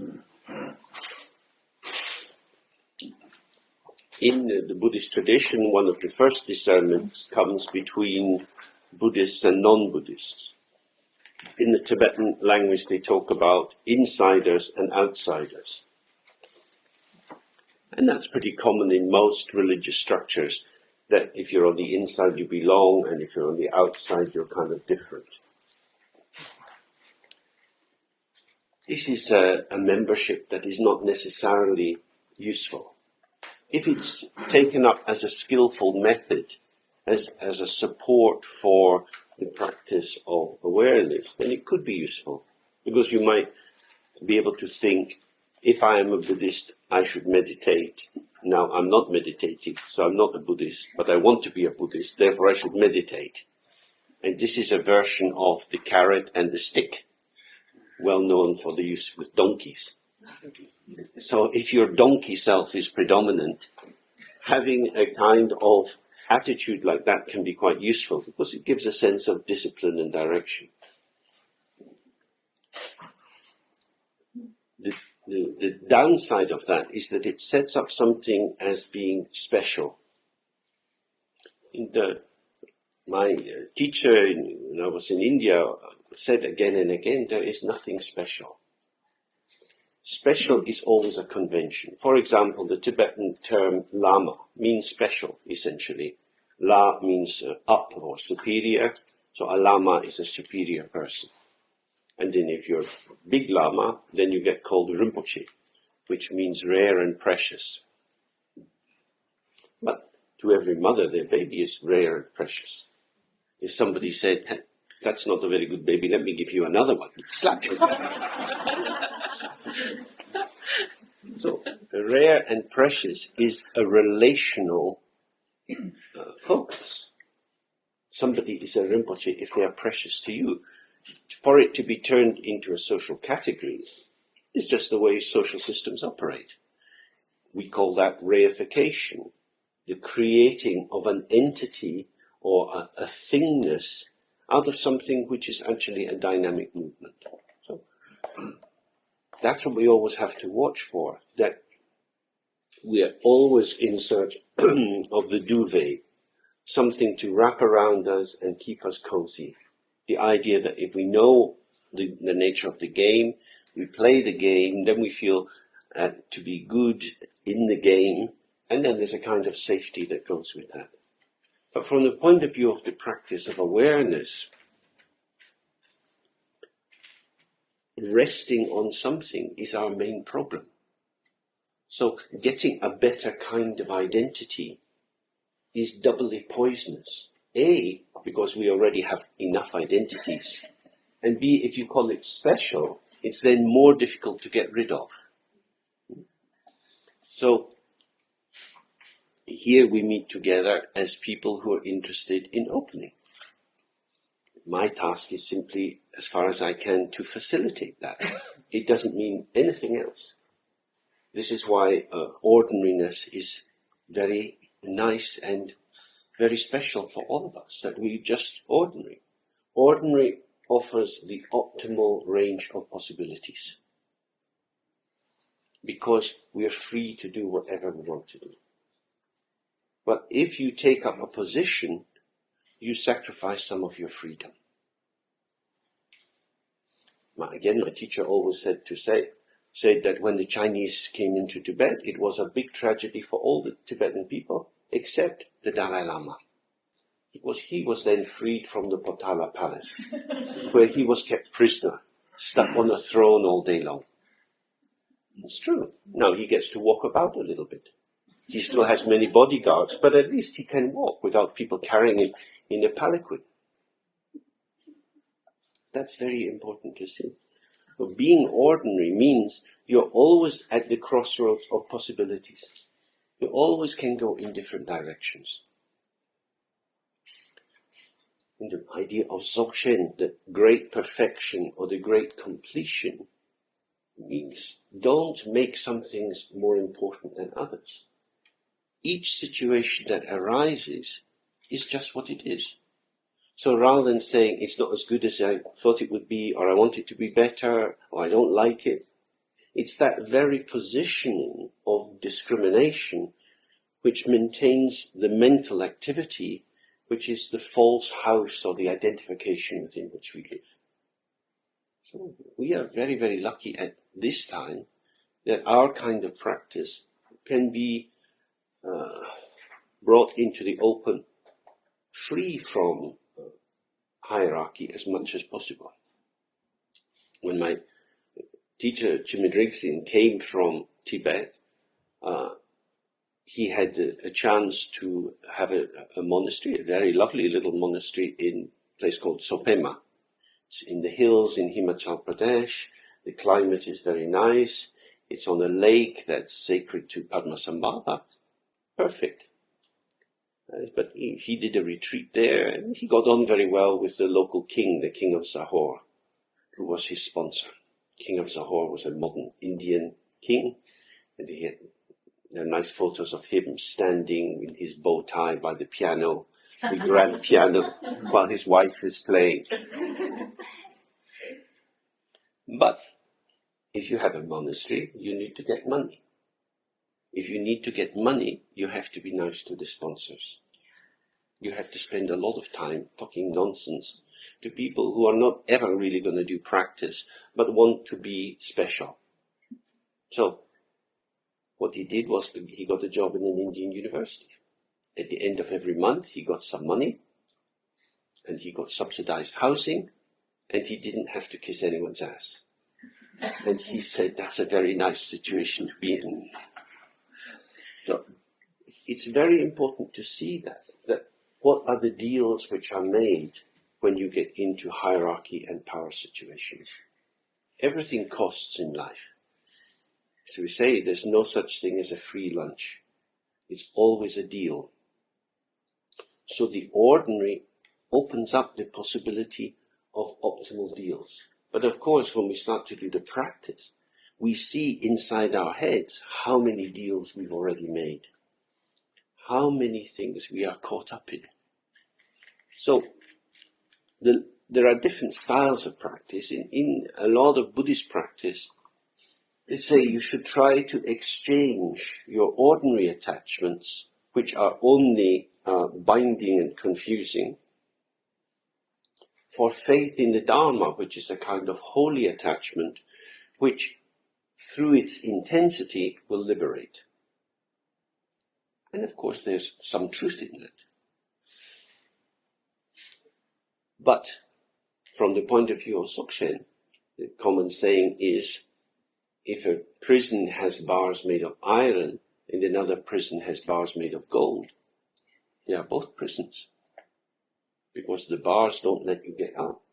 So even if something is said to be holy and special, if that causes you to fall asleep in it, to take it for granted, to become a prop to your existence, holding you up so that you go into automatic pilot, just going on day by day, I know who I am.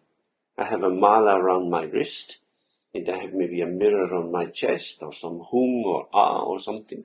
Now I know I am a Buddhist, and every year I go and do this and I do that. So this is part of who I am. Every day you could drink a bottle of red wine. You would be a drinker. That's a daily practice. So there are many kinds of daily practice. Doing a meditation puja every day, saying some prayers, is not necessarily different from drinking a bottle of red wine. The difference lies in the attitude that you have towards it. Why am I doing this? Am I doing this because someone big and powerful said I should do it? Am I doing it as a means to an end? If I do all the preparatory practices, then one day I'll be allowed to go and do something that I really want to do. What is the function? What is the contract? So we have to look at this in ourselves, because life is very short. We don't know when we're going to die. We don't know when disturbances could come in that would cause us to lose a lot of freedom.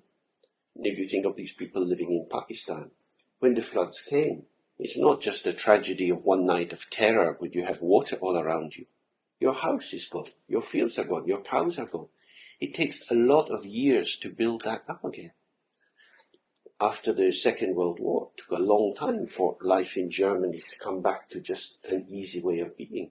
We never know when some events outside ourselves can knock a big hole in what we think is my life, my free time, what I'm going to do. Our lives are always connected with other people. So inside this frame of reference, the central point is always to observe ourselves. What is the benefit of this? It's not just for you, it's for everyone. Sometimes if you do more external Buddhist practice, it looks as if it's more compassionate. For example, the kind of practice that they're doing at the moment in the temple belongs in the category called Trinli. Trinli means activity. There are 4 kinds of activity. There is pacifying activity to make difficult situations like diseases and famines go down.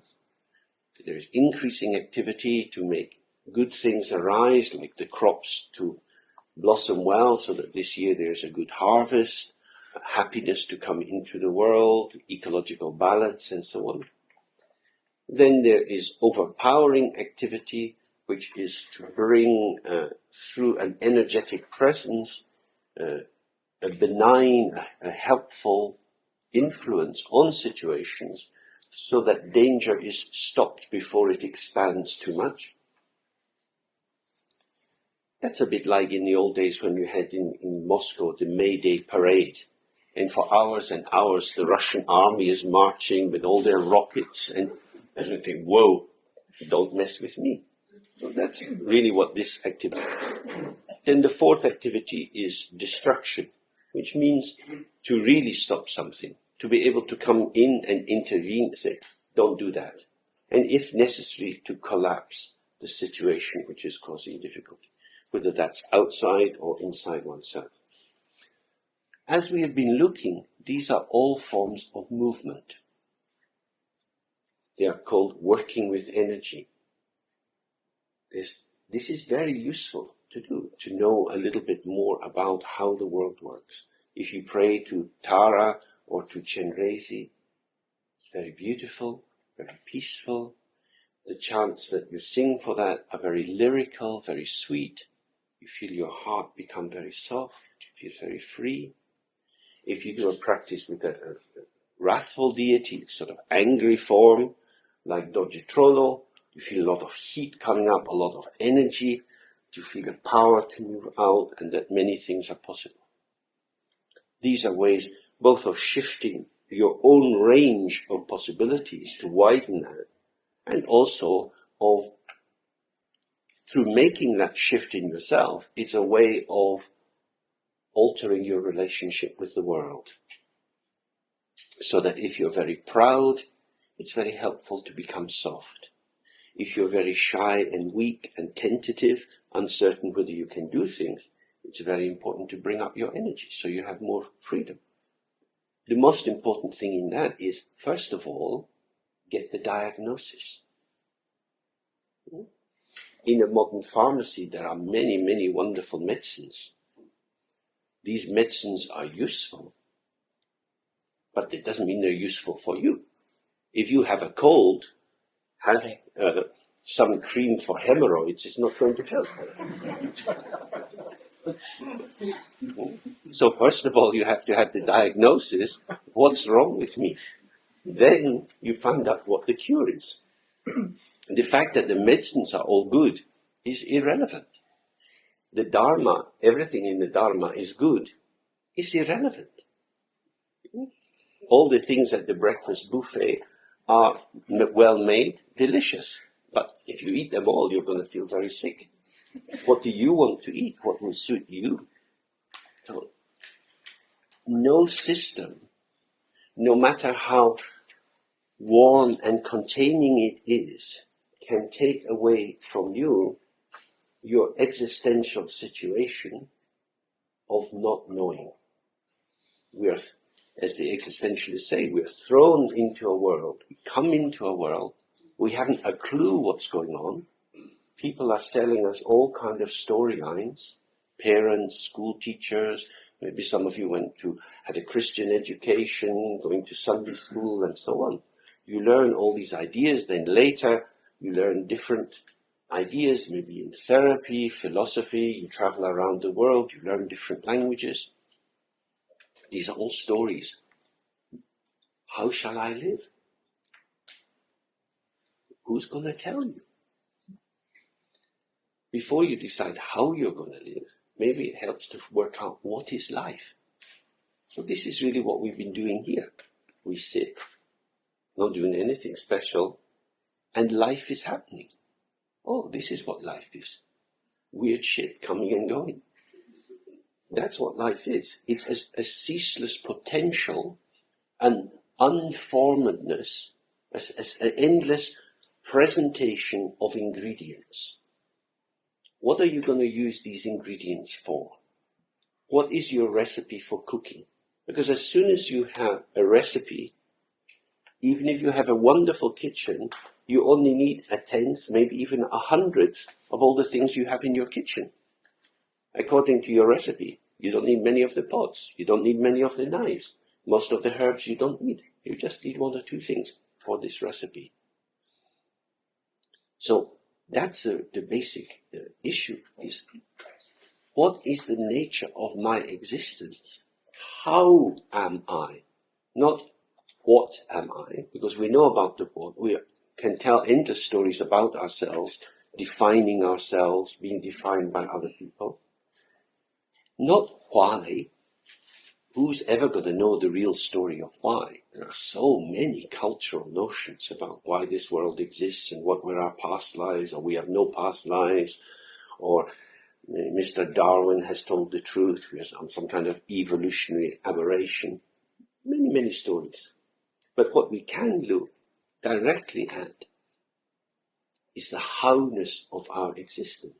When we sit, how am I reacting to what is occurring? And how is it that a thought that claims to be me is then vanishing?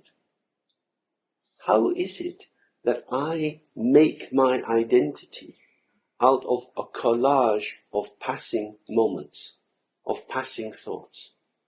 That by juxtaposing, by placing next to each other these rather random thoughts, some kind of form, some kind of representation is made, which I act as if this is who I am. How does that operate? This is the practice of Dzogchen. And you don't need to, as it were, become a Buddhist, though there are many things in the general range of Buddhist practice that can support this. Learning to focus the mind, developing devotion, practices for developing compassion, and so on. But it's primarily concerned to unlock the energy of existence which is bound in the confusion of misapprehension. To apprehend, to take something which actually doesn't need to be taken, because it is a gesture. A gesture is a movement in time, a movement in space. All our thoughts, our movements. That is to say, our manifest existence is communicative into changing environments. There is no stability in it. We come back to this point again and again. Trying to stabilize your body, speech, and the mental movement, the thoughts, feelings, and sensations is ridiculous. Although in some Buddhist schools they try to do that. So people have silent retreats. We eat very simple food, no garlic, no ginger, nothing that would stimulate. Everything's very quiet. We walk around looking at the ground. We don't make any eye contact. Very silent. All very peaceful. Why would we do that? It's a very good question. It can give you an experience. It gives you the experience of artificiality. If I make myself something which I am not, I will not feel like me. And then at the end of the retreat, I will go back home and I will feel like me again. And then I will think, I'm tired of this worldly life, time to shave my head and become a monk or a nun. And then I can walk about in silence, looking at the ground for the rest of my life. Eating food made by other people who go to work, who pay their taxes, and so on. So I will be like a crow sitting on the back of a cow, eating the little fleas that jump about on the cow's back. And in that way I will be a holy person. But it will be a blessing for you to support me. Because I am now holy. Wholly irrelevant.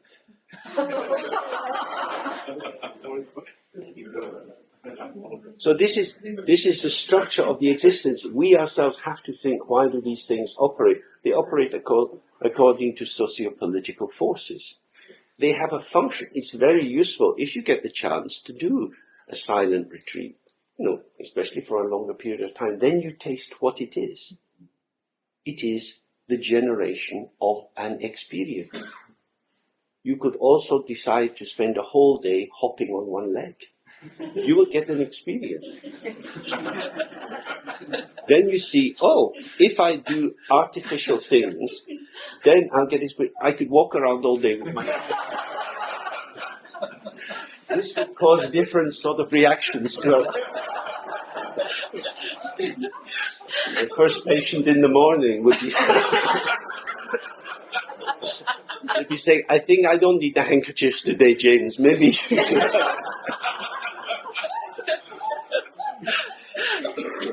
So that's very useful to do that. I mean, in the practice, doing strange things helps us to see that what we call my normal life is indeed normative.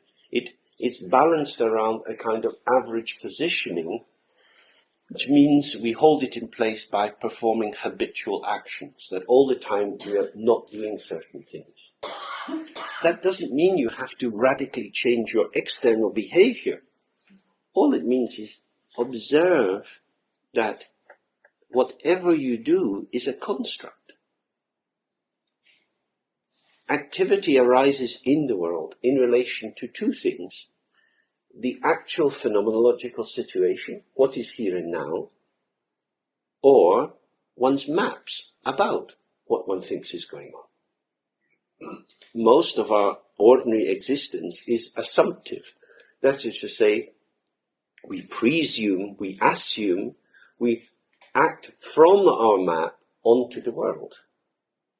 So when you do a different kind of action, like being in a silent retreat or doing yoga, then you have a new sort of experience.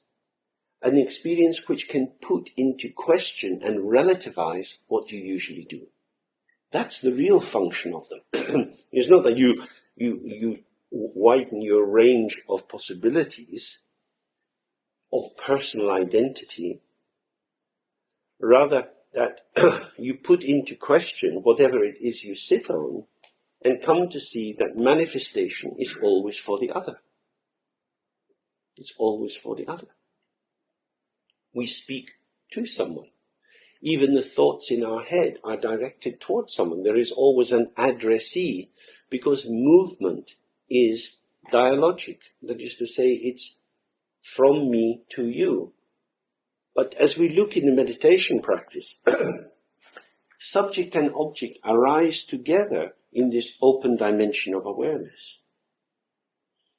So instead of trying to consolidate a fixed sense of self, which is self-affirmative, we realize that all that I call myself, my thoughts, my feelings, my sensations, are part of being in the world.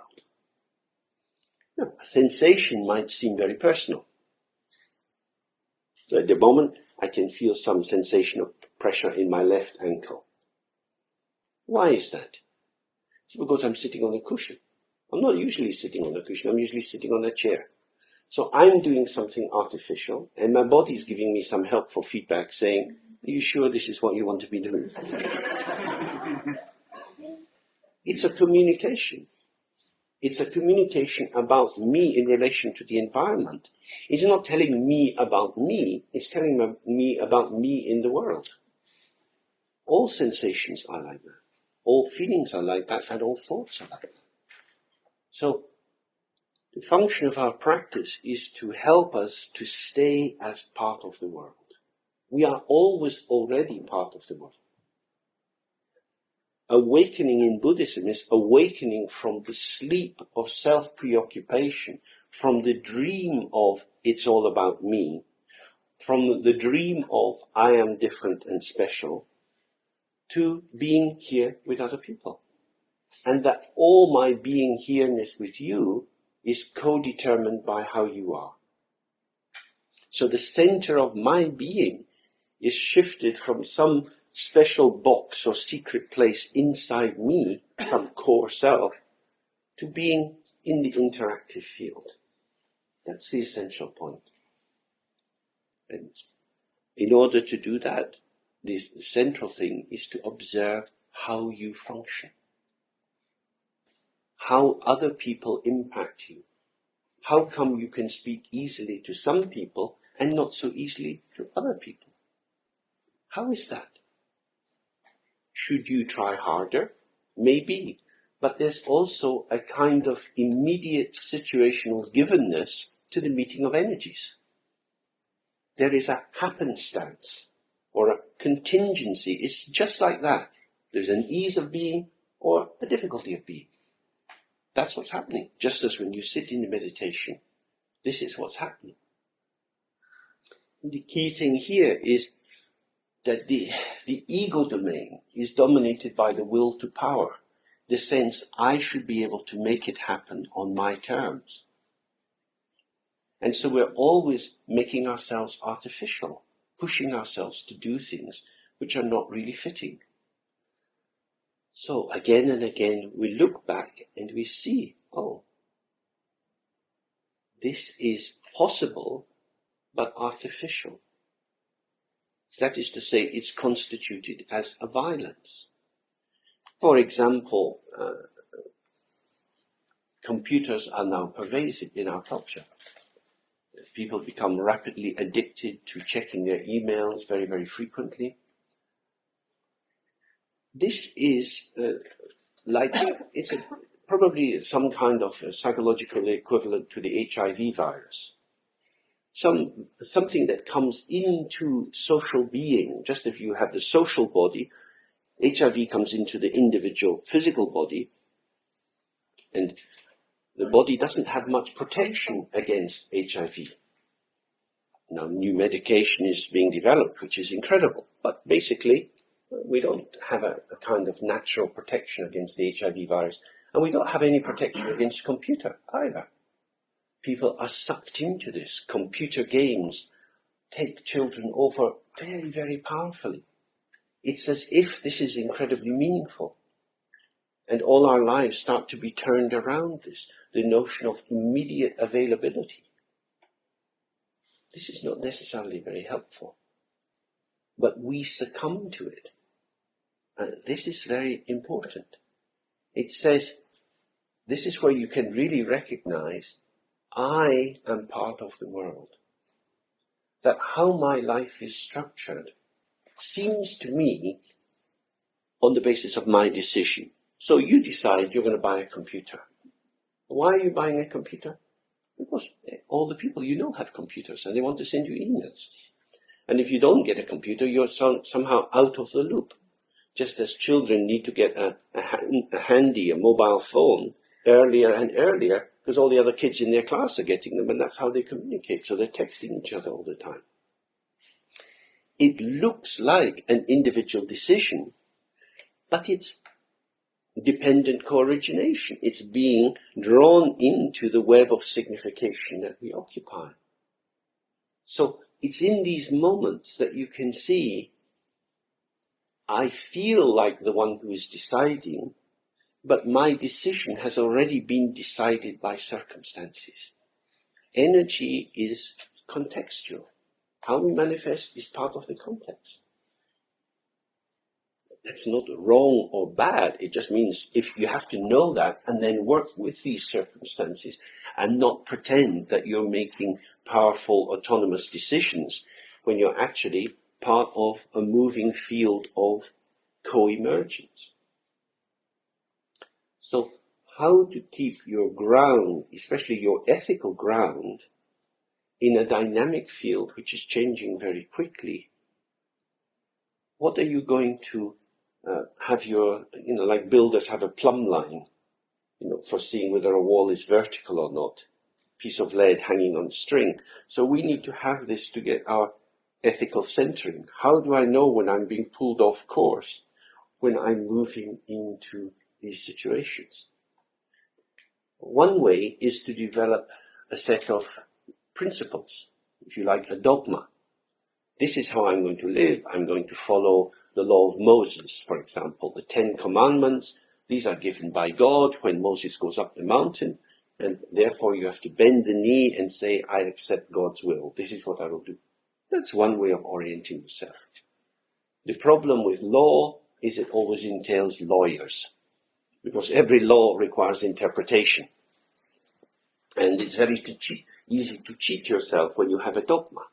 For example, under Stalinism, Marxism was given a particular turn, a turn that if Karl Marx was there, he would have been somewhat horrified by, because he never thought of putting half the population into imprisoning situations. So dogmas are difficult, because a dogma is always an intrusion, or a set of principles creates a triangulation. There is me, the situation, and the idea. And I'm having to mediate what is going on. In order to get this line of ethical certainty or clarity from the practice of Dzogchen, the key thing is opening again and again, being relaxed, fresh, unencumbered, not wrapped up in stuff. Then you start to feel immediately the pool of situations. You feel how you are being distorted. At that point, you have the simple clarity. Is this distortion a movement of compassion? That is to say, am I moving towards the other as a method of meeting them for the purpose of mutual benefit and well-being? Or am I being pulled out of a grounded spaciousness because I'm wrapped inside someone's closed assumption in their neurosis? That's very important. If you work in a situation with other people, if you're a school teacher, you can see that. Some kids are expressing themselves, they're a bit noisy and so on, but somehow they're kind of in the class, and other kids are just way out there. They're doing a number which has no relation to what happens in the classroom. And these kids need some special help to be aware that they're in the classroom. And if you allow them to do what they want to do, that gets a little bit lost. So we ourselves have to observe how we move. But move from what? You can see how immediately problematic this is, because once you start looking at your own mind and you see the impermanence of all the contents of your mind, there is no stable point of reference in the becoming that is yourself. That's why the direct taste, the experience of natural openness is vital. Because the only thing you can stabilize in yourself is the repetition of propositions. I will not kill, I'm going to honor my mother and father, I'm going to not steal, and so on. Buddhism has lots of rules and regulations like that as well. So then you can implant these the way some people who have problems with their spine get a steel rod put up their back, implanted to help support the spine. This is something artificial. If you see people who've had that operation, very helpful as it is, they have quite a limited range of movements they can make. So when you put these rules and regulations inside you, they give a kind of clarity, but there's also a distortion and a limitation that goes with it. So starting to look at ourselves opens up this sense we're not what we thought we were. We are much more complicated. This has the advantage that we can then relate into a complex world. It has the disadvantage that in order to work with the complication, you have to be present. You can't work with complexity on an automatic pilot, because the automatic pilot is dealing with predictions on the basis of past information. But if the actual experiential field is changing, you can only work out what to do if you're there. This, if you like, this is the burden of Dzogchen. You don't get off the hook, because it's happening now. It's happening now. And every time we go off in a dream, we are relying on certain deep patterns to keep us safe. Yeah. It seems to relate with the difference of when something becomes a dogma or skillful means, as they say. Mm. So sometimes it seems more helpful to go to Paris by car, sometimes by aeroplane. So, and it's always your decision. It's always our decision. I think that's right. That the fantasy is, somehow there'll be a good mum and dad who are going to tell us what to do. And that can be projected into a Dharma teaching, or into a Lama, or the Pope, or somebody somewhere knows how I should live. This is where we betray ourselves. Each of us will carry the responsibility of our own actions. For example, when I was living with my teacher in India, was in Bengal, and there they had a lot of termites, these little white ants that made mud passages. And these ants were always coming up and coming into the house, and it was a house that was just full of books and papers. It was almost nothing but paper. So they're eating the paper a lot, so I have to go outside and brush them down. And if you brush them, they get, they don't have very much protection on them. And then my teacher would also say, now what you have to do, put DDT everywhere. So I had all this big bag, DDT flour. Maybe I'll live forever, I don't know.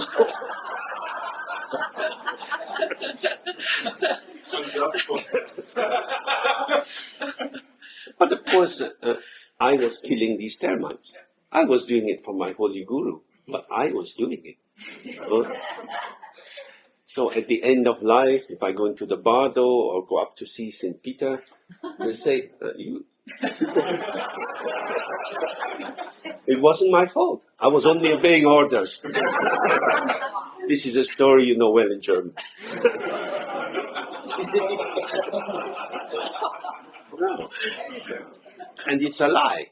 It's always a lie. Each person has to work out what you do.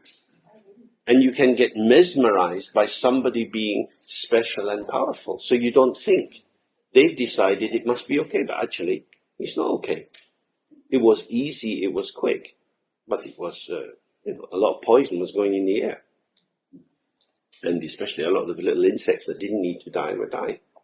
Because we said books are more important than life. There's always something more important than other people. Usually it's me. Okay, shall we work a little bit more on this text? We're almost at the end of it. To come to a clear experience of the many different thoughts that arise are nothing other than the natural radiance of awareness. In a sense, he's already said this. This means, what is the ground of all experience? So, when we started by looking to see that all the various phenomena that we see are not things out there, but essentially are experience. Whatever is objectively out there is unobtainable for us. Even if you go into a scientific laboratory, then you have very measured conditions. My second son is doing a PhD in sort of chemistry and physics, and I went to visit his laboratory in Amsterdam. And, it's a proper place. Everything's behind big glass screens, and they're wearing masks and doing all these very interesting experiments. And he told me about what they were doing. Now, what I could see was glass beakers and pipes and things of different colors. That's what's there. But I'm already saying beaker. Beaker is a term. What I saw was always already infected with language. Then he, being a bright young man, is infecting my ear with a lot more information. This is that, this is very important. Okay, your world, not mine. So he is being inducted into a paradigm, a particular way of seeing the world, in which things which don't mean anything to people walking by on the street become incredibly important. All of that involves naming. He will never get, no matter how many years of research he does, he will never get a direct experience of the thing itself, because it is always mediated through the languages of interpretations.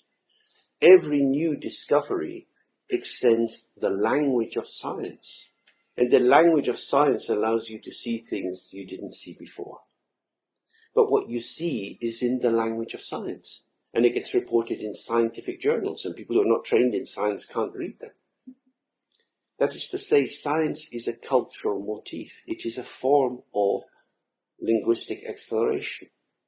Now, there's a famous case in America where a heart scientist, what was it called? Sorokin, something like that. He wrote a paper to a literary journal, a journal of deconstructive analysis, in a false name, reporting the nature of science is a set of linguistic phenomena. Everyone got very excited. Oh, this is a really accurate analysis. Then he said, well, he wrote a rebuff to himself, saying, as a scientist, what I've written is just nonsense. The world really is not like that. It's not just ideas and opinions. This is true. This is true.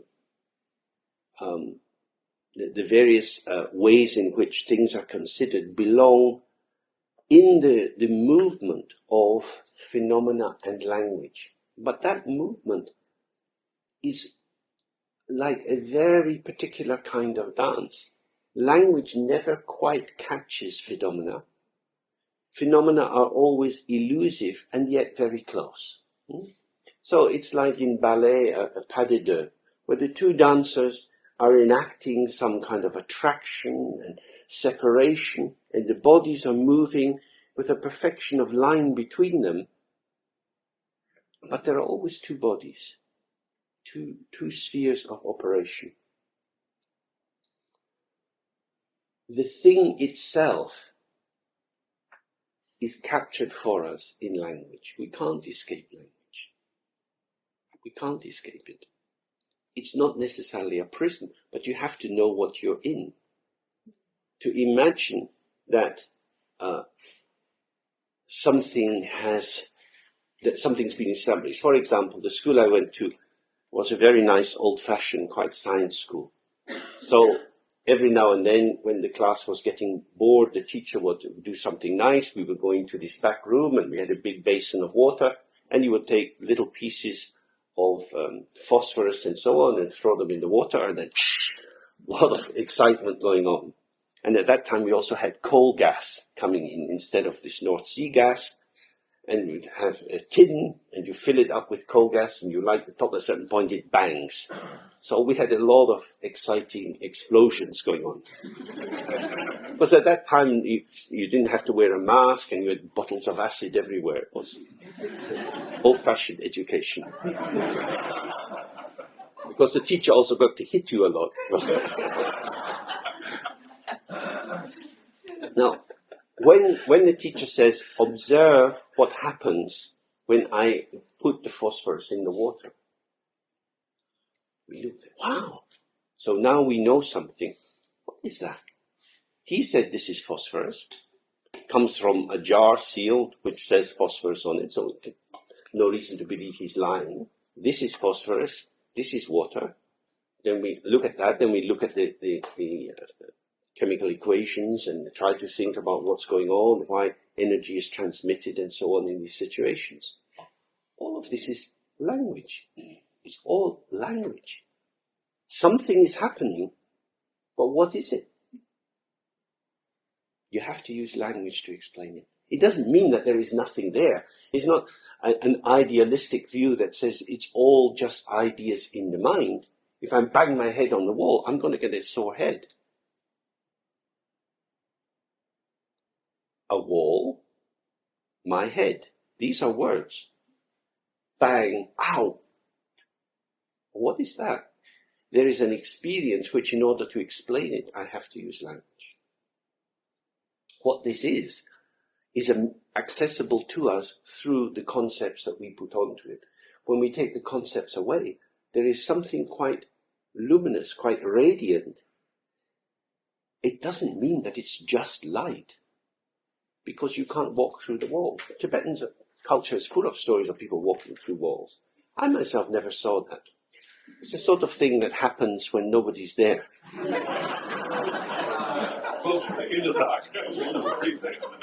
Somebody somewhere did that. But actually, if you ask somebody to do it, they say, oh no, it wouldn't be appropriate. You know, one shouldn't show these things, otherwise people would misunderstand. What would they misunderstand? You can't walk through the wall. Only the disciples saw Jesus walking on the water. What about the footprints in the rock, though? The handprints? Some of those are quite impressive. Yeah, that's because you're quite an impressive person. That's not fair.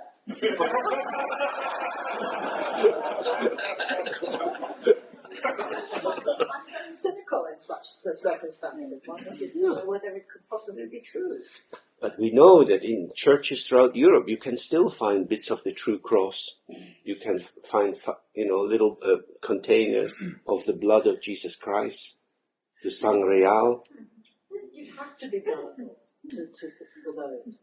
But if you see what looks like a handprint that looks like melted rock, what are you to think? That's what it looks like. It's not any old bit of, we know that any old bit of wood could look like a bit of the Holy Cross. It's been there for hundreds of years, and a little crystal thing. What are we to think? Well, you think whatever thoughts come into your own head. This is language and culture. If you are a Tibetan, you will have a tendency developed from an early age to believe in these things. It is a belief. Here is a stone. This mark in the stone was made by. That is called a story. Some of them don't look like anything, but some of them do. They do look like footprints. Yeah. Nobody else ever seen one.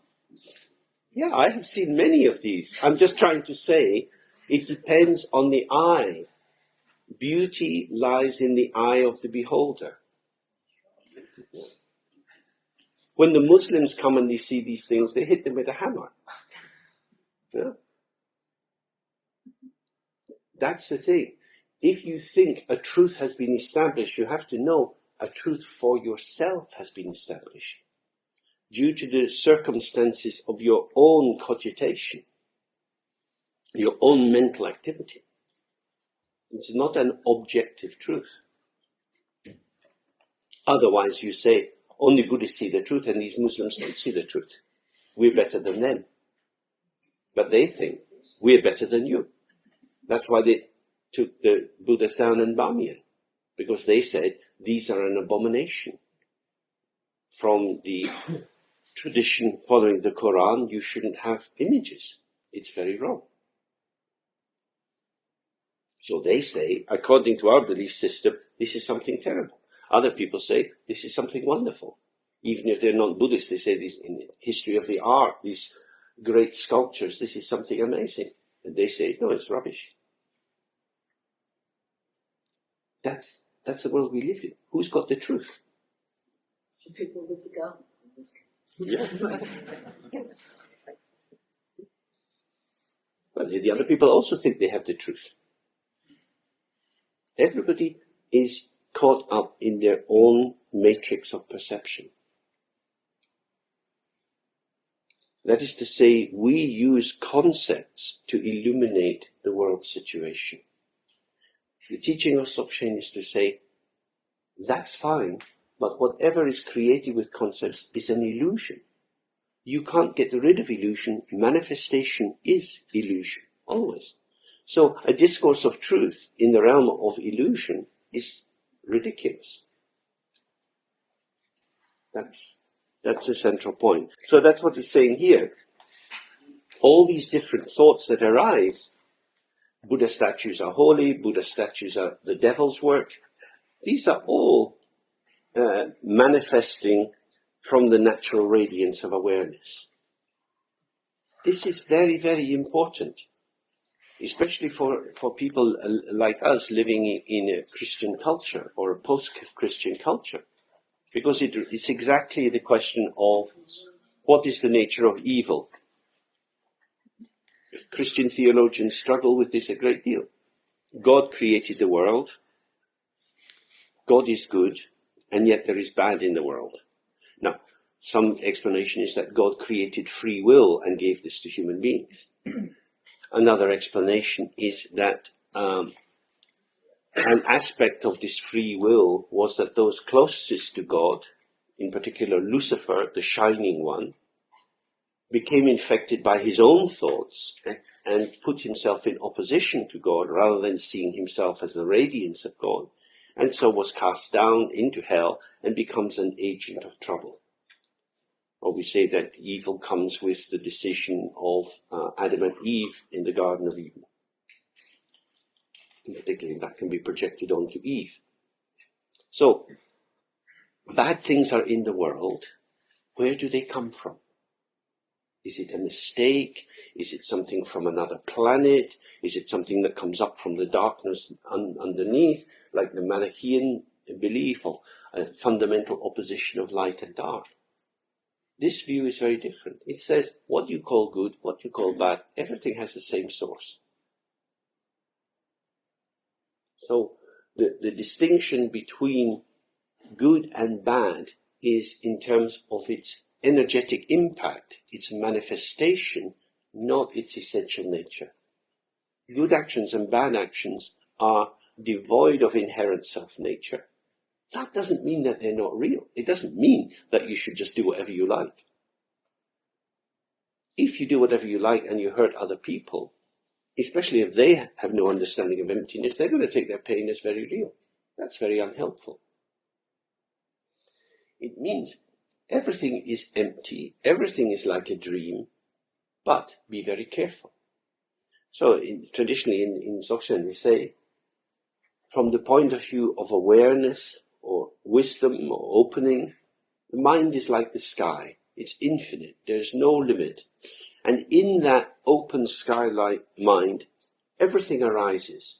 Clouds, beautiful birds, all sorts of things are moving in the sky. But your behavior should be like the point of a needle. It means you should be very sharp and very clear about why you do what you do. So it's not that you should try to not do bad things because they are bad in themselves. Things are not bad in themselves.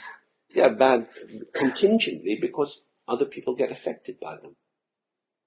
So trying to protect other people from pain and suffering and create conditions in which they can recognize their own nature means being very, very finely attuned to the differences between people.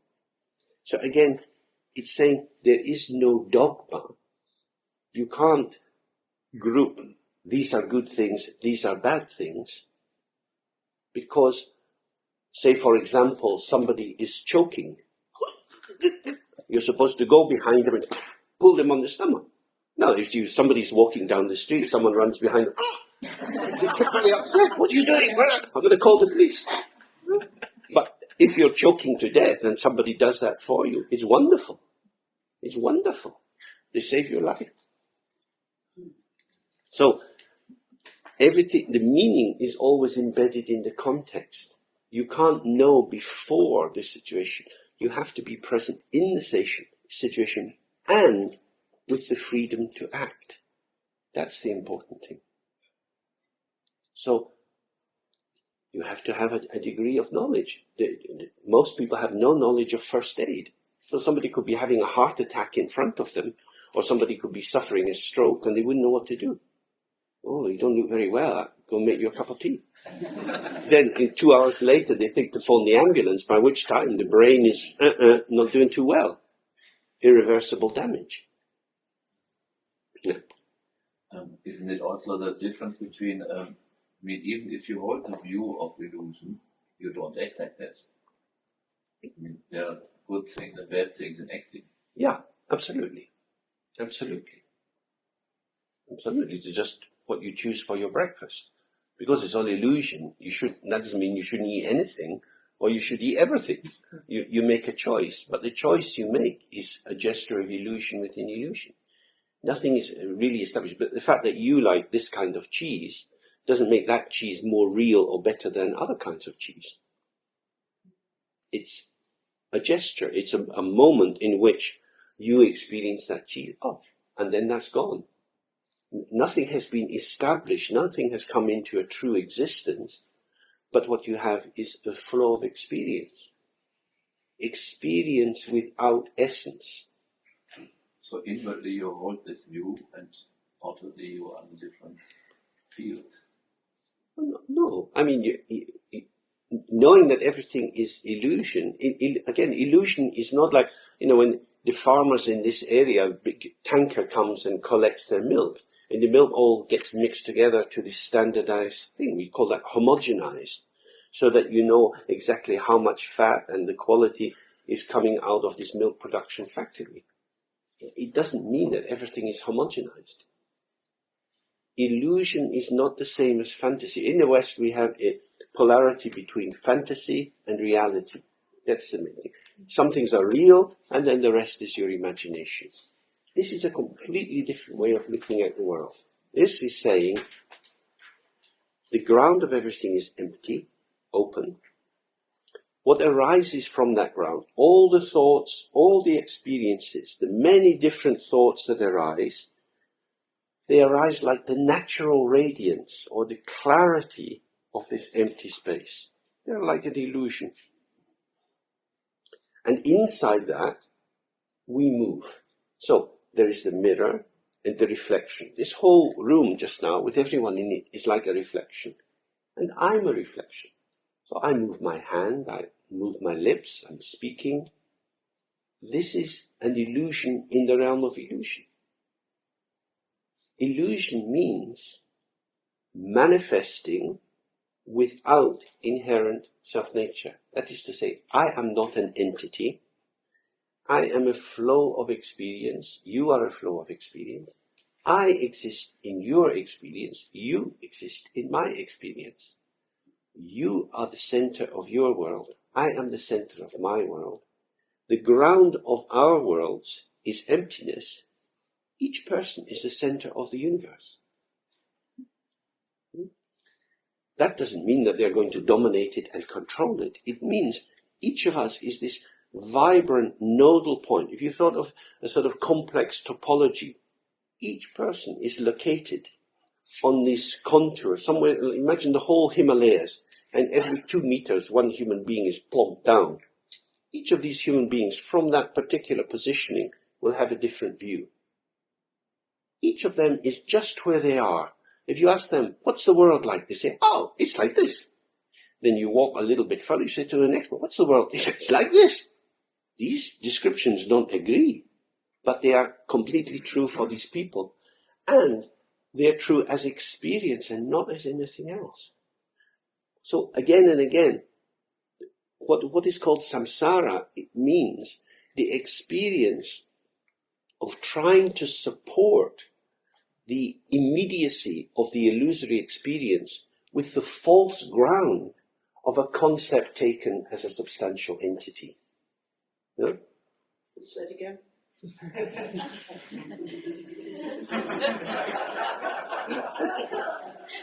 What we call samsara is the state of experiencing, or the way of experience,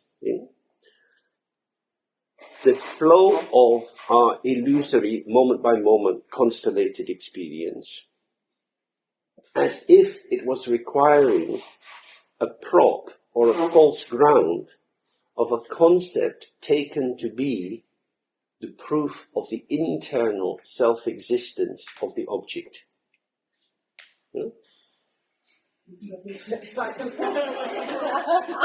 You'll get a cup of tea soon, right? Now, when you get a cup of tea, yeah, you have a cup and there's steam coming off it, smells like tea, right? So you're drinking this, you know it's tea. What you actually, there is the immediacy of this. What is it? It's just this. It's unspeakable, unexpressible, but you call it tea. Just like my coffee this morning. Yeah. So there, you have a concept of coffee, and this thing in your cup doesn't fit your concept. Therefore, you know this is not good coffee. This is Samsara. I was able to supply another little way of looking at it. Bravo. But that's what we do. We import these concepts to try to give a proof or a definition or a certainty. And from the point of view of Dzogchen, don't do that. It's like, on a pond in summertime, you see these insects that walk across the top.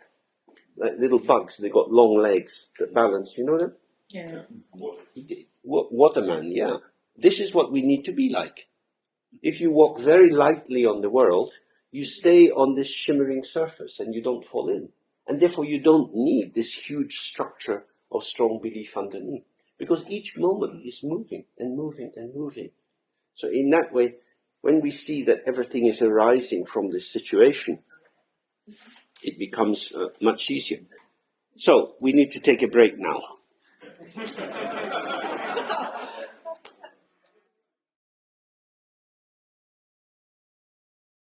Okay, so to continue with the text, it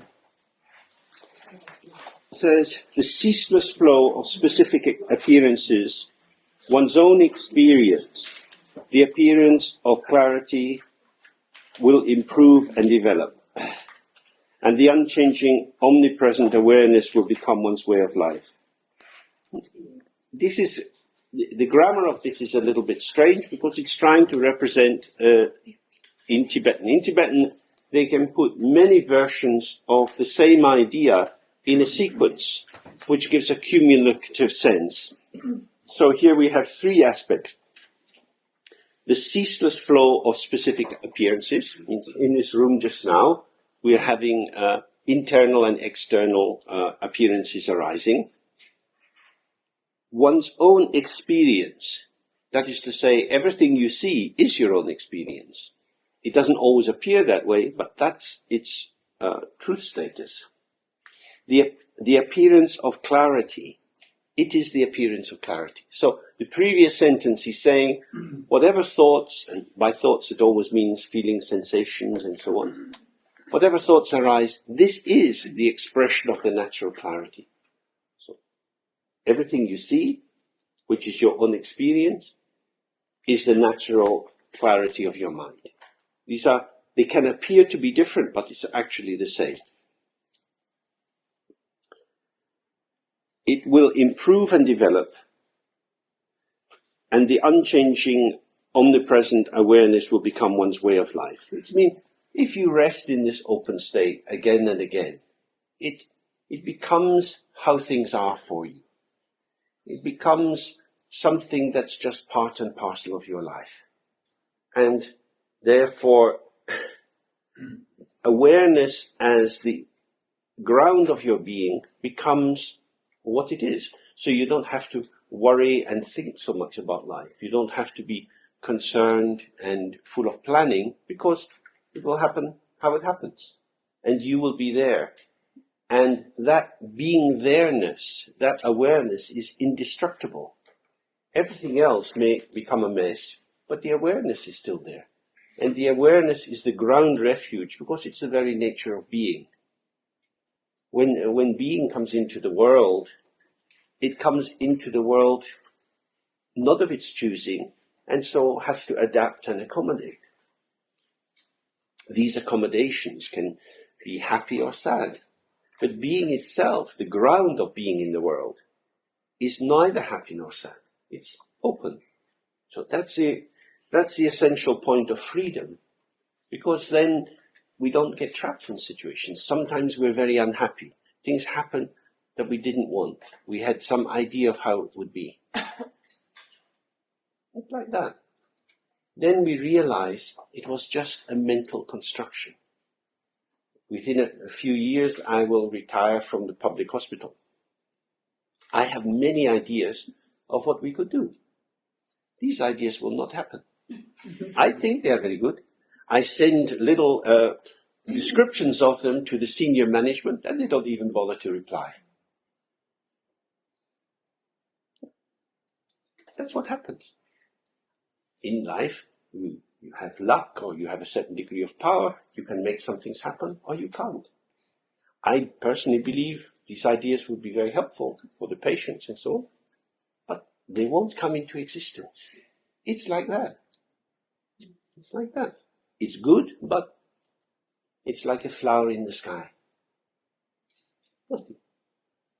And that's how we have to hold our life. You can't stop, or it would be a shame to stop having ideas, creativity, some notion of possibility, but holding it very lightly.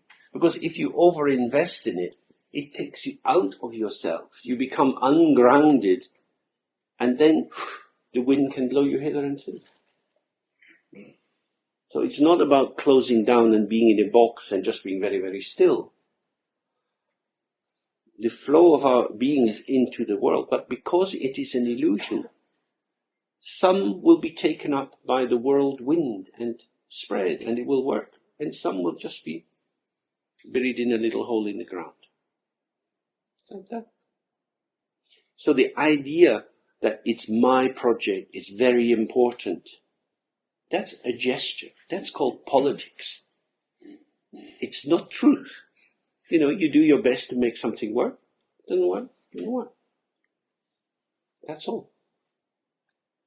So the advantage here is you can stay open, whatever the circumstances.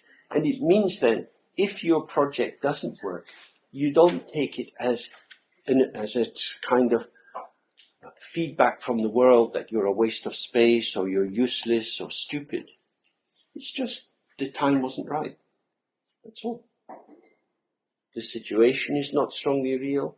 I am not strongly real. My project is not strongly real. We continue to have projects. We continue to try to do things. If they work out, they work out. If they don't work out, they don't work out. Sometimes something seems very important, and the causal situation comes together, but then the situation for maintenance is not there. Sometimes the situation of maintenance is there, things endure for a while, and suddenly there's a destruction, as with the Chinese coming into Tibet. So the fact that something endures through time doesn't make it strongly real. It just means that there was an energetic constellation that keeps it in place. This is, again, the traditional teaching on dependent co-origination. That everything is dynamically in place because it's energy. With this, one abides in the presence of the inexpressible value of the inconceivable great non-meditation of the end of all things, the spontaneous Mahamudra, the heart of Samantabhadra. This is where we come to the public relations department. This is where he starts to say, hey, this is a good one.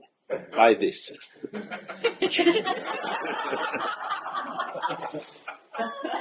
So if you do this practice, then you're going to abide in the presence of the inexpressible value. It means the immediate self-proving presence of the inconceivable great non-meditation. Non-meditation means not having any specific object of meditation. You're not focusing on the breath, you're not focusing on the visualization, you're not doing mindful walking. Whatever arises is the object of meditation. And so there is no distinction between being present in ordinary life and meditating. And that's why it's called a non-meditation.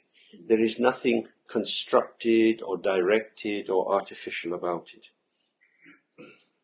And because it's like this, you don't need to work hard to maintain it once it becomes a way of life. Because it's not that I am making it my way of life, but by putting oneself in the way of it, the stream of that aspect of existence just flows through one's own being. And it's the non-meditation of the end of all things. This is a technical term in Dzogchen called Chunizasa, and it means the point of the ending of all phenomena within the ground of phenomena. Essentially what it means is, if you stay in experience as experience, you will find that all the activity you need to do can be performed without the least reification.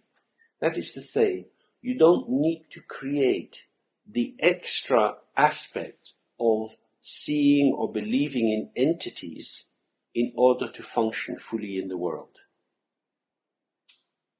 That is to say, you don't have to make things strongly real. You don't have to take them seriously. If you're, again with the example yesterday, if you're chopping your vegetables with a sharp knife, you don't have to have a terror that you're going to cut your finger. Just by being present, the carrot is cut and the finger is not. So, you don't have to have a strong concept, the knife is sharp, the knife is dangerous. By being present, it happens. So, the carrotness of the carrot is what it reveals itself. The color, the flavor. As the knife slices into it, you see these small specks of the juice in it coming out. All of that is there. And so you think about, if you're making some preparation with other vegetables, when do you put the carrots in? You put them in before the courgette.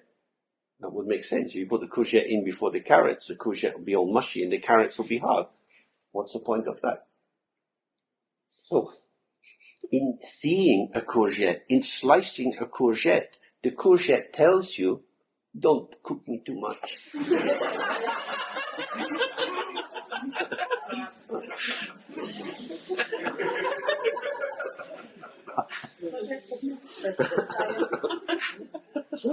So that's essentially what it means when it says the ending of all things.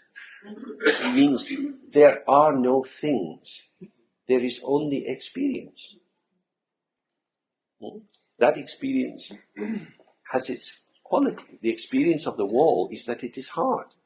Just calling it an experience really doesn't mean you can walk through it. It really, really doesn't. Because if it meant that you always walked through it, every time they come up or got into a car, he'd fall through the seat onto the road. then he'd fall through the road and he'd always be in Australia.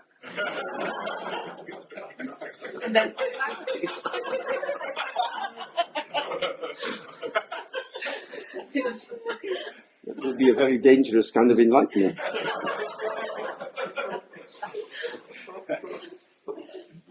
So,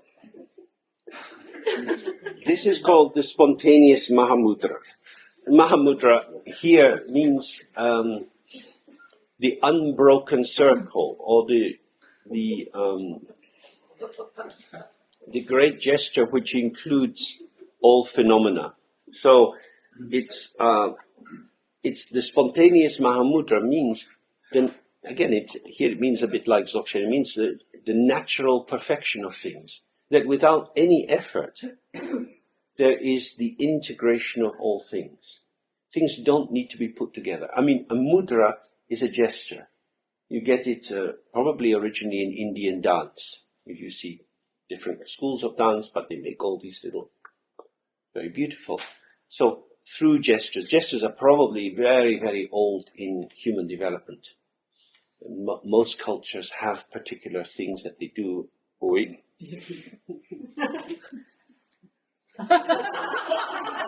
People understand, so that's a kind of mudra.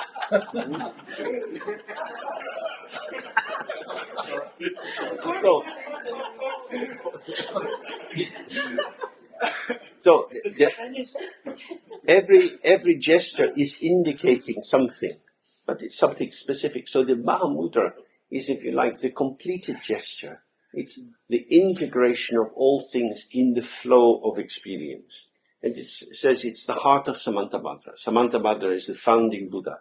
So it means you're not straying anywhere from where you naturally are. The heart of Samantabhadra is infinite space.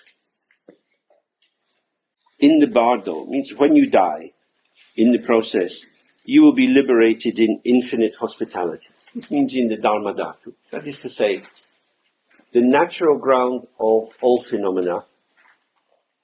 In the process of dying, all the constructions that we have, which constellate around the 5 elements, earth, water, fire, wind, and space, these structures or constellations start to collapse. Earth into water, water into fire, fire into wind, and then the subtle consciousness that's merged with the wind goes into space. This is what's called the bardo of how things are, of dharmata.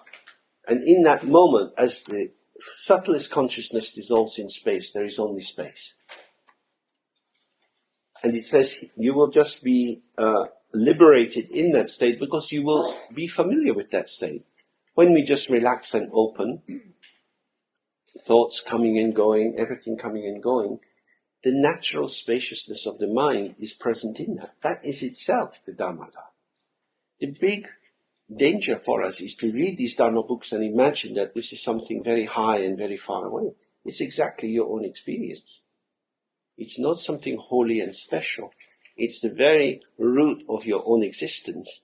And so when you die, you go back into the meditation. And if you've managed to maintain it through your life, through all the different circumstances, that's not so difficult. You will truly have the power to work for the benefit of all beings. That means wherever you go and whatever circumstance you come into, you'll be able to connect with people. And that's very important, isn't it? How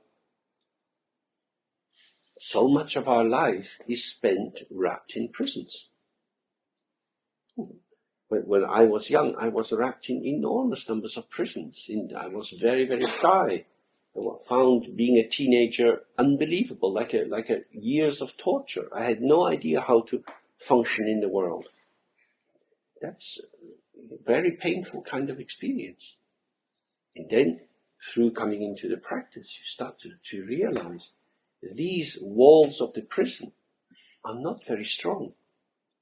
They're actually transparent, in that the other people who seem like foreign countries, who seem so strange, are actually with us all the time.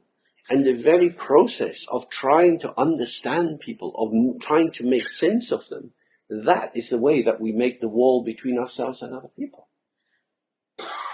That's a stage of life many people go through, of misapprehending, of taking the world the wrong way. So what this is saying is, the more relaxed and open we are, whatever situation we come into, we don't have such a tendency to make these protective walls. And we start from the assumption, here I am, I belong, this is my world, I am in-worlded, I'm part of the world, I'm a participant. And from that position, it's very easy to ask, so how does this work? No? Because your assumption is from the inside, not from somewhere else. And if you're on the inside in every situation, it's very easy to access all the information that's required. So that's the essential point of being able to benefit others, is first of all not being cut off from them, and through that being able to receive them so that you get the most precise understanding of how they function, and therefore you can bring some benefit to them, rather than inviting them into your world or feeling that you're losing yourself by going into their world. Because sacrifice is not at all an important part of this practice. Not a good idea. So, says it's vital to practice in this way. Vital is a nice word, because vital speaks to vitality, to aliveness. Means if you want to be alive, this is a very good way of being alive, because it's situated in the point of being alive. It's not an idea about being alive. It's not an idea about how you can become more alive. We are already alive. It's about staying present in the moment of your aliveness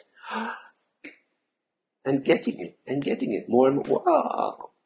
And then it's okay. So then he says, this concludes the introduction to the nature of the mother of all the Buddhas. So it means, if you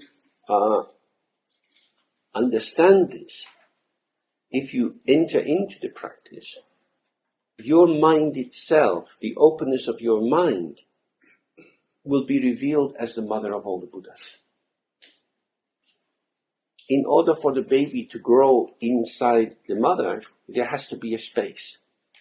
The womb is spacious, commodious. It allows the development of the fetus. In the same way, the natural openness of the mind is the womb of the Great Mother. So, when you rest in that open space, out of this, everything arises. The spaciousness itself is the recognition, I am space. The co-emergence of all phenomena is the effortless arising, or hlundrup. This is the field in which all the Buddhas operate. And then the precise gestures, movements you make, this is the activity of a Buddha. So, this is the heart of Dzogchen. There are many other technical aspects of Dzogchen. There are many techniques you can learn. These techniques are not necessary. Understanding this is necessary. Because the techniques, the additional techniques are all to do with energy. As we know, you can shift your energy with many different things. And there are new ways to shift energy all the time. But the central point is required, and you can read any number of books on Dzogchen, and they will always come back to this essential point. So this is a very short text. It doesn't take very long to read. You can have it in your pocket, read it at the bus stop. Take a sentence at a time, reflect on it, and take it into your own practice. And then maybe it's something quite useful. Are there any thoughts or questions about what we've covered so far? You know, when you said about earlier sending up project ideas to your managers and things like that, and you know, they might or might not be taken up, there is a certain amount of effort involved in that, and some things need a lot of effort to bring about. You know, like running business or starting a business and stuff like that. And do you think it's possible to make a lot of effort continuously, maybe over years, rather than just say, well, that didn't work, without sort of falling into the traps of, like, you know, attaching yourself too strongly? to your project. Because sometimes you need that, don't they? One time is not enough to do. But the question then essentially is, what is the nature of investment? Because you can invest time, you can invest money, you can invest yourself. So into a project, if you invest time and money, losing them is not so important. But if you invest yourself, that's much more problematic. So can you invest time and money without investing yourself? That would be the first point.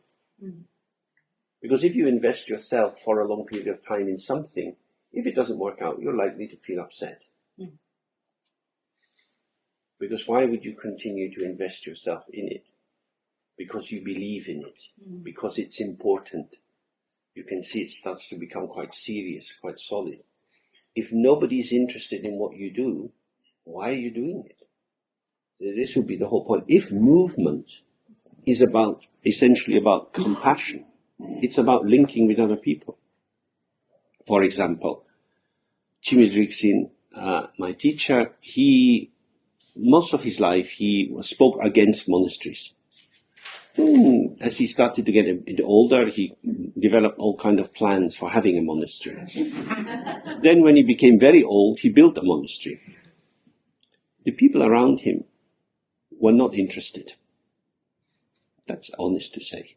I don't think anyone close to him in any way ever said, this is a good idea. But he wanted it. So he built it. And now it sits in Bengal, in India, hardly used. It's a good idea. It's good to have a monastery. But what for? Because there is no energy there. The energy of his students was not in that. And his energy was only in that at a particular period in his life. Many things happened. Long before he got into that project, I went with him in Kalimpong up to the top of a hill where the monastery had been built by the Tsechu Offering Society. That is the 10th Day Offering Society, which was a Buddhist organization mainly for Sherpas and for Sikkimese people. Not wealthy people, many of them working as coolies or laborers. And every week they would put 2 rupees, like a cooperative thing. And they got together a lot of money and they built this monastery. The monastery was backed onto a big army camp. And on the other side there was a big water tower. And then they built the monastery and they filled it with very beautiful tankas. Then there were some big storms and the roof started to leak a bit. But people by now were tired of giving money. And they had internal politics. And they couldn't find a good lama, and when you went to visit it, the door was locked. And they had a little chowkidar, a little caretaker who would open the door, and you go inside and you see all the rain stains down the wall.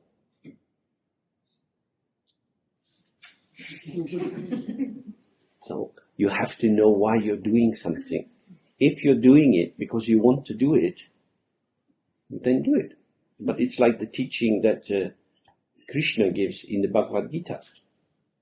When Arjuna says, if I'm a prince, I'm a soldier, and now I have to fight, but the people I'm fighting are my relatives. I don't want to kill my relatives. Krishna says to him, it's your job to do what you have to do. Just do what you have to do. So he goes into the battle and kills lots of his relatives. You know, that's what we do. We do what we do. The outcome is often crazy. But people do what they want to do. The fact that somebody has done it should not blackmail you into doing it. Somebody has a big idea. Everybody has to. The revolution is in danger. Come on, we all have to support it. Why? Because if it has no energy, it's one person's idea. And in English, that's called a folly. Because actually, everything depends on circumstances to keep it in place, and the circumstances meet together for a while and then they vanish. And if they vanish, nothing will be there. And the world is full of projects which are half completed, half baked.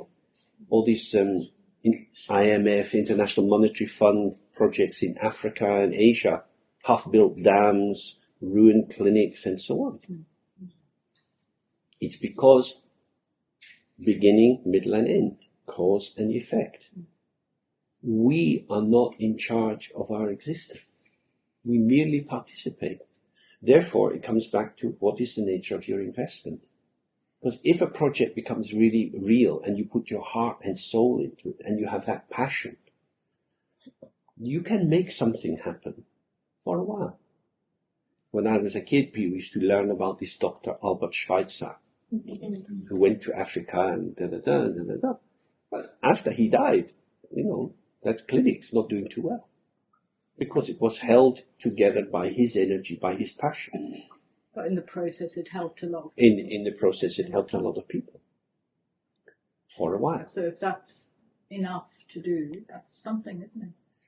Well, if you are like him, a Christian missionary, doctor, if you have a strong belief that that's what you want to do, if you're practicing Dzogchen, give your time, give your effort, but not yourself. Firstly, because you have a self. And if you give yourself, you'll be giving something you don't have. That's really, really important. And you have to examine that, like with faith.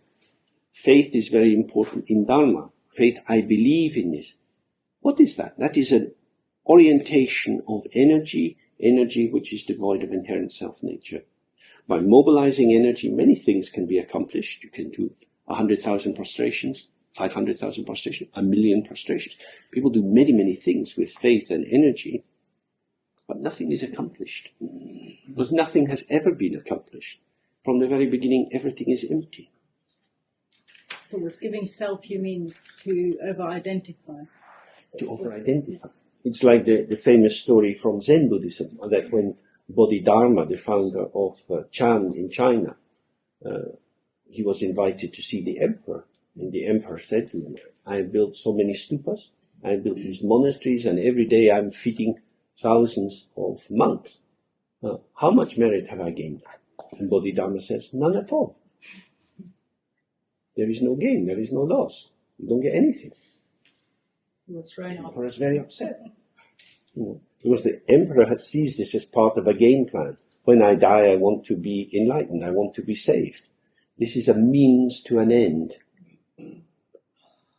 There is no end.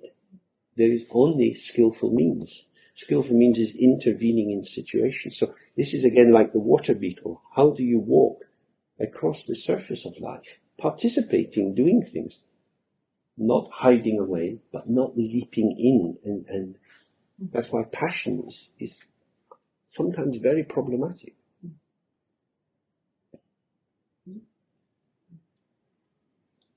Any other thoughts or questions you want to raise? I've got a question about what it says towards the end of the text. Mm-hmm. In Nevada, you will be liberated in infinite hospitality. Yeah. So that's about the recognition of the spaciousness of the mind. Yeah. And so that sounds more like then that there's no reflection, no energy. So that's in that state. In that state. Yeah. But then out of it arise reflections again. Yeah, then you come back again. Or not. People not. We don't know. We will see.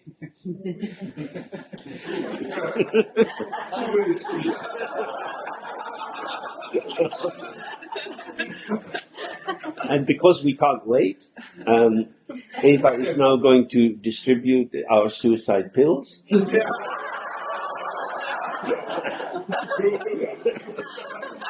We're locking the door. We will see.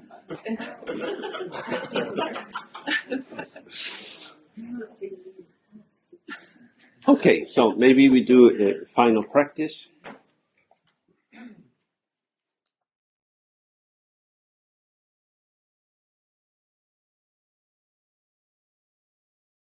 So we now dedicate the merit from whatever study and practice we've done here together. Reciting this short verse. And